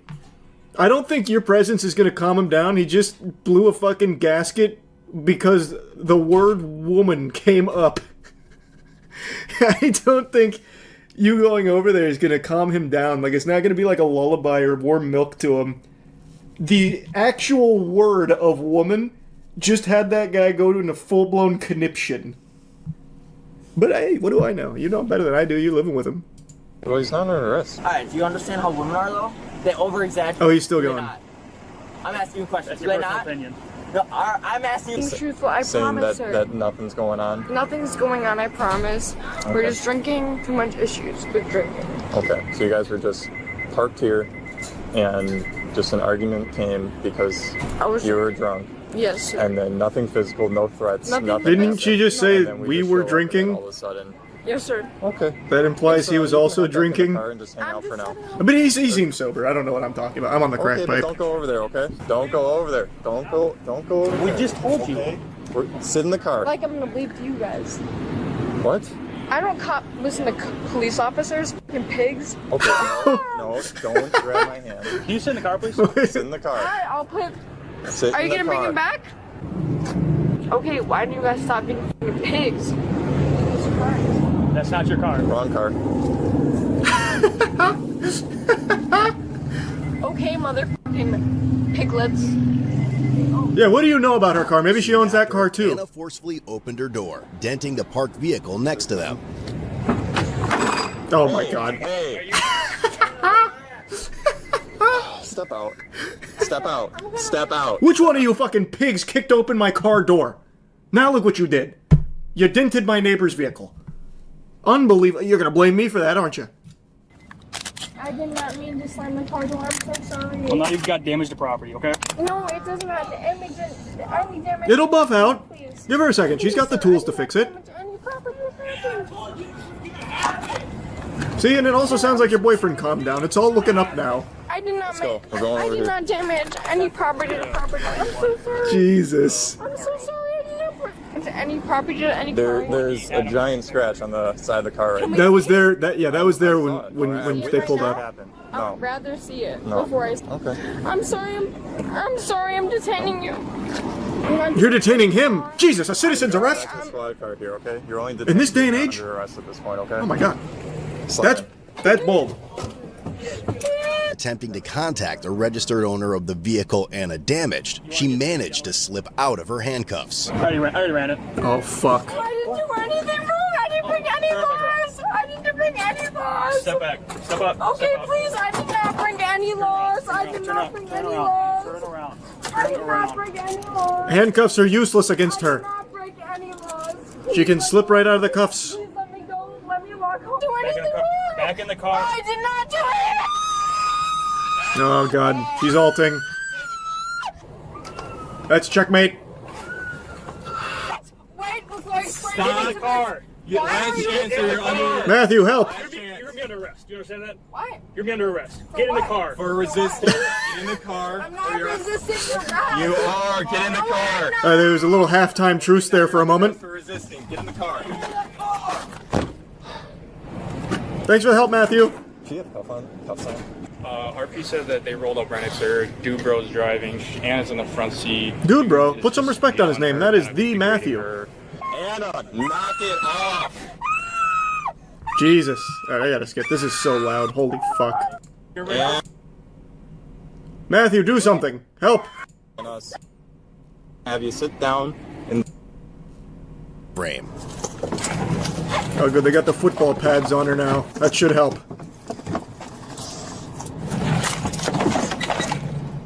They got her like a hockey goalie in I'm here. gonna tell you one time you just kicked my hand. Okay, then. Jesus Christ. Cooperative behavior. jail that she is rather. What happened to Matthew? Oh my god. Jesus. Did she just cause such a commotion that Matthew got to despawn? Dude just left and they forgot about him? What did I do wrong? That's what I'm wondering. What are the charges? Anna was charged with felony counts of battery, threat to an officer, bail jumping, misdemeanor counts of resisting, obstructing, also a repeater. Ultimately, Anna and Matthew were released on a $5,000 and $150 signature bond. Lesson learned then. Surely that won't happen again. Both of them, valuable life lessons. Twitch is a platform that's no stranger to drama with its content creators, and it's really odd with the way that communities act and react differently depending on the content creator.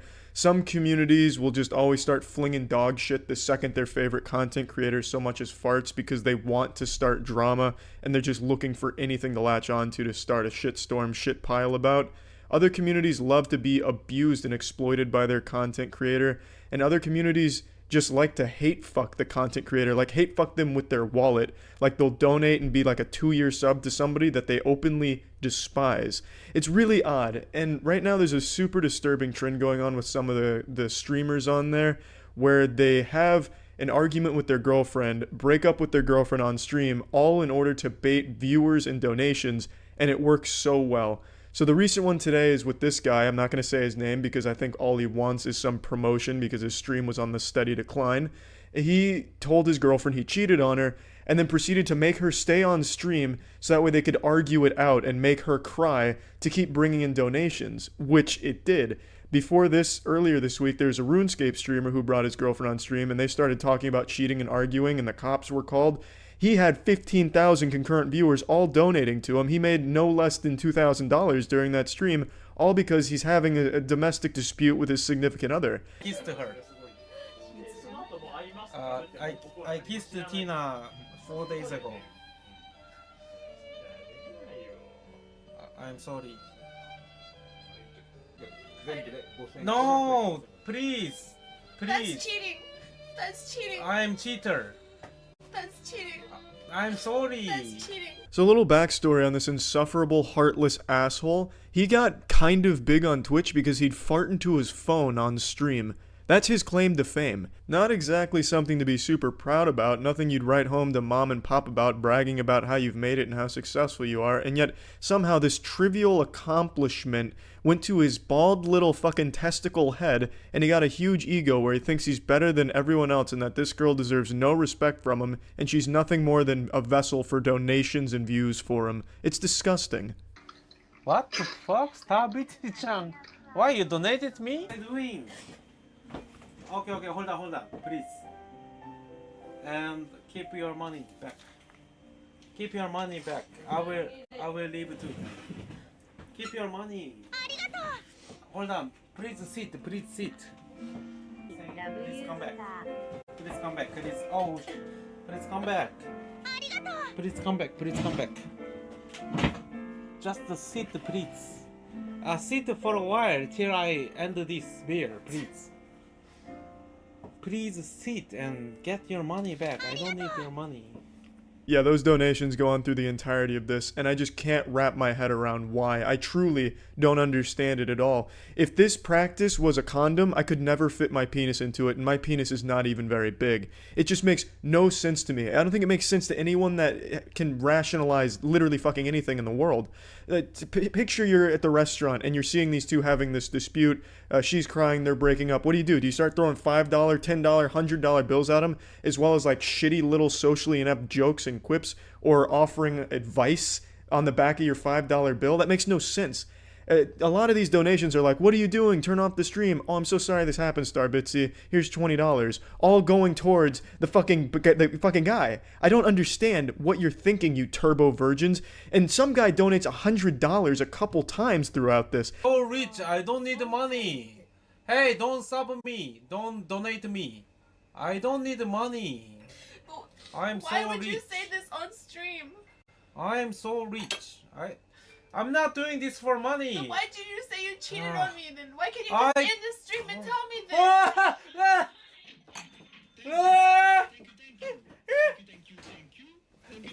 Now go away. No, it's 100. I don't need the money, but This fat fucking greaseball with skid marks on his underwear literally comes in his pants when that donation comes through. Can't contain his excitement. His plan is coming together so well. It's just amazing to me how hungry Twitch viewers are for lame, shitty, awful, deplorable content. This is exactly what they're looking for. All the little limp dicks in this guy's chat donating to him must have been coming just as hard as he was getting your money. I just don't understand. I can't wrap my head around it. And a lot of these are staged. This one I don't think is, but a lot of these arguments between couples are staged for this reason. It works so well to get donations from these fucking weirdos. And it's upsetting. It makes me genuinely upset to see this, because that girl is definitely not in on it. And if she is, she's a great actress and she needs some bigger roles in Hollywood, because she sold the shit out of this performance. I cannot imagine how sociopathic you must be to, one, pull this, and two, donate for it. Now, don't misunderstand me. I'm not speaking in absolutes. There are a lot of really good Twitch viewers, Twitch chat, and the best being, obviously, at twitch.tv/moistcritical, the best community on there, hands down. Can't recommend it enough. I don't get any domestic disputes. I don't get any arguments with anyone except anti-vaxxers. Come join in on the fun. Twitch.tv/moistcritical. Come check it out. What I'm saying is, for the most part, this is some of the most popular content, and it does wonders for dying channels on Twitch to stage some type of drama like this. Happens all the time, and it's really sad when it's not staged. It's really pathetic when it is staged, but it's downright disgusting when it's not in a case like this. yeah, like I asked you as a casually, like, wanna have a sex? It was a joke. Okay, come me on speaker. So you casually asked your ex-girlfriend, let's fuck while you have a girlfriend? It was a joke. Even if it's a joke, is it right thing to do? Please don't go. That's a banger of a joke. Haha, it'd be so weird if we fucked, right? Like, you think that'd be weird too, right? It'd be super weird. We shouldn't fuck at all. That's definitely some shit you'd see on the red-pilled subredditor from a pickup artist extraordinaire. Unbelievable shit right there. It becomes very clear here that this guy is just doing as much as he can to hurt the girl. He's doing everything in his power to make her cry as much as possible, because that's when the donations are at their hottest. And that's the most upsetting part. He is targeting her with all of these horrible jokes and horrible attempts at comedy, and it's just not good at all. And it's very clear what he's doing by calling up the girl he cheated on her with and saying in front of his girlfriend and on speaker that I asked her to fuck. What else could that possibly be other than an actual fucking targeted attack on the girl you've just disrespected? You're such a fucked up guy. And I can't believe this man even has an option to cheat on his girl. Look at him. Not exactly the figure of an Adonis that girls will be tripping over their sodden panties to get in line for. He looks like a man who got famous for farting into a phone. Like, if I had met this guy at a party, shook his hand, and then asked my friend what the guy did for a living and was told that he farts into a phone to make his living, I'd say, yeah, that sounds about right. I don't understand you. Why you not come back? Because I cheated on you? That's all? So I cheated on you, so you're gonna break up with me. What did you want? What did you want? Come downstairs without your stream! Then what's gonna happen? What's the difference? That I could have given you a second chance! That I could have trusted you again, but you brought your Okay. See you saying goodbye. I hope she is saying goodbye, and I hope all your viewers are also saying goodbye. This is the type of behavior that should not be rewarded, and unfortunately it is a lot on Twitch. And I don't think it's a problem with Twitch. I think it's just certain communities that latch on to shit like this, and it's upsetting. But there's always going to be weird people out there, which I guess is the takeaway here. But that's a popular trend on Twitch. I guess if you're looking for some speedrunning strats for Twitch donations, go ahead and stage an argument with your significant other. I guess they fucking eat it up for the most part. So, it's shitty stuff. That's it. So yeah. There's been so much negative shit going on in the world recently. Every time you go on the internet, it's just doom and gloom and sad, scary shit. Coronavirus still at large. Yellowstone threatening to erupt at any moment if someone even sneezes wrong near the volcano. You know, cell phones poisoning the water supply and making our dicks smaller. Just terrifying shit all over the place every time you go on the internet. And you know what? I put my foot down and said, by golly, I've had just about enough. I'm putting the kibosh on the negative vibes, and I'm gonna find something positive. So like any sensible man, I turn to YouTube power couples to get my fix. Because nothing says positive and wholesome quite like some affluent teenagers rubbing their parents' wealth in my face while doing fake prank videos and shit like that. So, who did I choose to tune into to get these positive vibes and this rush of dopamine? Well, none other than the Garner Gang, baby! If you've been on my channel for a long time, you know I've watched quite a bit of the Garner Gang's content, but it's been about a year since the last time we tuned in. I'm not proud to say that out loud. I feel like an estranged father trying to, kind of weasel my way back into the relationship there and take a peek. I mean, my prescription is overdue. It's been a year, but I came in for a checkup tonight. And again, I am sorry that it's been so long since I watched some Garner Gang content. That should just be an outright sin. If that's not one of the 10 commandments, then shit, Moses must have just fucking forgot it up there on the mountain. Because it is a sin. It truly is. Now, jokes aside, I don't have any problem with Nate Garner, Garner Gang, anything like that. I have nothing but respect for doing those kind of things. The reason why I'm even making a video on this is because by going to Nate Garner's newest video, I somehow found another fucking conspiracy. The internet is so fucking full of conspiracies during quarantine, it's nuts. There is an actual fucking Garner Gang conspiracy going on right now, which is what we're gonna get into. Let's go ahead and start with the video. What's up, Garner Gang? Whoa, that's me, and this is my life. Let me show you how I got here. It starts just like every other Garner Gang video. This seems pretty standard and ordinary to me based on what I remember from the Garner Gang. You know, full throttle, nuts to butts right out of the gate. I mean, this seems like the stamp of Nate Garner. It doesn't seem like anything's awry here. But YouTube commenters were quick to point out that there may be more than meets the eye going on here. I got this one that says, make your dreams happen. That's what we do, Garner Gang. Big wins, making dreams happen. It's a sponsored video. He's talking about copping some big W's, and you know what? We could all use some big W's right now in these trying times with coronavirus keeping us on lockdown. So, I mean, I didn't see a problem. You know, this just felt like a pretty standard Nate Garner, Garner Gang video, baby. I was feeling that big W energy.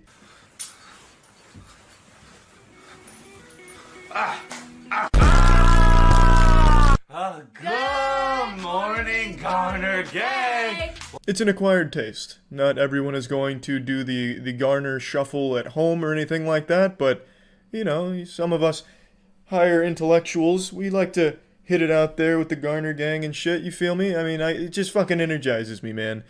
Honestly, the whole video is like every fucking Nate Garner video I've seen, which admittedly isn't a ton of them, but it just seems like normal Nate Garner, Garner Gang content.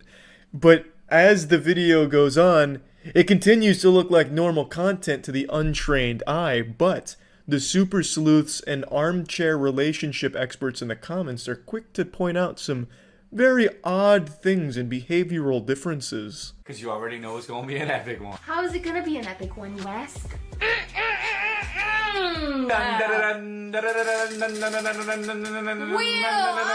There's buy a luxury item. Oh no. For me? Whoa, bro!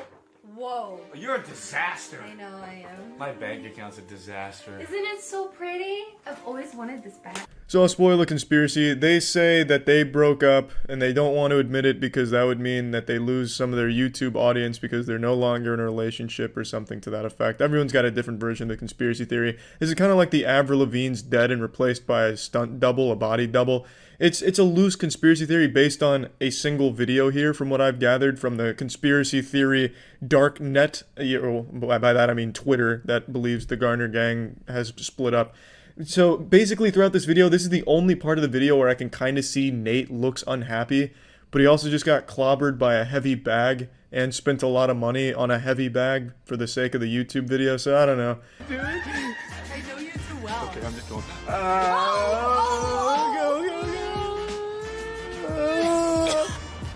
Oh god, that's disgusting. I'm quitting YouTube. I'm done. That's where the video ends. They lick a tire and then kiss quickly and run away spitting. You know, if you're kissing after licking a tire, your relationship's gotta be pretty strong, at least in my opinion. You also shouldn't be licking tires in the first place, but I mean, that comes with the territory of being a YouTuber. Who hasn't licked a tire for a couple thousand views? I mean, shit, people are out here licking colon, like actual prolapsed anus. They'll start chewing on that shit like bubblegum for YouTube views. Now let's dive into the meat of the conspiracy, the majority of which is here on YouTube, a bit on Twitter. I don't really know where to find shit on Instagram, so I didn't really look too hard there, but if you go through YouTube comments, every single one of them, almost every single one of them, is saying that they're broken up and demanding answers. It's that sense of entitlement that always makes me very upset and feel super sorry for people like Nate Garner and Carissa here. They don't owe you an explanation for something that personal. You're not entitled to it. I talked about this pretty recently. When people subscribe to a channel on YouTube and have been subscribed for a long time, they feel this sense of they deserve everything, to know everything about that person, and that they are their best friend. And that leads to this crazy sense of, you owe us this, and we fucking hate you until you tell us this. That's what a lot of the comments echo. Others are just expressing concern, and then others are just sharing a bunch of weird information and like analyzing body language. You're not some like forensics detective or anything like that. There's no reason that you should be overanalyzing everything you're seeing in their videos. It is their private life and it's their decision whether or not they share it with their audience. It's just silly how invested so many people get in online celebrities and just celebrities in general's lives. I've talked about this shit so much, and then I accidentally fucking find this negative conspiracy shit while I'm looking for something goofily positive in any small semblance. It's almost poetic in a certain way. There's just this crazy nature for people to latch on to shit they see online and make that their whole lives. Like, if these two are broken up, I will be devastated. You see so many of those comments, so many people expressing like their lives are going to be severely altered if it's true that Nate and Carissa are not together. That's so unhealthy. That's super fucked up, and it's not their responsibility to be your rock. You know, that should never be the case. And they, again, don't owe you an explanation for whatever is going on. If there even is something going on, it was a pretty fucking normal video. It wasn't like some VHS tape out of The Ring where there was creepy shit going on that you have to analyze and figure out what it all means. It was a standard video. There wasn't like 2 frames of something horrific, you know? It wasn't like some crazy shit going on. It was just them doing a standard YouTube throwaway prank challenge, whatever the fuck they call it these days. And these people are still going rabid trying to see if they're together or not and demanding that they tell them.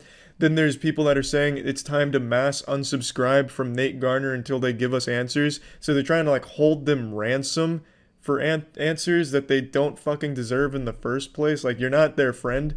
You know, you may be part of the Garner gang, but that doesn't really mean anything. It's just a title, you know? But yeah, I guess the only reason why I wanted to talk about this is because quarantine is making people latch on to shit like this even harder. Well, not just conspiracies, but latching on to people even harder to live vicariously through shit they see on the internet. And to get so unhealthily invested in something, to feel that level of entitlement, always makes me a bit upset and feel for the person that's on the other end of it. It's just some unhealthy shit, and it really should stop soon, hopefully. Wishing you the best, Garner gang. Again, I don't know what the fuck's going on there. If I just watched that video without reading the comments, I would just assume it's business as usual over there, but what the fuck do I know? I guess I'm not the YouTube comment experts where the real intellectuals live, in the fucking YouTube comment swamps.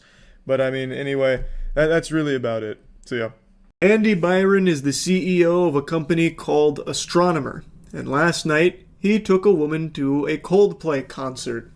Things didn't go quite as they planned. The ending will shock you, much like a Darman video here.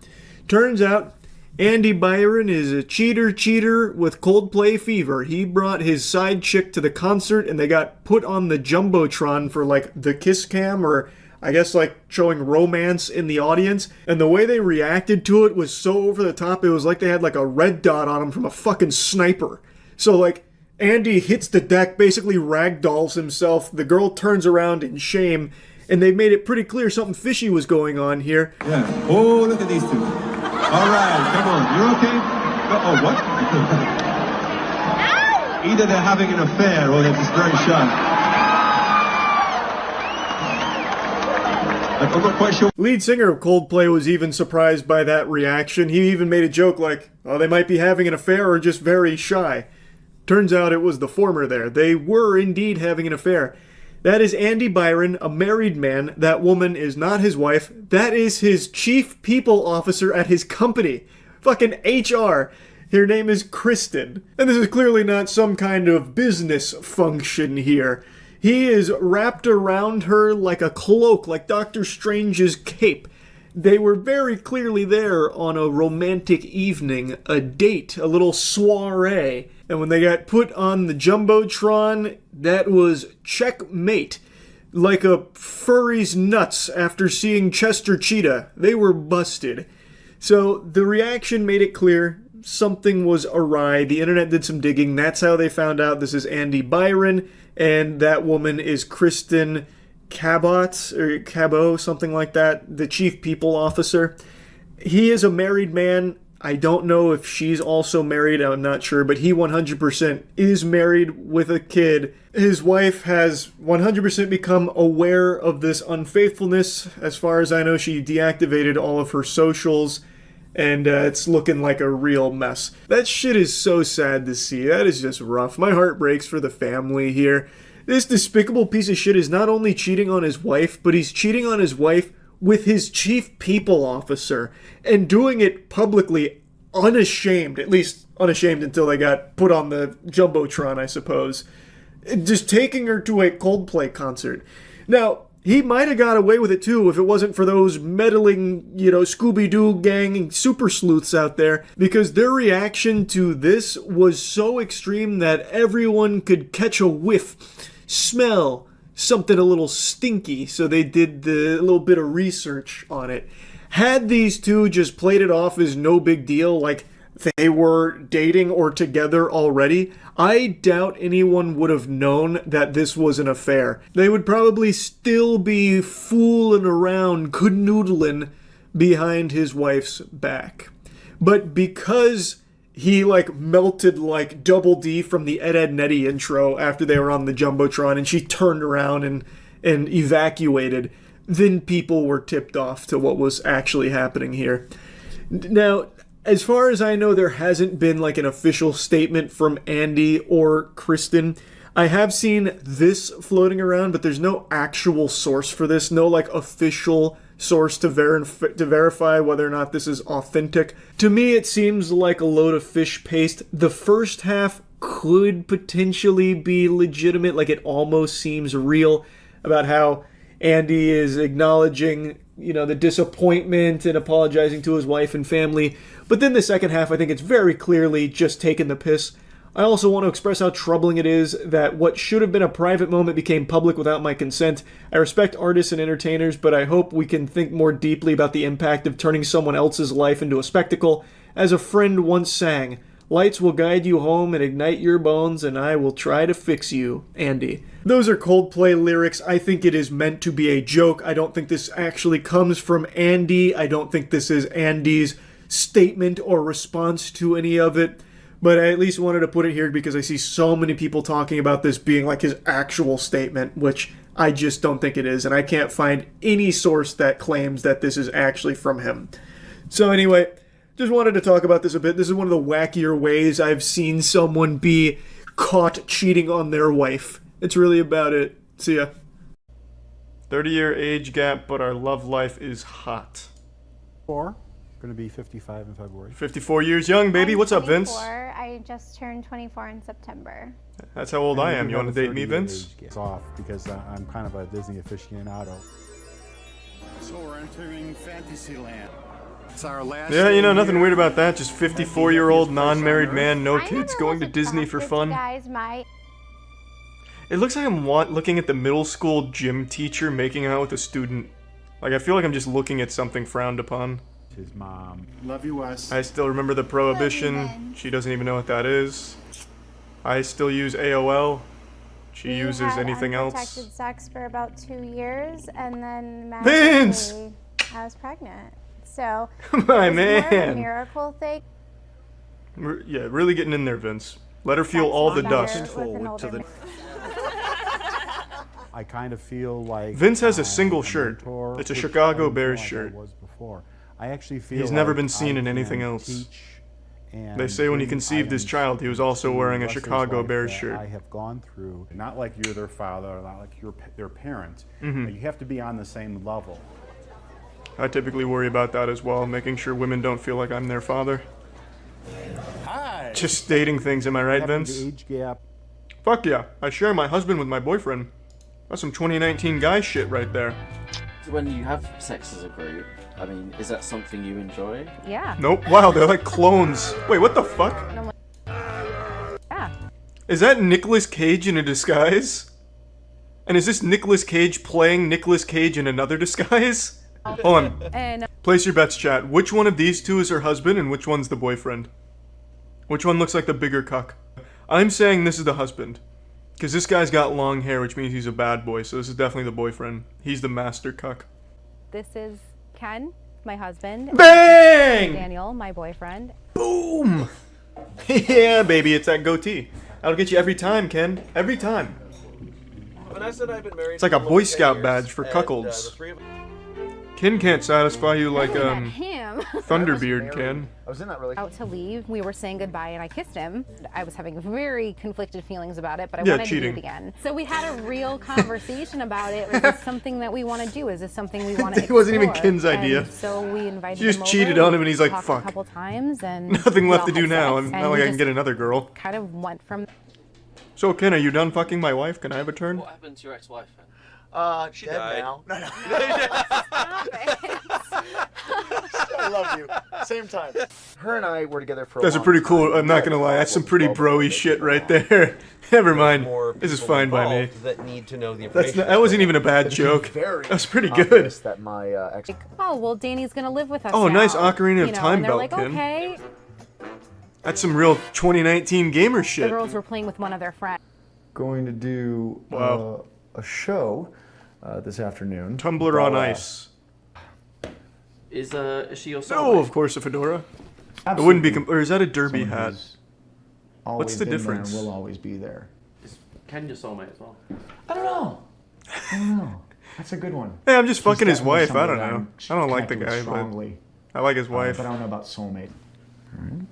Can you be jealous if you're in a polyamorous relationship? Absolutely, 4,000,000% Yeah. yes. I think the worst thing that you can do is Then why do pretend this? that you're not jealous when you are and just completely ignore the Oh, feelings. as if she's jealous. She gets both of these Redditors. What does she have to be jealous about? I'm wondering where we are too. I'd honestly be shocked if they weren't dressing up for a Renaissance fair, to be frank. Like, this is just like the perfect Renaissance fair family. I'm a grown man performing. Oh, in it's not even a backyard in Renaissance skirt. fair. I will earn your pity, okay? Oh my god, it's a It's not traveling something magic to show. just, like, For try for fun kids' because birthdays. It's people and it's and human Ken. beings and there's And sometimes you're being the jerk. Yeah. Daniel. I know. Sometimes you are being the jerk, Kenneth. Oh man, I just want my wife back. God Listen, damn it, sometimes you're Daniel. both wrong. That's. There's gotta be something else going on. You This love guy's somebody blowing you Vince love out of the him. water with the age gap love. Boy over here at 69. Nice. Like we were everywhere. This 69-year-old man's like ass and fresh blood. I'm gonna go try my dance moves. The Cabbage Patch. I was surprised. Hit her with the old Prohibition shuffle. don't have a problem with it. Win her over. I do. Best thing? For me, it's the sex. Maybe. Why do they always say that? Crazy, crazy. Every single age gap relationship is like, I love sex with this 90-year-old man. Before dinner, after dinner. And then I have to change his colonostomy bag after we're finished. I love it. On the balcony. Wherever. There was a time Dan forgot his catheter. Man, that sex was wild. Manitoba? Quebec. That's the big one. You see that one? We didn't even discover that when I was a kid. Newfoundland, Labrador. I mean, No. it's just a number. I thought you were 50 when I met you. I thought you were 6,000 years old when I met you. Anyway, so. I was fucking relieved to hear you're only I feel like I'm a 69. man. I feel like I have a. It says it seems really. Watch this. I see why she fell for him now. This man plays with cobras. Looked like magic, didn't it? Oh, your granddaughter's so beautiful, blah, blah, blah, and we just look like... Your face just turned bright red. I know. More coffee? What a great story to say right in front of her parents who are younger than her husband. People recording the most embarrassing moments of their lives and then proudly posting it online has become an extremely common trend. I'm still not entirely sure if they do it out of pure delusion, thinking that they're in the right or it makes them look good, or if they do it knowing that they're going to be a punching bag and a spittoon for the internet to just make fun of and point and laugh at. Ultimately, it doesn't really matter. I'm just happy to be brought along for the ride. They open up the door and they say, "Climb aboard, Charles. This train's bound for Cringe Town. Take your seat." So, I get to go on these pathetic journeys with our protagonists here, and today I've got a wacky one cooked up for you that I think probably a lot of you have seen, because apparently this went pretty viral on TikTok. Let me just get the door for you. Okay.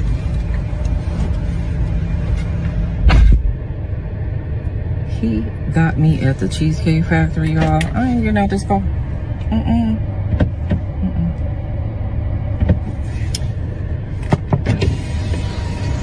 Yes. Our main character is upset because her date brought her to the Cheesecake Factory, and now she's refusing to get out of the car. Kind of like a toddler that refuses to get out of the car to go to school because they just don't want to go. She's just offended that he would dare take her to the Cheesecake Factory when that's not the most glamorous spot in the world. Would you want me to open the door for you? Look. You're recording me? Yeah. This is the Cheesecake Factory. God, this just feels so sinister. The video opens with him being pretty sweet. He's like, "Oh, would you like me to get the door for you?" You know, like quintessential Disney chivalry, basically. You know, and he goes around the side to get the door, and that's when he's ambushed with the realization, like, "Oh, you're recording me."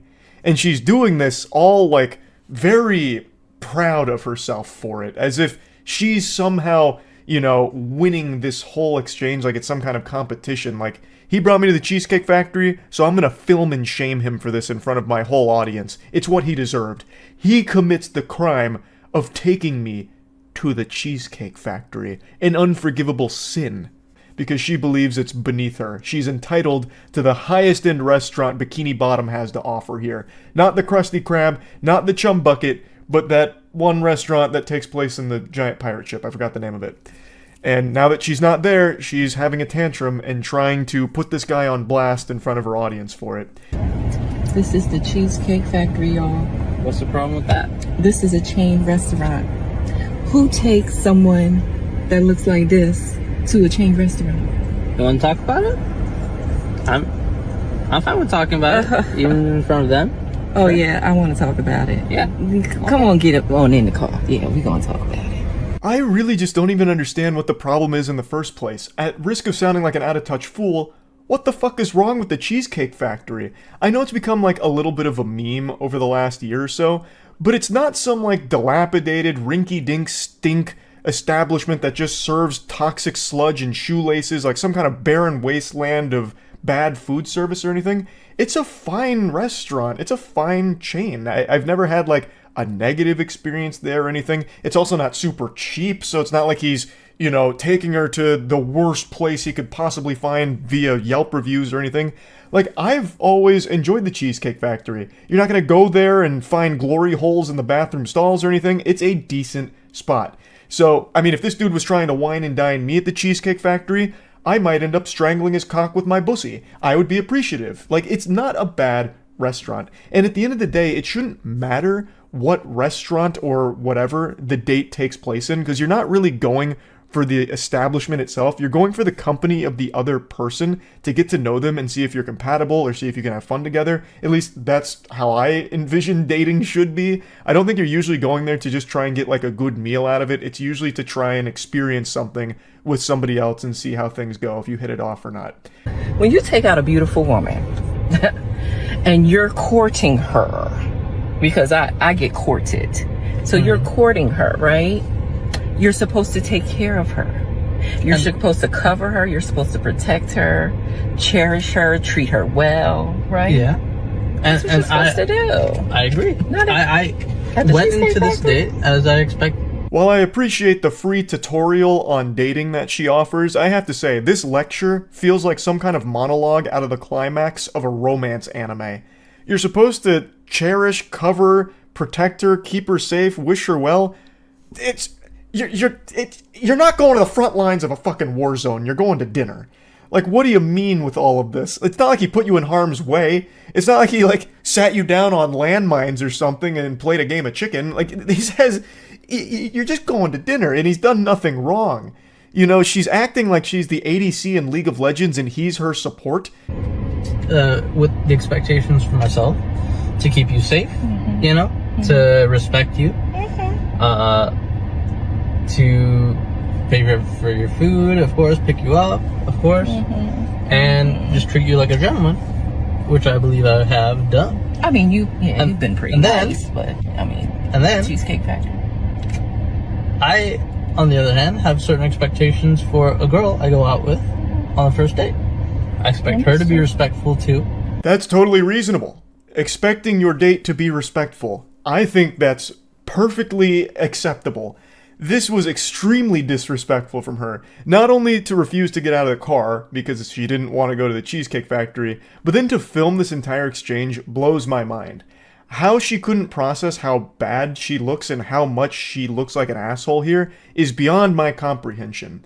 And I really think it just speaks to this main character syndrome that half of society is deluded with right now, where they're never in the wrong. It's all the props around them that are wrong. Now, there is another thing I want to mention. She doesn't have to go to the Cheesecake Factory just because her date brought her there. Like, let's say she treats the Cheesecake Factory like I do with Burger King. Hell on earth. You know, it's the worst place in the world. Maybe she hates the Cheesecake Factory as much as I hate James Corden, and she just really doesn't want to go.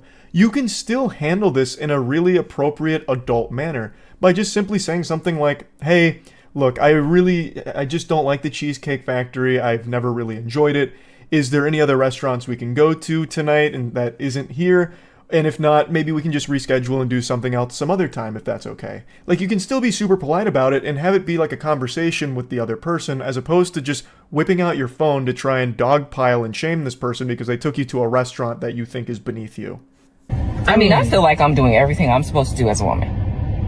But I got myself all made There's up. nothing wrong with the Cheesecake Factory, right? Yes, there's a lot wrong with the Cheesecake Factory. Okay, well, look at my planner, where we were gonna go originally. I actually really wish she had dove into like all the problems with the Cheesecake Factory and just gave me her scathing review, because I'm trying to figure out what all she could hate so much about the place. But anyway, I skipped around a little bit here, but I'll fill in the blanks.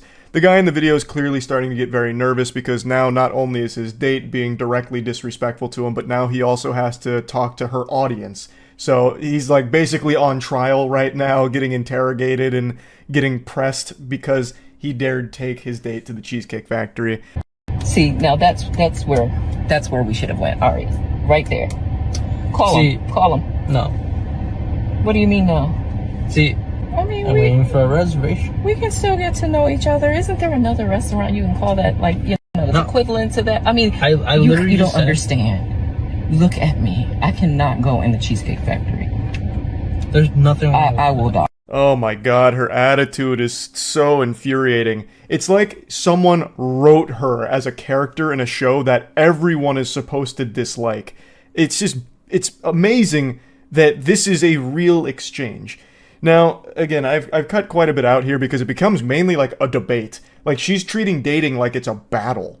So he tries to explain, like, look, things haven't been great for me in our experiences so far either. You were like over an hour late, you know, previously, and then you didn't want to like hold my arm or anything like that, didn't invite me in. So I was just getting the signals that maybe we're not at this point where we should be going to these super expensive restaurants together. We should get to know each other a little bit, you know, slower at places like the Cheesecake Factory, which I think is a fine thought process there. Like, okay, so we're not at the point where we're close enough or really getting to know each other enough that we should be going to these like really wild places. Let's start small. That's something more like the Cheesecake Factory. I think that makes a ton of sense. And here he says, like, look, this is where I think we could go at some point or could have gone. And she's like, nope, that's where we should have gone tonight. Call them now. And he's just like, no, I'm not doing that. So then she's saying, just call something else that's equivalently fancy. He's like, no, I'm not doing that either. Like, I can't believe that she still thinks this is a salvageable situation. This is completely ruined. This is kaput. You are not going to get dinner together tonight after this. You shouldn't be going to get dinner together after this. You have refused to get out of his car. You have decided to publicly try and humiliate him for something he didn't even really do wrong in the first place. Why the fuck would he then go out of his way to go to like another wildly over-the-top restaurant or something like that? It's pure delusion. So, respectfully, I'm gonna just drop you off at home. Oh, no, he didn't. Yeah. I'm up. So, you just want to call it a night? I mean, Yeah. isn't there some kind of compromise or something? Ladies, can you believe this? I was actually shocked that he still drove her home and offered to take her and drop her off. I imagine a lot of people in this situation would have told her just, get out and take an Uber home or something. So I do think this was a big W move from the guy here. He felt very disrespected because he obviously was. And he said, look, this is where the evening concludes. I'm just going to take you home. And somehow she has the gall to be surprised. Like, I don't understand how she would be shocked that he's just taking her back. You've insulted him, and you have publicly tried to shame him. Why in the fuck would he still try and, compromise to find, a dinner for you two that evening? So, that's kind of where the whole thing stops. I just don't understand why she would ever do this in the first place, and not only do this, but then post it. It's so wild to me. It's such a fascinating concept, because this is a truly embarrassing moment. You have filmed one of the worst dates I have ever seen. Well, I'm sure there's worse dates, but one of the cringiest dates I've ever seen because of you, and you're the one that posted it. I don't know, it's fucking awful. That's really about it. I just had to talk about it a little bit. That's it. See ya. Today I went on a bit of a journey. I had a 2-hour road trip ahead of me, which for pretty much every sensible human being doesn't sound like a lot. But for a little troglodyte goblin like me who very rarely leaves his hidey hole here, and I never really venture past the immediate Tampa area, this was like the Oregon Trail for me. 2 hours may as well have been like a full-blown expedition here, complete with rations and everything. And at the beginning of that 2-hour trip, I saw this video floating around on Twitter about a streamer having an argument with his girlfriend over something really confusingly silly. Even when we got to our destination and finished our task, completed the quest, and drove back, I still had it in the back of my noodle here, just kind of jumbling around in my noggin because it's so baffling that this argument ever even happened in the first place. If this was written into a movie's plot, I'd say that's AI-generated gobbledygook because no one would ever argue about something so stupid. Hey guys, it's Riley. Oh my god. Riley never told me about this, bro. She never told me about this. This is news to me right now. It's Riley. I'm doing a little talk show. Damn, she hiding stuff from me? Bro, she never told me about this. I'm surprised. I'm like, what the fuck? I never heard about it. I thought she would tell me something like this. But why, though? It's a totally innocent YouTube video she made 10 years ago with her friends in high school. It's not like he just stumbled across something important. It's not like he learned some life-ruining information about his significant other here where he found out that her secret identity is Jack the Ripper and she's some kind of serial killer. It's not like he even stumbled across something like she is a former adult film star that she hid from him. He found her hidden OnlyFans where she was casting forbidden jutsu with her butthole for $5 on OnlyFans or whatever. It was nothing like that. It's literally just a single YouTube video she made with her friends in high school that was seen by 300 people. I think it had 300 views, but I imagine a lot of that came from his community going over to it. Realistically, it was probably seen by only 2 or 3 people in the immediate friend circle of that group, and then left to die, just buried in the YouTube dusty library of videos that never ever see the light of day again. But somehow, someone in chat, an archaeologist, cleaned off this fossil and submitted it to him as brother, look at this. Did you know she made a YouTube video 10 years ago? And he seems so disturbed by it. And the chat starts enabling this insecurity saying, damn, she's hiding things from you. What do you mean? This is the most innocent YouTube video ever. We're in a day and age where pretty much everyone you interact with on a daily basis has a digital footprint. Everyone is filming themselves in every aspect of their life all the time and uploading it. It'd be more uncommon to find someone that's just off the grid and has no Instagram videos or YouTube videos, TikTok videos, something like that in their past. She was on a YouTube video? She never told me this? I'm finna crash out. This is wild. Yeah, bro, she never told me this. Yeah, how are you not gonna tell me you did? Oh, so convenient.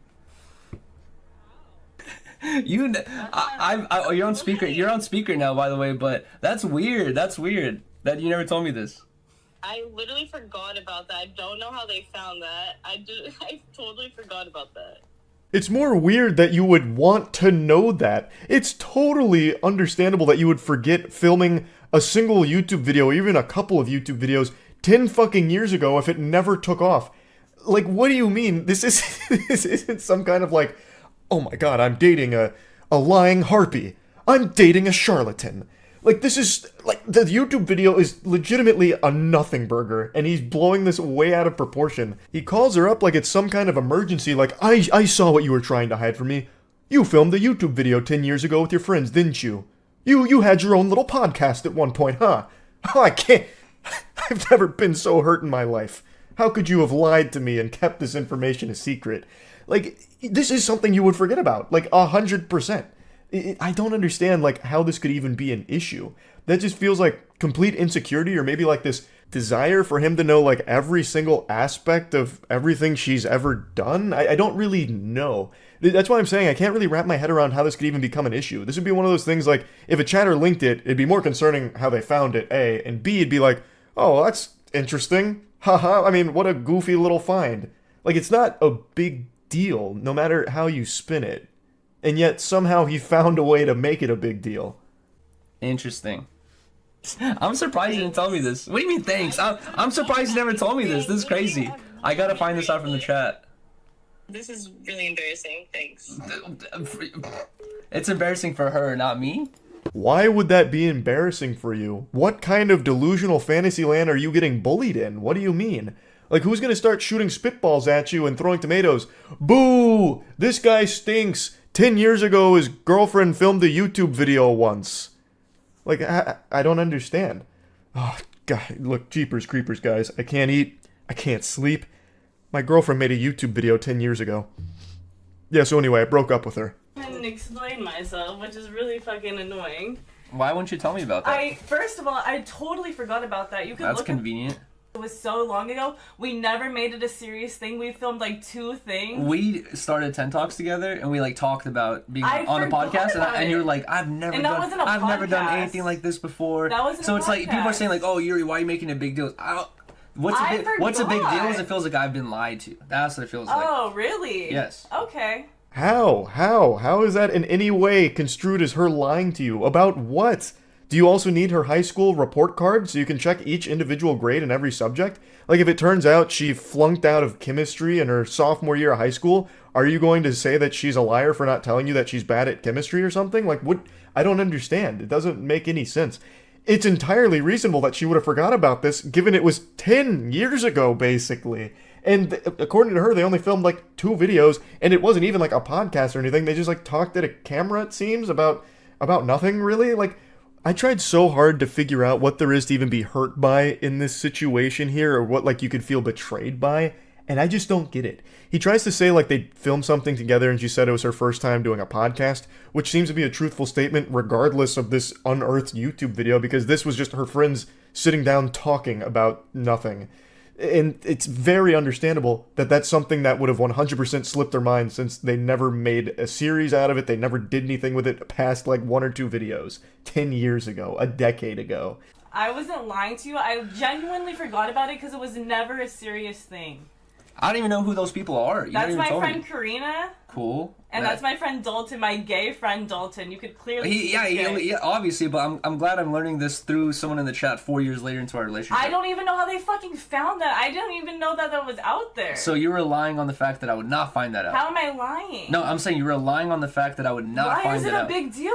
It's not. But stupid video. But you're like, oh, I can't believe you found that out. You should have never seen that. When did I ever say that? Yeah, now he's really reaching deep into his asshole to pull things out to be upset about. He's fighting ghosts. He's having an argument with an imaginary enemy in his own mind here. Like, it's not like she was relying on the fact that you'd never find this. This is something that she would never be thinking about in the first place, because it is absolutely just not a big deal. And the fact that you did see it is not a big deal either. Like, at all. I don't know why he starts like questioning her, like, I don't even know who those people are. It's like, well, yeah, you probably don't. It was 10 years ago, and I'm guessing they're not friends 10 years after high school, right? Like, it's just not that deep.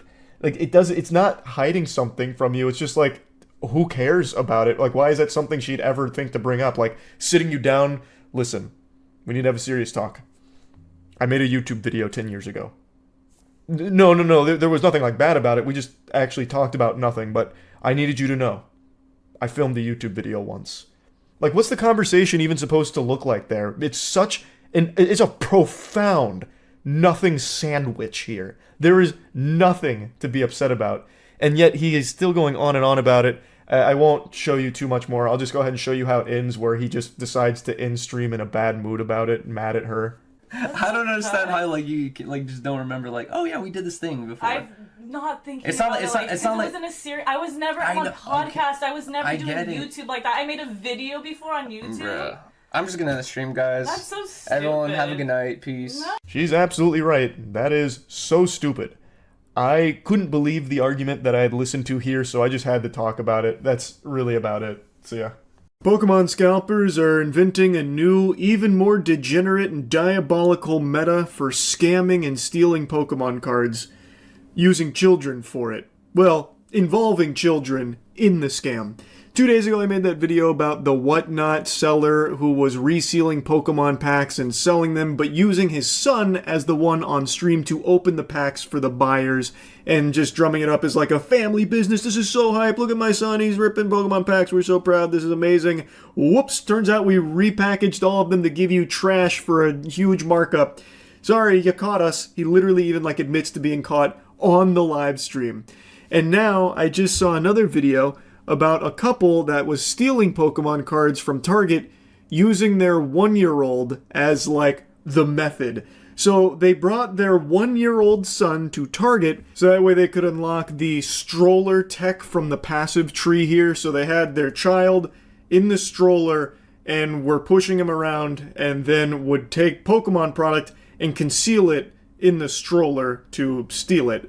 Now, the title of the video says that they left the child in the car while they went in there and stole, but I don't think that's exactly the case. I haven't found too much information beyond the body cam about what exactly happened. My understanding with the way it's described is that they had the child in the store using him for crime, basically, not them leaving him in the car. But either could be true, and both are bad. The kid thought he was going on a fun adventure with mommy and daddy, but he was actually involved in their little crime escapades here. An unwilling accomplice. He had no clue. So, pick the bad time to steal Pokemon cards, man. Yeah. Just so we have an understanding, she had nothing. She was right there with you when you concealed it. It is totally me, man. Totally me, 100% me. You guys put the Pokemon cards into the... Yeah, I will give them back, of course. This 100% my responsibility, sir. A pretty admirable attempt here from the guy to just fall on the sword. No, she's totally innocent. It was all my galaxy brain scheme. It was all my nefarious plot here. She had no clue what was going on. It was all me. So he's trying to, like, you know, isolate her from this so that way she doesn't get in trouble. And then he also generously says he's willing to give the cards back. That's very sweet of you. Seriously, honest to God, I am short on my rent, and they are very valuable. And I was hoping to pull something in order to make up the money I'm short on my rent. And were the cards in the car? Yeah. I know, where are they in the back seat. And by the way, you can't say she had nothing to do with it when that's all you guys came in here for. And you concealed it right next to her. Just so you're aware of that. His hero plan, unfortunately, falls a bit short because they have surveillance camera footage and they can clearly see she was directly involved in this plan and acted to help conceal it and work to get the Pokemon cards out of there. So it kind of ultimately ended up looking like that scene from Kong Skull Island where that guy pops 2 grenades to sacrifice himself to kill the monster, but the monster just hits him with the tail and he gets flown into a fucking wall and blows up. It didn't work, is the point. I don't know if it would make a difference. Is there any way we could pay for it? This isn't an apology type of thing. You've already done it. You know what I mean? There's no way to just suddenly, hey, we're going to pay for everything because you got caught by the police. Yes, sir.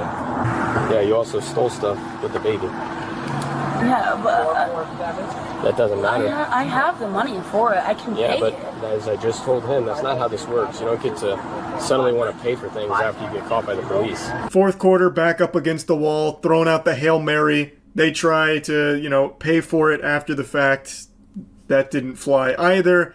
So they are both facing not just like the small-time theft. The officers also threw out the possibility of pursuing child endangerment against them because they involved their child in this crime, which they argue puts them in a path of danger. Should Gary Oak roll up and start airing the place out, trying to stop him from stealing the Pokemon cards, the kid is now in harm's way. Basically, they brought the kid for the sole purpose of executing this crime. Now again, the title says that the child was left in the car, but all of the information in the video seems to indicate that the kid was present. Also, if the kid wasn't in the stroller in the first place, there would be no point to bringing the baby anyway. So that wouldn't even make sense unless they had like a decoy, like they had like a baby doll in the stroller. But then again, why would they bring like the actual flesh and blood human being there? So I have to imagine that they did actually bring him in the store to do this. Though if they did leave him in the car, that is also equally dangerous. You do not leave a child in a hot car.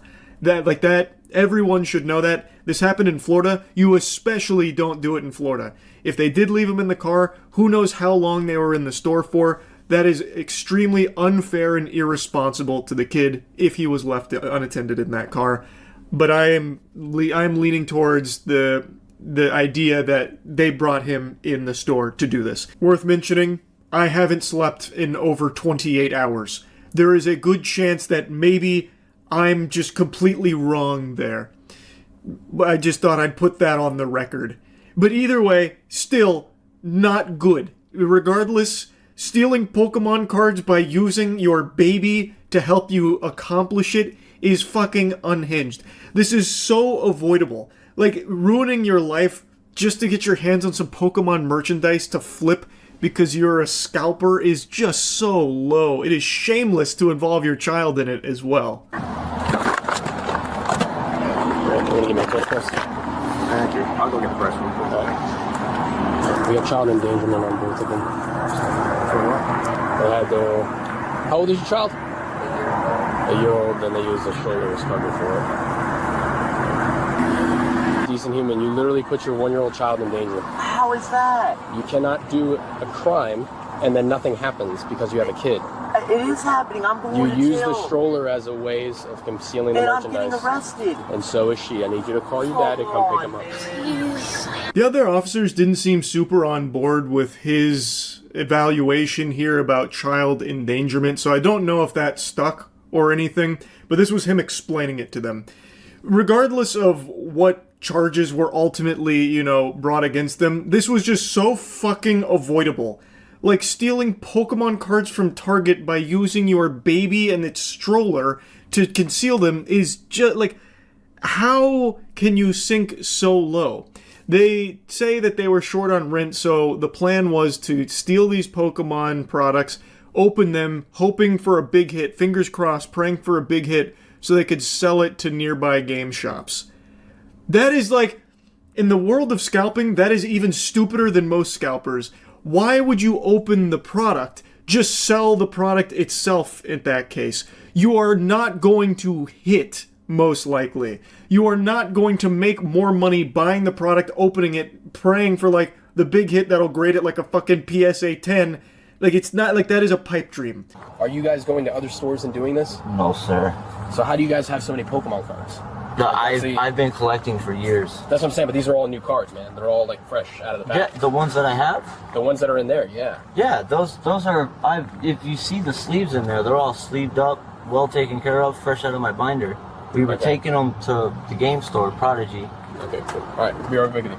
He apparently had a lot of Pokemon cards that he claims he had been collecting for years. The officer notes that they seem pretty fresh and new, so it's probably not like years old cards or anything. It seems like it is some pretty brand spanking new puppies in there that he is saying that he was going to go sell to the game stores. well, maybe GameStop. So I'm pretty sure they take Pokemon cards. They fucking grade them there now. They have like a wizard on standby who's just like, yeah, it's probably like a 9 or a 10 maybe. I have no idea how it works. Not important regardless. His plan was to take these hits, sell them, and then pay rent is what he said the goal was. Of course, no way of knowing if that's true or if he is just someone who is a scalper who turns around and sells it because it's hot right now and people make money doing it. I have no idea if the story about the rent is true or not. They then searched his car and found some other stuff, like a marijuana cigarette or something, and he got in trouble for that as well. Big mess, all of which entirely avoidable if he didn't try and steal Pokemon cards from Target using a baby and his stroller to try and smuggle the Pokemon sacred cards out of the store with. Just super crazy, the state of Pokemon cards right now. It's unbelievable. That's about it, see ya. Perhaps you're in love with someone, and you keep asking yourself if it's time to pop the question, the big one. Well, I don't have the answer to that. I'm not your dad, I'm not Cupid, but what I can tell you is if you are planning to propose, you need to do it in the most over-the-top fashion possible, otherwise your marriage is doomed for failure. She's not going to love you if you don't pull out all the bells and whistles for the most unhinged marriage proposals ever. So let me show you 3 of my favorites here so you can get inspired and get some good ideas to ensure that the 2 of you embark on a lifelong journey together joyously. A young woman and her boyfriend are shopping at a convenience store, but something's happening at the cash register. A surveillance camera captures this guy pulling a gun on the store clerk. As the couple go to pay, the clerk announces, I got robbed. Did you? Yeah. See, now this is the optimal environment for romance. You can just smell, feel love in the air, blossoming all around as a store clerk gets robbed while you and your girlfriend are shopping. Suddenly, the robber bursts back in and herds them all to the back of the store. You, back right there. The couple hunker down. You can hear the terror in the woman's voice as the bad guy focuses his attention on her. You have kids? How many kids? Is that your girl? It's my girlfriend. I didn't see a ring. Yeah, we're not married. The robber reaches ominously into his bag. You know what? What are you waiting for? He hands something to the boyfriend. Then this happens. Will you marry me? It just melts your heart, doesn't it? It's so caring. It wasn't a robbery at all. It was a ruse. He wasn't pulling out a gun to execute her. How silly was she to think that? He was pulling out a ring so that way her boyfriend could propose right then and there at the best time, ensuring she can't say no because she was probably fearing for her life. If she said no, who knows what might have popped off. Would have came in there with the goddamn bazooka and blown her to pieces or something. What a crazy unhinged idea. He fakes this robbery, and this is not like a skit or staged for like a viral YouTube video. This was a few years ago, and the woman was furious from what I recall. The guy even went back and did like a re-proposal, like a more normal one, as opposed to like a traumatic one. But like, just from the drawing board here, I don't know how this idea even gets off the ground. Like, I could almost understand it if it was in Gotham, where no matter where you propose, there's probably crime happening all around you, so you gotta make do with what you got there, because Batman might not be around. But, like, here, there's just no reason for it. It's not cute. It's not like a fond memory. Are you serious? And it starts to dawn on the petrified young woman what's really going on. The robbery is actually a crazy proposal of marriage. Is that yes? Everybody was in on it except for her. He looked kind of annoyed in the footage there that his girlfriend was still like crying and upset about it. Like he can't wrap his noodle around like she just went through something that was frightening. He almost looks like annoyed. Like, come on, are you fucking kidding me? You're embarrassing me. Come on, snap out of it. It's supposed to be a romantic proposal. You're ruining it. I spoke to the boyfriend who set it all up. What if a customer had walked in or an off-duty police officer and thought that this was real? This could have gone horribly wrong. We closed down the store. There was people outside. We waited for every customer to get out. We notified the police that this was going on. We had a prop gun. It wasn't a real gun. So, I mean, we tried to do it as safe as possible. How thoughtful. He calculated every possible variable for the fake robbery proposal. Now that's good stuff. And they say chivalry's dead. What did she do? Did she scream at you? She called me a bonehead. She said she's gonna, kill me, obviously joking. Ray Giuliano says he tried to make amends with a second, much more conventional proposal on a romantic bridge in Manhattan's Central Park. Boo! Boo! You stink, lame. Normal proposal? Are you kidding me? What? No more fake robbery? He didn't even bother getting like a stunt helicopter pilot to swoop through and like angle the blades towards the bridge or something, and then like he saves her life at the last second into like a true combo of pulling out a ring to propose one more time? Like, come on, man. This is a huge step down from the robbery that you set up last time. She's gonna hate you for it. I'm gonna tell you right now, marriage ain't gonna last. The fake robbery was gold. Now, you don't have to like top his performance here with the fake robbery. I understand that's a bit of a tall order. Maybe you're just like a little hesitant. You're not certain she's going to say yes. Well, I know how you can guarantee she'll say yes is by being irresistible by showering with Cheeky soap. Go to usecheeky.com right now and get some of our soap.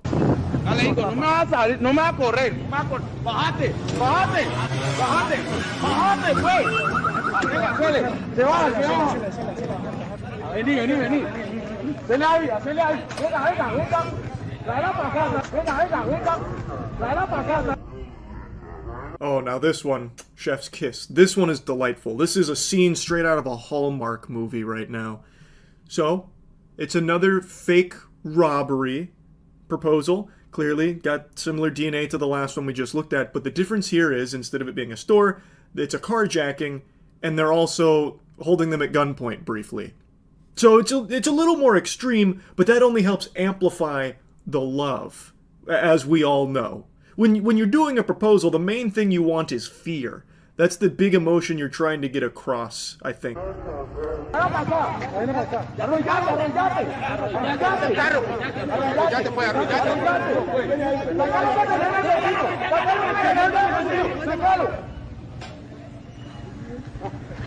Aww.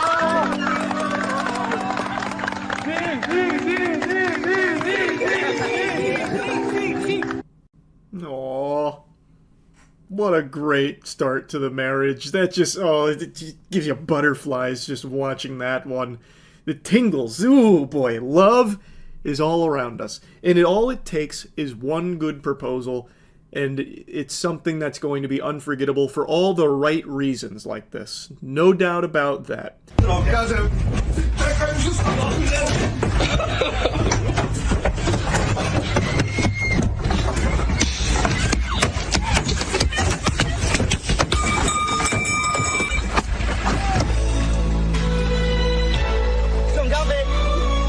Michael Bay helped direct this marriage proposal. This is exactly what you want. This is textbooks. I hope all of you are taking notes if you're planning on popping the big question to your lover. So, they have a fake abduction here. So, this gentleman and his lady are driving. Truck pulls up in front of them. There's also another angle of this that exists out there, but I can't find it right now, like the original upload. I don't know where the fuck it went. But they drive, the truck stops in front of them. Truck doors swing wide open, bunch of guys in masks come out and just start beating the devil out of the car, busting windows and shit all around, just spraying glass all over the car. And then they have the boyfriend and they throw him in the back of the truck. And then he comes out to like the WWE walkout music. It's very romantic with a bouquet of flowers.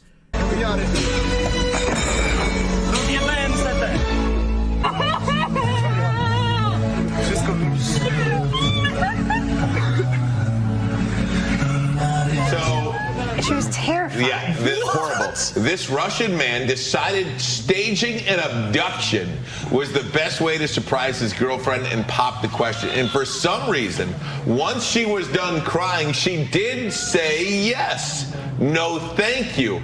I would be laying haymakers on that guy. It's sad how some people can't appreciate true love when they see it unfolding right before their eyes. Yes, she was shrieking in the car, fearing for her life, crying hysterically because she believed she had just watched her boyfriend get kidnapped, possibly killed, and that she could be next as these masked men with crowbars were beating the shit out of the car, blasting the glass in, threatening her life, feeling like she may not be long for this world.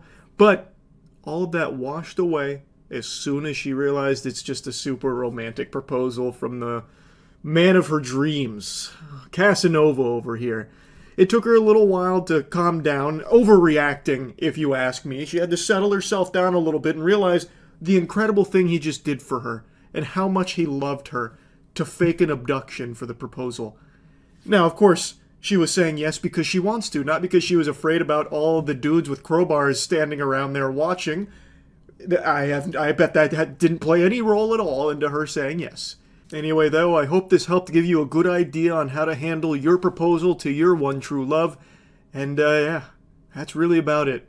It's a beautiful thing, isn't it? These proposals. So, yeah.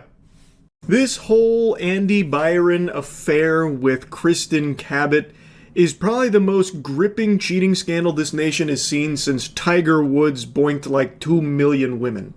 It is crazy how big this story has become. It's up there with, like, Bill Clinton catching the Blowjoptimus Prime from Monica Lewinsky in the Oval Office. I'm assuming all of you know the Cliff Notes. I already made a video, like, when it happened, but I am so enthralled in this story. I'm, like, parasocially following it now at this point. Yeah. Oh, look at these two. All right, come on. You're okay? Oh, what? Either they're having an affair or they're just very shy. I'm not quite sure. You couldn't have had a more suspicious reaction to being briefly put on the Jumbotron. Andy Byron acts like a fucking Oblivion NPC that just got hit with 10 arrows. He just quickly, like, went limp. And Kristen turned around in shame and then fled. It was very clear that something was awry. The Coldplay singer even calls attention to it like they might be having an affair or they're just very shy. And it was an affair. That is Andy Byron and the chief people officer at his company on a romantic evening at a Coldplay concert. And it turns out that this wasn't just some squeaky clean date. It wasn't just these two attending a hootenanny in good fun and good spirits. No, this was sin. Turns out, big spoilers, Andy Byron was married, will likely not be married going forward now that his wife has found out. He may also not have a job going forward either now that the whole world has found out that he's been doing the old bedroom ham sandwich with his HR head, the empress of chief people officering. Both Andy and Kristen have both been placed on leave at the company, Astronomer. Astronomer has taken action against them since this is all blown up here. At least they'll have more time to spend with each other. Now they can go on a picnic and be unafraid, because Lord knows his wife is probably not going to stick by him. From what I've seen, she's changed her name on Facebook and then deactivated all of her socials. I don't think she's too pleased here. Now, before I stir the pasta a bit further with the follow-up that's happened since this has gone so viral, I would like to briefly talk about what everyone else has been pointing out of how easily avoidable this was for the two of them here. And I don't mean just the obvious solution of just not going to the Coldplay concert in the first place and just staying at home transplanting farts into each other or whatever. I mean, like, even when they were on the Jumbotron, it still wasn't checkmate.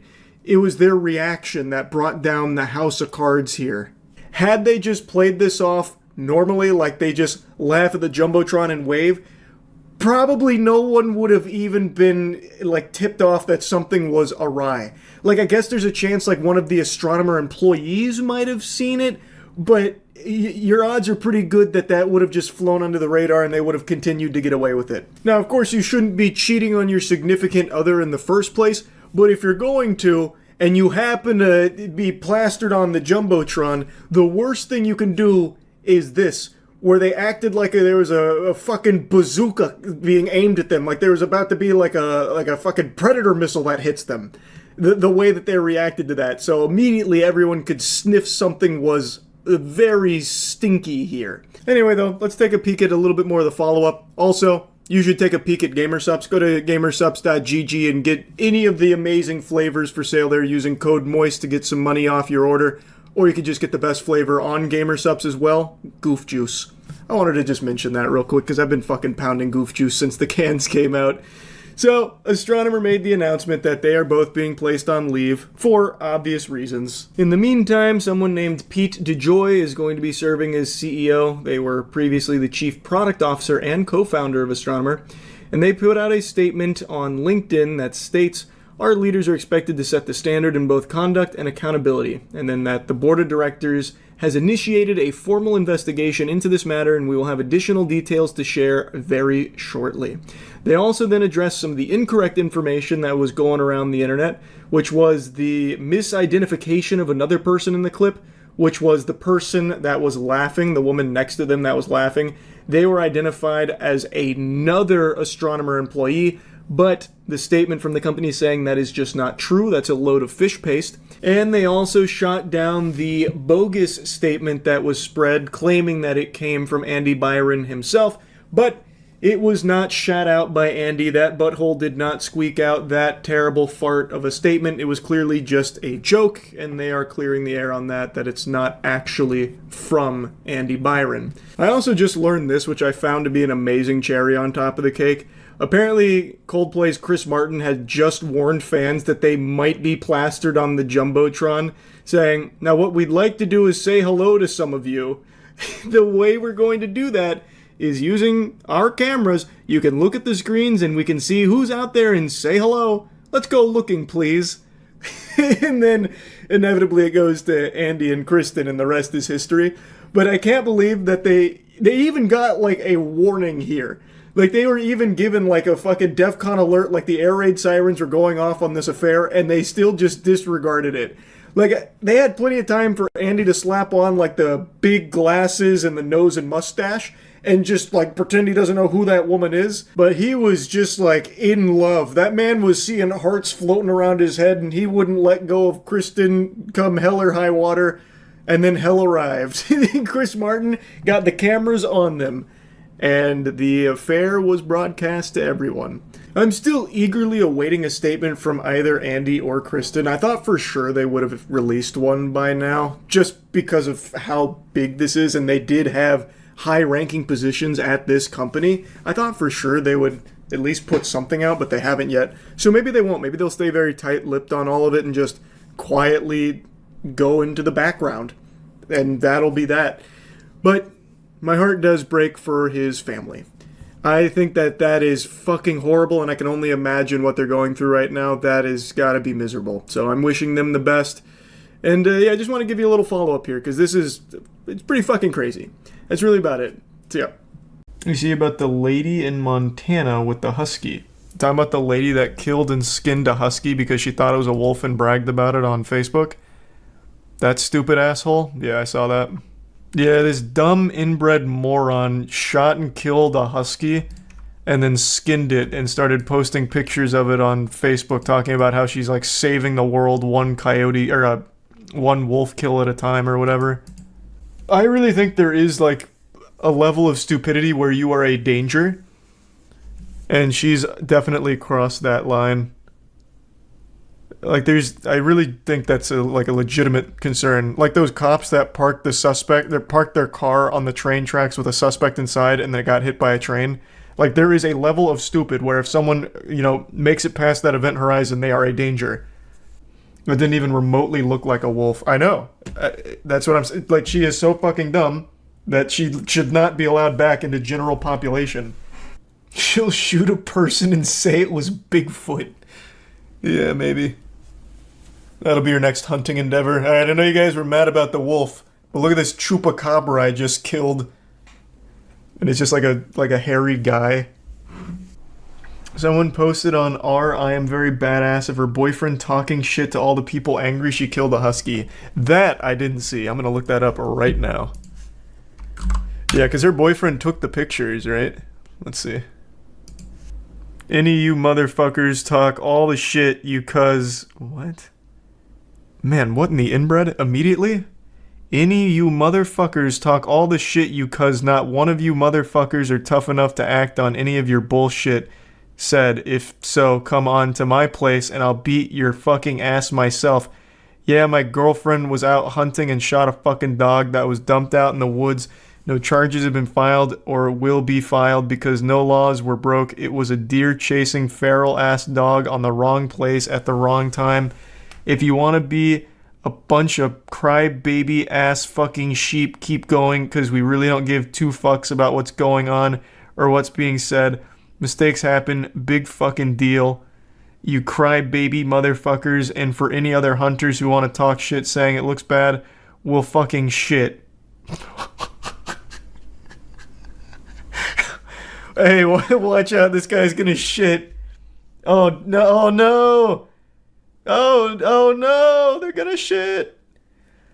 Well, fucking shit it does, you stupid motherfuckers, but mistakes happen, so like I said, any of you fucks want to act on these threats and bullshit, come up, cause I got one for you. Said with a guy with a profile pic that's not even of him. Very confident. I'm imagining 3 missing teeth. Probably camo shorts, overalls, IPA in hand. This could become a new copy pasta. And it's a little too incomprehensible to be a copy pasta. Like the Navy SEALs one, like that one's perfect. Like you get everything you need and it's like, it's readable. This is confusing. It also, the Navy SEAL one also applies to so many situations. This one's very niche. Very, very niche. How can you even defend that? Just own up to it. You killed a fucking dog. You can't. This guy's just so inbred that his brain is rotted so much that he still tries. No, this is Montana. The lady who shot and skinned the Huskies from Montana, and this is her boyfriend. This guy probably wears those shirts with the skeletons holding guns with the American flag on it. I love those targeted marketing shirts. I didn't listen to Tim McGraw for 20 years for you to look at my daughter. You want to date my daughter? You better get a coffin ready, bub. I got 6 in the chamber, a brewski in the back, and a bad attitude. This guy uses a tack shaver 100%. Yeah, this guy is absolutely tack shaving. God, her smiling over it is just so infuriating. Yeah, you're right. No missing teeth. Damn. But here's the tough guy with that nice bit of a badassery on Facebook. You don't want to say it to his face, partner. So I also don't see a follow-up of them being, like, even investigated, like, with charges. Oop, I shouldn't scroll up. That's where she skinned the husky. Today, I just learned about one of the most bafflingly unhinged criminal cases I've ever read or watched. And it's honestly made me disappointed in all of you for not making me aware of this situation sooner. Shame on you in particular for hoarding this filth to yourself and not letting me into the lunch table to learn about it with you.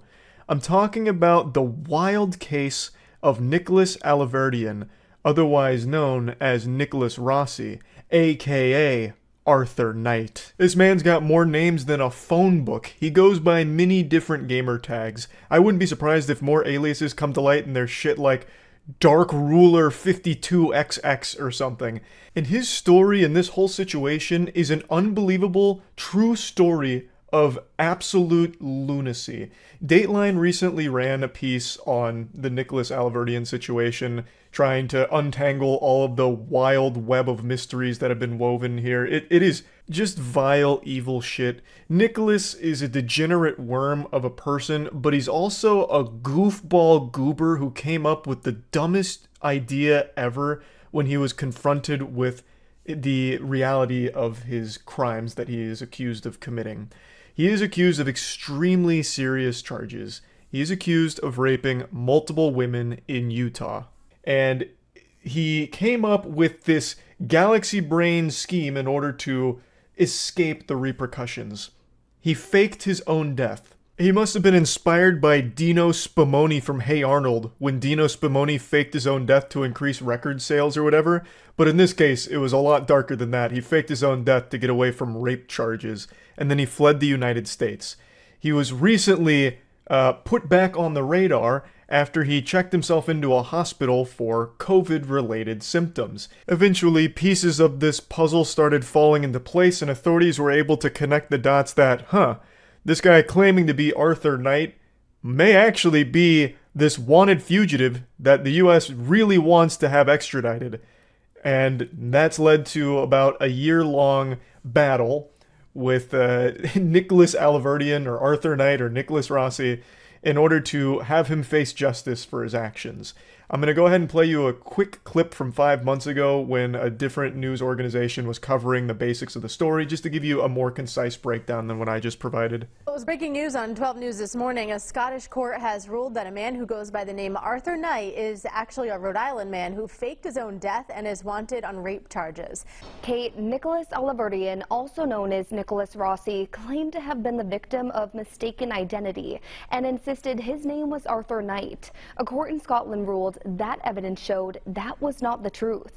The person appearing before me is Nicholas Rossi, the person whose extradition is requested by the United States. 35-year-old Nicholas Aliverdian was arrested last year after checking himself into a Scotland hospital with COVID-19 symptoms. So it's been this ongoing battle where he is claiming that it's a case of mistaken identity. He is not that guy wanted for rape charges. This is a huge misunderstanding. Everything's all cattywampus. You got it all wrong. That's an innocent man right there. Unironically pulling the old cartoon gag of wearing like glasses and a fake mustache and pretending that you're not the person of interest.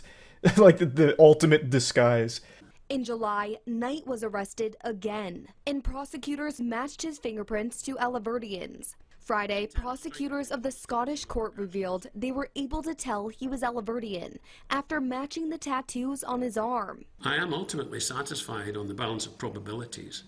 Aliverdian is accused of raping 2 women in Utah and sexually assaulting another in 2008. I wanted to include that section from the broadcast because I didn't want to leave any wiggle room for some pseudo-intellectuals on Twitter to try and make some brain-dead argument about how the authorities got it wrong. They did do their due diligence in gathering evidence to try and confirm that these are the same person, that Arthur Knight is not real. That is not an innocent man. It is the same man who was wanted for those rape crimes. Like, it is not a case of, well, maybe they just didn't do enough. It's not like they just had one investigator, pounding cheeseburgers and wiping the grease on like some papers of Nicholas Aliverdian, and then he saw that after looking at a picture of Arthur Knight and he's like, Eureka, it's the same person, they look similar. That wasn't the case. They have the fingerprint evidence, they also match tattoos, they do have a good bit on their side to lend validity to the claim that this is the same person. But if you're still not sold on that, maybe the interview will be enough to get you on the right side of history here, because they have an interview with Arthur Knight, and it is one of the wackiest clips I've ever seen in a criminal case in all my days. It is gold. It is absolutely fucking extravagant. This is like some thespian A-tier acting. We were once a normal family, but thanks to the media, our lives have been interrupted. And we'd like privacy, and I would like to go back to being a normal husband. But I can't, because I can't breathe, I can't walk. People say that's an act. Let me try to stand up. Let me try to stand up. Exactly, exactly. What do you say to someone who believes that you are Nicholas Aliverdian? I am not, Andrea, I am not Nicholas Aliverdian. I do not know how to make this clear. What do you say to people who say these are crocodile tears? He's putting on a show. This is all an act. Oh, Andrea, no, that's a low blow. That's a right low blow. If this man isn't up for an Oscar this year, then the entire industry is dead and corrupt. Absolute unreal. That is a passionate performance. He is literally performing for his life right now. Like, this is high stakes. This clip is how I found the story, by the way. I thought what I was watching is James Corden's only entertaining piece of content ever. I thought it was James Corden playing a character. And I was like, wow, James Corden actually did a decent job. Like, this made me giggle a little bit. And I was like, holy shit, wait, this is real. Like, that whole segment where he's like, oh, you think it's fake that I can't breathe and can't walk? Well, then what do you say to this? As he, like, miraculously rises. He's like, well, watch this. Whoa! This whole thing really feels like a sketch from Whitest Kids You Know. The whole interview is unintentional brilliance. Also, hats off to his supporting actress here. She also does an amazing job. So, like, when he's going to stand up, she's like, oh god, no, don't do it, you're gonna die! You're just gonna kill him! Like, he's about to explode from standing up. She's like, no! As he like slowly begins his ascent out of the chair to prove a point. Explain this then, science. Ah! It's so good. What do you say to someone who believes that you are Nicholas Alaverdian? I am not, Andrea, I am not Nicholas Alaverdi, and I do not know how to make this clearer. This segment is also fantastic, very reminiscent of SpongeBob Rock Bottom. I can't understand your accent, except here it's gasps for air. Which of course is all part of the act, but I really appreciate that he's not afraid to draw clear inspiration from other art, such as SpongeBob. So I appreciate that. Also, the Wambulance pulls up and he starts trying to get some tears out. He's not doing a good job of selling the crying. So if I was to critique his performance here, I would say he needs to work on getting tears out because his eyes are very dry. He doesn't actually get any moisture in there. He doesn't get any of his tear ducts firing, so that falls a little flat with the fake tears, but imagine if he was able to pull that off. This would have been a true combo of acting expertise, and it would have been one of the finest performances we've ever seen. What do you say to people who say these are crocodile tears? He's putting on a show. This is all an act. Oh, Andrea, no, that's a low blow. That's a right low blow. What a dynamic duo here. A power couple. The chemistry between them, the synergy, is immaculate. So the interviewer asks, what do you say to people that are saying these are just crocodile tears and you're putting on a show? Without missing a beat, the woman there is like, oh, geez, come on. Have some class. Can't you see this is a broken man we're dealing with? Oh, jeepers. Zoinks, come on now.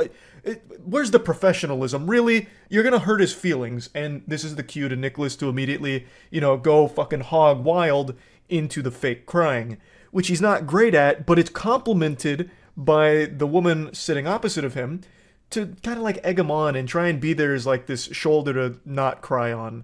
So really just a fucking fantastic team they make. What a great pair. Now, unsurprisingly, the great acting here wasn't enough to get him an official pardon or anything, so it's still not looking great for Nicholas Alverdian at the moment.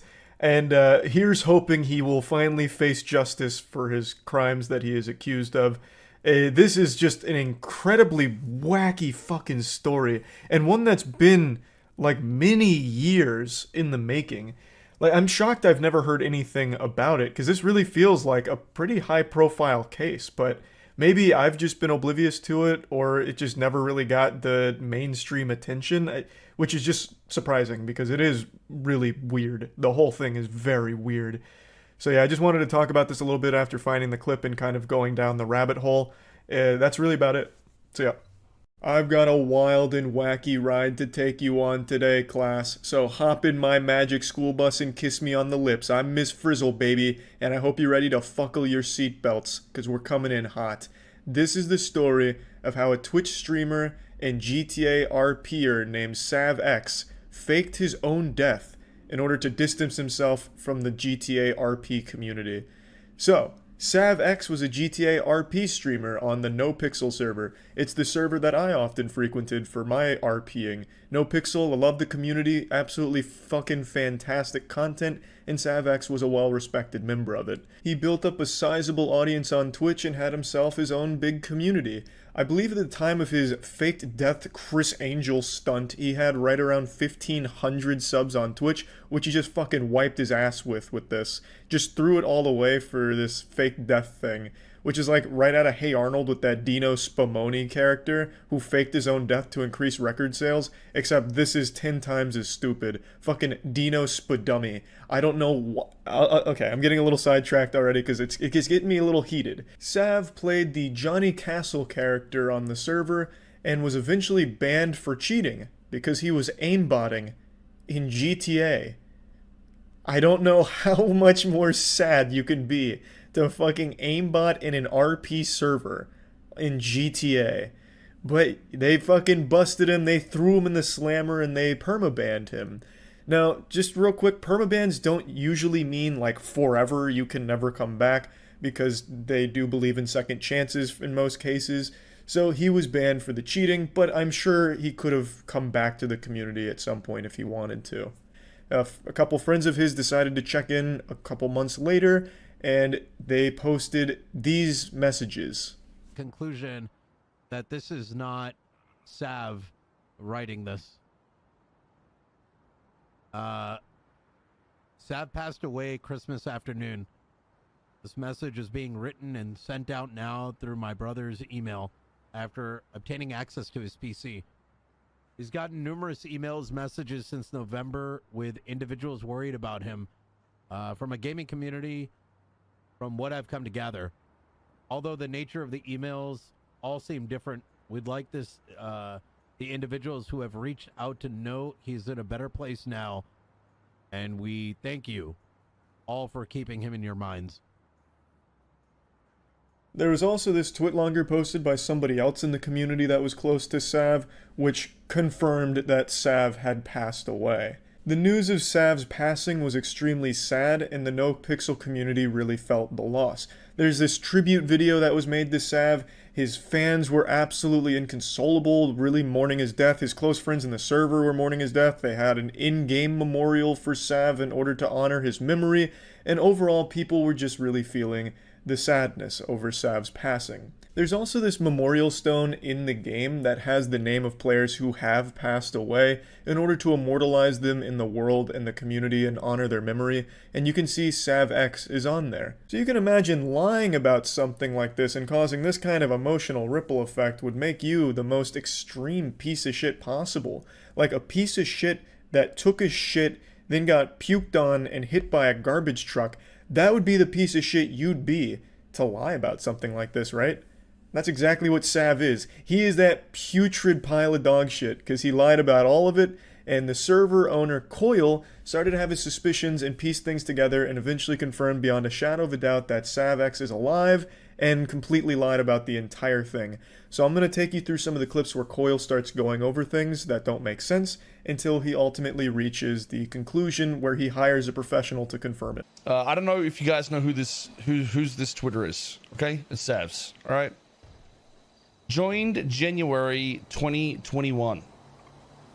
Okay, so I don't know if you guys knew the date of when he had passed, but this is after he'd passed away. So you go to his Twitter, which is linked to his Twitch page, and it also says this. We did some searching with his name to try and find obituaries and stuff. I know, like I said, this is weird. Everything says to me that he's not actually dead. But there's also this weird shit that ran me to DeLong. Now, we had this for a while, and this was literally 2 weeks ago, right? So let's go through these Discord screenshots for just a moment. Rami was one of Sav's closest friends in the community, and then eventually just tells him that he faked it all, even hitting him with a Pog, "Oh, I faked it all," as if all of it is just so entertaining to watch people genuinely mourn him. So he says that he knows people actually think he's dead, and then he just says, "But you know I'm toxic as fuck." Let me just hop in here for a quick PSA. If you're one of those insufferable douchebags who self-identifies as toxic or I'm an asshole, whoa, can't do anything about it, sorry, just me being me, I'm just an asshole, I can promise you whatever friends you think you have are not your real friends. They probably don't like you very much and will not actually defend you ever. And that is exactly the case with Sav. Nobody likes the guy who's proud of being an asshole. Nobody. Not even like-minded assholes, because then your assholes collide into like this human centipede formation and you just don't get along well. It's like the same polarity on magnets, you just repel each other. Nobody likes that, and I promise you, you don't have friends if you are one of these people. You just don't. You can tell Rami is upset here. He pushes, saying you could have just wrote out your ban, but Sav says he needed to do this. He wanted to be done with the community and shit, and then says, "But dog, Pog O," because he finds this whole thing to be a joke, like genuine mourning from people he finds to be some kind of joke. So this dude's just fucking sick. He defends it by saying he just wanted to be done with the whole community and all of that, and he just wanted to move on from it. But Sav, I think you're probably one of the dumbest streamers to ever stream on Twitch, because you weren't just done with the No Pixel community, you killed an entire career. 1,500 subs? That's more money than most people working real jobs will ever see in a month. 1,500 subs a month not even counting donations, that puts you in the $3,000 to $6,000 range a month. And you fucking put it in your butthole to kegel it as a regret for the rest of your life because you got upset at the NoPixel community for banning you. And you had a little fucking temper tantrum and cried a little bit, and you wanted your revenge. Oh, I'm gonna fake my own death to make them all feel bad for banning me. Yeah, they'll miss me now. And you just threw away an entire career. Even getting banned, you could have just transitioned to another game. And like Rami said, just ride out your ban. Because permabans aren't forever. You can come back from them. Fucking XQC's been permabanned like 30 times. And I'm sure he'll be back again soon. Because people grow. They get better. They learn from mistakes. XQC, every time he gets banned, he comes back and he does incredible RP, does great work. And I'm sure it probably would have been the same for you if you could learn to stop cheating, I suppose. But to do this is so fucking psychopathic and just downright stupid. I can't believe it. You threw away a career for nothing. Like, you have streaming GTA RP. That's like a dream job for 99% of the world, and you threw it away because you got upset that you were banned. So stupid. Now, I would like to address what some people will likely speculate, that maybe he was hacked and he actually did pass away. Maybe his Discord, his Twitter, and his Twitch were all hacked at the same time, and they sent that message to Rami. I think the likelihood of that is extremely small, and especially considering that Coil himself put the whole thing to rest with a complete conclusion, hiring a professional to find him in the real world and confirm that he is truly alive. We got someone to investigate some shit, hired a guy or people. And it's 100% confirmed that he's alive, by the way. There's literally zero doubt. Actual evidence, okay? So we got all this information, but obviously I can't release it because that's pretty much doxing. But we know everything about him, like names, addresses, and all that shit. And, So that's where this story is at so far. I trust Coil when he says that he confirmed it. This guy is an extremely thorough man. He does everything to the best possible ability that can be done to. So if Coil says that there is no doubt whatsoever that Sav faked the whole thing, then I truly do believe that. And that is so sad that someone could be so pathetic to fake their own death because they were upset about a ban in a game. How dumb can you fucking be? It's crazy. But yeah, so this was quite a wild ride. I was following this story as it developed, and from only a week ago he was only speculating based off of these weird things with the Twitter account and all of that, to now being completely confirmed. Crazy. Absolutely crazy. That's about it though. So yeah. Okay. Let's start with the Island Boys. The only thing that I know about the Island Boys outside of course, their chart topper is they used to do cameos for the US military where they try and recruit people. So people would pay them from the US military to shout them out and try and get kids to join the military. And then there was Sergeant Vasquez, who paid the Island Boys to appeal to his upper management about not kicking him out. So that was pretty cool. The Island Boys were instantly judged as two talentless bozos who had covered themselves in tattoos. True. And as a result, people began to follow them for their stupidity as opposed to their talent. And I think they're entertaining, and I follow them because they're entertaining. I love to see the stupid shit that they say. Now, the difference between the Island Boys and someone like 6ix9ine is that while 6ix9ine also got famous in part by his over-the-top ridiculous appearance, he actually has a decent portfolio of music. His music usually did really well on the charts. Only in the beginning. He then becomes well-known, people check out his music, and then some... A bit curious, has there been an example of someone who started as a punching bag and then got famous for it and never fell off? Because think of all of your most popular memes and most popular lol cows. It only works for maybe a couple months. It never lasts forever. Oh, actually, that was a really bad baby. Yeah, that started as Dr. Phil, people making fun of her. And she's had an extremely successful career as a result. You're right. Anyone else, though? I don't know why people keep saying Justin Bieber. His career was music. Shitty music, for the most part, sure. But people liked the music. Nobody ever liked the Island Boys' music. They only ever made fun of them. So that doesn't really count.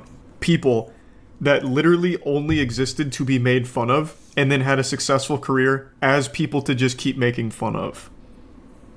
That's what the Island Boys were. It's not like they had... a lot of people got their start as a joke, but also contributed something that people might actually like music or whatever. They haven't done that. Joji. What are you talking about? Joji was an extremely popular YouTuber. I think the only actual example is actually going to be Bad Baby. Think about a hater. A hater is watching you sometimes more than a person that loves you. Yeah, and if they're hating on me, it's just because they really love me. Because I see the haters check up on me more. Didn't they also lose their mind here and get upset? It's people kind of hold against you as a grudge is that your image is crazy and you're sort of famous, but maybe the music isn't necessarily the reason why you guys are so known. Right. One of the Island Boys would go on to state that the other reason they had so many haters was because of jealousy. Just hating on me or whatever. That's always the one. Jealousy, either that because I'm not really doing nothing. Which is just another. Everyone always says that. Like when someone's getting a ton of backlash, the immediate thing they fall back on is jealousy. It reminds me of shit people or parents would tell their kids in middle school if they were just getting bullied. It's like, yeah, they're jealous. I was like, nah, maybe your kid's a loser. Like, I don't know. It's just one of those things. Like, it's just, I guess growing up, you just get told if someone's being mean, it's because they're jealous or whatever. I worked my ass off. It's not even just the Island Boys. It's the fact that we went through so many obstacles, it was just bound to happen. Now, it'd be a cheap shot to say that there was no hard work. I'm sure the Island Boys had to have put you can say that with confidence. That mega viral video. There was no hard work. In the singing. And this is one of the in the singing? Only ones that are talented in the singing. And this is one of the strangest parts about. Is that what he said? In the singing? Oh, in the scene. Oh, in the scene. Okay. Now, have they... I guess I'll look it up real quick. Do they actually make music? Because, again, all I know them for now is they just do recruitment for the U.S. Army through Cameo. Island Boys get booed on stage. That sounds about right. So basically, when I was locked up, I was probably one of the only people in the dorm that knew how to rap, that knew how to freestyle, but didn't care. I think me as a rapper, my music is underestimated, though. Yeah, for sure. What music? Do you make music? Rap, Going back to the Impulsive podcast, the Island Boys seemed pretty proud that they had paved their own path after Mike would ask them about which rappers they had been inspired by. So, another thing, though, and it didn't help, they were also harbinging, or giving... What the fuck was the charge? They had a murderer stay with them, right? A guy had just killed someone, and the Island Boys said, yeah, you can just stay here for a while to lay low. What was the charge? Was it aiding and abetting?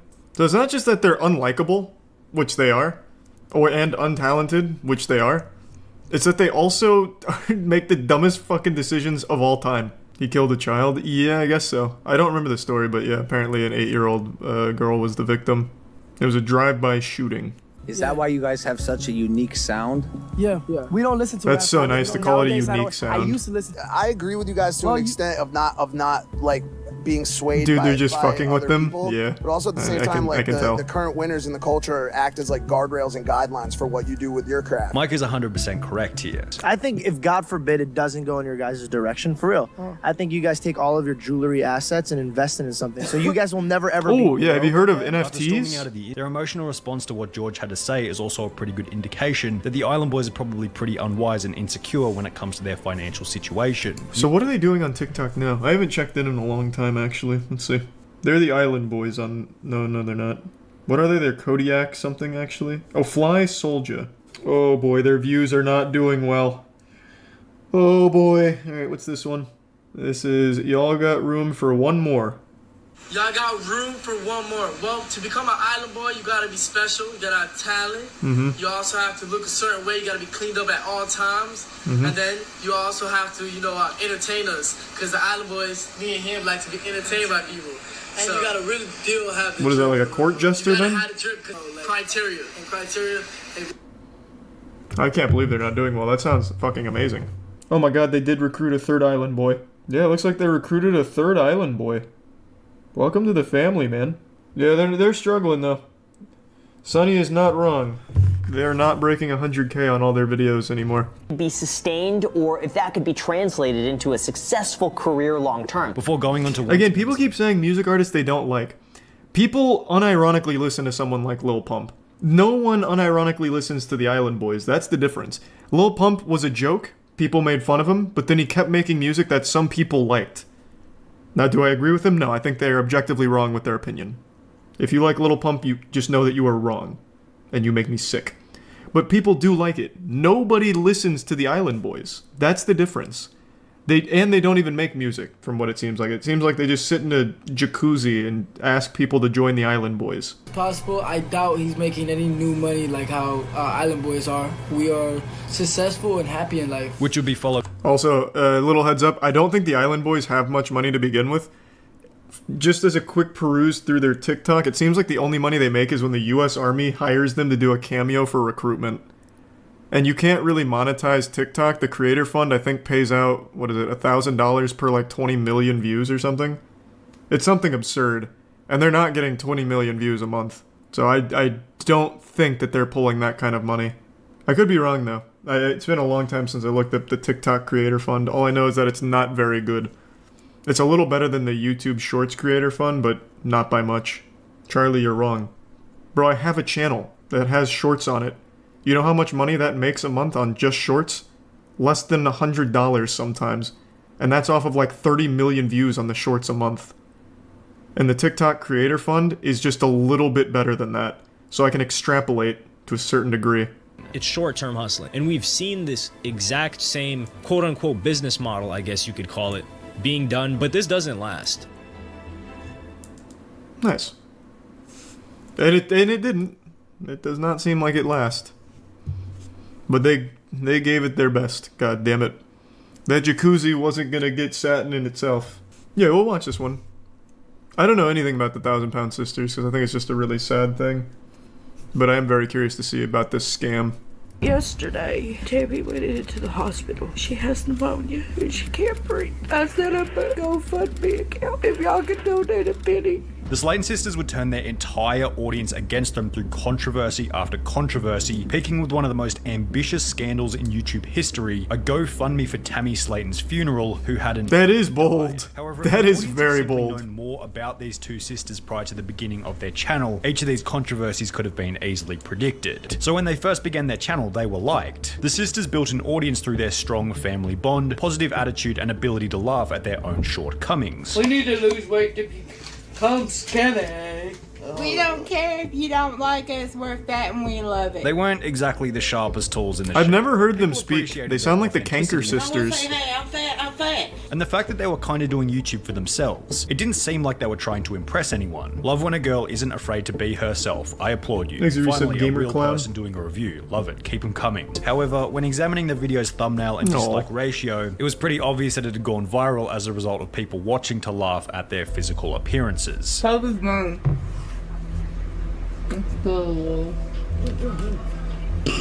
Yeah, see, that's the thing I think is really sad about the whole situation, and especially the TLC show. It's literally just so people can point and laugh at them. Like, and that enables them to keep killing themselves. I don't know, I just find that whole thing to be sad. That's why I don't ever really watch it or try and learn about it. I just think the whole situation's really morbid. Proposal. The audience sends a bit of money through, the sisters get a new laptop, and in return the audience gets a higher average video quality. That's that shit you see sometimes, like, if everyone that follows me gives me $1, just $1, we'll be good. The whole MacBook thing was not my idea. It was a friend of mine's idea. I didn't even edit the video or Clara, anything. damn it. Is down. However, while Amy did receive a bit of hate, the operation would prove to be successful after raising over $833, showing the Slayton sisters that it was not only possible. What? How expensive is a MacBook Pro? They were asking for $10K? Bro, what does that shit go for? What? The other problem the Slayton sisters encountered after growing an audience was that they could now be held accountable for the stories that they shared throughout their videos. Think about a situation in which she had adopted a German Shepherd rescue dog before leaving it in a camper van on a hot summer's day. Now, Amy would state that the camper has AC in it, and we only put him in there for like 30 minutes. And who are y'all to judge me? However, when Amy would then reveal that the dog had gone crazy inside and smashed the air conditioning unit just to get out, her audience assumed that maybe the AC wasn't on and that the dog was probably wasn't on. It had been overheating inside. This theory would be supported further after Jesus Amy revealed Christ. that the dog had bit. However, with the bite mark being so severe and Amy taking the dog to the pound, whilst using the wording that the dog was no longer with her, the audience assumed that Amy had taken the dog to the pound to have it put down, resulting in the popular opinion that Amy was fuck her. abuser. I can't Jesus imagine this Christ. woman owning a German Shepherd. Shepherds need tons of activity both physically and mentally. She couldn't even take care of herself, let alone I see why a lot of people do not like them. breed. This sentiment will become even worse when, at a later date, Well, Tammy now would I feel upload a absolutely video no talking about sympathy the for her. celebration of her birthday at a gaming arcade, mentioning in passing that she felt sorry for their other dog, Little Bit, who had been left in the hot car whilst they were inside playing games. Oh my I god. feel bad for a little bit because she sat outside in the hot car while we were having fun. But I did, while we were at getting something to eat, I did get a little bit some ice water. So I thought about her, at least. Amy said I was going to get her some water. Wow. What a selfish, disgusting bunch of people these three are. Poor What an little dog. absolute I'm piece of surprised shit. Little Bit is still. Amy would find herself in yet another controversy after going on a date with a 19-year-old autistic kid at a local McDonald's. Y'all know that I had the worst night ever Friday, and it was a horrible night. It started off good. We met each other. Well, it wasn't the first time we met. Don't think that. I'm not that type of person. As mentioned, in the beginning the date seemed to have been going well, What to the the extent that fuck? Amy and her date decided So I was giving him a hickey, and he was like, quit biting me, and I'm like, I'm not biting you. Oh, this is worse than Amy Schumer talking about her vagina. Oh my god. Oh. Oh wow. Hold on. I need a break. I'm gonna splash like holy water in my fucking face or something. Just give me a second. I'll be right back. during the intimate moment, he would take to Facebook, posting a status written in an ancient hillbilly dialect, which will receive a response from Amy about the size of his Wait, I want to read this. Damn, sounds like it wasn't like trying to give him a hickey. She was trying to like Dracula this man. Good lord. I hope y'all guys are happy. David just broke up with me. Nice. Because everybody was harassing him. Now y'all see why I don't tell people who I'm dating. Because y'all bully and harass him. And then he don't. And while this would mark the end of Amy and Tammy's reputational-based scandals, it would ironically mark the beginning of Holy all the shit. many financial controversies, Oh my beginning God. when their audience discovered the merch site was suspicious from the very beginning and read as follows. If you purchase Tammy's merch, you'll be added to a private group chat with Tammy. To purchase, head Oh, over to nice. the donate section, and they're definitely scamming the tax system and sliding money to Tammy Oh. so she can sell disability from what it seems. Wait, I support what? A good side hustle. What? Bro, that's kind of big brain for Tammy. That's very interesting. That is not her idea. Someone must have actually like told her about that shit. That's kind of smart. Cuz it doesn't count as income at that point.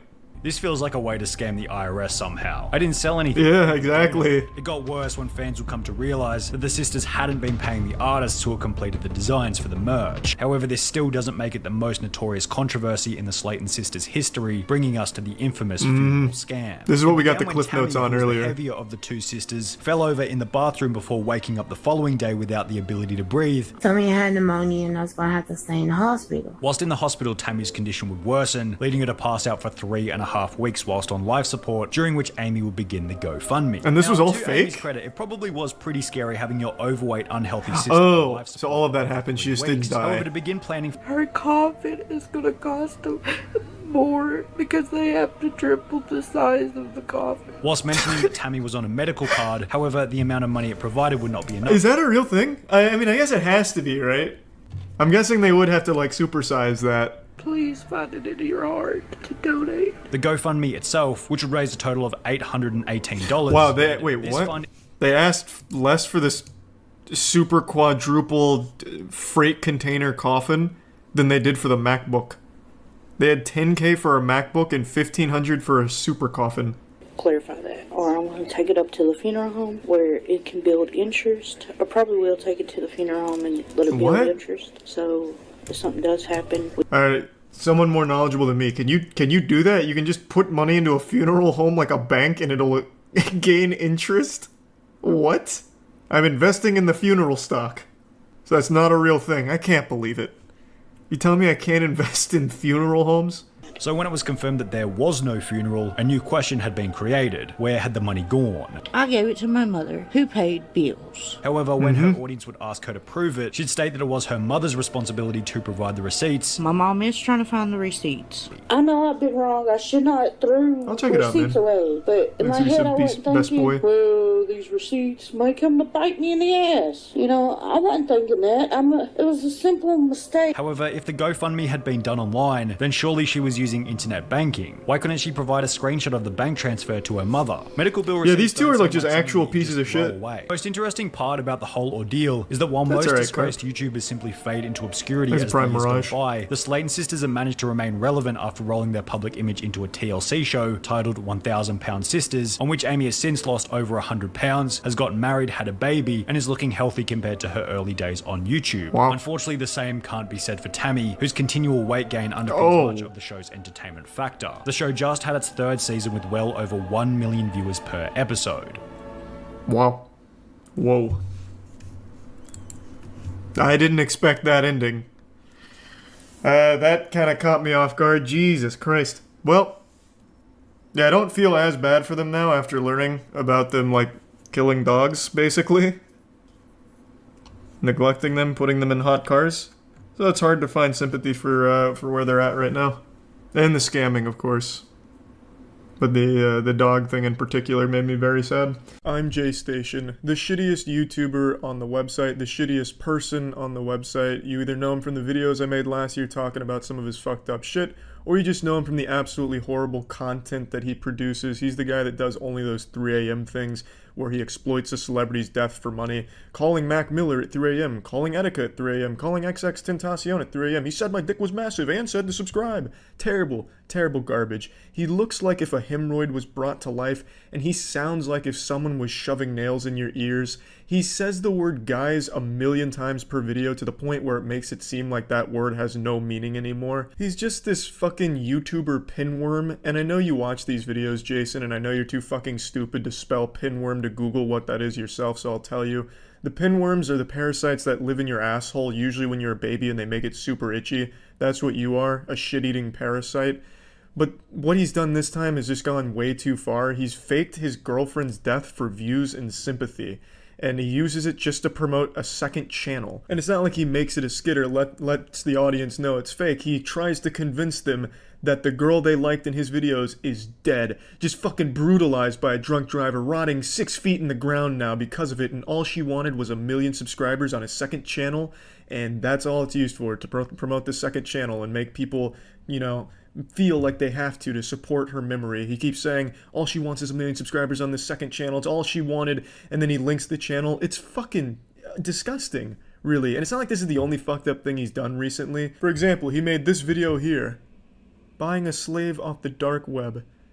Jason, are you fucking kidding me? Also, I didn't know this until today, but a YouTuber named Mimi made this video here, and in it she talks about when Jason flew from Canada to Texas to hang out with a minor and spend the night alone with her. And Mimi conducted an interview with that girl, and she said she stayed awake all night just because she was paranoid about what Jason might try. That's your fucking legacy, Jason. You fly thousands of miles to hang out with a minor who is afraid of you and feels like you're such a weirdo you might try something when you're alone. But anyway, before we get too sidetracked with his track record of terrible, awful, deplorable shit, let's show you his recent one. Here's a video where he announces his girlfriend's death. What's up, guys?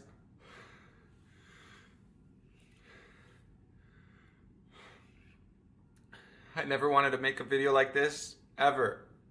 Last night around 11 p.m., I got a call from her parents telling me what happened.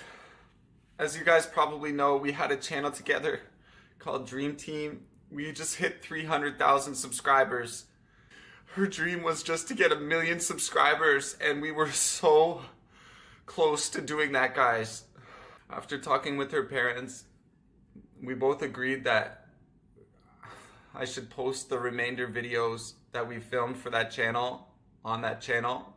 It was her dream to get 1,000,000 subscribers, so out of respect for her, because I know that's what she would want, I'm gonna post those videos there. Ah yes, nothing sounds more genuine when announcing someone's death, quite like constantly promoting a fucking YouTube channel. And of course, like all loving and good parents, less than 24 hours after their child's death, they want their YouTube channel to pop the fuck off, baby. Let's get some clout on that YouTube channel. Their child is dead. Can we get 1,000,000 subscribers? Oh, of course, that sounds just like what a parent would do in their mourning. Yeah, while they're griefing, I'm sure they gave this limp-dick loser permission to start posting videos on that channel. In fact, they probably just encouraged it. I'm honestly surprised Jason doesn't have video filming their parents crying. Of course, this is all fake, but in the event that it was real, I'd be surprised if Jason didn't try and film the shit out of it to exploit that. This shit is incredibly fake.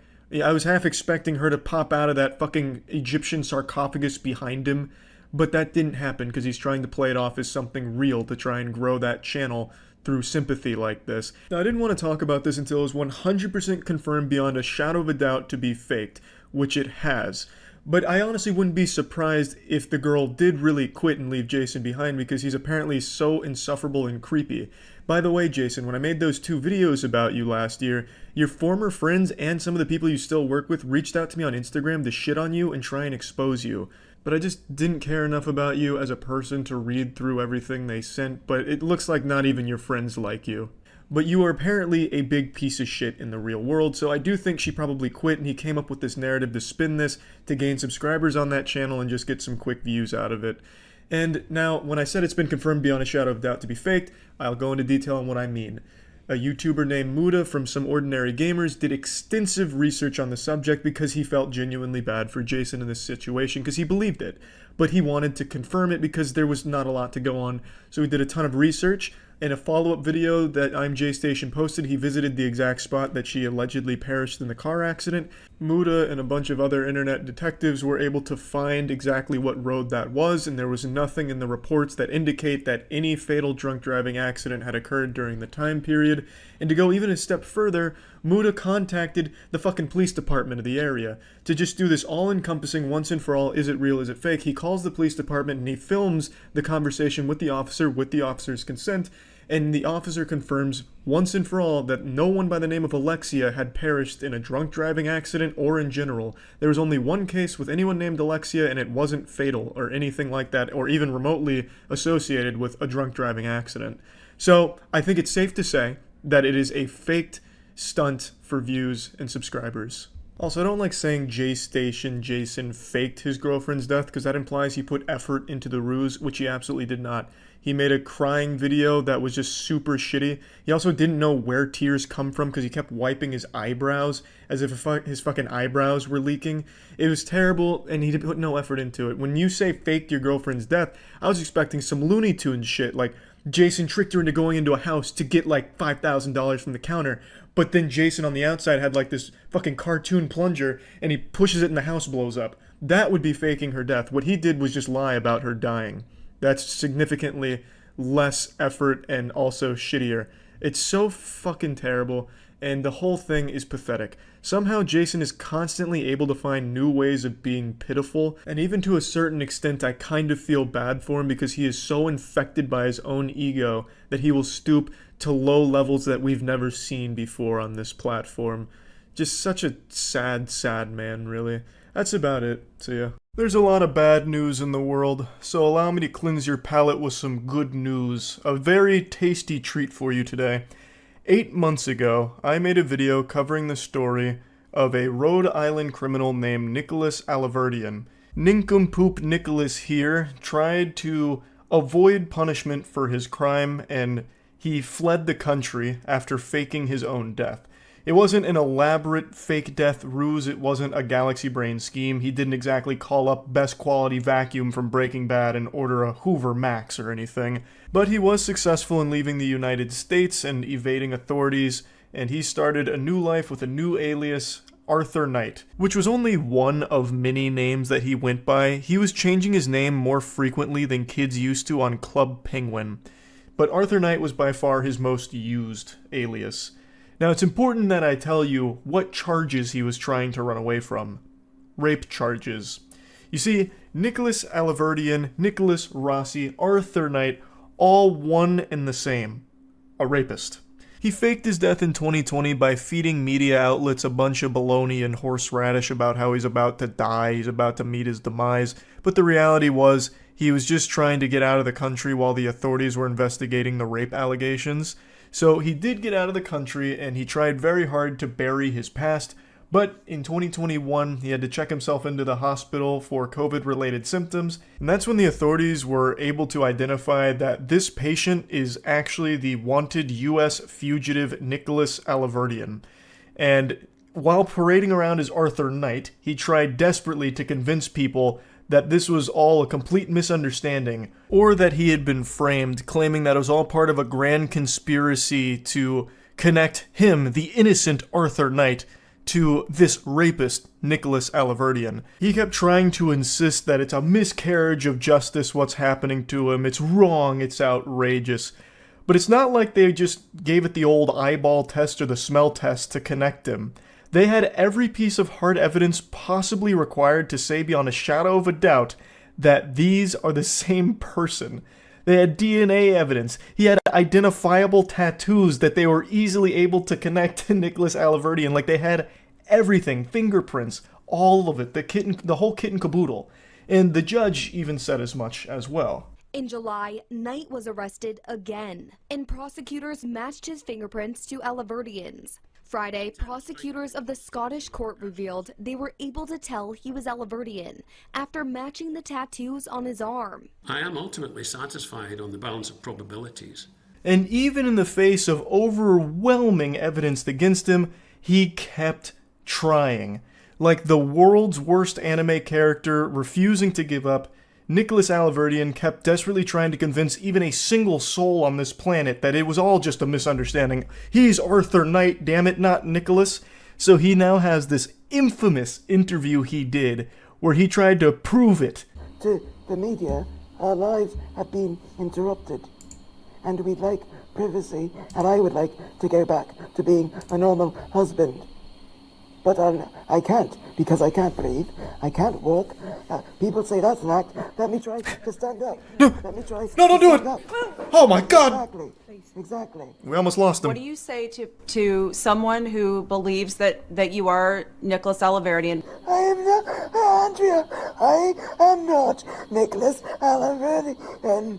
I do not know how to make this clearer. What do you say? He's got that rock bottom intonation going on. I'm not Nicholas. This is all an act.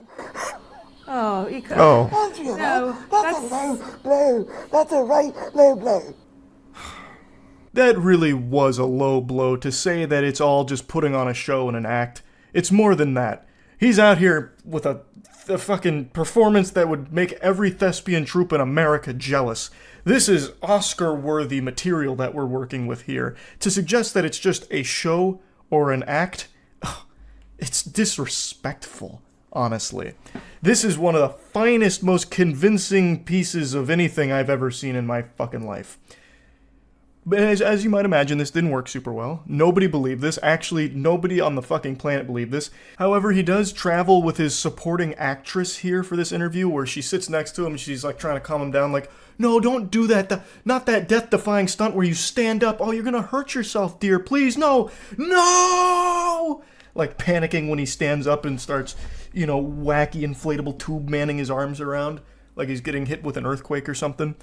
So he does have her traveling with him, I guess, to try and make it seem more credible, I guess. Clearly, it doesn't work. So anyway, what is the good news here? Well, the good news is Nicholas Alaverdian is being extradited to the U.S. He is finally going to face the punishment that he has eluded for so long now. U.S. fugitive accused of faking his death to avoid rape charges, extradited from Scotland.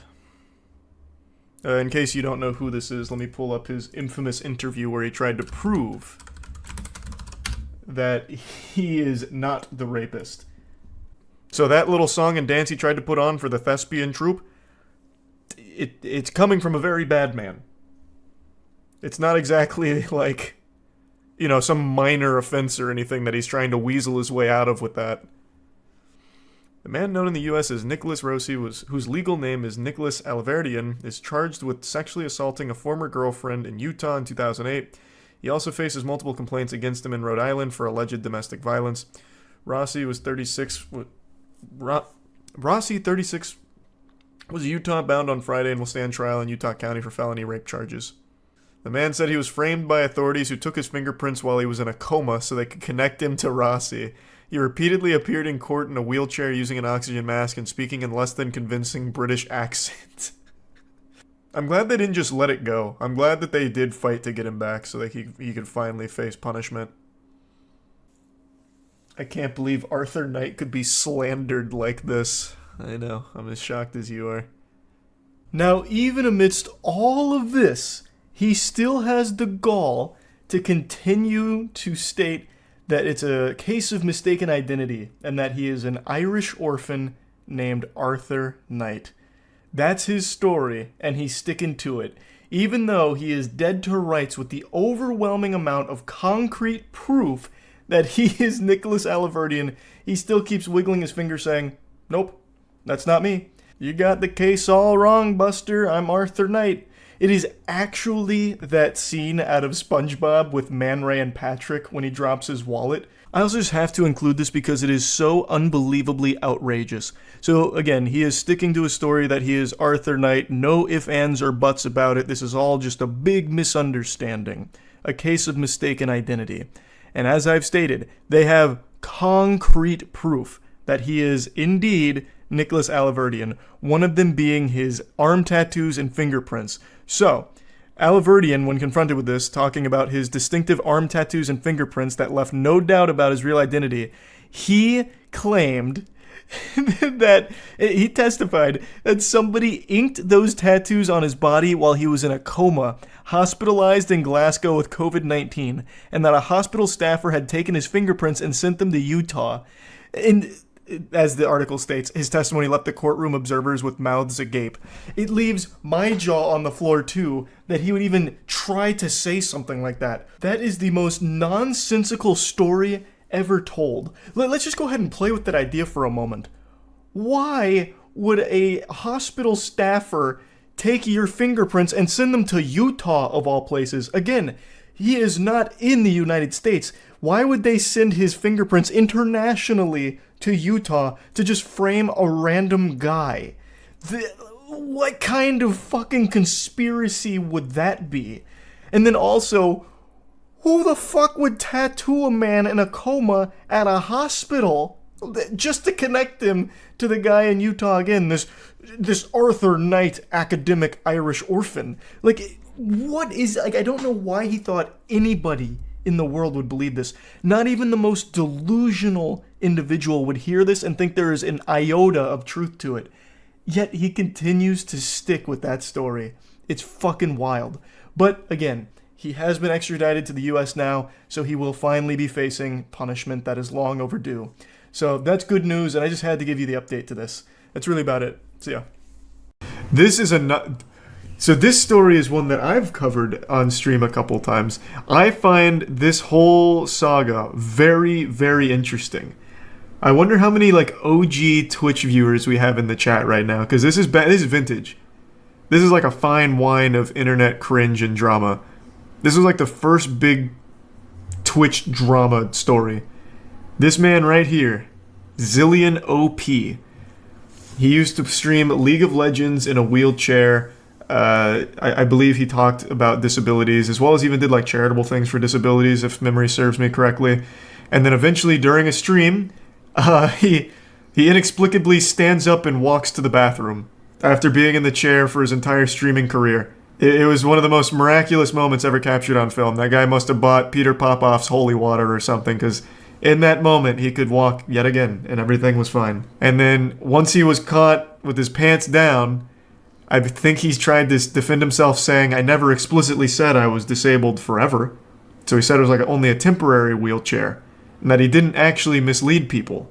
I'm a little foggy on the details, but the story is a wild one. So I'm glad Sunny V2 is covering it. Incident, he'd go on to create a Twitch account before he was gaining very a reputation popular for his personality, gaming skills, and finally, his physical disability as a wheelchair streamer. For some reason, Zillion wasn't actually disabled. That would be until January 2013, approximately 6 months after beginning his I thought it was a lot longer. when Zillion OP's promotional Facebook page would be hacked, creating initial suspicions that his apparent disability was nothing more than one giant hoax. I just met you, and this is crazy. But here's a chip-in button for a charity. Let me steal your money, maybe. We're not like you, sir. We wouldn't mess with your PayPal. What the fuck Unlike is this? We're above stealing money from those in need. Hey guys, I'm sick. Donate to me to pay my hospital bills. I'm giving away a keyboard that was given to me by another fool who doesn't care that I scam my viewers for money. Hi guys, who wants to raise money for some kids? For example, on the 10th of January 2013, just 10 days before his Facebook was hacked, he'd be banned on Diablo 3 as a result of beginning his stream whilst having a botting script active. The incident will be shared to Reddit with over 700 upvotes, with a post also explaining that Zillion lied to his audience about the ban, stating that it was for account sharing as opposed to the reality for botting. Although... Man, that is some classic Reddit. I have a disappoint.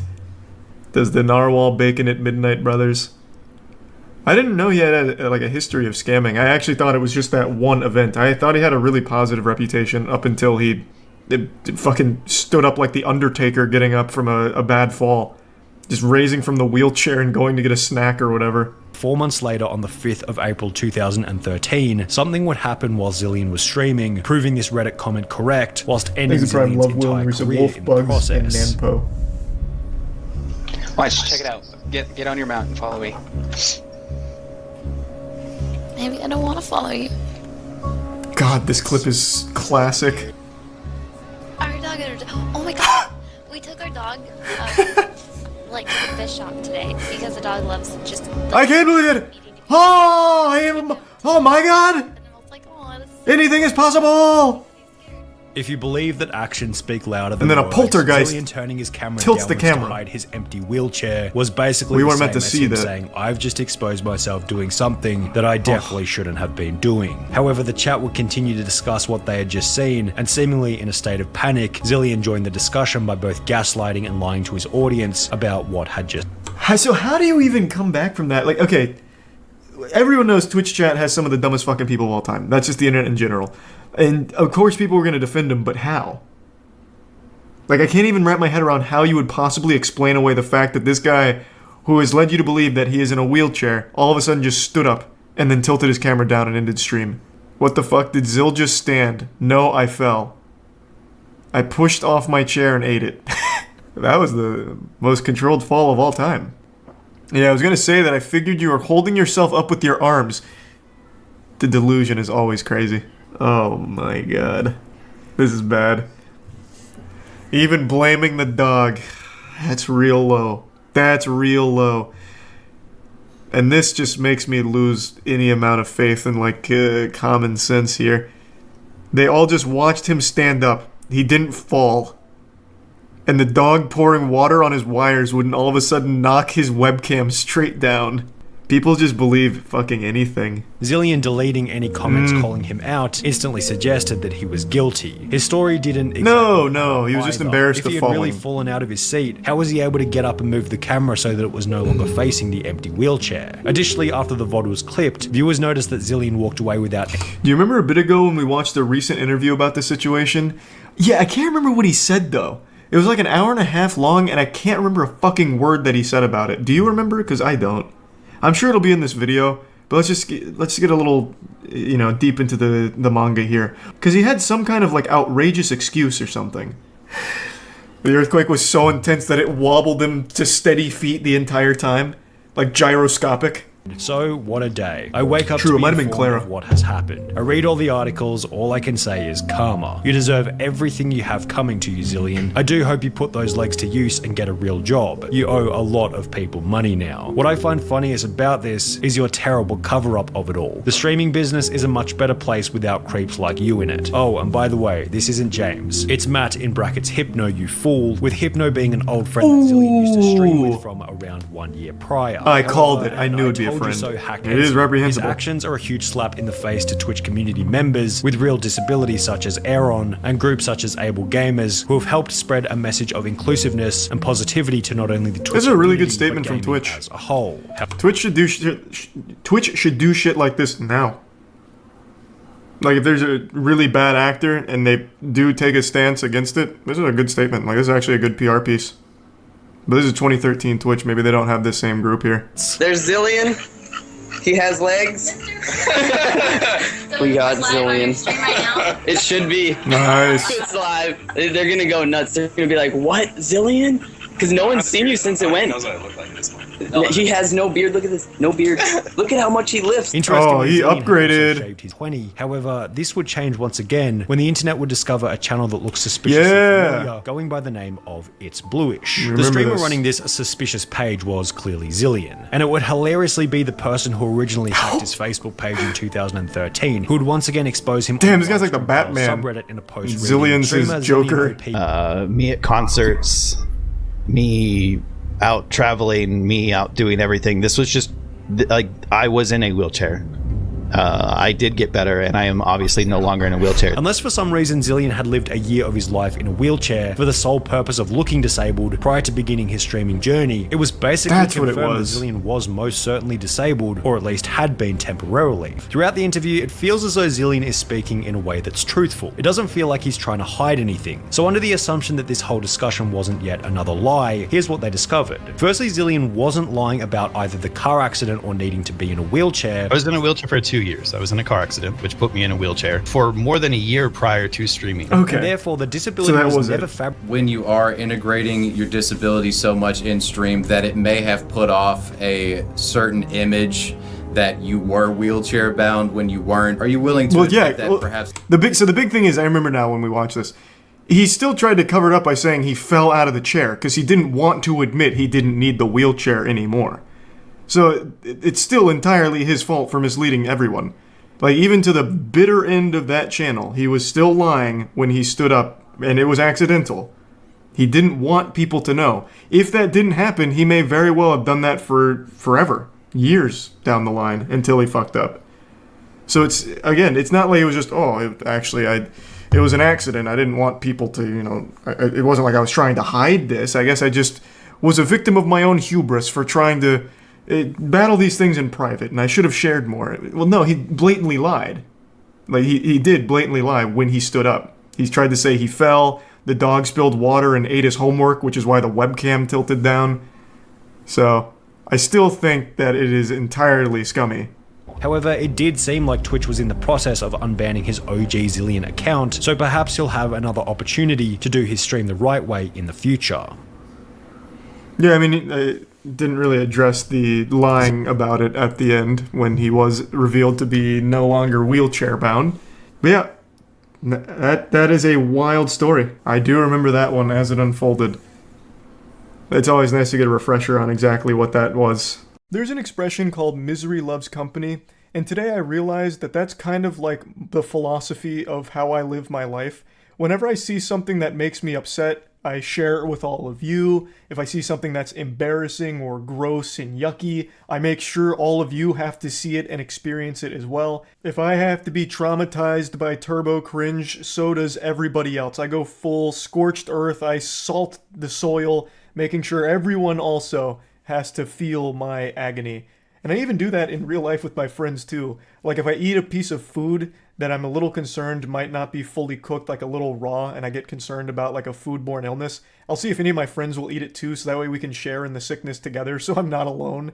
It's always met with a resounding no, and go fuck yourself, but I at least still do give the attempt. Point is, today I realized that I do that a lot, and I'm about to do it again. There is a trend of streamers that I have talked about quite a few times over the last few years that always make me infuriated. It is the distracted drivers streamers. I'm sure you've seen a lot of streams that take place in a car where a streamer is literally reading chat while driving. It is unbelievably dangerous, irresponsible, and just an absolute terrible thing to do. And I'm always surprised that there's not more huge accidents that occur as a result of it. It of course not only endangers their life, but the lives of all of the innocent people on the road around them, simply because the streamer can't fight the urge to look at chat to read Omega lol and look at ASCII art of some big tits. It's fucking stupid. Now, it is bannable on Twitch. I'm not saying that they're flying under the radar and Twitch is doing nothing about it. When Twitch is made aware of a streamer that is clearly reading chat while driving, they do take action. Now, that's not to say that all driving streams are prohibited, because they are still allowed as long as a passenger is the one that's reading chat, not the driver, so that way it's a little bit safer. But unfortunately, about once a month, there's some little worms that pop out from the shadow that decide to do a driving stream because they're the main character of life. They're the fucking protagonist and everyone else on the road is just their props, so they'll hop in their car and just be reading chat the whole time from their phone, putting everyone around them at risk. And that brings us to my least favorite streamer on Twitch. I'm not going to say her name, but 3 days ago, she was streaming while driving, reading chat on her phone, and she ran over someone's dog. And I'm clearly not going to show you the actual running over the dog because it's very hard to watch and extremely hard to listen to because the animal is wailing in pain for like 45 seconds before the clip cuts off. It's fucking awful. Stuka, stukło przed chwilą. Nie wiesz jak wtedy... Jezus, ile tu psów! Pewnie jakaś macieczkę.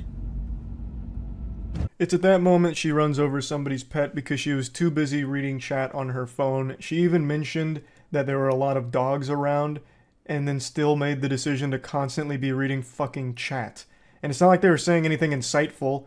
Like, you can see the chat right there on the screen. There's nothing that is urgent that she needs to be looking down for. It's not like some kind of fucking speed situation where she needs to be reading chat every X amount of seconds or the car's gonna blow up. She could have just not done that, and the person's pet would have probably not been hit. So this fucking clown here that's dressed like Curious George couldn't help but be reading her fucking chat and then ran over a dog. Clearly this made me very upset, so I wanted to share it with all of you so you'd also be upset. Good news is she did get banned for this, but I also think she should be facing criminal charges. Distracted driving, texting while driving, all of that. It's not a joke. Like, at all.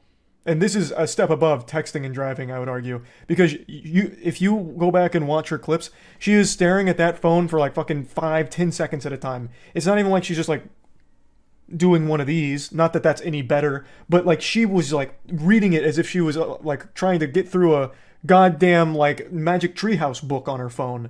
You know, you would have thought that she was going over important legal documents with the amount of time she spent fucking reading her phone in the car while driving.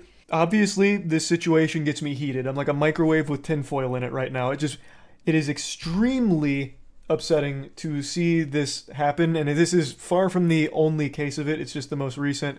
There's been plenty of car accidents from streamers reading chat, but usually it just involves them getting into single car accidents like this goofball here who crashed into a parking barrier while reading chat. I also remember seeing one on YouTube where a guy was arguing with someone in chat and then ran a stop sign and got T-boned by a fucking semi-truck.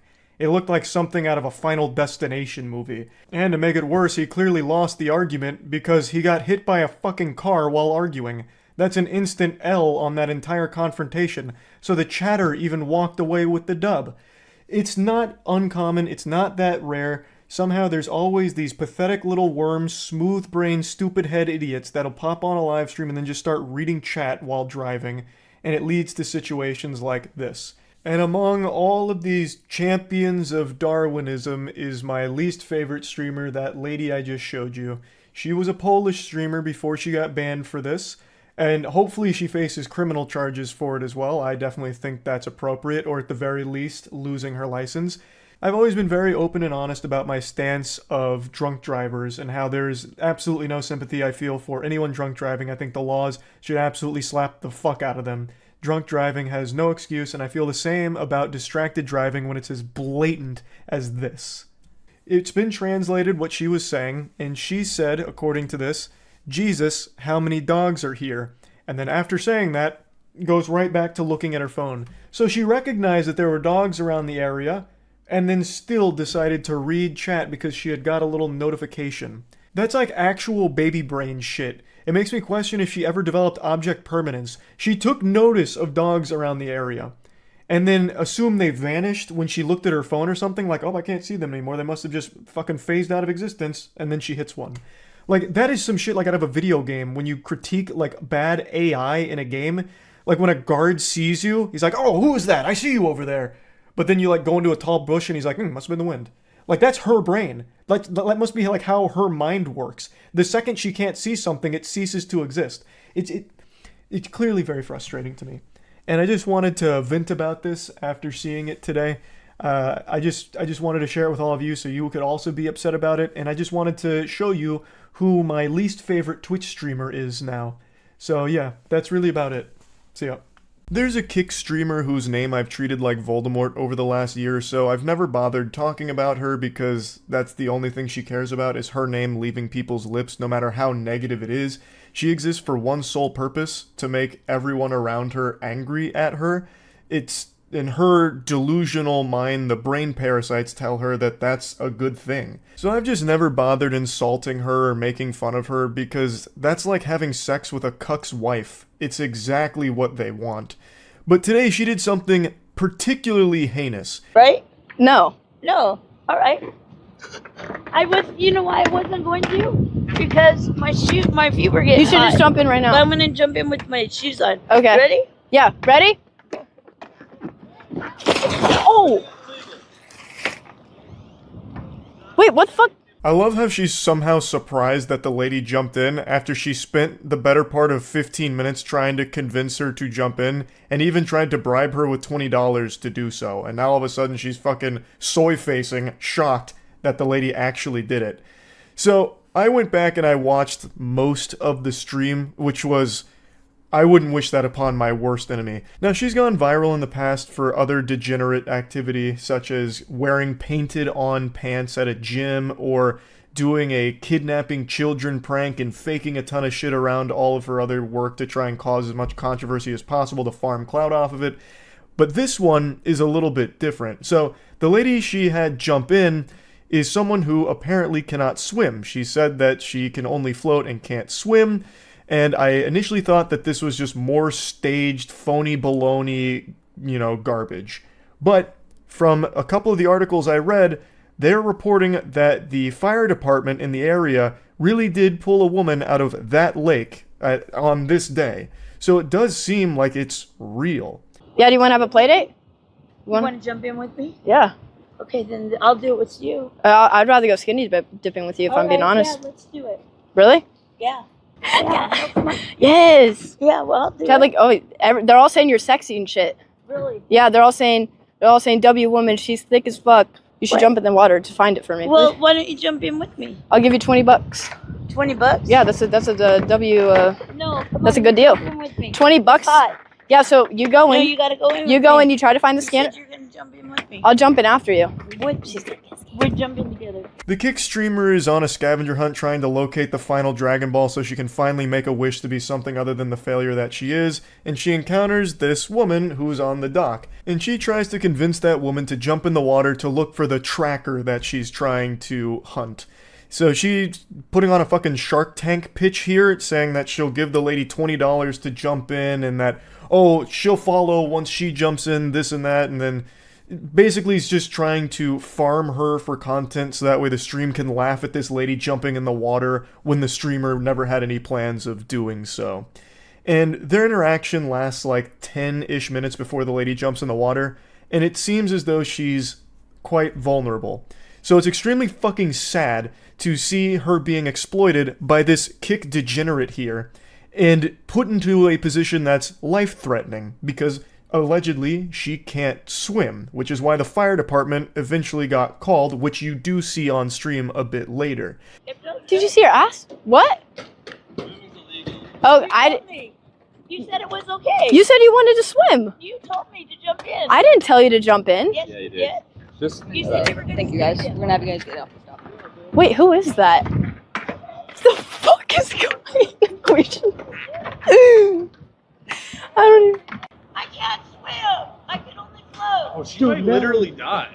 No, stop. Seriously, don't stop. Please, you're actually freaking me out. No, please. You can really see the concern wash over each of their smiling faces as they're confronted with the very real possibility that that woman might drown and die because of the streamer's actions. I really wish this streamer had stuck with her OnlyFans as opposed to trying to pivot her career into just being an absolute insufferable piece of shit. I know her OnlyFans was flopping harder than Morbius, but by God, I mean, it might save lives if she had just stuck with it. The butterfly effect you can never fully comprehend until it's too late. So anyway, the woman that she has prodded into jumping in the water is now saying that she can't swim, and they're laughing about it because she might die, and to them that's hilarious. They can't stop giggling like someone's over there tickling their armpits. It's craziness. Like, the dude comes over and he's like, she might die. Fucking the camera goober over here is so excited. Like, he's like zooming in, trying to get like the last moments of like the air that she'll get from the surface before she goes under, praying that maybe this is the moment that he's able to bond close enough to the streamer where she might give him a peck on the cheek and thank him for his service. Like, she is surrounded by these henchmen that orbit her, just swarm her like mosquitoes on a pile of dog shit. And this is something that was prevalent throughout the entire stream. They're literally just there to try and have sex with her, is what it seems like. No one enjoys being around her. They don't like her company, from what I can tell. Yeah, we have like phones and stuff, so that would friggin' suck. Would you be able to hold this for 1 minute? Is it because you're afraid of getting called a simp? Yeah, I don't like it. They're saying you're alpha male. You're not No, a simp. they're not. Yes, they are. They're saying alpha. Absolutely, they're Everybody's saying alpha male. Alpha male. Sorry to say, brother, but I've got to diagnose you with a very severe case of simp. You might not like it, but it's a tough pill to swallow. That is literally what you are. Textbook definition. All of the insects that are around her fall into that category. When I went through and watched the stream, all of them seemed like perpetually annoyed by her, but were trying their best to hide it. And they're used as punching bags by her and her community to laugh at them and insult them. Like, how could, like, it's so pathetic. It's not just her that's pathetic. It's the people that surround her, too. Please, God. No, she's floating. I'm gonna fucking kill myself. She says she's drowning. Oh, this is bad. Dude, Natalie. Sorry, I didn't know. We leave. Oh, this is bad. Invaluable assistance provided by her and her team of dweebs. They just read chat messages and laughed at it, which obviously is helping her get to safety. She's out there drowning, but luckily all of the chat messages that the streamer and her team were reading were helping lift her to the surface and carry her to shore. They just fucking left. They recognized what was going on. They recognized the very real possibility that this woman might die, and they just said, alright, I'm outski. Time to bounce. We're gonna scram now. Good luck. And they just leave her there. That's fucking insanity. And they laugh about it because people like her don't treat the other human beings around them as if they're real people. To her, everyone else is just an NPC, a prop that she can use for content and nothing else. That's the extent of their presence in her world. And once they've outlived their usefulness, she doesn't care about them, which is why she clearly doesn't give a fuck that that woman might drown out there, because she doesn't even view them as a person. That was just a piece of content for her, so she has no qualms about just leaving. She says she's drowning. She says she's drowning. I think you literally just murdered a lady. No, I didn't. I swear. I think you literally. No, I didn't. Let's go. Dude, she's drowning in the lake. God, there's a fire truck. Nah, this is bad.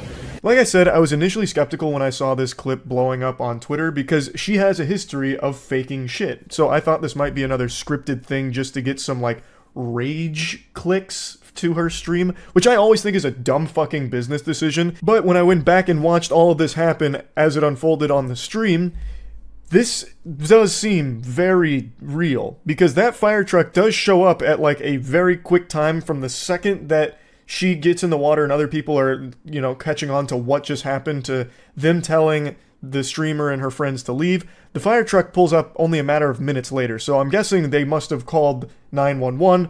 They sent out the emergency response team to save this lady who can't swim. So it all does seem real. This doesn't seem like it's all just a bunch of fucking smoke and mirrors here as some kind of, you know, ingenious supervillain play from this kick streamer to try and get a couple extra viewers.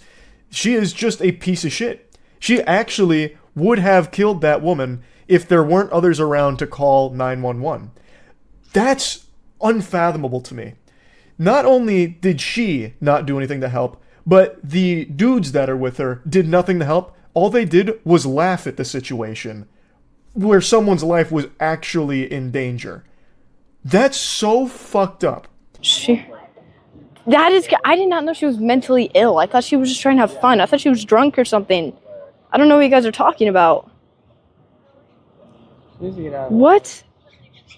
Wait, why is she just here though? If she's like mentally ill, does she just like roam around the like area? Of course this happens like what? 30 minutes of my stream? Like I spent time convincing someone to jump. See, now she's just floating in the water. I think she's on drugs. I just had to toss this little turd nugget in here as a little bonus clip. This is after she convinces the woman to jump in the water and she leaves the dock. She tries to, like, play the victim here, where she's like, oh, of course this happens 30 minutes into my stream. This selfish, mentally ill woman comes up to me and, well, I have to try and exploit her for content, so I convince her to jump in the water, and it turns out she's mentally ill. What's she doing here? You know, getting me in potential trouble 30 minutes into my stream. Oh my goodness gracious. Playing the victim is her bread and butter, by the way. That's her signature anime finishing move. She always defaults to playing the victim in every situation that she causes. If I had to give her like one compliment, I'd say that she's talented at being a professional victim. She always does shit like this. So even in this situation, where she even knows she is 100% in the wrong, she goes on Twitter after this all blew up and said, "The lady wanted to swim. They told me to leave and stop filming. That's why we left. And she got the help she needed and is fine. Stop dragging me. Allah." What she did is indefensible, and she knows that. I watched the stream. She mentioned it and wrestled with it in her fucking empty little noodle multiple times about how she might have killed that lady. And she just doesn't care that much about that. All she cares about is whether or not it's going to lead to a viral clip and maybe a couple of extra viewers. That's it. And then she goes on Twitter and is like, "Oh, actually, everything was totally fine. We couldn't help because they told us to leave." They told you to leave because you weren't helping. You caused the problem and then did nothing to actively try and help in any way. So obviously they would want you out of there. You could have still done something to help. You could have called 911. Them telling you to leave doesn't just fucking, launch an EMP that disables all your electronics where you can't dial 911. You could have called for help if you didn't want to actually get in the water and try and help her yourself. Like, it's so stupid. It's a terrible, terrible, terrible excuse. It's not something you can ever possibly make an excuse for, but she still tries to get a couple wah French cries in here, trying to drum up some sympathy for herself, even though she is just a piece of shit. Plain and simple. All she cares about is making people mad, so that way maybe people find her fucking awful streams. That's it. So I bet she is smiling right now. And in fact, I know she is, because I was watching her stream as I was making this video. She's live again. She doesn't care. This is a good thing for her. I think she's seeing more viewers than she was previously, so I bet she thinks this whole thing was absolutely fucking worth it, because she's not going to face any repercussions for this. It doesn't seem like anything's going to come from it, like on a legal side or criminal side or anything like that. So to her, this was just a smart play. Almost killing a woman on Kick for some extra viewers. So yeah, this lady super sucks. I think she is fucking terrible. That's really about it. So yeah. It's not your birthday, or if it is, I wasn't invited to your party, but I brought you a surprise anyway. A trashy streamer who hit a pedestrian whilst driving distracted and most likely high out of her mind.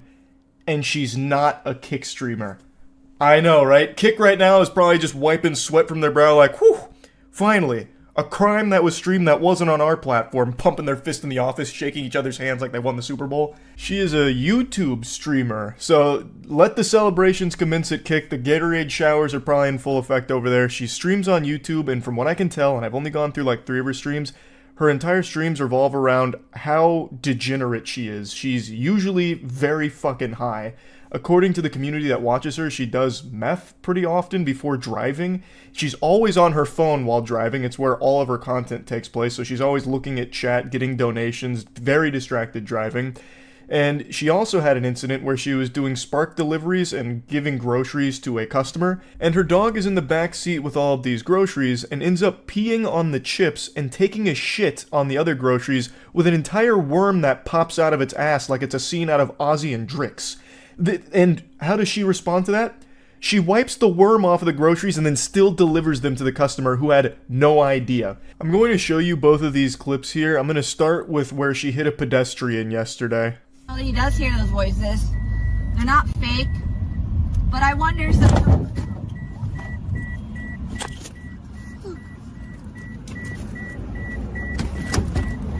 Oh my god, are you okay? No. I didn't see her. Why are you not looking? I was looking. I didn't see you. What the fuck? I'm telling you, I did not see you. Okay, Ann. What the fuck? Just tell me how I can help. Well, I don't know. Okay. Okay.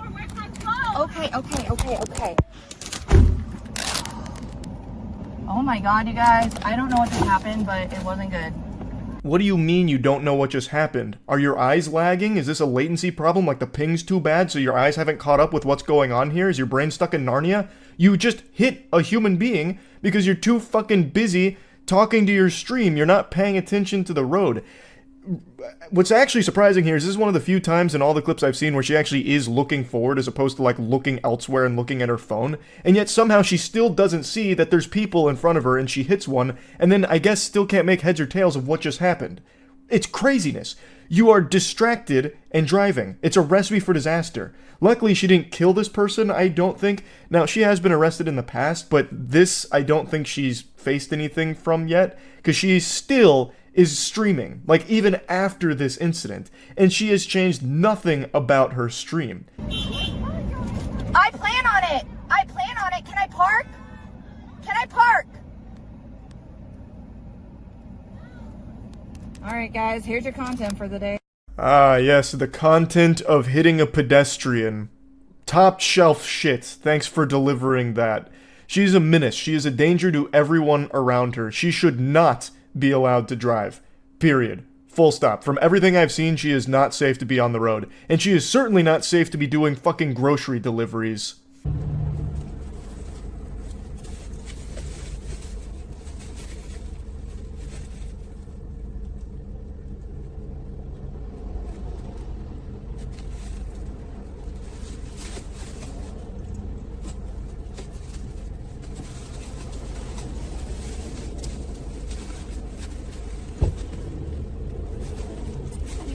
No, get off of it, dude.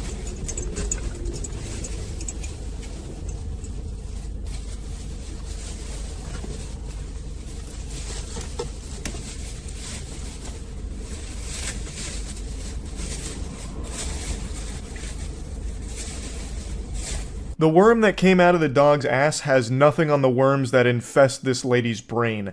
A normal person would have seen what happened here, and it's not like she didn't know what happened. She literally cleaned off a fucking worm from the groceries, and they would have canceled the order.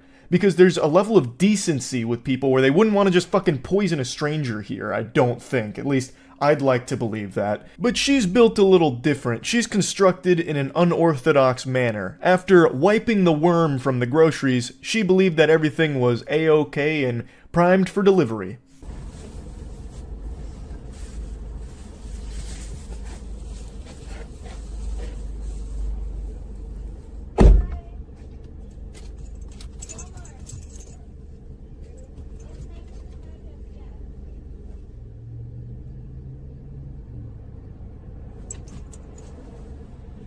No mention at all to the customer about all the piss and shit on the groceries. Like, at the very least, you could say, like, hey, so my dog's in the car, and he kind of had, like, a field day with his bowels on your food. Also his bladder. I just want to give you a fair warning in case you don't want to consume dog piss and shit. Just thought you should be aware of it. But no, she's like, hey, here's your groceries. Hey, have a good day. Bye-bye. Make sure to leave 5 stars. Appreciated. And then goes right back into her car to continue the stream. That is so foul and filthy, and it's criminal. Like, you can't contaminate people's food and not, like, at least warn them about the potential outbreak. Like, we could be dealing with, like, the goddamn T-virus that spawns from this when the lady eats the piss and shit-covered groceries. Like, it's so gross. It's so disgusting. Even the dog looks out the window and is probably just revolted, like, oh, jeez. Yoo-hoo, pardon. Oh, goodness, she's not going to deliver those groceries. I just shat on them. That would be so foul. Oh my god, she's doing it. No, oh, please, Jinkies. Jiminy Christmas, my god. My owner's a fucking Neanderthal. She's a goddamn idiot. Like, even the dog is looking out the window concerned. And to be honest, I'm concerned for the dog. The dog doesn't seem to be in great health if it's pooping worms in the car. Like, I'm worried for that dog now.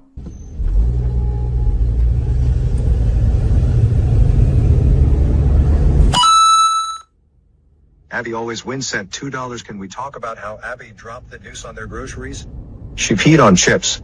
Is she okay? I think she needs to go out. Poop, poop, poop, poop. Dog, dog, dog, dog. The chatters are also concerned about the dog after seeing that, and yet there's no mention at all about the customer who is going to unknowingly consume the dump doomsday that was just produced on top of their food. But luckily, this streamer does have an answer to go ahead and calm everyone's fears about the food being ruined. I mean, it's just piss and shit. That doesn't ruin food, which she helps us understand.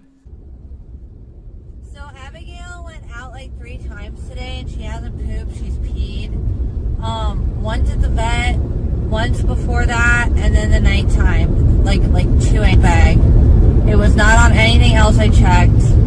I removed it. All is well. That's what bags are for, right? To protect. Hey pal, you just blow into Stupid Town? You can't really wipe piss away unless you have sponge hands, which I don't think you do, and also dog shit and worms on top of the grocery bags that the food is in.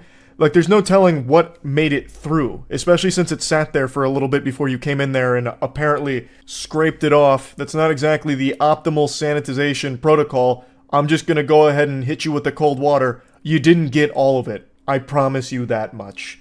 But she clearly doesn't view it as a big deal, probably because she's smoking dog piss every day and then going live on YouTube here, which is just a danger to everyone around her. My heart breaks for anyone that gets a delivery done by this lady.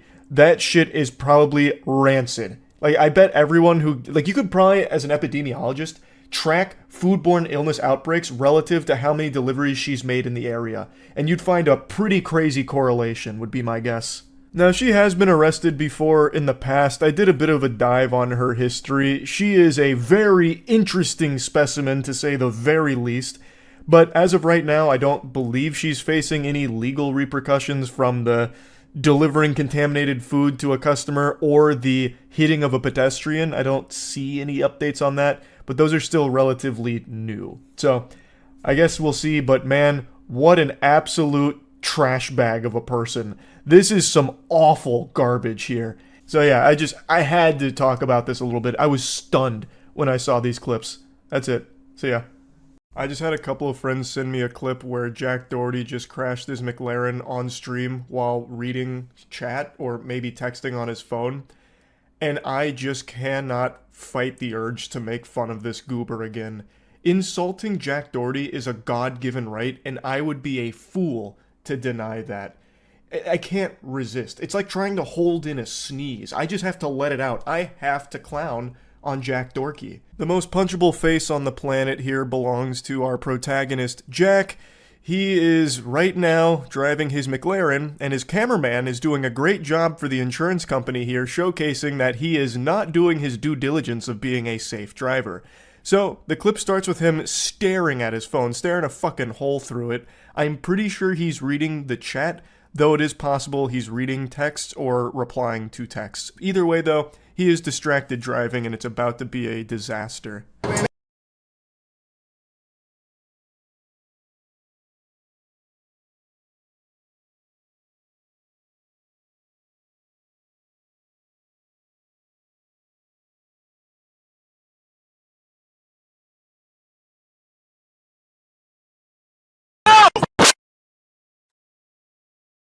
Oh, fuck. No, watch out, watch out. Oh, fuck, open the door, open your door. We're locked in here. Holy shit. This is clearly a case of Jack Doherty not paying any attention, leading to his car hydroplaning. Now, I know hydroplaning can happen to even the best drivers, which Jack Doherty is not. He is looking at his phone numerous times. We have the cameraman who's filming this like Cloverfield, and actually did a really good job of like showing us the monster. Every time we see him, it's like he's been hypnotized by his phone. He's like in a trance. He's a zombie behind the wheel. He was never paying attention to the road, even though it's raining out. And then he had the chutzpah to step on the gas. You can like hear him accelerate. And he's barely even lucid right now because he's too distracted by his phone, and that leads to it hydroplaning. Holy shit. Holy fucking shit. Oh, Michael. Are you okay? Yeah. Holy fuck. Oh my god, bro. There's no fucking... Michael, here. Michael, do you have your film on that phone too? His friend is clearly injured, bleeding from his head. He is fucking leaking. And Jack Doherty doesn't give a shit. He hands him the phone to keep filming for stream and then tells him to film on an additional phone as well to get multiple angles, I guess. He was trying to make like a 360-degree video out of it. I have no clue. Michael, shake it off for a second. Look, I know you might have a concussion. I know you're bleeding all over the place. But you have to remember, we're in the middle of content right now. So I'm going to need you to get your act together, rub some dirt in it, and double fist these phones and film me, okay? I'm the superstar here, and I'm going to put on a little bit of a show here for the content, okay? And if you're not alright with it, you're fired. You can take a hike. You can scram, Buster. Get out of town, okay? Like, if this was me, if I was Michael, that would show loud and clear Jack doesn't give a fuck about me. This little vermin is not a friend at all. He's a little content ghoul, a little goblin. I knew Jack Doherty was pathetic, but I had no idea he was this pitiful that this is considered content to him. Like, how can you possibly have so little shame? You just totaled your car with video evidence of you staring at your phone for most of your driving. And this car, like, fucking exploded like Humpty Dumpty here. The way, you'll see his car fully in a moment, it looks like when you drive backwards in a NASCAR game in the early 2000s. Like, he did a number on it, completely totaled it. It is a miracle that neither one of them are in a coffin right now.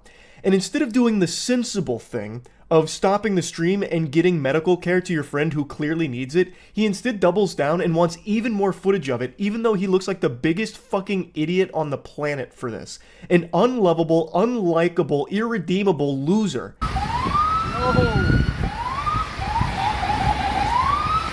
Oh my god.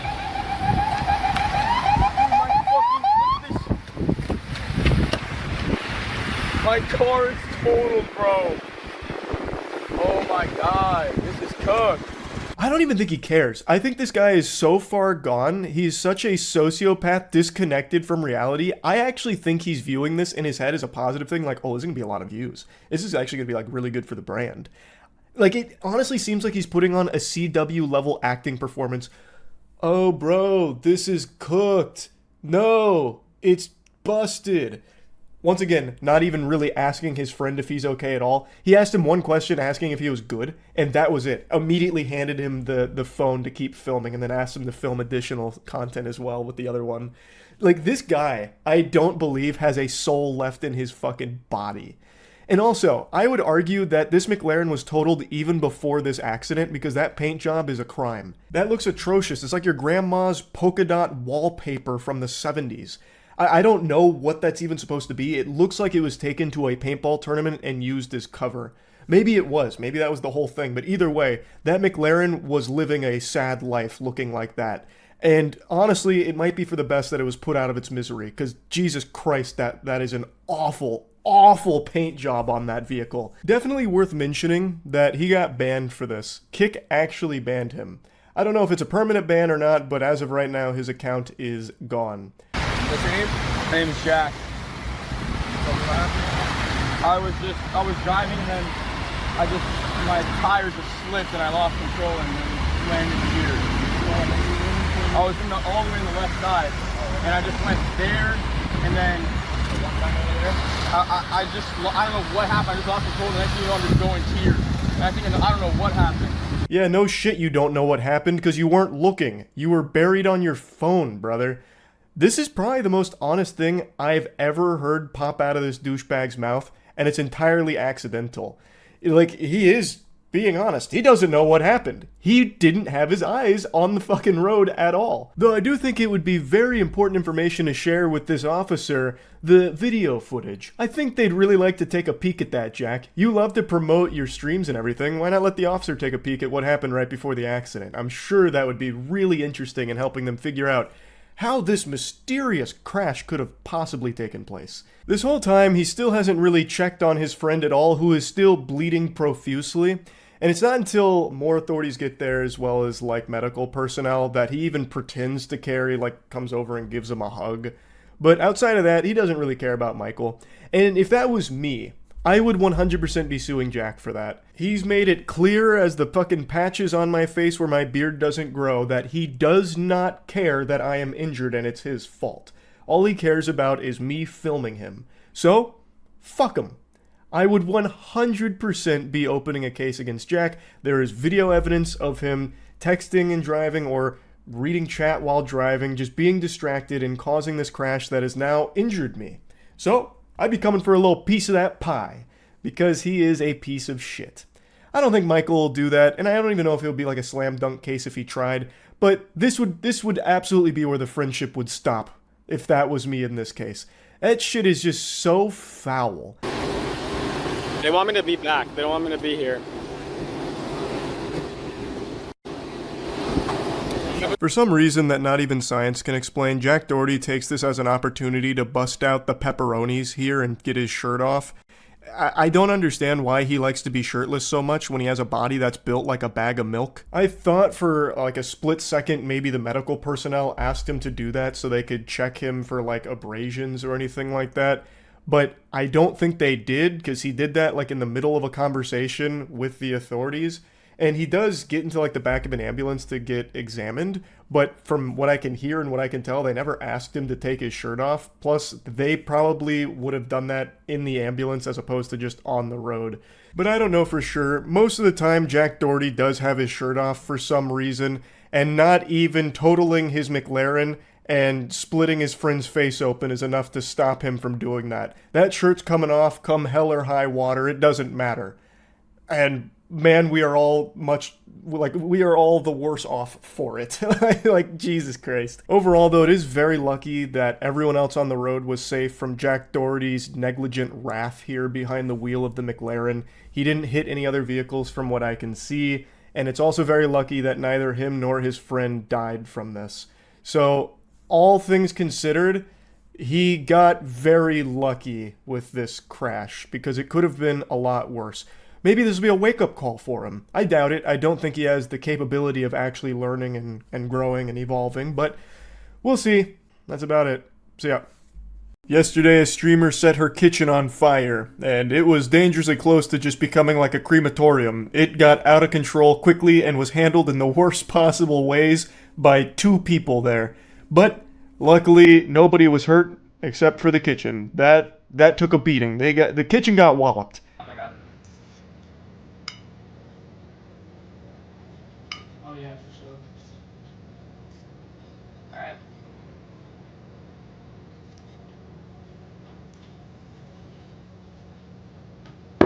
It starts so innocent, simply cooking in your lingerie on stream, a pastime we can all relate to. I can't even remember the last time I went into my kitchen and tried to whip up some fucking spaghetti without my bare butt cheeks hanging out. Now you might be asking yourself, what mystery cuisine is she in the process of preparing here? When I was first watching this clip, because the clip that went viral is about a minute long, but I wanted the whole kit and caboodle, so I went to like most of this segment here, and I really thought that she was just playing with condoms and milk. I didn't know what it was. I thought it was some kind of weird science experiment. Turns out they're pickles. So she was going to fry some pickles, and everything went south quick. I have to play better than that. I don't like pickles, but I've never had them fried before. Oh, it's gonna be lost. Oh, turn the fan on. Genius. Lost. 25. Should I turn the oil down? I don't know anything about this. I've never done this before. I've never fried them before. Holy shit. I think the oil might be ready though. Yeah, oh, I hate the smell of burning. I actually hate the smell of deep fryers. Are you burning something? Only a little bit. Bro, what the fuck is that? The cracks are already starting to show, and I'm not just talking about her ass. So the dude over there is like, is something burning? What's going on over there? Holy shit, did we get invaded by a smoke demon? Why is this happening? What in tarnation? And you can see she's over there with a giant puff of smoke like a ninja vanishing with a smoke bomb. And it's only going to get worse. So she's talking about how she's never fried anything before, so she doesn't really know what she's doing. She's kind of winging it. And I recognize I'm no culinary expert myself. We can all agree on that. But I would say, why not just look up a quick tutorial on, like, the steps to take? You know, just glance at WikiHow. So that way you might be able to prevent dying in a fiery doom. Like, we have technology. Wait! That shit is smoking so much. It's so... Oh my god, Tanner's on fire! It's on fire! Bro! What do I do? Turn it off! Turn it... What the fuck? What do I do? Bro, turn it off! Turn it off! Tanner, hurry up! Tanner! Turn it off! Tanner! Turn it off! I don't know what to do! Honestly, just another great example of how detrimental panicking in a situation is. When you let fear take the wheel, your goose is already cooked. So she just starts yelling about how she doesn't know what to do, so she's frozen. She's out of the game, basically. She is on the bench now and is a spectator. She is no longer participating in trying to solve this issue that has been created.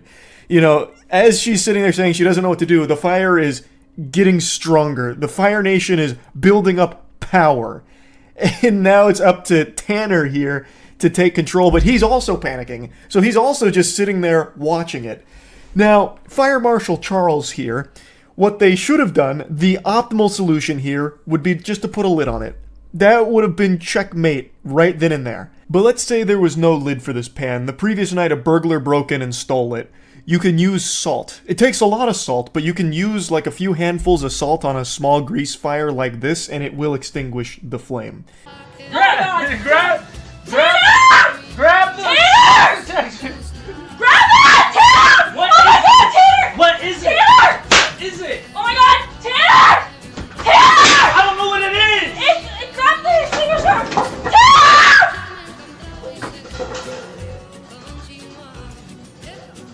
An interesting decision that ended up working out. So he ran in there and slapped the pan down like he was casting a fireball, and it basically shotgun blasted all the grease and fire across the kitchen, and it burnt everything that it touched, but the fire didn't spread, so it didn't burn the whole building down, luckily. But when you're panicking, you're not thinking rationally. You're really not thinking at all. You just start working off instinct, but that's not, I don't even think it's accurate to say instinct, because you start to go like stupid brain.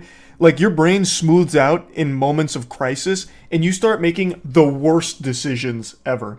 So I actually was in a kitchen fire scenario. It was never like out of control, but it was starting to get to that point. And for some reason, my little tiny reptile noodle up here thought, oh, okay, I'll just put this underwater, because it was small enough I could move it to the sink and pour water on it. That's actually the dumbest thing you can do. So when it comes to a grease fire, you can't put water on it. That's going to make it worse. And luckily, I caught myself before I did that, because I actually probably would have burnt my whole house down.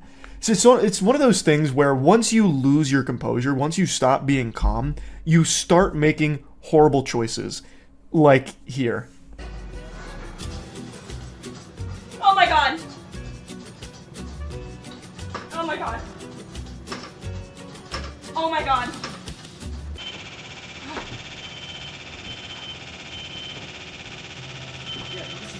What? Keep doing that, please. Hold on, guys. I might. Oh shit. Now, I've seen a lot of people calling bullshit on this, saying that it's all staged, it's a load of horseradish, you know, it's not real, they did this for views. And I definitely do think we live in a time where someone would do that, but in their case, I don't think so. She gains nothing from it, except having everyone shooting spitballs at her, making fun of her, and I'm pretty sure I heard them say that they're in an apartment and that they were about to lose the security deposit because of this, because they just caused so much damage to the unit here. So I feel like there's really nothing to gain from it, unless she just has some kind of humiliation fetish and just wanted everyone to make fun of her. It'd be a really weird thing to stage. I think it's far more likely that this was a genuine instance of someone not knowing how to fry something and not knowing how to handle a grease fire. Interestingly enough, it's not the first time this has actually happened on stream. Oh shit. Oh shit. Oh shit. Oh shit. Oh shit. Oh fuck. Fuck. Fuck. Fuck. Oh fuck. Fuck. Fuck. Fuck. I don't know what to do, guys. I don't know what to do. Shit. Help. Help. Help. Help. Help. Help. Help. I don't know what to do, you guys. Guys, I don't know what to do. Help. Help. Once again, panicking almost led to a much worse situation when she ran it underwater, spread the fire more, started throwing the fire around like she was tossing out candy on Halloween, but with fire here in the kitchen. And then she's shouting for help. Like, what do you want me to do, lady? Jump through the computer and put it out myself or something? Like, come on. Point is, I don't think it was staged. If it was a really stupid idea, because the kitchen does get really fucked up from it. Like, it's not fake. They definitely didn't CGI this on some kind of advanced soundstage. Like, they're not in the studio where they filmed The Mandalorian or anything. It'd be a really dumb thing to stage because I don't think she stands to gain very much from it regardless. But maybe there's a good lesson to be learned here for anyone that didn't know how to handle a grease fire prior to this. Just don't do anything you saw them do. What you do, you fucking put a lid on it if you can find one. That should be like your go-to strat. I think that is the tried and true method.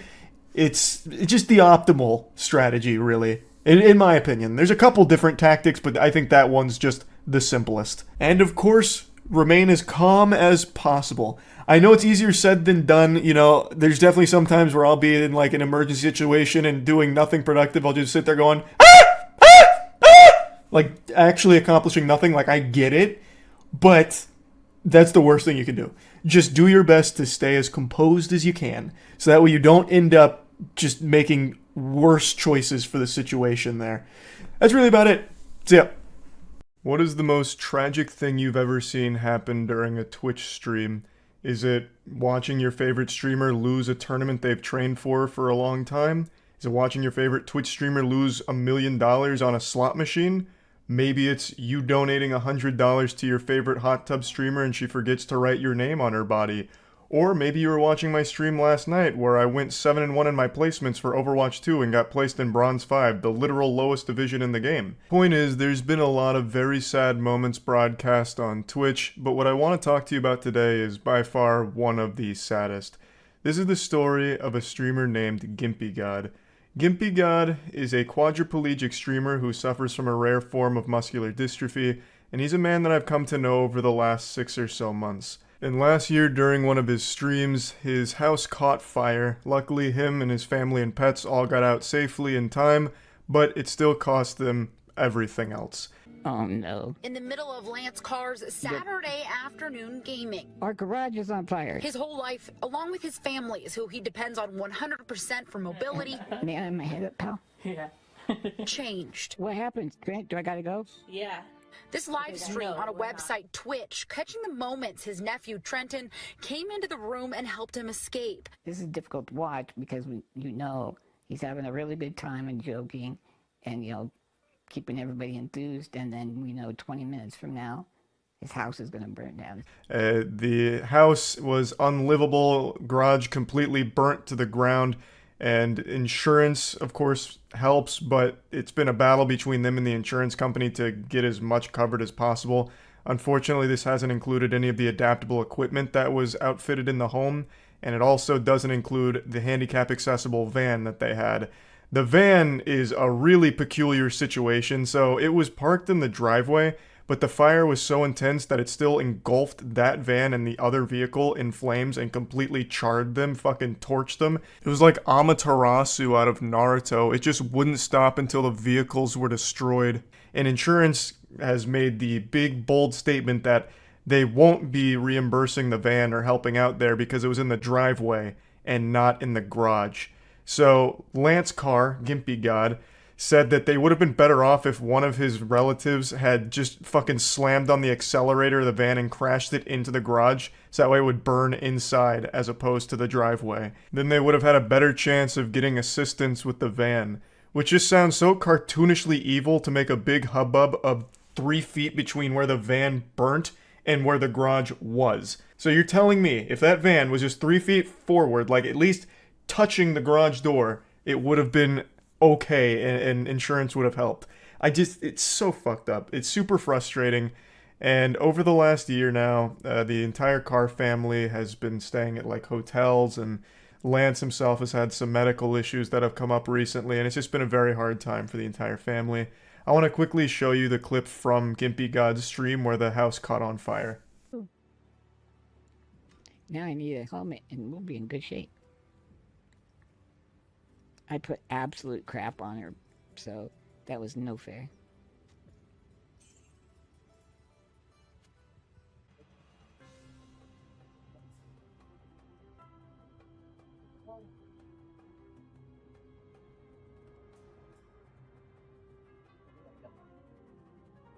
I'm not sure what it is now. I mean, the room's full of smoke. He's out, everything's totally fine, but it's Please be one of those days for people. I mean, Diablo 2. The video is sped up a bit, but you can see the room filling with smoke, and shortly after, the stream goes out. Now, Lance games using a special piece of adaptive equipment that allows his eyes to work like his mouse so he can play games. Unfortunately, all of that was lost in the fire. Pretty much everything in the house was lost to it. Just an extremely sad and horrifying situation. There's at least a little good news though, since it's been about a year now, they're finally getting close to moving back into a home, so that way things can potentially start going back to normal. But that doesn't include any adaptive equipment, which is very expensive. So I'm doing a bit of a charity stream fundraiser to help Gimpy God and his family so they can hopefully afford the adaptive equipment again and improve Lance's quality of life. Over the last year, they've been in and out of hotels and hospitals, so Lance hasn't actually even been able to have a proper bath. He's only been able to get sponge baths in that entire time. At the house, they had this track system which would lift Lance and be able to put him in a bathtub so he could be properly washed. But since that equipment all burnt, they've been unable to do that for almost a year now. So I just want to try and help out. So right now at twitch.tv/moistcritical, we're getting real wacky and goofy and wild, doing a big stream to help raise funds for the family. So please feel free to stop in, but don't feel obligated or pressured into donating. Just stopping by and watching to support is amazing as well. And of course, as always, per usual, I'll have a link to the stream in the description of the video. So yeah, I just wanted to share a bit of Lance's story here. He's a great guy, and his family and him have fallen on hard times, but things are looking up, and I'd just like to do whatever I can to help improve Lance's quality of life, as well as just help the family out as much as possible. So yeah, that's really about it. So yeah. Another day, another Kick degenerate streaming themselves committing crimes. I swear, there's more crime on Kick than there ever was in Gotham. And today's Kick crime comes from a familiar face that only a mother could love, and I guess OnlyFans girls that are using him for his money, Neon. He recently got released from jail to everyone's dismay, and he is already back on the grind producing content for the weirdos that no one really likes. Yesterday, he came up with a banger idea for his content where he actually linked up with a criminal who is somehow a bigger loser than Neon, if you can believe that. His name is Squeeze, and he's considered the most dangerous driver in New York. He rents supercars and then films himself driving recklessly on public roads, endangering the lives of all the innocent people around him so he can attempt to goad the police into chasing him so that he can flee. Jiminy Christmas, how cool is that? This clout-obsessed turbo douchebag is somehow more lame than Neon, which I didn't think was possible. I didn't know a specimen like that could exist in this realm. So the two of them together, that was a match made in heaven. If they weren't streaming, they probably would have been fucking each other. Two ultimate losers coming together to commit crimes. So they streamed on Kick, of course driving recklessly, and then it ends up with them in a hit and run. Okay, alright, we're good, we're good. Calm.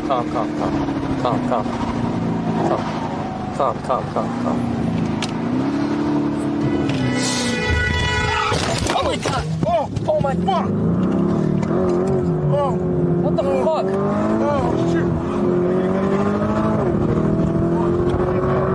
What the fuck? Oh shit! Everything's good. Oh shit! Oh, everything is 100% good. Drop me off. We're good. Neon begs to be let out of the car, and his wish was granted. They let him out, and then he starts running away, saying that he needs to get inside and off the street. He starts treating it like he's trying to lose stars in Grand Theft Auto here. So he is clearly freaked out by all of this. He also just got out of jail, and now he could be looking at some more problems. Now, granted, he wasn't the one driving, so I don't think he'd face any serious repercussions, though I imagine maybe they could come after him for setting this up, because this was clearly the idea behind the stream, is get together with the most dangerous driver and do some dangerous driving for Neon's stream to entertain his audience. So it'd be like premeditated crimes, pretty much, for the sake of Kick streams. Now, Neon has been banned for this, and I know it's not going to be permanent, because nothing on Kick ever is. They are a platform that is impossible to take seriously, because it is pretty much used by a lot of people as a place to just broadcast actual illegal activity, and Kick still does really nothing about it, except give them a 72-hour ban at most. Which always makes me laugh, because a lot of Kick streamers, as well as Kick themselves, would talk about how Twitch is so inconsistent with their rules, which they are, don't get me wrong, So like a girl spreading her butthole live on camera or even having full-blown sex on cam on Twitch only resulted in a 3-day ban. Meanwhile, Kick still does the same kind of shit for similar content like that, as well as actual crimes that are being broadcast there. They are still guilty of doing exactly the same shit of terrible enforcement of their rules. And it blows my mind that they don't see that. Like, for some reason, it's different when Kick only gives a 72-hour ban for someone having sex on stream, or not even ban them for having sex on stream most of the time, and also only gives like a 72-hour ban for fucking criminal activity. It's laughable. But anyway, after the hit and run and the adrenaline started to wear off, Neon did a bit of reflecting in a very somber mood about how everything went awry. I was there to do a Q&A, sit in his car. We agreed and handshaked only 10 over the speed limit, and this retard just went crazy, and I can't do shit. I'm sitting in the car. What the fuck am I supposed to do, bro? I can't just jump out when it's going 100 miles per hour, bro. So, it is what it is, bro. It is what it is, bro. Don't tell me to shut up, bro. Don't tell me to shut up, bro. Shut up. I like how even his own chat is bullying him here. Like I've always said, if he wasn't a streamer, he would probably be a professional swirly victim. Like, his face would know the inside of a toilet bowl better than anyone else on the planet. This guy is so unlikable and insufferable.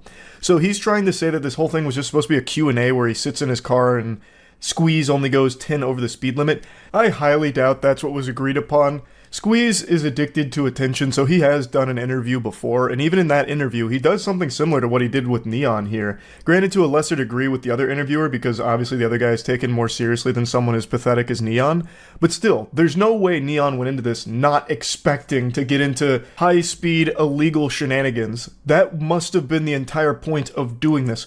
Why would you just interview him again after he was just interviewed by somebody else? Like, it wouldn't make any sense, and Neon is not an interviewer. He's not at anything. Neon is the human nothing burger. So the only thing that he could have possibly concocted here for his stream is to excite them with Squeeze driving recklessly as Neon screams like a bitch in the passenger seat. That had to be the entire purpose behind it, not some kind of fucking Q&A with Neon at the helm. That sounds like the biggest snooze fest of all time, and he knows that. He knows that he is uninteresting. So he would have absolutely said to Squeeze, let's just go on one of your stupid joyrides for the stream. That's what I think, and this is Neon trying to cover his own ass since he was literally involved in a hit and run. So he was probably afraid of some repercussions from this, especially since it was streamed on his channel, and it seems like he organized this whole event here. I highly doubt it was ever just supposed to be a very calm Q&A with the most dangerous driver in New York. Neon sucks. Like, he would not broadcast him doing some kind of Q&A format. That is so boring.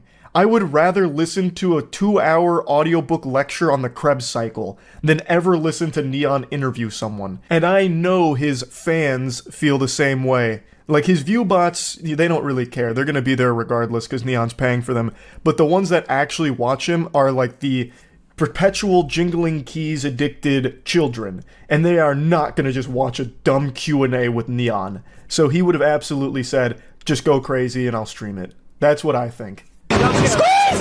Squeeze! Please! Please, please, please, bro! Please, bro! Squeeze!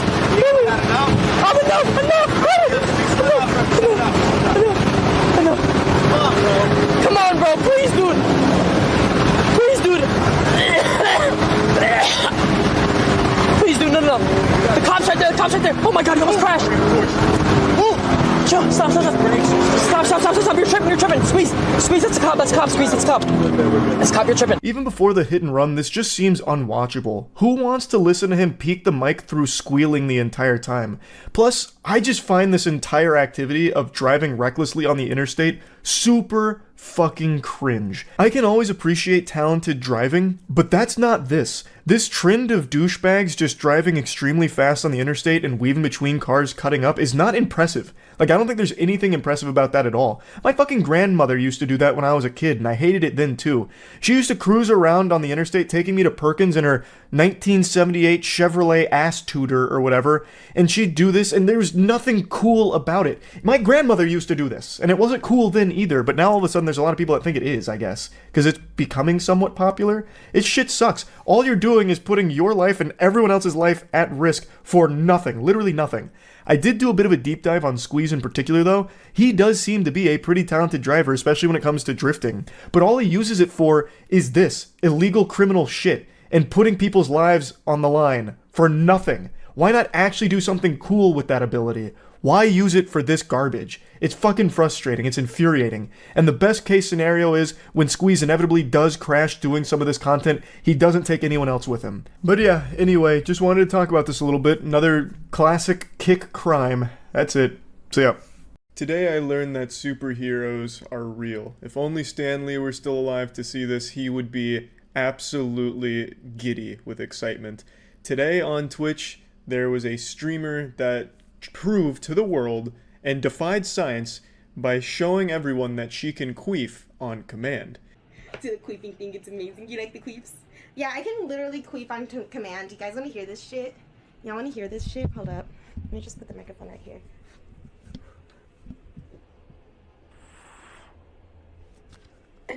Did you guys hear it going into my vagina? Now let me push the air out. This was the queef heard around the world. It went viral on Twitter, and for some reason a lot of people emailed me and tagged me saying, Charlie, look at this shit. Can you believe what Twitch is allowing on their platform? This is outrageous. Thinking that I would be upset about this, when really I was just fucking stunned. I was beyond impressed. I didn't know it was possible to queef on command. I thought that was just like a myth, like a unicorn. But she proved that it was real. Or did she? You know, it's possible she actually just shit her pants. You know, there's no way to confirm 100% that it was a queef. It could have just been straight ripped asshole that she was playing off as a queef. I'm not trying to get the tinfoil condom on and go full Alex Jones conspiracy theory on you, but there is the potential that it was faked. But let's just work under the assumption that it was not faked, was authentic, and she's able to queef on command. This caused such a big stir on Twitter for some reason. I saw a bunch of streamers, like partnered streamers, and then like streamer journalists, people that only report on live stream fails clips, also talking about this, saying, this is so fucking disgusting that Twitch would allow this kind of absolutely deplorable content on their site. Did you see her queef? This is fucking crazy. How is she not banned? And then she did get banned. I couldn't believe it. I don't understand why this would be grounds for a ban. It's no different than when XQC juices a fucking fart on stream. Or me, for instance. When I fart, my farts are pretty pathetic. It just sounds like an empty bottle of hair shampoo that you puff the last tired little bit of air out of. But regardless, when I'm about to fart, I usually give fair warning like, brace yourself, chat, here comes a fart, and then I rip some ass. You know, it's no different than just ripping ass on stream. XQC will like fucking aim his butthole at his mic so it's picked up in fucking surround sound high definition quality, and she did the same thing by bringing her mic closer to the vaginal gamma burst that she was about to unleash on stream, right where the labia would start fucking flapping under the pressure of the queef and vibrating. Like, it's no different. The only difference is instead of the air being pushed out of an asshole, it's pushed out of a vagina. That seems to be the only difference here. And that was enough to make people outraged. I'm going to show a couple tweets from some angry streamers that had a real issue with this. I'm not going to show who the accounts are because, like always, I never encourage anyone to go harass someone in their shit. So, let's just read a few of the statements here. Guys, we need to do something, man. Let's use our platforms and make a change. This shit is just purely unacceptable. People grind so hard on Twitch and this just spits in our faces. We must speak out. Yes, gamers, it is time we rise and stop women from queefing! We can't let them use Twitch as a platform for queef. Only we are allowed to queef out of our ass. I tell you right now, if dudes could fart out of their cock, we would be doing that shit all the time. I know on stream, I'd be juicing farts out of my dick. I'd be darting on stream all the time, dick farting. I'd go hard on that because it'd be great. Like, it's not like her whole content is queefing. This is a single, 40-second clip from one of her streams. I don't think every stream she does is her throwing her legs over her head and queefing on command for the chat. This isn't spitting in your face. She's not stealing your viewers. And even in the next couple tweets, he goes on to brag about how he gets more viewers than her anyway. So, I mean, I really don't even know what point he's trying to make. I don't know what about it is not okay. She was clearly making a joke out of a talent she has for queefing on command. No different than when XQC or myself or pretty much every streamer on the platform makes a joke out of when they rip ass. Like, it's not that deep. It's not that different. Forzen was banned a month for showing horse dick, but I'm glad this is allowed. Now, first of all, let's go ahead and set this up early. Forzen should have never been banned for that. It is still the most unjust ban in the history of Twitch that I have ever seen on that platform.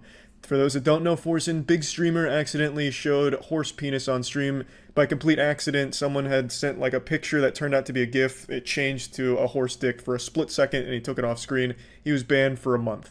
Absolute bullshit dog shit there. But to compare that to clothed queefing is a bit of a stretch. As opposed to a penis from a horse, you get what just sounds like a fart. If your eyes were closed, you would think someone just farted on stream. But the fact that it's a queef is for some reason different. And I don't really get why.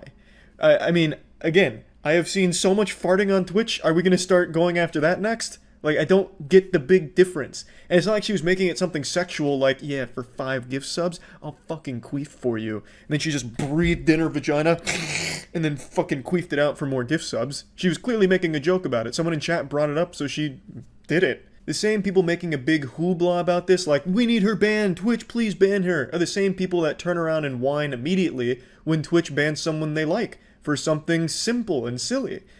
You are literally doing the same shit you hate to see. It's very hypocritical. This is not worthy of a ban, in my opinion. It was under no sexual connotation or anything. It was a joke fart sound. The only difference is where the fart was blasted through. Instead of it being through the colon railgun, she blasted it through the fucking birth canal pussy railgun. But it's the same general effect.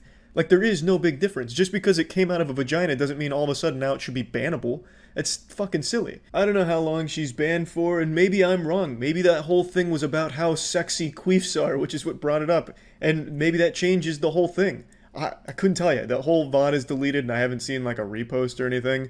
So I don't know what the fuck was going on that led to the queef superpower reveal. It was like Tony Stark revealing to the world he's Iron Man. So from everything I've seen, it doesn't seem like it was done sexually, just more as a joke. I'm unfamiliar with the streamer, but if it's just for a queef, I think that's a really fucking dumb ban, and I don't know why people are so outraged for the queef itself instead of the ban. I think you should be more worried if Twitch sets a precedent where farting as a joke is bannable. I think that'd be a lot scarier than just having a girl who can queef sometimes on stream. At least that's just my opinion. Again, could be wrong. Maybe the whole thing was a very sexual stream and she was actually banned for something where she was flashing the stream at some point. Couldn't tell you. The whole VOD's deleted. This is the only thing that's left, and she said it's for the queefing, so that's all I have to go on. That's about it. So yeah. YouTube recently banned a large community of VTubers over a trend they started on stream. And now I bet you're expecting me to follow this up by saying that it was unjust, makes no sense, is a bunch of dog shit and baloney, and demand that we go out into the streets to riot and protest. But that's not the case. This ban wave makes complete sense and is the most obvious outcome to this trend that they started. It's a trend that I'm sure none of you are familiar with because it was only big in Japan and only big in the VTuber community. It's the Splatoon 3 adult video trend. And as advertised with a title like that, it involved porn.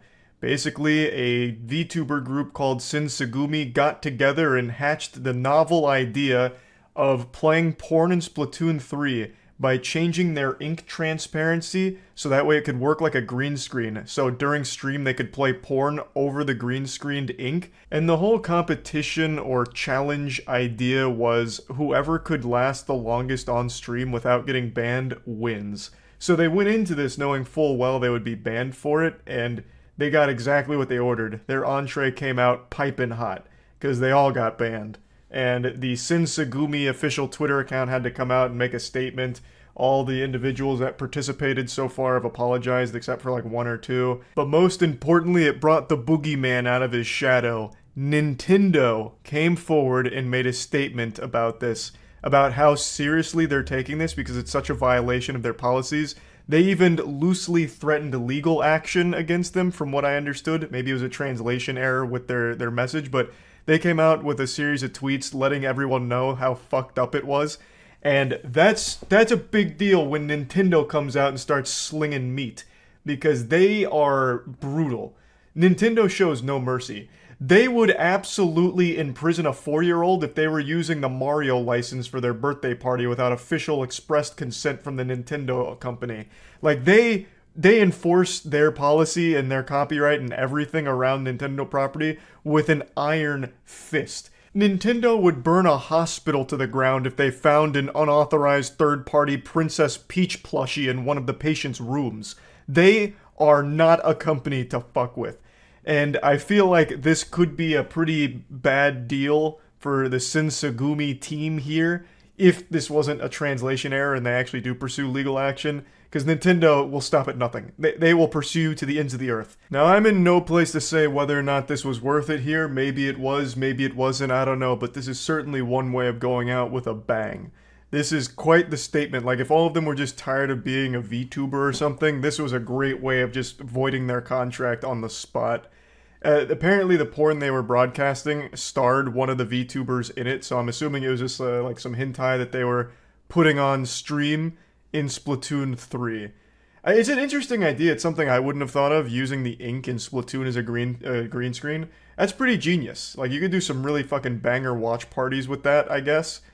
Porn is a little aggressive, but hey, you know, who am I to judge? As of right now, that's as far as this story goes, but I'll keep my finger on the pulse of it to see exactly how it all unfolds. But there is one more thing I want to bring up, and this one's not goofy or silly or anything. This one actually has a lot of meaning to me because I was so personally attached to the property. The creator of Yu-Gi-Oh! Recently passed away. I'm sure you've all heard about it. Kazuki Takahashi drowned recently this year, but today new information came to light on exactly how it happened. And it turns out the man was just a fucking saint, an actual hero. He drowned trying to save people that were caught in a dangerous riptide at the cost of his own life. An army officer came out to tell exactly what happened during this situation, so there's investigation going on for the last couple of months about like what exactly unfolded here. So it turns out what happened is 3 swimmers got caught in a dangerous riptide, and a nearby army officer named Major Robert Bourgeau, I already know I'm fucking the name up, and I'm sorry about that, went in to try and rescue them, and Kazuki Takahashi also jumped in to try and help save them. And they were able to save all of the swimmers, but unfortunately, Takahashi drowned in the process. So he gave his life to try and save others, and I just wanted to recognize him for the hero that he was. You don't have to look very hard to figure out that Yu-Gi-Oh! Played a big part in my childhood. I mean, I have cards on my wall over here, cards over there.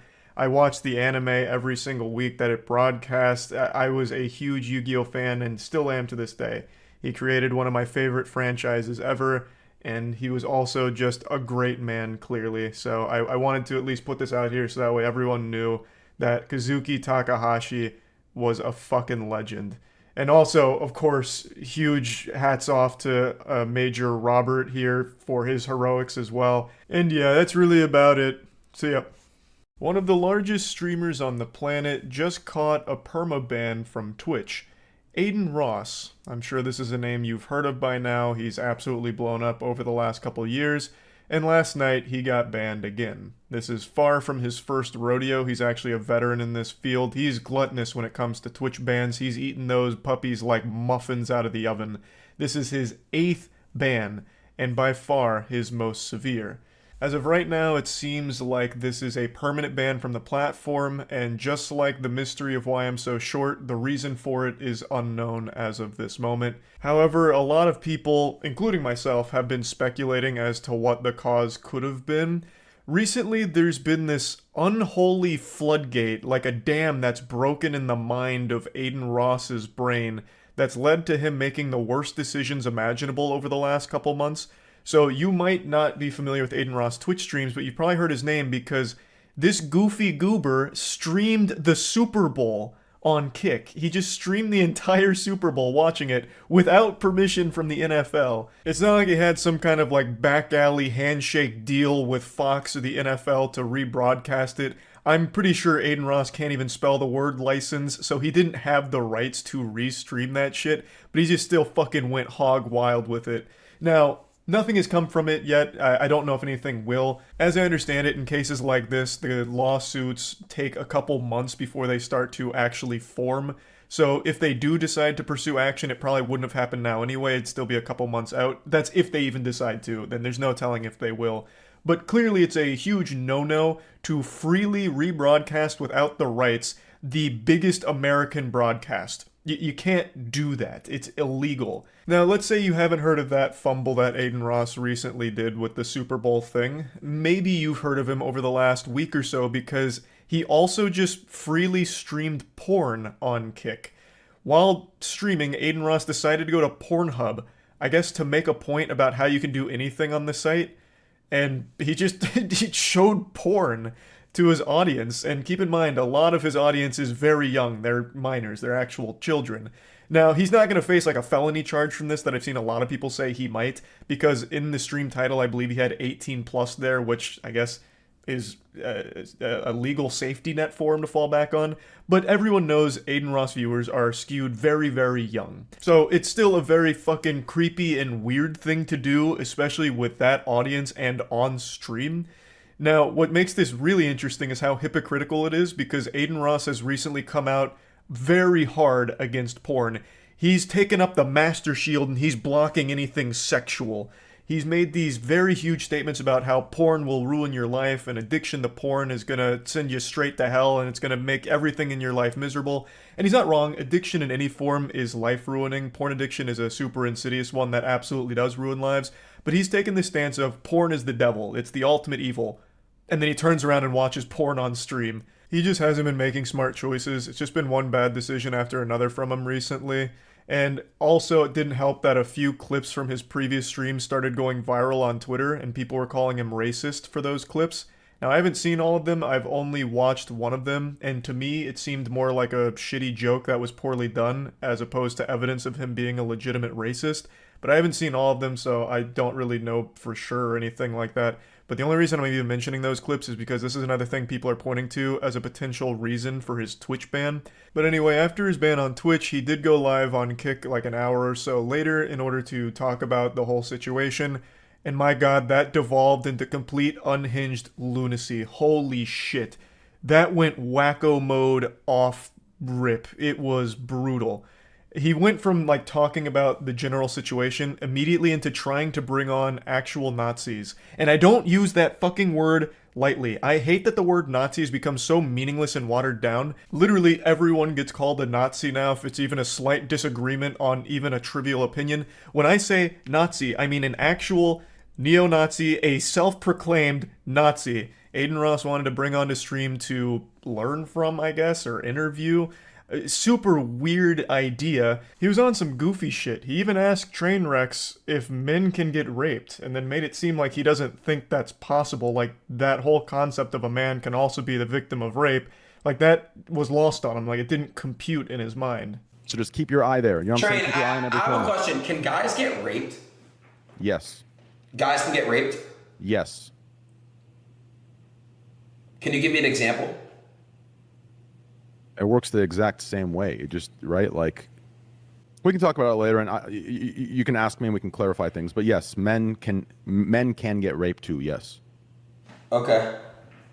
Thanks, Train. All right, bro. Thanks, Train. It's baffling that that even needed an explanation for him. And the fact that he even got combative about it, like, give me an example, is super concerning. You can hear Train is also surprised and stunned, like, what? Like, you can't be serious. But this is, again, just only another small piece of how off the rails this stream went. So it devolved into absolute wild madness, much to the chagrin of Trainwrecks, Trainwrecks being one of the owners of Kick. Train was literally in a call with him trying to like talk him down from these terrible ideas and literally advising him not to do half the shit that he wanted to because of how bad it made the entire site look and what that opened the site up to and the reputational risk associated with all of it. So it was just a complete disaster from top to bottom, but he did say something that shed light on his ban. Did they tell you why you got banned, or like not them specifically, but like in the email? Yo, Blood, thanks for the host, bro. Okay, so yes. I got banned for basically, I don't know if I should say that publicly. My legal team is advising me not to, but don't say, yeah. But Train, what I will say is this though. What I got banned for makes no sense because I haven't. It said all I can say is it occurred on. It says it occurred on stream or on VOD. It wasn't occurred like somewhere else. It basically was occurred on my stream or on my VOD. So it makes no sense. Does that make sense?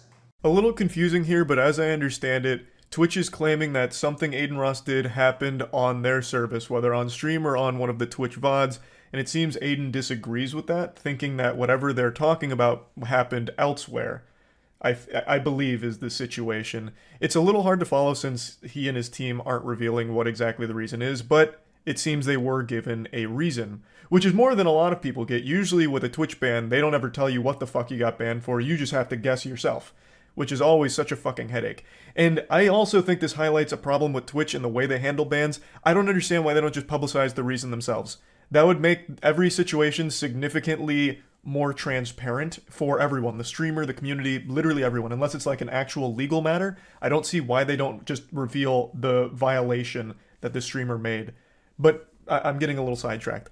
Aiden Ross did get banned on Twitch. They did give him a reason. They haven't revealed it. Him and his team have not revealed what it is yet. I don't know if they will or if they're planning to anytime soon, but they do have a reason, and it seems Aiden thinks it's nonsense, and it seems like whatever they're pointing out as the cause, they're arguing happened on their platform, while Aiden seems to disagree with that. But yeah, that's where this whole situation's at. This happened while I was streaming last night, so I saw most of it unfold in real time.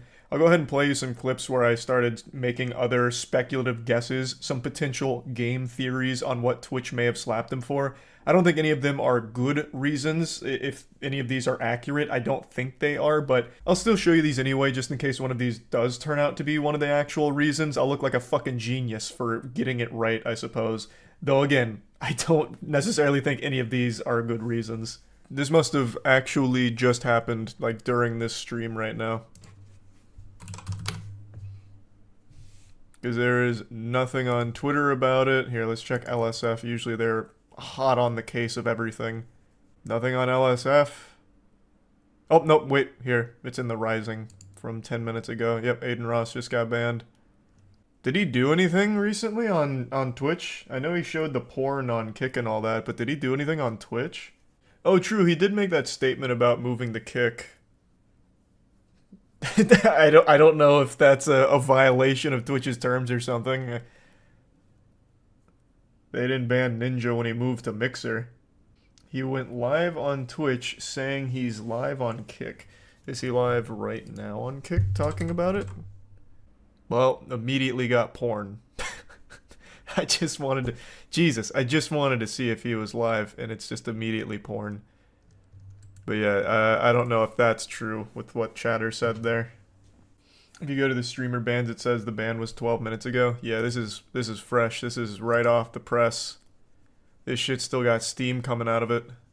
Well, it looks like he's gonna have to really jump in with both feet on Kick now since he's no longer got Twitch. Hope you already signed that contract, because if not, oh boy.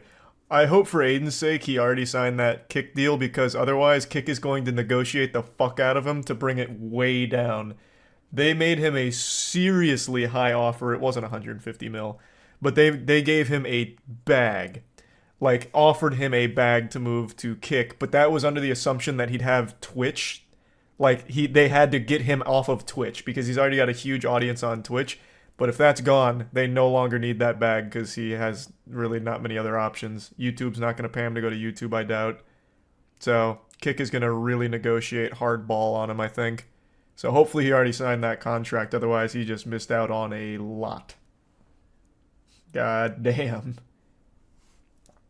They must have accidentally CC'd Twitch reps on those contract negotiation emails and they wanted to fuck him up. He can still go to Facebook Gaming. True. There's always Facebook Gaming, I guess. No, I don't think they banned him because of his whole Kick stuff. Because, I mean, Train literally owns Kick, or at least a part of Kick, and he still actively streams on Twitch. He's not banned. So I don't think that was their reasoning for it. Something must have happened, or, maybe they actually did take the off-platform porn broadcast into consideration. I really couldn't tell you. Why was his Kick stream bannable on Twitch? I don't know if it was or not. I'm only speculating on potential reasoning, because I don't think he was live over the last couple days. I'm just taking spitballs, just like everyone else. Is the kill yourself thing bannable? Again, I don't know if Twitch actually enforces the off-platform behavior rules. I think that was just meant as like a scare tactic, like a little boogeyman thing to keep in mind. The whole kill yourself thing was the message he sent to Jake, who reported on him streaming porn on Kick. He sent him a message saying, keep yourself safe. KYS, and then like a little smiley face at the end. I don't think that would have been why Twitch banned him. I have no clue. Just one short week ago, everything we thought we knew changed forever. It was like when Albert Einstein came up with the theory of relativity. It's all been shaken now. I still remember the glory days before August 29th, 2022, living in an ignorant bliss, naive to how corrupt Twitch had become with their enforcement of their own rules. That's right, August 29th is a date that will go down in infamy as the day that Twitch showed its true face and brought with it a catastrophe, a devastating Coombs Day, when a streamer got fucked live on Twitch and Twitch responded with the lightest ban of all time. I already talked about this in a video, but I wanted to follow up because they've decided to stick with their initial decision of a 7-day ban. So a week ago now, a streamer by the name of Kimika had sex live on Twitch, while an entire marching band clapped and cheered her on in the chat. It was about 100 concurrent viewers at the time. I don't know if the coitus actually reached its climax. I couldn't tell you because she got banned before anyone finished, except for some of the people in the chat, I'm sure. But overall, a very successful stream because normally she averages like 20 viewers, and this one, it was triple digits. So she got paid a visit by old Saint Nicholas, and it was broadcast live on Twitch, and she paid the iron price. She got banned. And you would expect that Twitch would crack down pretty hard on it, since this is their #1 golden rule that you can't bend and you cannot break. Streamers have been banned for months if they wore clothing that was too revealing. So having full-blown, cheek-clapping, ham-steaming sex on Twitch, you would expect there to be some pretty big consequences, a permanent ban. But that wasn't the case. Twitch decided to not even give like a slap on the wrist. They gave just a playful little tap on the tuchus. They gave her a 7-day ban, and now she's back to streaming, and her return stream has been her biggest stream ever, clocking in at 800 viewers at one point, blowing her previous numbers out of the water, and skyrocketing her follower count from 30 to right around 2K right now, 2 to 4K. For some reason, I'm getting mixed data. On Twitch, it shows 2K, but on some of the Twitch tracking sites, it shows 4K. But regardless, she's had a massively positive gain from this whole thing. Alright, thanks to Caleb and I doing some super sleuthing, we've cracked the case. The reason why there's a big follower discrepancy as well as peak viewership discrepancy is because she had 2 accounts. On one of her accounts, she broadcast the gland-to-gland combat, and this is the account that gained 4,000 followers. The account with 4K followers, she closed, but she did a comeback stream on there, and there's still some clip evidence of it. So here you can see her most viewed clips are from September 4th, the comeback stream, 27,000 views, which is significantly more than she was getting before the penis meets vagina incident. And she gained a lot from it. Not only on Twitch, but one of her socials gained 100,000 followers on there. So just an absolutely genius marketing strategy to just fuck on Twitch and just profit. And she closed this account, like I said, she threw it away like a crusty cum towel.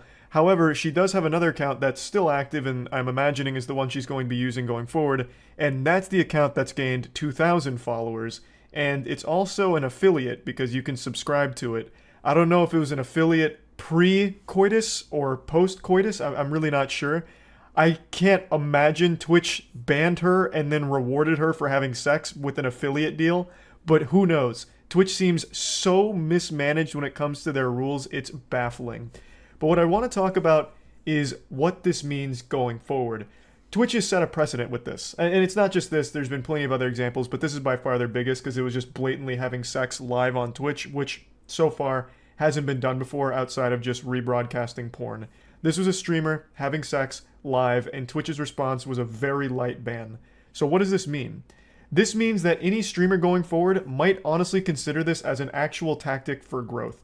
This was only her 8th stream ever, I think. I was going through all of her previous broadcasts, and I'm pretty sure this was her 8th stream. She had only streamed, I think, 24 hours in total across her entire streaming career until she fucked. And once she did that, that's when she had all of this massive growth from it. Prior to this incident, she would get between 20 and 50 viewers per stream. After this incident, so far she's only had 1 stream, but she never dropped under like 150.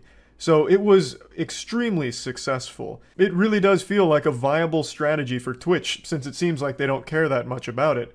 So if I was writing a WikiHow guide on gaining followers on Twitch, this would be on the list of best practices. Just full-blown fuck. Get your back blown out on Twitch and take a 7-day vacation, come back to more viewers, more money, more followers. It's like an actual life hack. Want to get Twitch famous and become a big live streamer? Just have sex on cam. You'll be shocked at how well it works. Doctors don't want you to know this one simple trick. It's really just pretty sad. There are people that have been banned for so long for such little things. Again, Gideon is still permanently banned for one instance of bad behavior on rating another streamer with mean words, and yet somehow the biggest possible sin you can commit on Twitch is only a 7-day ban and is nothing but rewarding for the streamer that did it. It's just crazy. Their priorities are so out of whack, none of it makes any sense whatsoever. I would love for them to explain how this constituted only a 7-day ban. And I do genuinely wonder if this will become a more popular trend after people see how successful this was for Kimika. So yeah, I mean, I just wanted to talk about this a little bit because I was absolutely blown away. I was expecting Twitch to not unban her, just quietly make it a permaban instead of making a big song and dance out of it, but no, it seems like they're pretty adamant that having sex on their service is not that big of an issue. So, oh well, that's really about it. See ya. If you've been on Twitter within the last 12 hours, you've already heard the massive news. Leafy is here, is banned from YouTube. If Jesus Christ resurrected today, that would only be a side story. Second place behind Leafy is here's termination. The response to the news has been split. There's a lot of people celebrating it as if their favorite football team just won the Super Bowl. And then there's people absolutely in fucking ruins, burning down their local high schools, refusing to eat, hunger strikes. I'm sure someone's gonna set themselves on fire like that monk a long time ago in protest. Shit has been absolutely wild. So let's peel apart these ass cheeks here and really dive in. So, in a nutshell, he was banned for bullying and targeted harassment. I think that's what they got him with. I think that's what they slapped him around with. I'm not entirely sure, but from everything I've read, that's what the charges against him were in the court of YouTube. So first of all, I don't think any content creators should be celebrating Leafy's channel termination. Even if you absolutely hate Leafy, hate everything about him, have wet dreams where he's being sent away to jail for life in an isolation chamber, you still shouldn't be happy that he got banned this way, because to my understanding, he had 0 strikes on his count before it was completely just fucking eradicated from existence. And if it can happen to a 5 million subscriber channel, it can happen to any channel. Happened overnight, like the fucking Tooth Fairy came in out of nowhere and just snatched his soul, his YouTube soul away, and had no priors. That should be scary to anyone that makes content on the internet, I would say. But I do disagree that this sets a precedent. I would argue this precedent got set a year ago, with Gokanaru's video on H3H3 getting taken down for the same reason Leafy just lost his channel: targeted harassment, bullying, threats. And then it happened again with Ian's Content Cop on Leafy: targeted harassment, bullying, threats, taken down. Neither of those got reinstated. Those stayed down. I would say that's when the precedent was set. YouTube showed that it's kind of Weenie Hut Jr. when it comes to anything it views as a potential targeted harassment campaign or threat against a creator. Now, to be fair, I understand this is a bit of a special case with Leafy in particular, because he made 12 fucking videos milking Pokimane. I don't mean like actually like grabbing on her nipples and like milking her, lactating. I mean, he milked this fucking controversy that he started on Pokimane.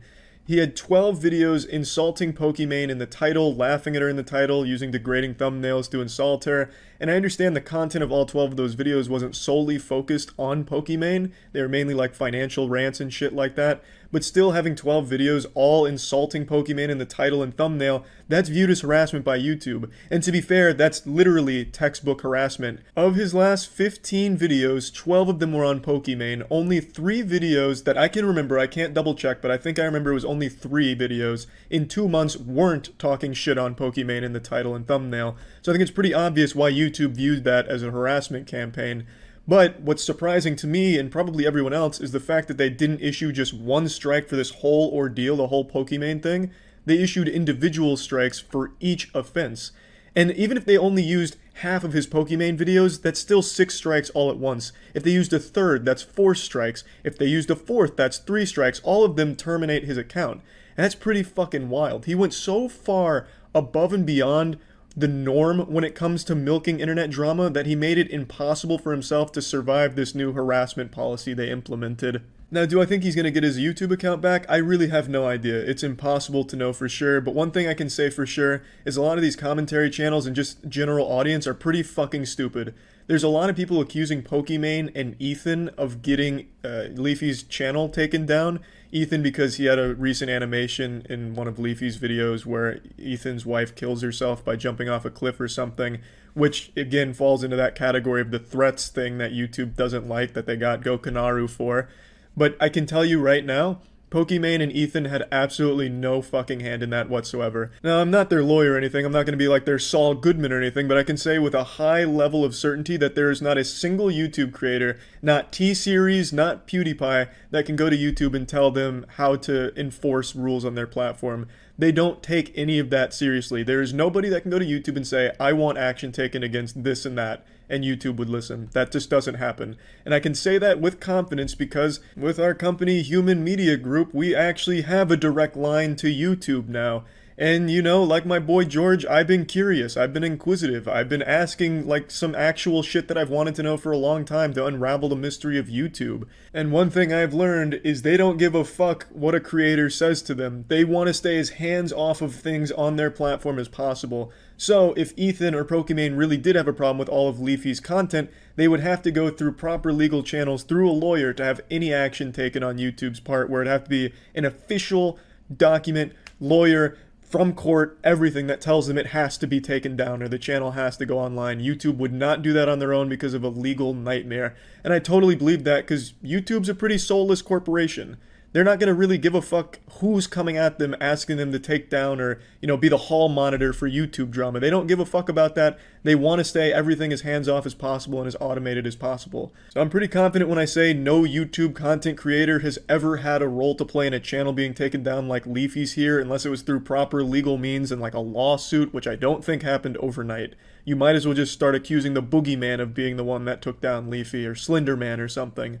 It'd make about as much sense as saying Ethan or Pokimane had that power. Now, just to kind of circle back on why I think content creators are dumb to celebrate Leafy's termination, well, it's because, yeah, while Leafy's was a pretty extreme case where there was so many videos targeting one person, the fact that YouTube took action this quickly without warning is a scary thing to see going forward, because maybe the definition of harassment starts to get a little more vague and a little more blurred, and you don't really know what starts to classify as harassment or targeted threats or bullying or whatever, and that's when it becomes very muddy. There needs to be very clear rules and clear action taken with transparency, so that way you can avoid something like Leafy's ban being possibly the gateway to banning a whole lot of other shit that's a lot more innocent and not as on the nose as, you know, fucking more than 10 videos on something, you know what I mean? Now, do I think his channel needed to be taken down? No, I don't think so. I never support censorship in any of its forms. I think you guys know that about me. I think that's just a super fucking slippery slope. Once you start censoring things, it's stupid to think that it's only going to be used against things you don't like. Everything can be subject to the same treatment, even the innocent shit. It's just a very bad thing going forward. So I don't think his channel needed to be taken down. I'm not a big fan of Leafy's content either. I'm not looking for fucking financial advice or to see the same drama stretched out over 2 months. So I'm not a huge fan of his content, but I don't like to see a channel banned like that. Now, I do understand YouTube has a rule on harassment, and you can argue he broke that rule, so that should have been a strike. But I don't think it should have been a strike for each instance of the potential rule break. It should have been one strike for that entire thing, and maybe give him a warning like, look, this is harassment, don't do it again going forward, you know? Hit the brakes a little bit. But that didn't happen. You see, you could extend this harassment here to pretty much every late night TV host. A reoccurring theme in late night hosts is insulting Donald Trump. Couldn't you make that same argument that they target Donald Trump just the same way Leafy did for Pokimane? And they've done a lot more than just 12 segments shitting on him. That could realistically apply to the harassment rule, right? But you wouldn't want to see the late night shit taken down for that reason. You might want to see it taken down because the hosts are really fucking boring these days and the content of the late night shows is terrible, but you wouldn't want to see it taken down because they make a bunch of jokes about somebody. That's just a dangerous thing. That's a very dangerous thing. I just don't understand how content creators of all people can't see why that's dangerous for them as a fucking content creator, because it's so vague you don't know how it's going to be enforced going forward. you don't know where it's going to lead. And I just think it's very silly to celebrate something like that, even if you fucking hate Leafy. So yeah, really, that's just about it. Just wanted to answer all these questions because I've already been getting a ton of them, and I figured might as well just talk about it as soon as possible before I just get flooded by more questions to talk about it. So that's about it. So yeah. Defining art's been extremely difficult for our species for many years, and I'm not going to sit here and try and define it because I really just don't give a shit about it.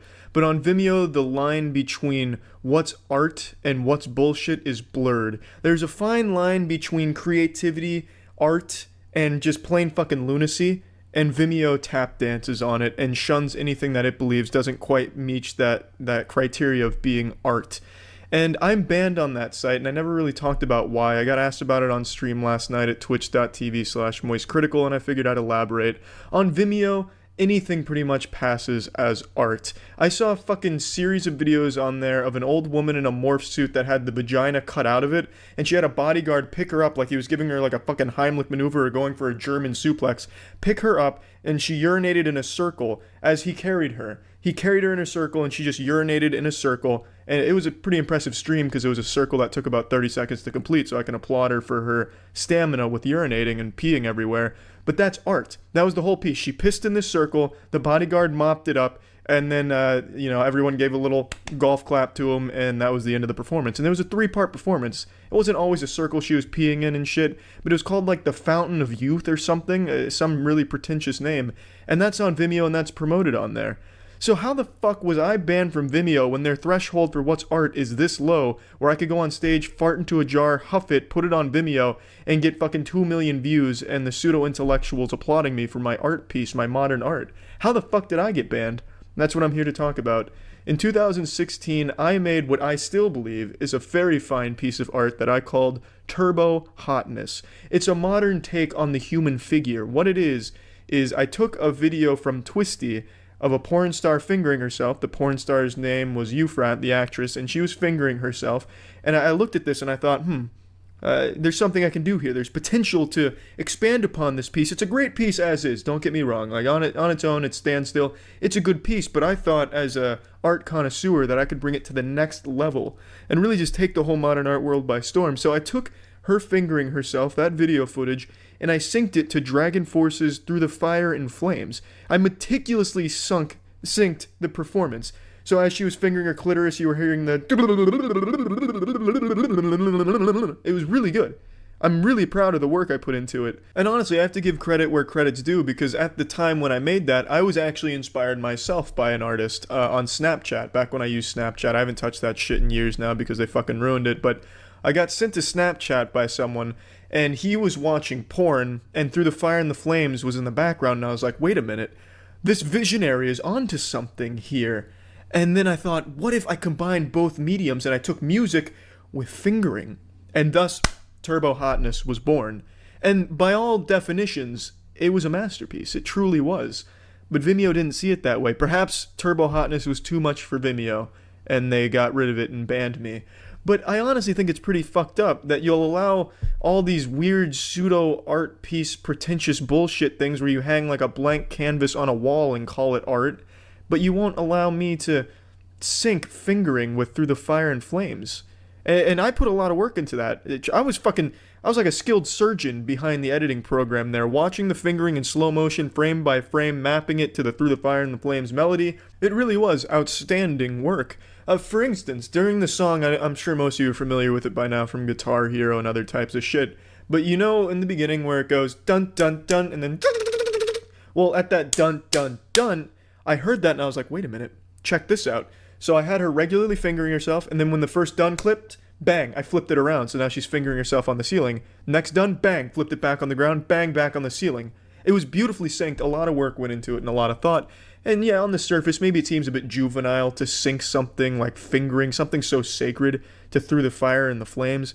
But you have to, Vimeo, you have to dig deeper, you have to look in there with your artistic eyes. Like, what I was saying, it's a commentary on the modern human figure and the societal pressure to pleasure yourself as fast as possible so that way you can go right back into the working world, like what the society's telling you to do, that you have to be constantly working and being productive, that you can't take a moment to satisfy yourself and really take your time with it. Thus, the chaotic nature of Through the Fire and the Flames represents society's pressure to just finish yourself off quickly so you can get right back to work into the real world. And that's what I was really saying with the piece, Vimeo, and I think if you had just taken a bit more time and really analyzed turbo hotness, you would have seen that. I think you really would have. You were too quick to ban me for just some nonsense. It's a wrongful ban, and I truly think there needs to be justice for turbo hotness, like a fucking hashtag why Vimeo.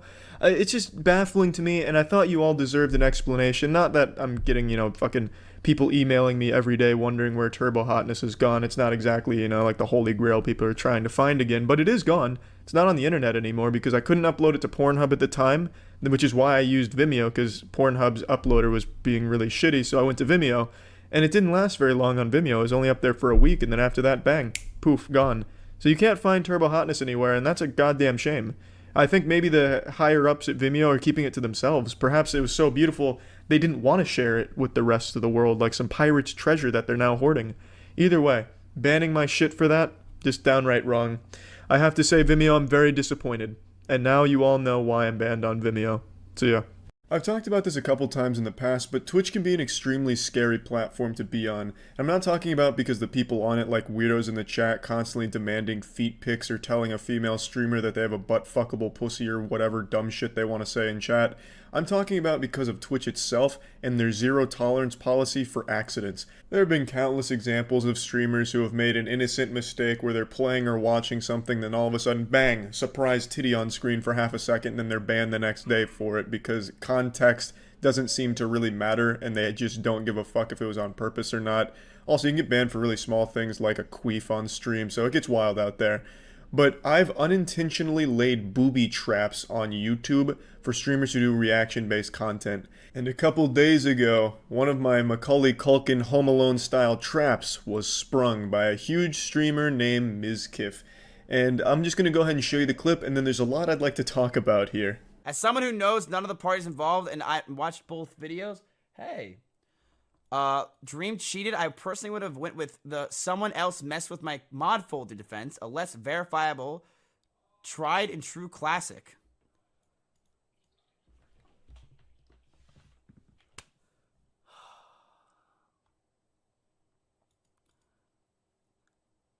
God damn it, Critical, you idiot. The Council of Cock has decided your fate. You're a pussy. It's just Moby Huge's Get Over It. It's life, and it's beautiful. Now, Miz is a friend of mine. I can assure you that he's probably going to be fine. I don't fucking work for Twitch. I don't know, maybe he will get banned. Maybe we'll get fucking perma-banned. Those dicks were too big and violated the Geneva Convention or whatever. I have no fucking idea. But this isn't the first time it's happened either. But I want to say, this wasn't done intentionally. It is still, to date, probably the best thumbnail I've ever had for any video ever. It's from the Belle Delphine Will Not Beat Me video. And it has been just a true beauty, like a Renaissance painting. Real quick, if you're watching this on stream right now, Miz, I bet your heart is racing and you're starting to panic again. Fucking shaking your fist in the air. Damn you, Charlie and your Moby Huges. Fucking haunted by the Council of Cock. Nowhere is safe, Miz. Sleep with one eye open. You never know when the Council of Cock might sneak into your nightmares. But trust me, Miz, it's probably fine. If you're watching this on stream and didn't skip the Moby Huge pictures, I wouldn't worry too much. But anyway, I've seen it around Twitter quite a bit, and a couple of other Twitch streamers have also encountered it in the wild like a legendary Pokemon and had to delete the VOD and delete all the evidence. I don't blame Mizkit for panicking because it's Twitch and you never really know what they're going to ban for and when. So it's not like I think he's a weak man or a coward for deleting the VOD. I mean, at the end of the day, it's just the Council of Cock, baby. Like, you know, it's not going to be offended by it. I completely understand. I know Mizkif can appreciate the art. I'm sure he's a fan, but it's just a little too risky for Twitch. I wouldn't be surprised if Mizkif eventually prints off this thumbnail, puts it on like a fucking Magic the Gathering card, and gets it a PSA graded to put on his wall. This is also not the first time Mizkif has fallen victim to this exact same thumbnail. Actually happened the day I released the video, too. Yeah, true. Island, you taught me, Pokemon cards. I taught you how to steal content. Is that how it works? Dude, what is with that thumbnail? A couple weeks ago, when Belle Delphine said to the world that she would be I'm straight up speedrunning Mizkif's permaban. His VODs are going, dropping like fucking flies at the face of the Council of Cock. They just can't stand the overwhelming masculinity. Yeah, this is like the new Rick roll for Mizkif. For some reason, he keeps encountering the Council of Cock. I don't know how it keeps happening, but my god is it joyous every time. I would like to address his community, though. I actually think Mizkif has a really, really fucking great community. And when this happened, they came to my stream that night, and they're like, Charlie, I think you just got Mizkif banned. Please help. What do we do? We're losing our savior. You fucked him in the ass, Charlie. What is going on? So I'll just play the clip real quick. Where I talk about it, and let me just go ahead and put those fears to rest right now. I'm pretty sure Mizkif isn't going to get banned. This has happened to a couple of other streamers that have actually reached out to me. Miz isn't the only one that keeps coming across like the big Moby Huge thumbnails or anything. Another streamer named Kaylee also said like, what the fuck is going on? Do I need to worry because I saw your Moby Huge thumbnail on YouTube? And I was like, no, it's probably fine. I don't think they're going to do anything about it. But anyway, let me show you this clip and then we'll talk a bit more. Thanks to resub R-Boss. Mizkif was scrolling through Twitter. He was reading Clint Stevens' prophecy where he predicted the dream thing as a joke. And in the replies, one of the top replies was the thumbnail of the video I made with the competition with Belle Delphine, where I was sitting between two Moby Huges, kind of just going over the competition and the collection of dildos. And it said, the Council of Cock will choose your fate. And Mizkif just must be so acclimated to seeing dick on the regular. He just left it on screen while he was reading Clint Stevens' message very slowly, so it just sat there lingering with the Council of Cock and these two Moby Huges. And then he eventually notices, and he slaps his head like a fucking cartoon character, and he's like, Charlie, you idiot, and then deletes the VOD instantly. He is not going to get banned, but if he does, that would be an incredible way of going out. But yeah, anyway, I just wanted to talk about this briefly. Obviously, I didn't do it on purpose with the thumbnails as a way of pranking streamers, though it has kind of turned into like a superpower. I have like the internet death note. I can just write a streamer's name in there and they'll come across the Council of Cock photo or other Moby Huge thumbnails or something, and it'll get him in some trouble, perhaps. But yeah, it's not, again, wasn't like some kind of evil scheme where I was rubbing my hands together trying to sabotage people on Twitch. Just some incredible thumbnails that Twitch maybe might not approve of. And I don't think any streamers have anything to worry about. If they have come across any of the Moby Huge thumbnails, I'm sure it'll be alright. Anyway, that's about it. See ya. There's no shortage of degenerates that stream on Kick. It's like if Arkham Asylum had their own streaming platform. It's this 24/7 Big Brother broadcast of just unhinged lunacy at this point. And somehow that always ruffles people's feathers. Like, no, it's not everyone, you can't say that about Kick. And of course, it's not everyone on Kick is a weirdo, obviously. But you've got to hop off the idiot potion here, snap back to reality, get out of the delusion if you think that Kick's public perception is anything other than entirely negative. There is so much crime that just gets broadcast on there. It's incredible how the FBI hasn't used it as a resource to bust some complete awful people. Like just recently, Something About Chickens made that video exposing the Kick Predator, and it's not like that's an isolated incident. There's quite a bit of that going on Kick, because the platform is attracting some putrid worms to it like this festering dumpster that's surrounded by mosquitoes. I'll always take every opportunity I can to mention this absolute ghoul. His name is Suspendus. Now, I know his hairstyle may be confusing you because it looks like a 2006 emo boy haircut, but make no mistake, this is a grown 40-year-old man who has become notorious for having sex with prostitutes on stream and at one point even had sex with someone while there was a child in the room. That's a felony. He streamed himself fucking someone with a kid present. That should be a go straight to jail moment. He should be thrown in the fucking slammer. But not only is he not in jail, he's not even banned on Kick. He is still a Kick partner and one of their bigger streamers, mind you. Now, him and his unpaid pathetic janitors have done all they can to keep that clip off the internet. They've scrubbed it from most of the original uploads, but I'm sure you can probably still find it somewhere archived. But it's not like an allegation. He streamed it himself. And if you were on the internet during the Kick rise, you probably saw that floating around because this is one of their first big streamers that was native to their platform before making all of their massive multi-million-dollar signings. This is one of their, founding fathers, basically. So you can't make a good argument that Kick isn't a platform that attracts tons of degenerates. And Kick doesn't give a shit. They just seem to sit back and be like, fuck it, that's alright, who cares? I understand they want to be more hands-off and allow more freedom on Kick, but not to be the Poindexter putting my glasses up and telling on the teacher here, but perhaps it would be sensible to start drawing the line in the sand at broadcasting crimes on your platform. Like, maybe that's when you should step in and put the kibosh on it and actually start issuing bans. And that brings me to what I want to discuss and why I'm even talking about this in the first place. When Kick does ban someone, it's extraordinarily rare. And when it happens, it shocks the internet, you know, more so than if aliens had invaded the planet. And every single time, people are under this impression that it's some kind of permaban. Like, look, Kick finally did something about this dumb asshole. And every single time I have to explain that it's just going to be a temporary ban, like 24 hours, 72 hours, something like that. Like, Kick does not permanently ban anyone. There's only like 2 streamers I can think of that were permanently banned, and one of them was the Kick Predator, but that was only after he himself took himself off of social media. He vanished. That man ordered a Hoover Max from the Breaking Bad universe and has never been seen again. So Kick got an easy PR win there by just saying, like, no, he's gone for good. He's not welcome back type of thing. And then the other one was someone who exposed like how view botting is so easy on Kick. I think they're still permanently banned. Outside of that, I don't know anyone else. Everyone else, like Jack Doherty and whoever else is broadcasting like miscellaneous fights or having like titties and pussy and ass thrown in the face of Kick streams, they usually only get banned for a day, maybe 3 days tops. And somehow every single time they get banned, like Jack Doherty, everyone just assumes it's like a permaban. Like, look, Jack Doherty's gone. The end of Jack Doherty. Jack Doherty's been destroyed.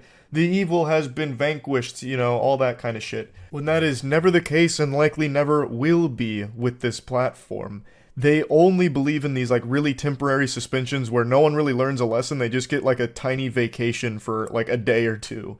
That's it. And it most recently happened with Neon. Neon was one of Kick's biggest streamers for like a month thanks to viewbotting out the wazoo. And 3 days ago he got banned for shit-talking a child on a video call where he like threatened to dox and rape them.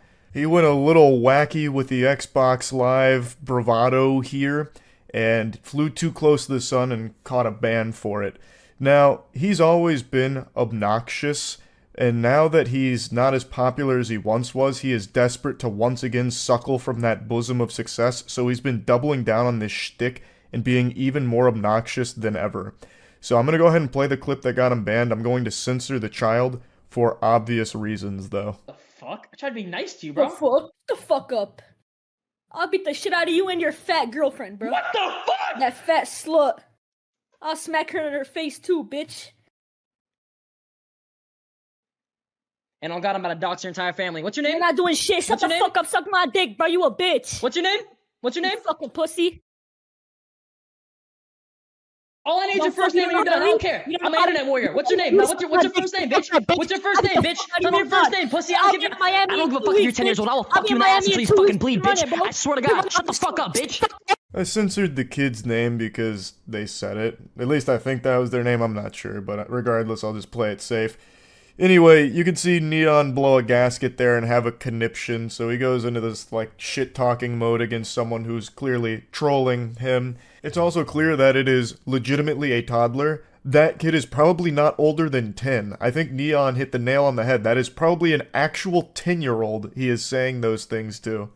And he caught a ban, and everyone's like, it's the end of Neon! Neon's been wiped off the platform, thank goodness, the scourge, it's gone. And even other Kick streamers who don't like him, which is like every streamer in the world because no one really likes Neon, they were like, oh, thank goodness, he was such a bad look for the platform. And there were a handful of disgruntled Neon enthusiasts, because believe it or not, he does have some legitimate fans and supporters, and they asked for their parents' permission to use the crayons so they could write a letter to Kick to unban their favorite goober.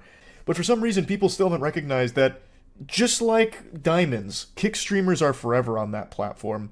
He wasn't permanently banned, and I don't know why people thought he was. So he just got unbanned 15 minutes ago, as of making this video. As I said he would on stream, when people were just spamming me about like, wow, did you see Neon got banned? And as I said then, I said it's either going to be a 24-hour or 72-hour ban, and guess what? It was a 72-hour ban. Just like everything else on that platform. So he's already back. It wasn't even 72 hours really. This amounts to less than a slap on the wrist. This was like the lightest little pat on the keister here. I like to provide one little comical bonus nugget here, a little tidbit of lore. Neon is so incredibly annoying that even the CEO of Kick couldn't hide his dislike for this annoying douchebag. Holy fuck, can someone ban the word neon? We don't give a fuck about neon right now. Listen, big shout out to all people who give, like, talk or, you know, do streaming on Kick, but, like, come on.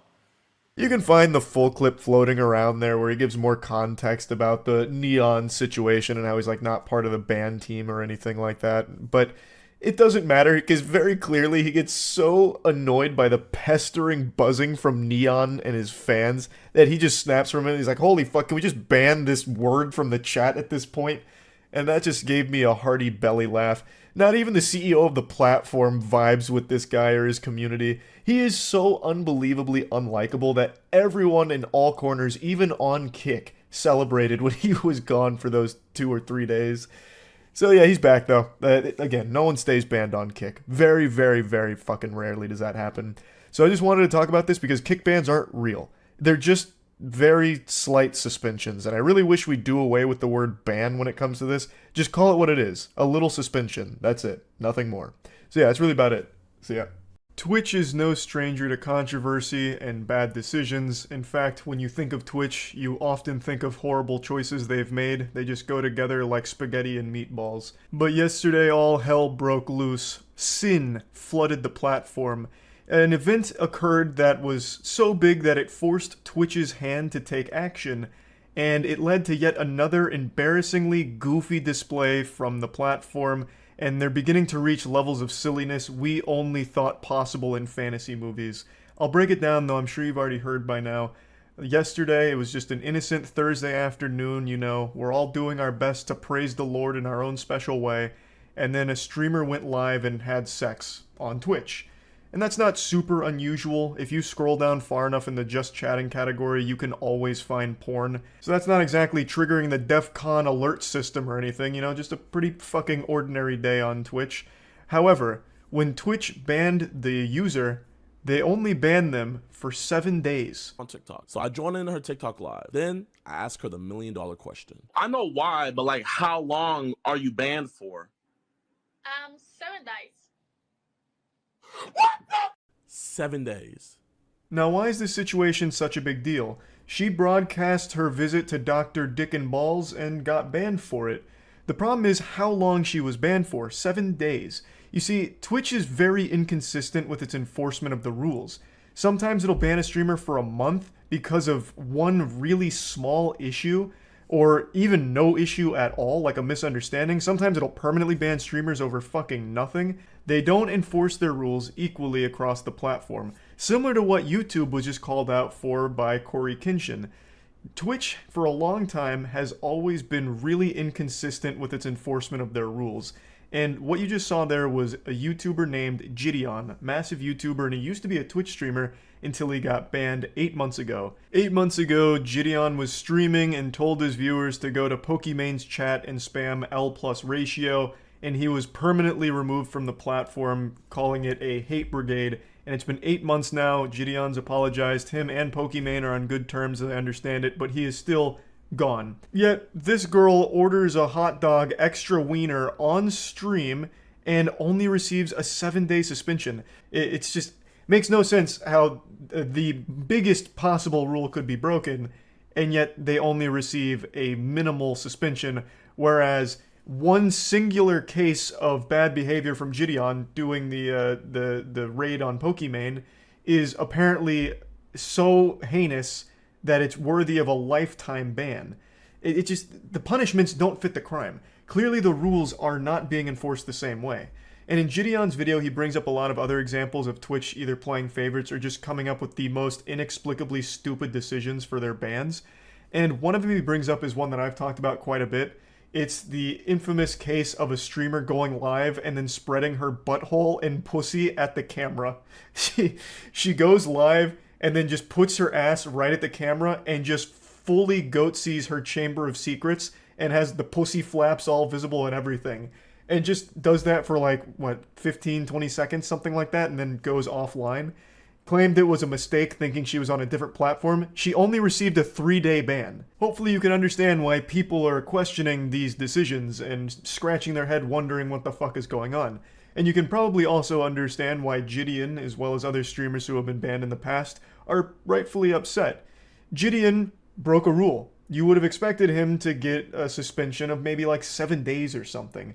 You know, he harassed another streamer, that's a violation, so he gets a 7-day suspension, and that probably should have been the end of it. but instead he got permanently banned, and they've stood beside it for 8 months. So he's been banned forever because of being mean to another streamer. Meanwhile, this lady just broke the biggest possible rule on the platform and only received 7 days. Like, this doesn't add up. These aren't making sense. I want to myself and shoot people at Twitch HQ, right? They extend her ban, obviously, to a perma. She wrote an apology letter to Twitch, and this is Twitch's response. After reviewing your case, we confirm that the correct enforcement was issued. However, given the details of your case, including the remorse expressed in your appeal, we have decided to reduce your suspension duration. This is another strong example Gideon gives of the questionable policy enforcement from Twitch. This comes from a streamer named Narcissa Wright, and if you're familiar with that streamer, you know the whole story surrounding her and her mental health, and it's overall a very sad situation, but I think this case is a very important one to talk about in regards to Twitch and their policy enforcement. This streamer made a public threat to hurt themselves as well as shoot up the Twitch headquarters in response to a temporary ban they had received. After making that public threat, they received a permanent ban. And after making an apology to Twitch, she then got the duration reduced to 22 days. Well, why was her apology accepted and reducing her suspension time, whereas Gideon's apology didn't do shit, they just wiped their ass with it? Like, it's not making sense. Gideon's offense was much less severe than fucking on camera, getting your fucking back blown out, and also making terrorist threats about shooting up the goddamn company. Like, his is so trivial in comparison to all of those things, and yet his is the most severe punishment so far. And he's not alone. There's other streamers that have received permanent bans or extremely lengthy bans over small things. One that I've cited a lot is Forsen's ban a couple years ago, where Forsen accidentally flashed an inappropriate picture on stream and received a full month ban for a very genuine mistake, and only was there for like a single fucking pixel. It was like a second, but still. He received a much harsher sentence than someone actually having sex on stream. It's just ridiculous. There's no consistency to their rule enforcement, and the duration of their bans make absolutely no sense. I also don't understand the argument that a lot of you are going to make about how Twitch makes more money off a girl having sex than just like a normal streamer like Gideon. That's just blatantly wrong. She was not a big streamer. The girl that just recently got fucked on cam was not a big streamer by any means. I think she had like fucking 10 or 15 viewers at the time it happened. I don't even know who reported her, to be honest. I imagined at that point it's just friends and family watching, so I don't even know how the fuck it even became like a big enough deal that Twitch stepped in. A lot of this shit just flies under the radar on the site. But anyway, she wasn't a huge streamer. She wasn't making Twitch tons and tons of money or anything like that. And she's not like a big figure outside of Twitch either. You know, she has like 800 followers on Twitter. I don't know what she's got on TikTok or anything, but she is not like this huge money-making machine for Twitch. So then why are they doing everything to defend her, like stepping in front of the bullets and everything for her? A 7-day ban is nothing. That's not even a slap on the wrist. That's barely even a light tap on the bottom. You know, that's like a very like playful slap on the keister, if anything. Like, that's nothing. It's almost encouraging her to continue to do this because it helps inflate her like OnlyFans numbers or something. Why are they being so lenient on their rules for people that just exploit their platform? But then they'll feel totally fine to fuck people in the face like Gideon, Forsen, and a ton of other big streamers I can name. Those are like the people that are actually making Twitch money. They're big streamers, they have a big following, and yet they're the ones that are scrutinized the heaviest by the platform. Whereas the ones who are just having sex on it aren't even getting punished, really. Like, it doesn't make sense. It has nothing to do with money, clearly. Because if it did, then they'd be doing everything possible to protect the bigger streamers, and they'd be a lot stricter on people like this girl who had sex. But it's the opposite. They're doing everything possible to be lenient with the girl having sex, while hurting the bigger streamers when they do even the slightest infraction. Very, very shitty situation all around. Just a totally fucked situation. I wanted to talk about it a little bit because I don't understand where Twitch is coming from here at all. And yeah, that's about it. So yeah. Everyone knows that public nuisance streamers that go around harassing strangers, causing a commotion, and just making everyone's lives around them more miserable suck. Like, that's not a hot take. Everyone knows that. They're just this miasma of cringe that cause everyone a massive headache.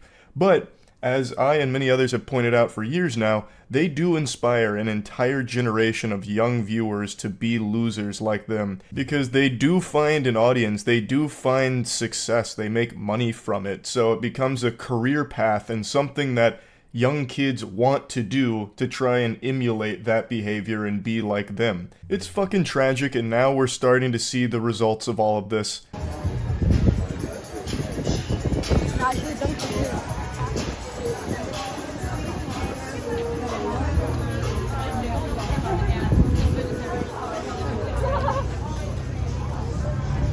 What the fuck? Put your hand in my food again, and I'm throwing all of your phones.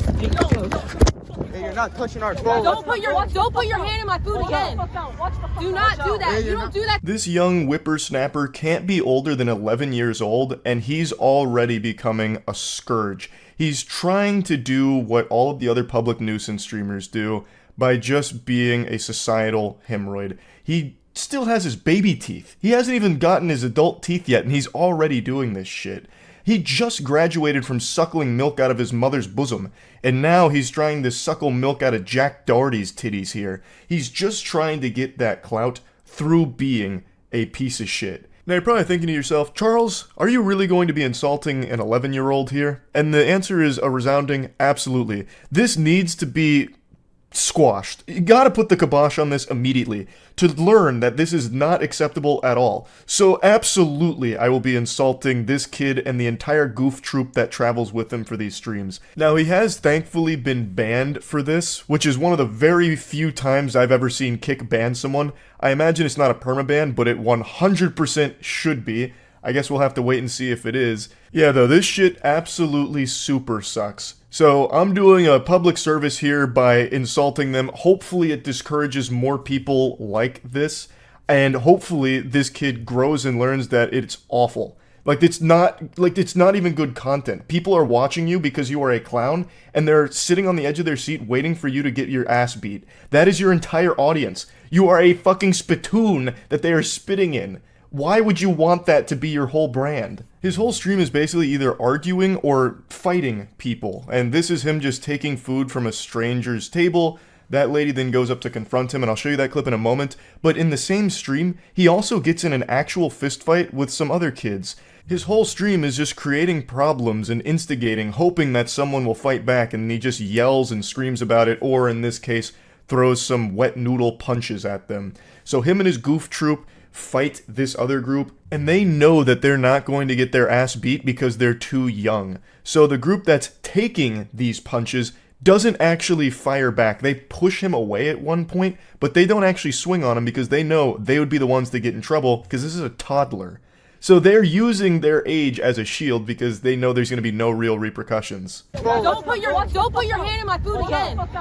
Do not do that. You don't do that to people. Who do you think you are? Who do you think you Stop filming me. You're a nobody. You're It's a live stream. You can't stop it. Who the fuck are you? Who the fuck are you? Give me the phone. Now you're not touching my fucking phone. Touch my phone, I'm gonna actually do something. Are you gonna beat me up? Back the fuck up. Back the fuck. I will. I want to. How old are you? 5? Kids making threats to this woman, then he also has his friend, behind her just in case. It seems like he was contemplating sucker punching her. That's what it seemed like the synapses in his brain were about to fire and tell him to do there. This is his whole stream with him and his friends just wandering around, making problems with complete strangers for no reason. And I'm also using the term friends very loosey-goosey here because I have a hunch that they're not actually his friends. They probably can't stand to be around this annoying shit stain. They're just here because he has some viewers and they're trying to elevate themselves. That's typically how these stories go. I think it's also worth mentioning that he has clearly been heavily inspired by Jack Doherty.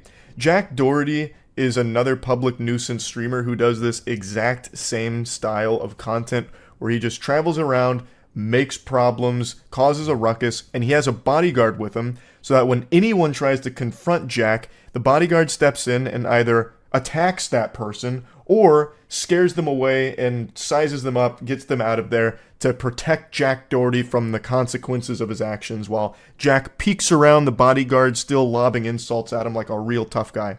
Also, Jack Doherty is probably about the same size as this 11-year-old. So, the reason I say that he's clearly inspired by him is because this kid also travels around with a bodyguard. That's who that dweeb with the TikTok broccoli hair was that's positioned behind the woman here. That's supposed to be this kid's muscle. Or backup, perhaps. Maybe sidekick. I believe it's supposed to be his bodyguard, though, like Jack Doherty has. But the clear difference between Jack Doherty's bodyguard and this kid's is Jax is a full-grown adult man who is like a professional bodyguard. This kid's is another child who's still afraid of the dentist and probably still wearing Pampers and the head of the anime club. But he is still trying very hard to be like Jack Doherty. And the question needs to be asked, where are their parents? Where in the fucking world are these kids' parental figures? Do you? Alright, hold up. Do you? Don't do that again. Hold up. Yeah, shut the fuck up. Let's go.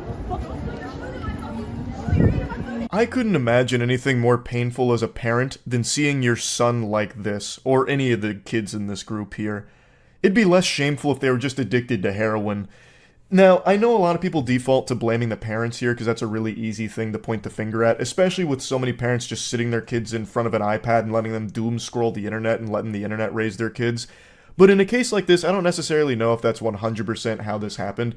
I think even if you're someone who's very active in their kids' lives, they can just stumble across something like a kick streamer like Jack Doherty and see him flexing his wealth and be, blown away by that, getting stars in their eyes and be like, I want to be like that. And no matter what the parent does, they can't really snap them out of it. That's just something the kid's going to have to learn through failure and learning that they're going to end up alone and a loser by trying to be like Jack Doherty. But I think there is a clear problem here that the parents aren't here. Like, they're just letting their 11-year-olds wander around IRL streaming. Under no circumstances should a child of this age be fucking IRL streaming on Kick. Kick is a platform that actually has child predators on it. There was a whole expose video about a big streamer who was legitimately a fucking predator. And their kids are now streaming IRL on that platform right now. And even on any platform, I don't think any kids should be doing any kind of streams like this. So I really am curious why the parents aren't more present in their life to allow them to stream for hours like this. That's just downright irresponsible, 100%. But I don't necessarily blame them for the kid trying to be a Jack Doherty clone, a bootleg Jack Doherty. That's something that even if the parents were monitoring their internet usage, he may have just stumbled across through TikTok or Twitter or something and then just got hooked on it. And that's a hard thing to stop as a parent. I do understand that part, but they definitely need to know that this is not acceptable behavior or normal behavior for kids to be doing. Fucking streaming, being an asshole. Come on. The parents definitely got to step up here and do something, I would say. Unfortunately, I don't think this is going to be the last time we see a kid start to do streams like this. I really do think that streamers like Jack Doherty, who I keep name dropping, but it's just so clear his influence on this kid's life, really do create further degenerates. They just continue this cycle of degeneracy by making more people like this. And it sucks. That shit is terrible. So hopefully I'm wrong and we won't see more cases like this. But man, it's still awful. Even with just one case, that one kid was inspired enough to start trying to do the same thing. It's sad to see. And yeah, I just wanted to talk about that a little bit. That's about it. So yeah. Why do good girls like bad guys? Why do Twitch streamers like to take a shit and ruin their entire career in an instant? I don't have the answers to these questions. I'm not Socrates. All I know is a Twitch streamer yesterday by the name of Carl burned down his entire career in a matter of seconds. And I know hearing streaming and career in the same sentence is vomit-inducing to some. Makes you want to just spit. Gross. I understand because as far as careers go, streaming's one of the easier ones, also one of the safest from coronavirus. Wouldn't be surprised if the WHO starts recommending everyone stops going outside and just streaming League of Legends. But anyway, I get why some people are a bit repulsed by the idea of streaming being a career, but it's time to get with reality it is. And to a lot of people, it's their entire lives, as it was for Carl. And yesterday, in just one brief split second, it all vanished, like the world's saddest magic trick. Let me show you the clip. Bitch, say I ain't got money. Say I ain't got money.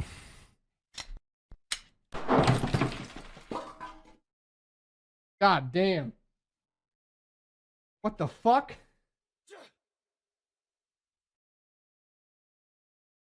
This is what's commonly known as a negligent discharge of a firearm, or as we call it on the internet, a big fucking oopsie. Carl just executed a tub of G Fuel live on stream. I get not liking some of the flavors, but to just put it down like the fucking Punisher here is pretty hardcore. You're also probably wondering why he has his grandmother's slipper on his desk. It's because he was doing shoeies, so he was a bit drunk at the time. For anyone that doesn't know what a shoey is, you're too young to be around these parts, but I'll tell you anyway. It's when you pour the alcohol in a shoe and you drink it. It's pretty easy to comprehend, and it's pretty disgusting. It tastes like you're drinking beer out of a septic tank. It'd be better just to drink the beer out of your car's exhaust, at least then it wouldn't taste as fucking gross. But anyway, he was a bit inebriated, and he had his gun on standby just in case some rogue gamer assassins came to steal his V-Bucks, and unfortunately, the man prematurely ejaculated here and did a bit of a desk pop. It just absolutely blasted around through both his tub of G Fuel and a monitor, and luckily no one was hurt. It didn't go through the next room and take out anyone or anything like that, which is lucky, and he didn't kill himself with it, which is also lucky. So it definitely could have been a lot worse, but I do think this is a really good advertisement for whatever fucking microphone he's using, because that shit didn't even clip. It wasn't ear rapey, it was totally normalized. This man just blasted a gun in a very closed environment, and I could barely even hear it. It was barely even louder than his voice. That's shocking. Sometimes when I'm streaming at twitch.tv/moistcritical, I'll casually burp and it sounds like 3 frag grenades going off into the ears of anyone with headphones on. So I don't know what he's using, but this has actually convinced me that I probably need to pick that shit up. Another thing I'd like to point out is I think this actually serves as a really interesting case study into the mind of a Twitch streamer/YouTuber, because after this mistake he immediately gets into YouTube thumbnail position with the classic shock-faced Ali A style, some of these. And then, bubble text over it, this happened? How? And then the circle with the arrow pointing at it, at the gun while it's shooting. Fucking blasting his coffee can and G Fuel shit. So, I think that's really impressive, that speed, to go from, just ruin my career, to, well, let's profit off that. Right into the thumbnail. So, hats off to him for that quick turnaround time, but goddamn, it actually did cost him everything. I'm not exaggerating. He got banned on Twitch, as you'd expect, for, shooting a goddamn gun on it, and you can't even think about titties or ass on Twitch without getting banned, and this guy just fired a fucking gun live on stream, putting down a tub of G Fuel, which is a sin in and of itself. You knew he was getting banned there. He speed ran that. But he also got dropped from his professional gaming organization, Soar. Soar dropped him in a matter of hours. It was as if he shot that gun, and it traveled through the wall and hit the CEO. Their response time to that was crazy. They dropped him like a fucking potato immediately. Potato sacked the poor guy. Now, in response to all this, he accepted all responsibility, made an apology video on Twitter, which I have nothing against. It seemed like he understood the repercussions, and he believed he deserved them, and he's going to try to work on his firearm usage, I suppose. I don't know. Pretty much everything you could do wrong with a firearm, he did wrong. He did everything shy of pointing the gun at his own face to check if there was a bullet in it, so he really probably should get some tutoring there. Check out a YouTuber Reddit professional, perhaps, to give him some advice. But really, his apology video is pretty sound. I don't want to put the tinfoil condom on or anything, but how many of us think this could have been premeditated for publicity, huh? I mean, I kind of see it in his eyes. Like, why would he have his gun on his desk, right? Like, I just saw John Wick. I'm going to let some lead fly tonight, get some people pretty energized. But then, damn, blasted my own G Fuel can. It's possible. Unlikely, but I've seen a little speculation. I've also seen a lot of people talking about the punishment being too harsh, considering no one was injured. But I think it's a great lesson to everyone out there not to play with firearms while doing shoeies. Yeah, maybe your parents did it and they're okay, but that doesn't mean you'll be as lucky. All in all, I have to say I really am wishing Carl the best moving forward. This was a mistake that cost him greatly. And I hope it's something he can bounce back from, because I do appreciate the way he handled the consequences. He really manned up, took the cock on the chin and said, you know what, I fucked up and I'm going to be better. And I believe he probably will be. So good luck to Carl moving forward, and let this be a very powerful lesson to everyone out there that guns are not a toy to fuck around with, especially not when you've been taking shoeies to the mouth for an hour. That's about it. So yeah. I'm about to scare you with one little word: moderators. When I say Twitch mod or Reddit mod, Discord mod, you immediately get a picture of someone in your head, and it's not a very flattering image, I imagine. You're probably picturing someone that looks like Urgot out of League of Legends. Someone with pizza grease dripping down their poop-stained trousers in a dark room. Some sex-obsessed loser who's always just scheming and talking about getting laid. It's become a very negative title. It's mainly just become an insult. You know, you call someone a Twitch mod during an argument like, hey, Buster, stupid face, you look like a Twitch mod. It's like, oh, why I never? What did you say to me? Twitch mod? Put him up then, tough guy. You know, it's just, it's a title that's got a very bad reputation over the last few years. And right now there's a viral clip going around where it's claiming a Twitch mod said these really weird things during a stream moment. But I met a girl who's a streamer. I went up to her, I hugged her, and I came in my pants. Wow. Hug her. Man's looking like he's about to come in his pants again just talking about it, reminiscing on the glory days of that hug. So, the title that's going around with this video is that this is a Twitch mod for a famous female streamer. And that's not exactly the truth of this situation. That's a bogus, phony baloney story here, a load of horseradish just used to generate extra clicks and attention on the video. I actually immediately recognized the guy in the video here because I'm like a fucking librarian when it comes to internet degeneracy. I'm like Jarvis in Tony Stark's Iron Man suit, just this damn near omniscient AI, but all I can fixate on is dog shit internet weird stuff. So I recognized him, and he is like a real-world anime character full of mystery and mystique. There is actually an entire pseudo-documentary about him, which I'll talk about a little bit more, but let me show you the rest of the clip before doing a full dive. I think you need to get laid a little more often. Exactly. Yeah, I was gonna say, was she hot though? Was she like super duper duper hot? Yeah. Like, I mean, it's forgivable if she was super duper duper hot. Yeah. Now, if she was only super duper hot, this would be unforgivable, but she was super duper duper hot, and I mean, I think we can all understand a little premature ejaculation from hug contact there, obviously. I mean, that's the threshold, that's the rules. So that's the clip that's really popped off, because it's a goofily, awful, embarrassing moment captured, and he is very proud about the ejaculatory experience here from a simple hug. Like, actual busted nut from a hug. I mean, that's something that you couldn't torture that information out of me. Like, you couldn't waterboard me enough to have me admit to ejaculating from a fucking hug. And yet, here's this man at a bar just telling it like it's an old war story or something, and he's got like an audience around him that's like, oh, interesting there, brother, what the fuck? Yeah, it's a very weird clip, and people keep pointing and laughing at him, obviously, but they also keep calling him a Twitch mod, and that's just not accurate. Now, full transparency here, there is a possibility that he was at some point someone's Twitch mod, but it's not who they were claiming, and he's not known for being a mod of any popular streamers or any female streamers for that matter, but there is a chance that he does or has modded for someone or some people in the past.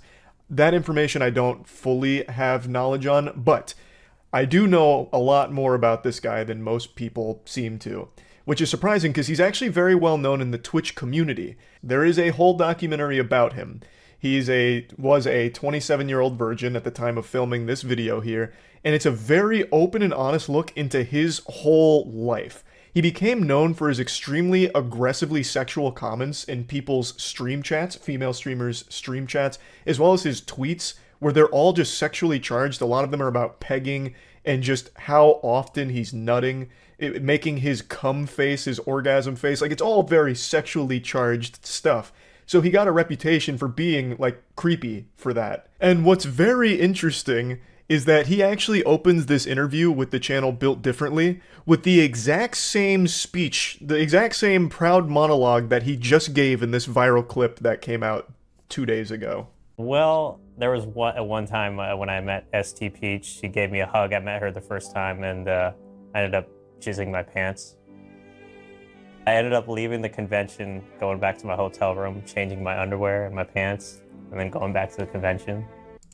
It's got sad music playing like Mr. Krabs on the world's smallest violin, but he seems very proud of this. He's now told this story twice. This feels like it must have been the most exciting moment of his entire being. Like, the entire 27 years he's spent on this planet all led up to that moment of filled trousers from the hug. So, like, he's just very upfront with everything about himself, and he is a virgin, or was a virgin when this was filmed, which I imagine most of you are saying, like, yeah, that sounds about right. That's par for the course being a moderator. But his story, like his X-Men origin story, is probably a little different than what you're expecting. He is a virgin, by choice. He had a girlfriend, he says it'd been about 10 years, and the reason they broke up is because he didn't want to fuck her without a condom, and she was insistent on him clapping her cheeks raw. I mean, of course, you have to take all this with a grain of salt. There's a possibility he's just making up erotica fanfic here. It could not be real, but he is telling this story about his previous girlfriend, and now it's been 10 years, and he doesn't masturbate, and he doesn't watch porn. All he does now is have wet dreams and make sexually charged tweets and shit all the time. He also then told a story about how he went up to some girl's hotel room during a convention, and she got naked, and then he said, "Nope, I'm out of here, not doing that." He is saving himself for the right girl. So he is a virgin by choice until he meets a fucking angel, which is totally fine. You know, he shouldn't feel pressured into having sex if he doesn't want to. But then on the flip side of that coin, why is he always talking about sex? Like, that is his whole brand, is always talking about sex. He has built a reputation on Twitter for, like, replying to female streamers' tweets with, like, pictures of himself and then making conversational sexual topics out of it. It's very weird. So if he is choosing not to have sex, why does he just always talk about it? And then in the same interview, the interview is fascinating, by the way. In that same interview, he says that there's really no streamer that he'd even want to date. Yet he is always, like, horny posting in their chats and on Twitter. It's so interesting. I think one other time, this was like the third TwitchCon, but this was like at a party when I was drunk. Yeah. There was a bunch of girls dancing up on me, and then I just like, yeah. That's badass. Dallas. He's also just constantly dumping yogurt into his pants anytime there's physical contact with a woman, it seems. He tells a couple instances here where he once again blows his load in his pants. He's like, this is the beginning of the beginning of the interview here. So he was just like proud of it, it seems. Like 3 times out of the week, I usually wake up and it's like a puddle. If I did, I would feel out of place. You know what I mean? It's not. Oh, me. dude, I just forgot that you come on this bed. I'm sorry, I shouldn't be sitting on it. Yeah, just Now, since he doesn't masturbate allegedly, it sounds like his body is rebelling against him. So he says about 3 times a week he wakes up in puddles of cum. That's a terrible way of starting your day. Waking up in a puddle of cum, just splish splashing in cum every time you wake up, that sounds fucking terrible. And what I want to talk about briefly here is the way his room is decorated. You can see all of the Twitch merchandise, Twitch everything, and then a Twitch streamer's photo on the shelf behind his bed. So he very clearly lives and breathes the Twitch ecosystem, and I legitimately do find that very sad. I don't think anyone should make a hobby their whole personality, no matter what it is. Whether you're a big fan of Twitch streamers or anything like that, it should never become your whole personality where everything you do kind of revolves around it. And that's the impression I kind of get from him, where he spends so much time in all of these streamers' chats, and a lot of what he says is sexually charged, and it translates into the real world where he has all of this Twitch stuff everywhere, including like a picture of a streamer that he really, really likes. It almost makes it seem like something out of Hey Arnold with Helga and like the monument she builds for Arnold. It's just, it's an obsession, and that's not good. Fear because I ejaculate so much in my sleep that the first girl I ever have sex with, I'm gonna end up getting her pregnant. I also know that because like I got tested for my sperm, and it's like I got like those double-headed. My sperm count is up there. The potent god seed, I suppose. Talking about, like, double-headed sperm. Man's got fucking chimera sperm, I guess. Wild stuff. Like I said, it's a very fascinating interview. They eventually take him to a strip club. It's all very wacky. But yeah, I guess the only thing I really wanted to focus on is that the story is wrong around that clip. He's not a Twitch mod. He's something much more than that. He's been well known in the community for a long time now. And still, of course, a very weird clip. In fact, a series of very weird clips from him, and very weird tweets and Twitch chat messages over the years. But yeah, I just want to talk about this a little bit, and that's about it. See ya. How did my whole speech about how I need subs to keep the stream going, if you like the content, blah, blah, blah, how that results in 0 subs? There are regulars here. $5 a month. How are you have hours of time to watch me and not $5? I don't know. What are you doing with your life where you have hours of time to watch Twitch and not $5 to provide for the content that you're watching? Because it's like people just really they really don't respect me as a content creator. Well, this Parasite's right about one thing: nobody respects her as a content creator. Now, I'm not going to mention this streamer by name because I'm pretty sure she loves negative publicity. She does fucked up shit all the time just to get her name out there. She subscribes to the idea that all publicity is good publicity, but fails to realize that when you as a person are your own brand and rely on people liking you for money, having a negative public image literally fucking ruins you. And this one is definitely bigger than she anticipated because no one likes someone this shamelessly greedy. She is a streamer who runs political talk shows, but the majority of the stream is spent begging and shaming people into giving her money. And it's some of the most pathetic shit I've seen on Twitch. And I've seen a lot of pitiful, sad shit on Twitch. I saw a man finger his butthole for a $20 donation on Twitch, and I still have more respect for that than I do her. At least him sticking his fingers in his asshole was more fun than all of her streams combined. And somehow him putting nearly his whole fist in his chocolate starfish was still classier than any of this girl's streams. At least he had the decency to not shame the viewers into giving him $20 for sticking fingers up his brown balloon knot. He wasn't on stream going, hello, you broke cheap-ass viewers. I'm sitting here with my beautiful asshole goat seat into the camera, and nobody's giving me $20. My speech about giving me $20 and I'll finger my asshole didn't give me any money. What the fuck is wrong with you? He was very simple about it. He's like, you know what, $20 and I'll finger this asshole right here. You don't have to do it, but if you do, I'll fucking finger myself. And that's how it went. She's over here making a whole song and dance about it, making everyone just feel fucking uncomfortable, and she feels so entitled to their money, which she absolutely doesn't deserve. She provides no value whatsoever. You might as well just flush $5 down a toilet. That's more value than giving it to this girl. Expecting blah, blah, blah. Like, how are you consuming this free entertainment? Like, how do you think free entertainment is available to you? It's because other people actually provide money so you can be a cheap ass. That's it. Other people provide money because they're generous and they see like a thing that they want to support, a form of entertainment they want to support, and then you leech. But that's the reality of it, period. Period. If you're watching Twitch as a non-donating, non-sub, you are leeching. Does that mean that you should feel bad about it? I don't know. But the reality is that you are leeching. Such a laughable sense of entitlement, especially when she has no talent at all. Also, she's not making $0 from viewers that watch her for free. Twitch itself places an ad at the beginning of your stream, so when someone clicks on your stream, you're getting money just from that click. And I'm pretty sure she plays ads throughout her streams, which also gets her money from viewers that aren't donating or subbing to her. So I don't know why the fuck she thinks she possibly has the right to complain about not getting an extra $5 from people that either can't afford to or just don't want to because she isn't earning that $5. And she absolutely isn't earning that $5. All she does is insult the chat. She doesn't provide anything at all of value, and I'm pretty sure she hates streaming and only does it to just try and get money out of viewers or guilt them into giving her money, which is super shitty.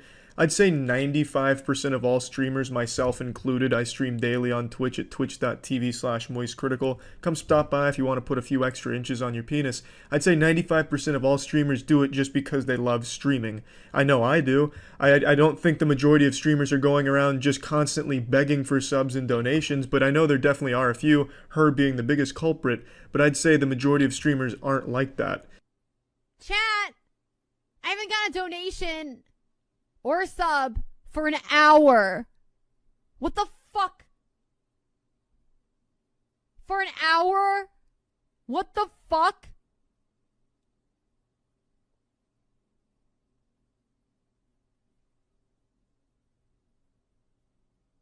An hour when I fucking working for free? What the fuck? What a horrible, embarrassing perspective for someone to take on something like this. She has the worst possible attitude. I'm not going to go into her disgusting past. She's done a lot of really fucked up shit and said some fucked up shit. But just this perspective of hers that she is so adamant about, where if you are not paying her, you are a piece of shit. She calls you names, she calls you out by your screen name if she sees you're not subbed.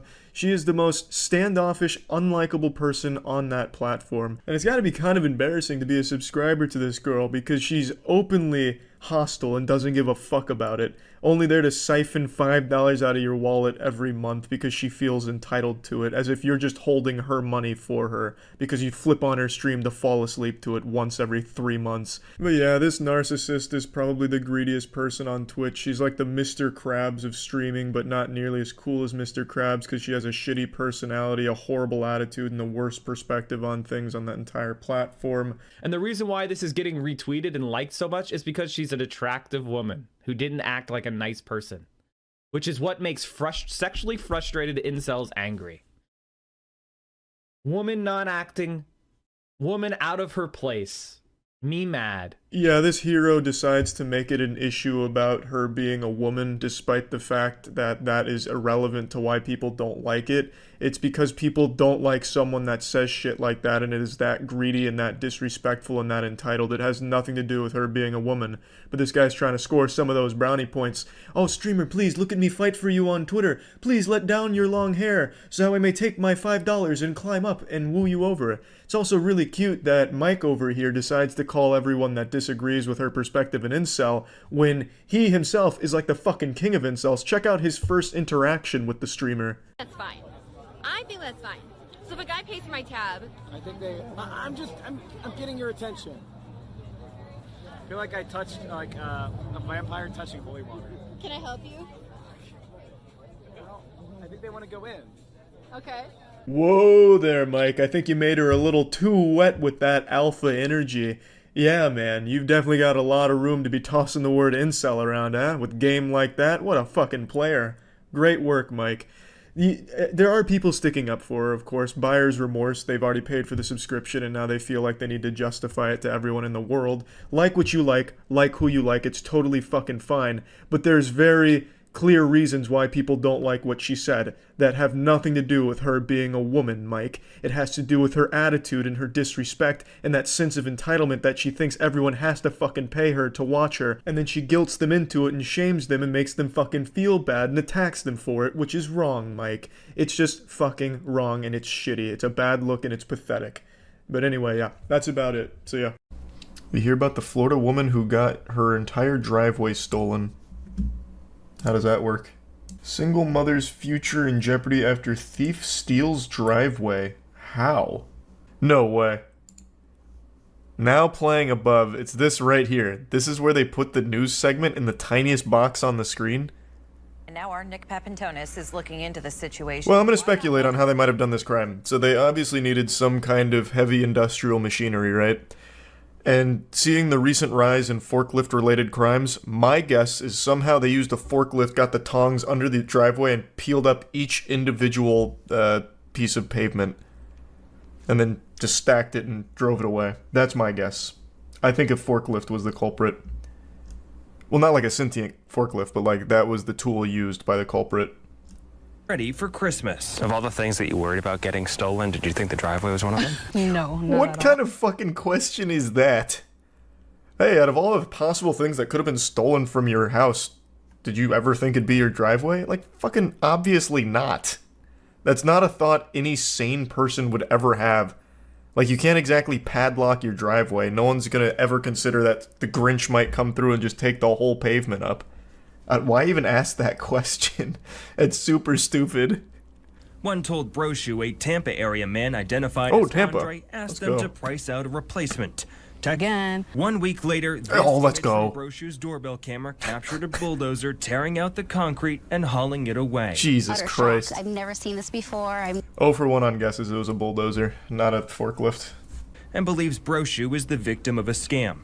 But neither woman knows what Such a scam weird, is. yeah, it's a weird Multiple people scam. come forward saying that they've seen things like this happen, whether it be driveways, roofs, painting, even outside the exterior. So it's happens more often than we actually see it. Deputies have launched a I just don't criminal believe that. Why would this happen often? What do they get out of it? I mean, I guess the cat's probably happy about it. They like dirt. But what is the scam? So you have their driveway now. Then what? How do you get money out of it? Do you hold it for ransom? Because even they're saying they don't exactly know what the goal is with it. Can't have shit in Florida, they stole the damn driveway. True. So the house value goes down. I guess, but are they making an offer on the property? Because if not, you get nothing out of it other than just fucking with them. So I guess it could just be evil for the sake of being evil. What a crazy heist. Tonight. What a bizarre story. Couldn't agree more there. What a bizarre story indeed.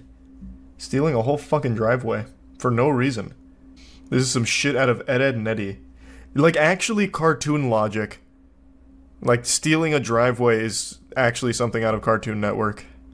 The only thing that makes sense is what the chatter said, driving the property value down to make an offer on the house. But it doesn't seem like that's what they're doing, so it really feels completely worthless, and they just stole a driveway just because they had the equipment to do so. There's a guy in Detroit who had his whole porch stolen. Recently? Detroit man says his porch was stolen. This was in 2008. Oh my god. This was in 2018. What the fuck? That is interesting. Oh, wait, it's not real. The first update here. I did it all out of laughs to entertain social media. So this one's fake, but the stealing driveway one's not. Did you see that the Pistons finally won a game? Did I see that the Pistons finally won a game? You bet your sweet bippy I did. I'm a little upset because I predicted they would beat the Celtics, and they almost did. The best meme I saw about it is the Pistons miraculously overcame a 21-point lead in order to lose in the end to the Celtics. And I predicted they would beat them. And they lost. So then I was totally resigned to just let the Pistons lose 60 straight.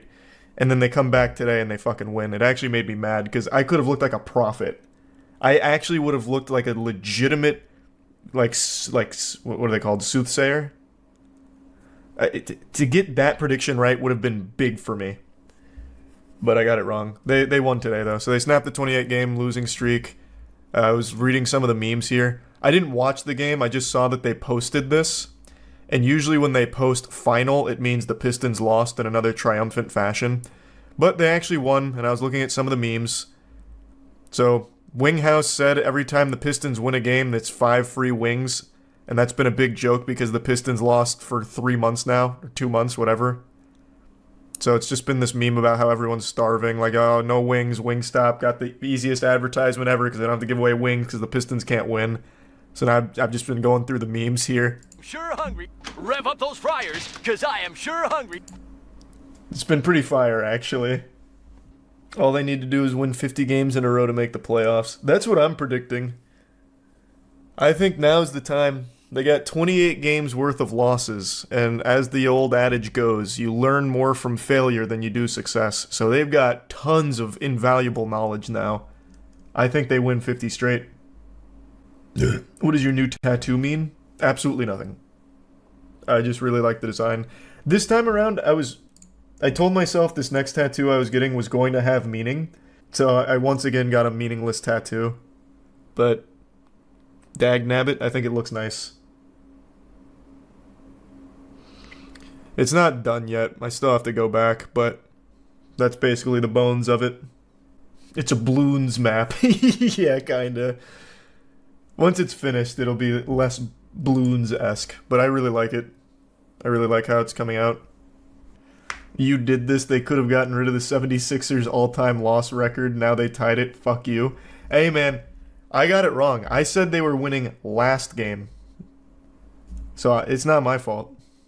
Surprisingly, this isn't new. Look up entire driveway stolen in Central Florida. Happened in 2012. This isn't the first driveway being stolen? Yeah, well, you're right. This also happened in Florida, too. Man, Florida thieves love driveways. A woman in Reddick, Florida didn't even have to open her front door to realize she had been robbed. That's because thieves stole her driveway. Well, the brick pavers that made up the driveway. Is there footage of it? No. The victim arrived home around 6 p.m. on Tuesday and felt a large bump as she attempted to turn into where her driveway had once been. She got out and realized it was gone. Apparently neighbors didn't think anything of it because construction workers had recently built a barn elsewhere on her property, so no one stopped the thieves as they took the bricks. Thoughts on Mickey Mouse becoming public domain? Oh, yeah.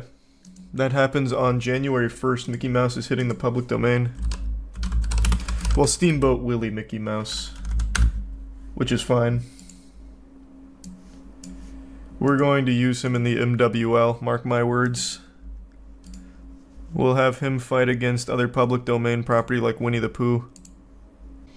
Right around the same time as Epstein's List. I wonder what Steamboat Willie was up to. Oh, interesting correlation. So I can promote my own movies with a whistling mouse. I guess. You can use Winnie the Pooh right now if you want. There's a lot of public domain property that you probably don't realize is public domain. Though I think most people know Winnie the Pooh is because of the god-awful horror movie. Did you hear about that devil comet that's going to explode in the next few days before it reaches Earth? We've got to stop naming like comets and asteroids like this. God of Chaos, now the devil comet. Devil comet bigger than Mount Everest racing towards Earth and is set to explode soon. These headlines, brother, please. This isn't Mass Effect. This isn't like the Reapers are coming, please. The Devil Comet, officially known as 12P, what a name, Near Automata shit, is currently making its way towards Earth and is anticipated to undergo a significant eruption soon. This comet, which is nearly 3 times the size of Mount Everest, is classified as a cryovolcano, which means it erupts due to the buildup and ignition of gas and ice, much like a frozen soda can. That is so badass. The comet is notably large with a diameter of 18.6 miles. That is wild. It's a very short period comet, completing an orbit around the sun approximately every 71 years. A pattern to the well-known Halley's Comet. Comets like this with an orbital period of less than 200 years are categorized as short period. Comet 12P Pons-Brooks is not a recent discovery. Its existence has been acknowledged since 1812, when it was first observed by comet hunter Jean-Louis Pons, who noted it at a fourth magnitude brightness. However, initial observations were not detailed enough to accurately forecast its future appearances. This is one of those very rare, serious videos I make about a situation that I feel is just very important to cover. Last night in Ybor, which is a place that's close to where we live here in Tampa, there was a shooting that left 2 dead and 16 to 18, the reports are varying, injured. It started as an altercation between people that escalated into guns being drawn and fired, and 16 to 18 people were caught in the crossfire. It wasn't a planned mass shooting, it was a fight that turned into a mass shooting, basically. There's tons of footage from this, including the start of the shooting. I'm clearly not going to show you any of that. And unfortunately, myself and my friends were actually there last night when it happened. Like most people in Tampa, we went down to Ybor to party for Halloween. The shooting happened around 3 a.m., and most of us were still out at that time. Half of us were still in a club, like myself. Some of us had just started going home, and then one of our friends, Peyton, was actually walking on 7th Avenue, which is where the shooting took place. She said she was only a couple blocks away and actually saw the shooting happen. She then called Caleb, who was with me at the club, and he could hear the gunshots in the background as she was trying to warn us to stay inside and not go out under any circumstances. It's a horrifying nightmare. She mentioned she also saw some of the bodies, and I can't even imagine what she must be feeling about the situation that unfolded in front of her. Most of you know I have quite a few irrational fears, like flying. But one fear I have that I don't think is irrational or weird, and probably plenty of you who are also American have a fear of, is mass shootings. It doesn't seem like they're that uncommon anymore. So to have one actually happen where we were is indescribably terrible. And my heart absolutely breaks for anyone that was involved in the situation. It's unimaginable. The club we were at is a couple minutes walk away from where the shooting took place, so we were far enough away that we weren't in danger, but we were close enough that when we left, we could see where the cops and the whole thing had taken place, because it's just one street and you can just see down there. It's an extremely sad situation. The 2 deceased victims were a 14-year-old and a 22-year-old. It's so fucking infuriating to not feel safe anymore out in public because you never know when it might just turn into a mass shooting because 2 people got upset. Just senseless gun violence over fucking nothing. It is horrifying. It's beyond scary. And at the time, all we knew is what Peyton told us. But when we got into our Uber and were heading home and we all got back safely, that's when we started to see clips of what exactly happened. And one of the clips that we saw, probably the biggest clip that we saw, came from a live streamer who was there. Oh, they wallin'! They wallin'! They wallin'! No, listen.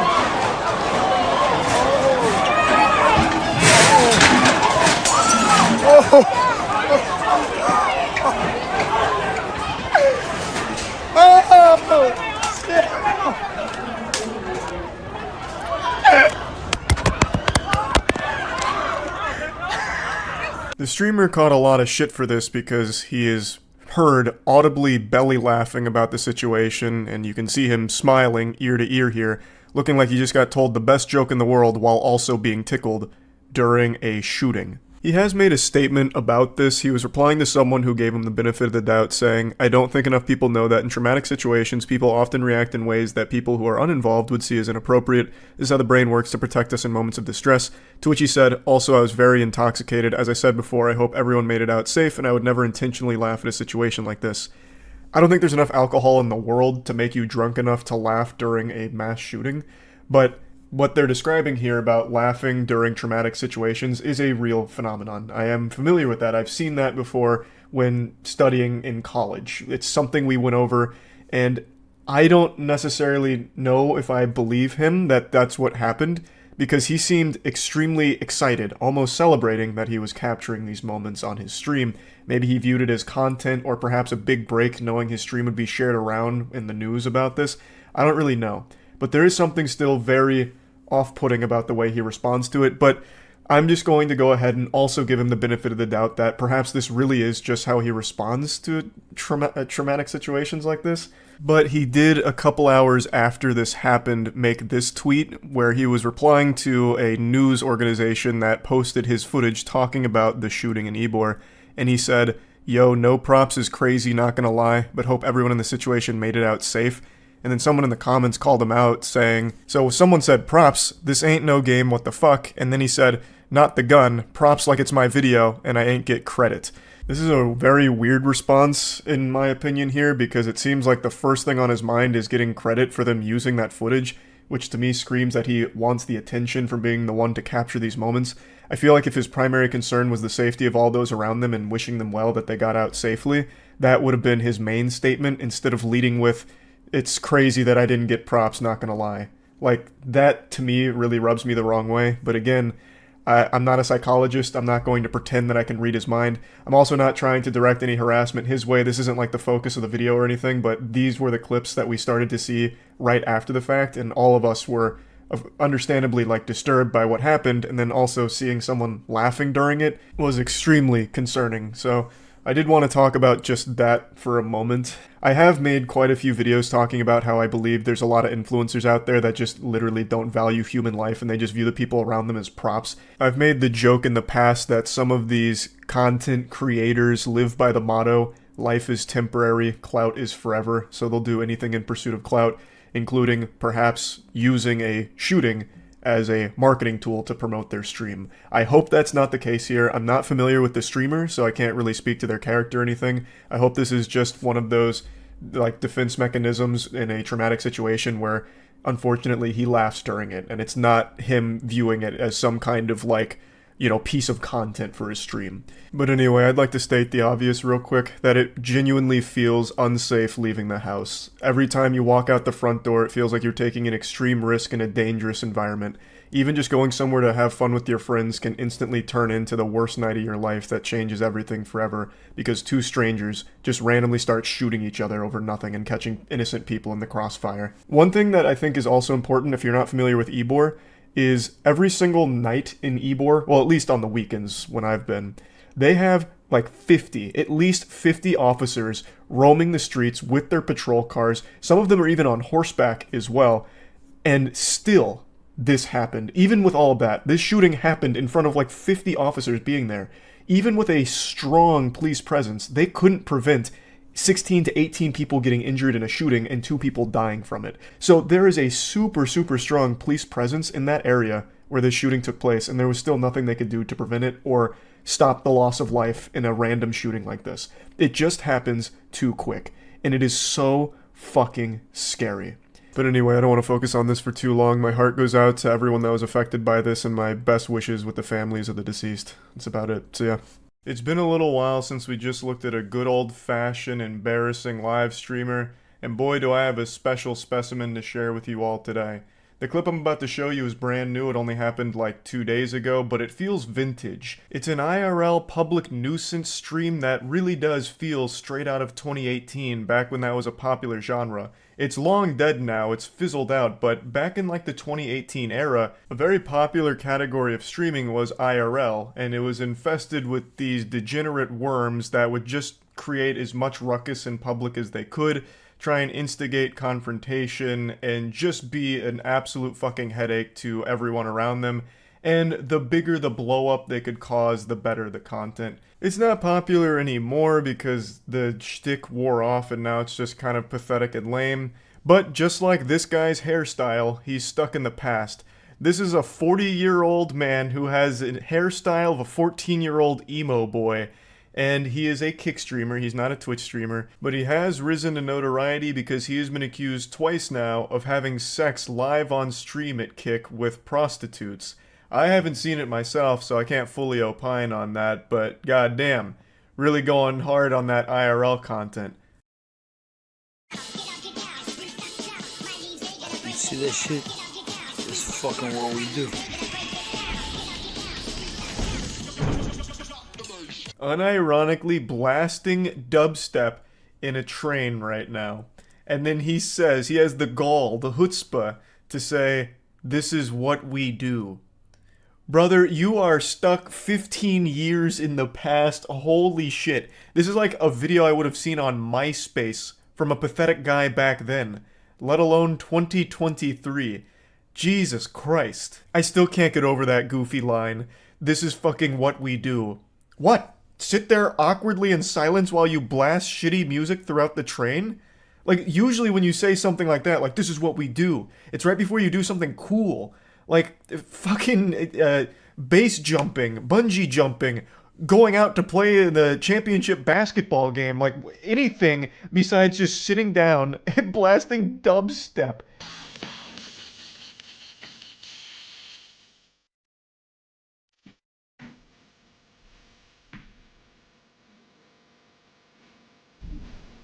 This guy kind of cements my belief that sometimes people are just born to be a lifelong loser, and there's really nothing you can do to help them or change that trajectory. They are just destined to be a fucking loser. It'd actually be pretty sad if this guy wasn't such an asshole.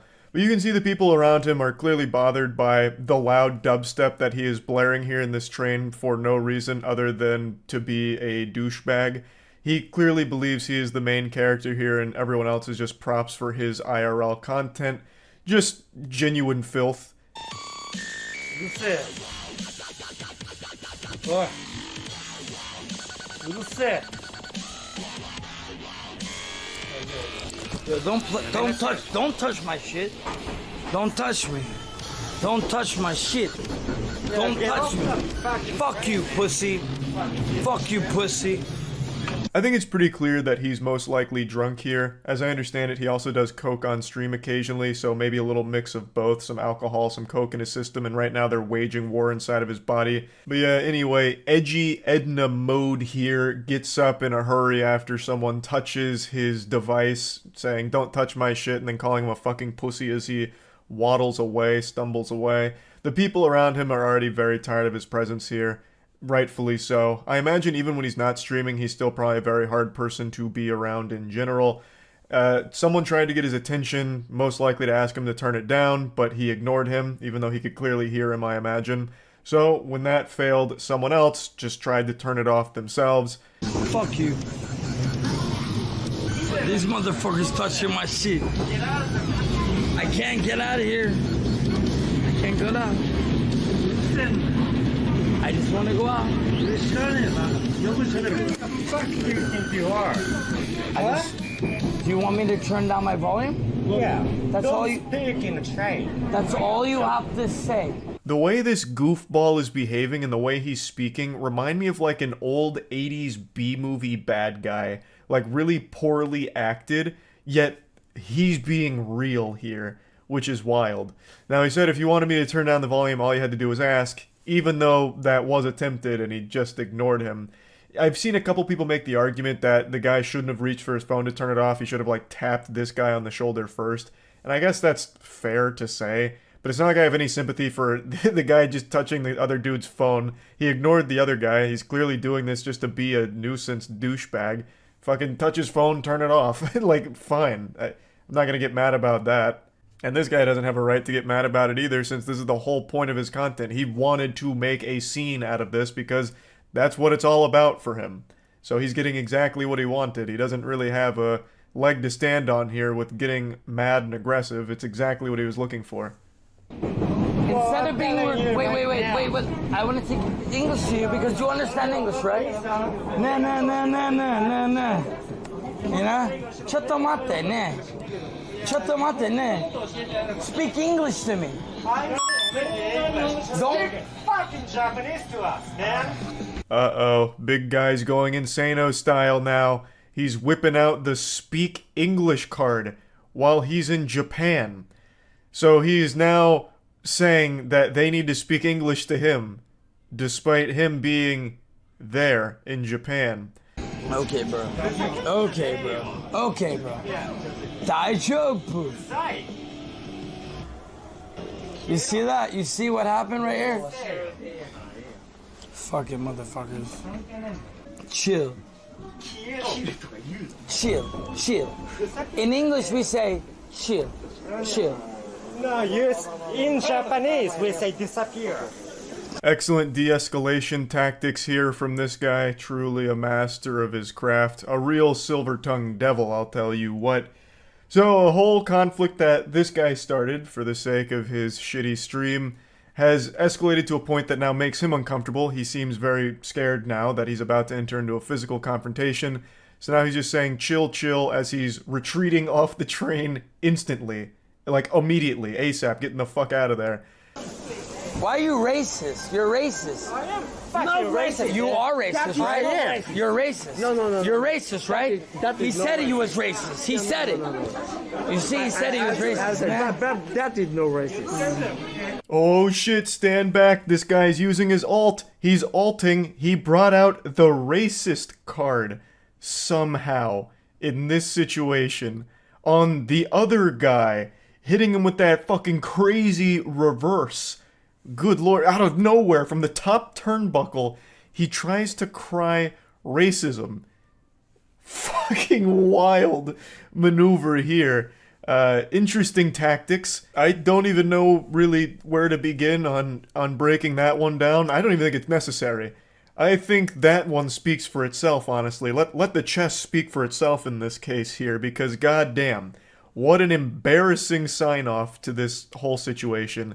It goes on a little bit further where he, like, shakes this guy's hand, who's being, like, a little less aggressive than the other guy. He's like, oh, thanks for being nice, that guy's not nice. Even though he had every right to not be nice to this guy. Like, I think that's a totally reasonable response to a vermin like this who's just blasting music and refusing to turn it down when someone's trying to get their attention, and then has this huge blow up when you just take matters into your own hands and, like, turn it down for him. Like, I mean, fuck you. The whole point was the confrontation, right? So why are you gonna act all offended and upset all because a guy actually, you know, played along with what you've started? Anyway, that's really the whole situation. This is just one of those classic embarrassing IRL streamer moments that I thought was worth joking around about and at least, you know, talking about a little bit. It really does feel straight out of 2018, but believe it or not, this is a brand new clip from this week. So, that's interesting. That's really about it. So, yeah. You've been raped. No. You should be. This guy who looks like the result of a botched fusion dance performed by a colonostomy bag and a sloth is only Use Me Blade.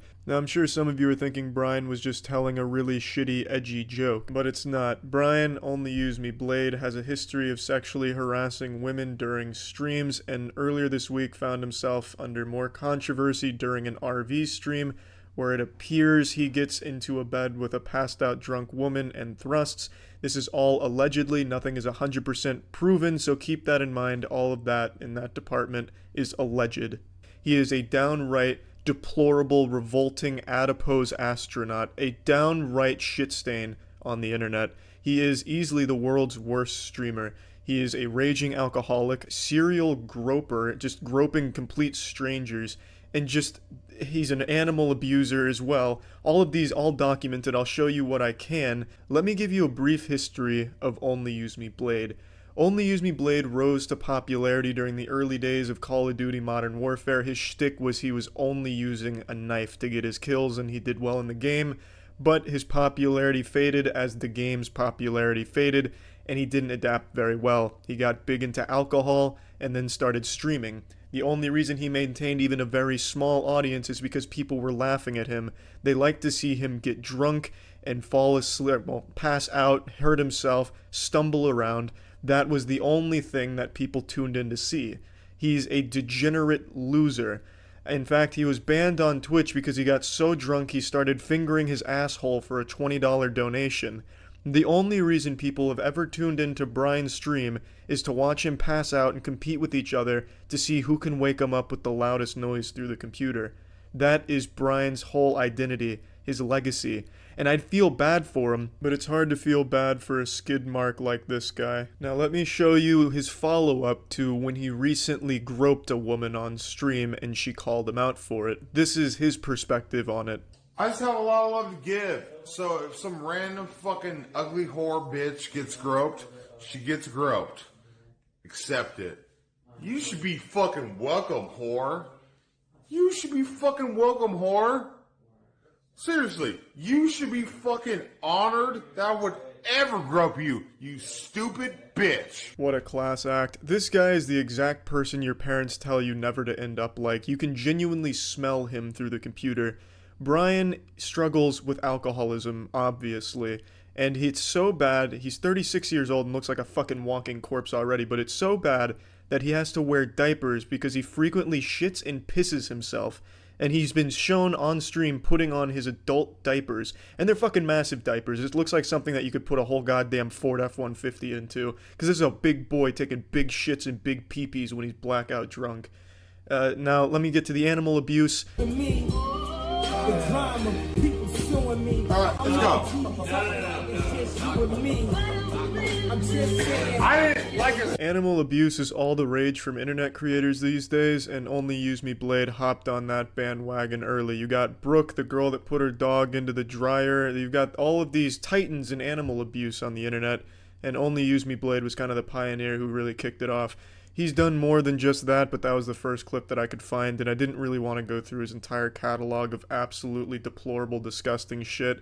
So I think you can pretty well understand how he feels about animals and how he treats them when he's around them, even though he himself is the most vile animal on the internet. Now let's get to the most recent thing where this grotesque dump truck appears to have non-consensual sex with a passed out drunk woman. Now keep in mind, nothing has been 100% proven, so this is all alleged. The incident occurred on an RV trip. It's a stream that they're doing with a bunch of different people. She was on the trip with them. There's multiple different camera angles, and one of the camera angles shows Blade going into the back room where the girl was passed out drunk, and he is stripped down to his boxers and appears to be thrusting on top of the woman.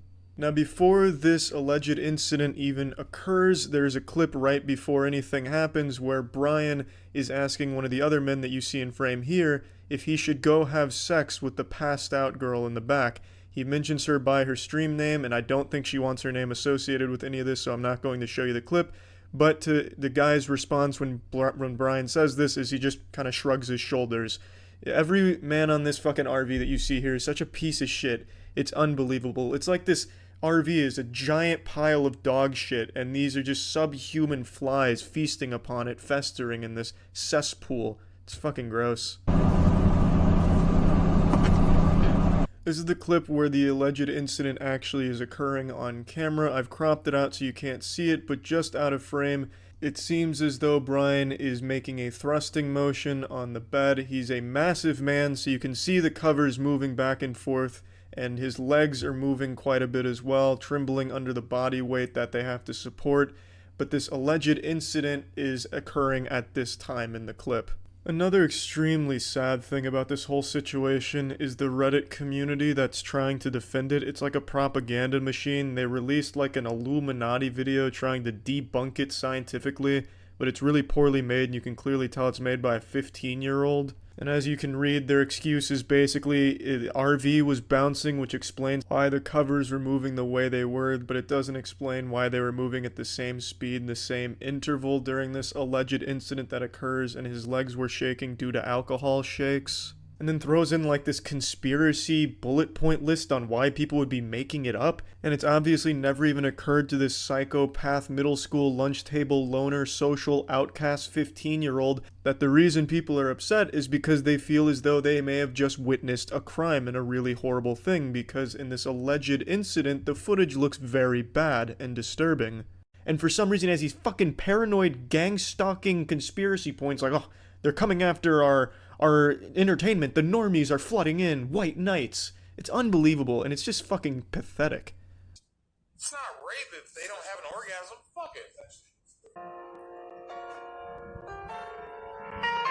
And okay, I don't think if this shit is like, I don't think I should just be on stream doing this shit. That was a clip of the girl reacting to a video that detailed the entire situation, and then she goes offline.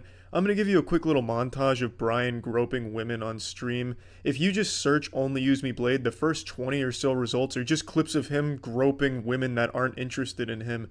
His name, Only Use Me Blade, is basically just synonymous with vomit and grope. Oh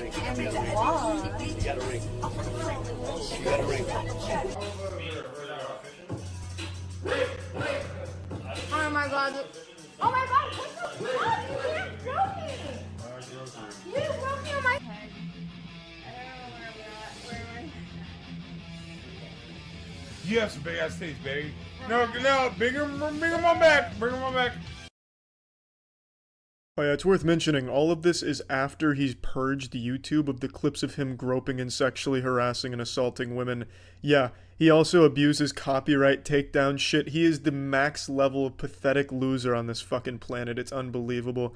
So, Blade, you're probably watching, if you can even keep your eyes open for this long without puking on yourself and falling over. You're a fucking menace. You fucking suck. You're a horrible person. I don't know who's watching you. Well, that's a lie. I do know who's watching you. It's the people just there to make fun of you in the stream chats, because that's kind of all you're there for, just like a punching bag for those people to make fun of you. I don't know if you're proud of that or not, but you do get donations for it that are insulting you to your face, so I guess that's cool for you too, I guess. But anyway, ordinarily I'd feel bad for someone like Brian because he does struggle with a genuine condition, alcoholism, but he uses it like a superpower to be the worst possible person on the planet and make money off. Easily the worst streamer out there. That's it. So yeah.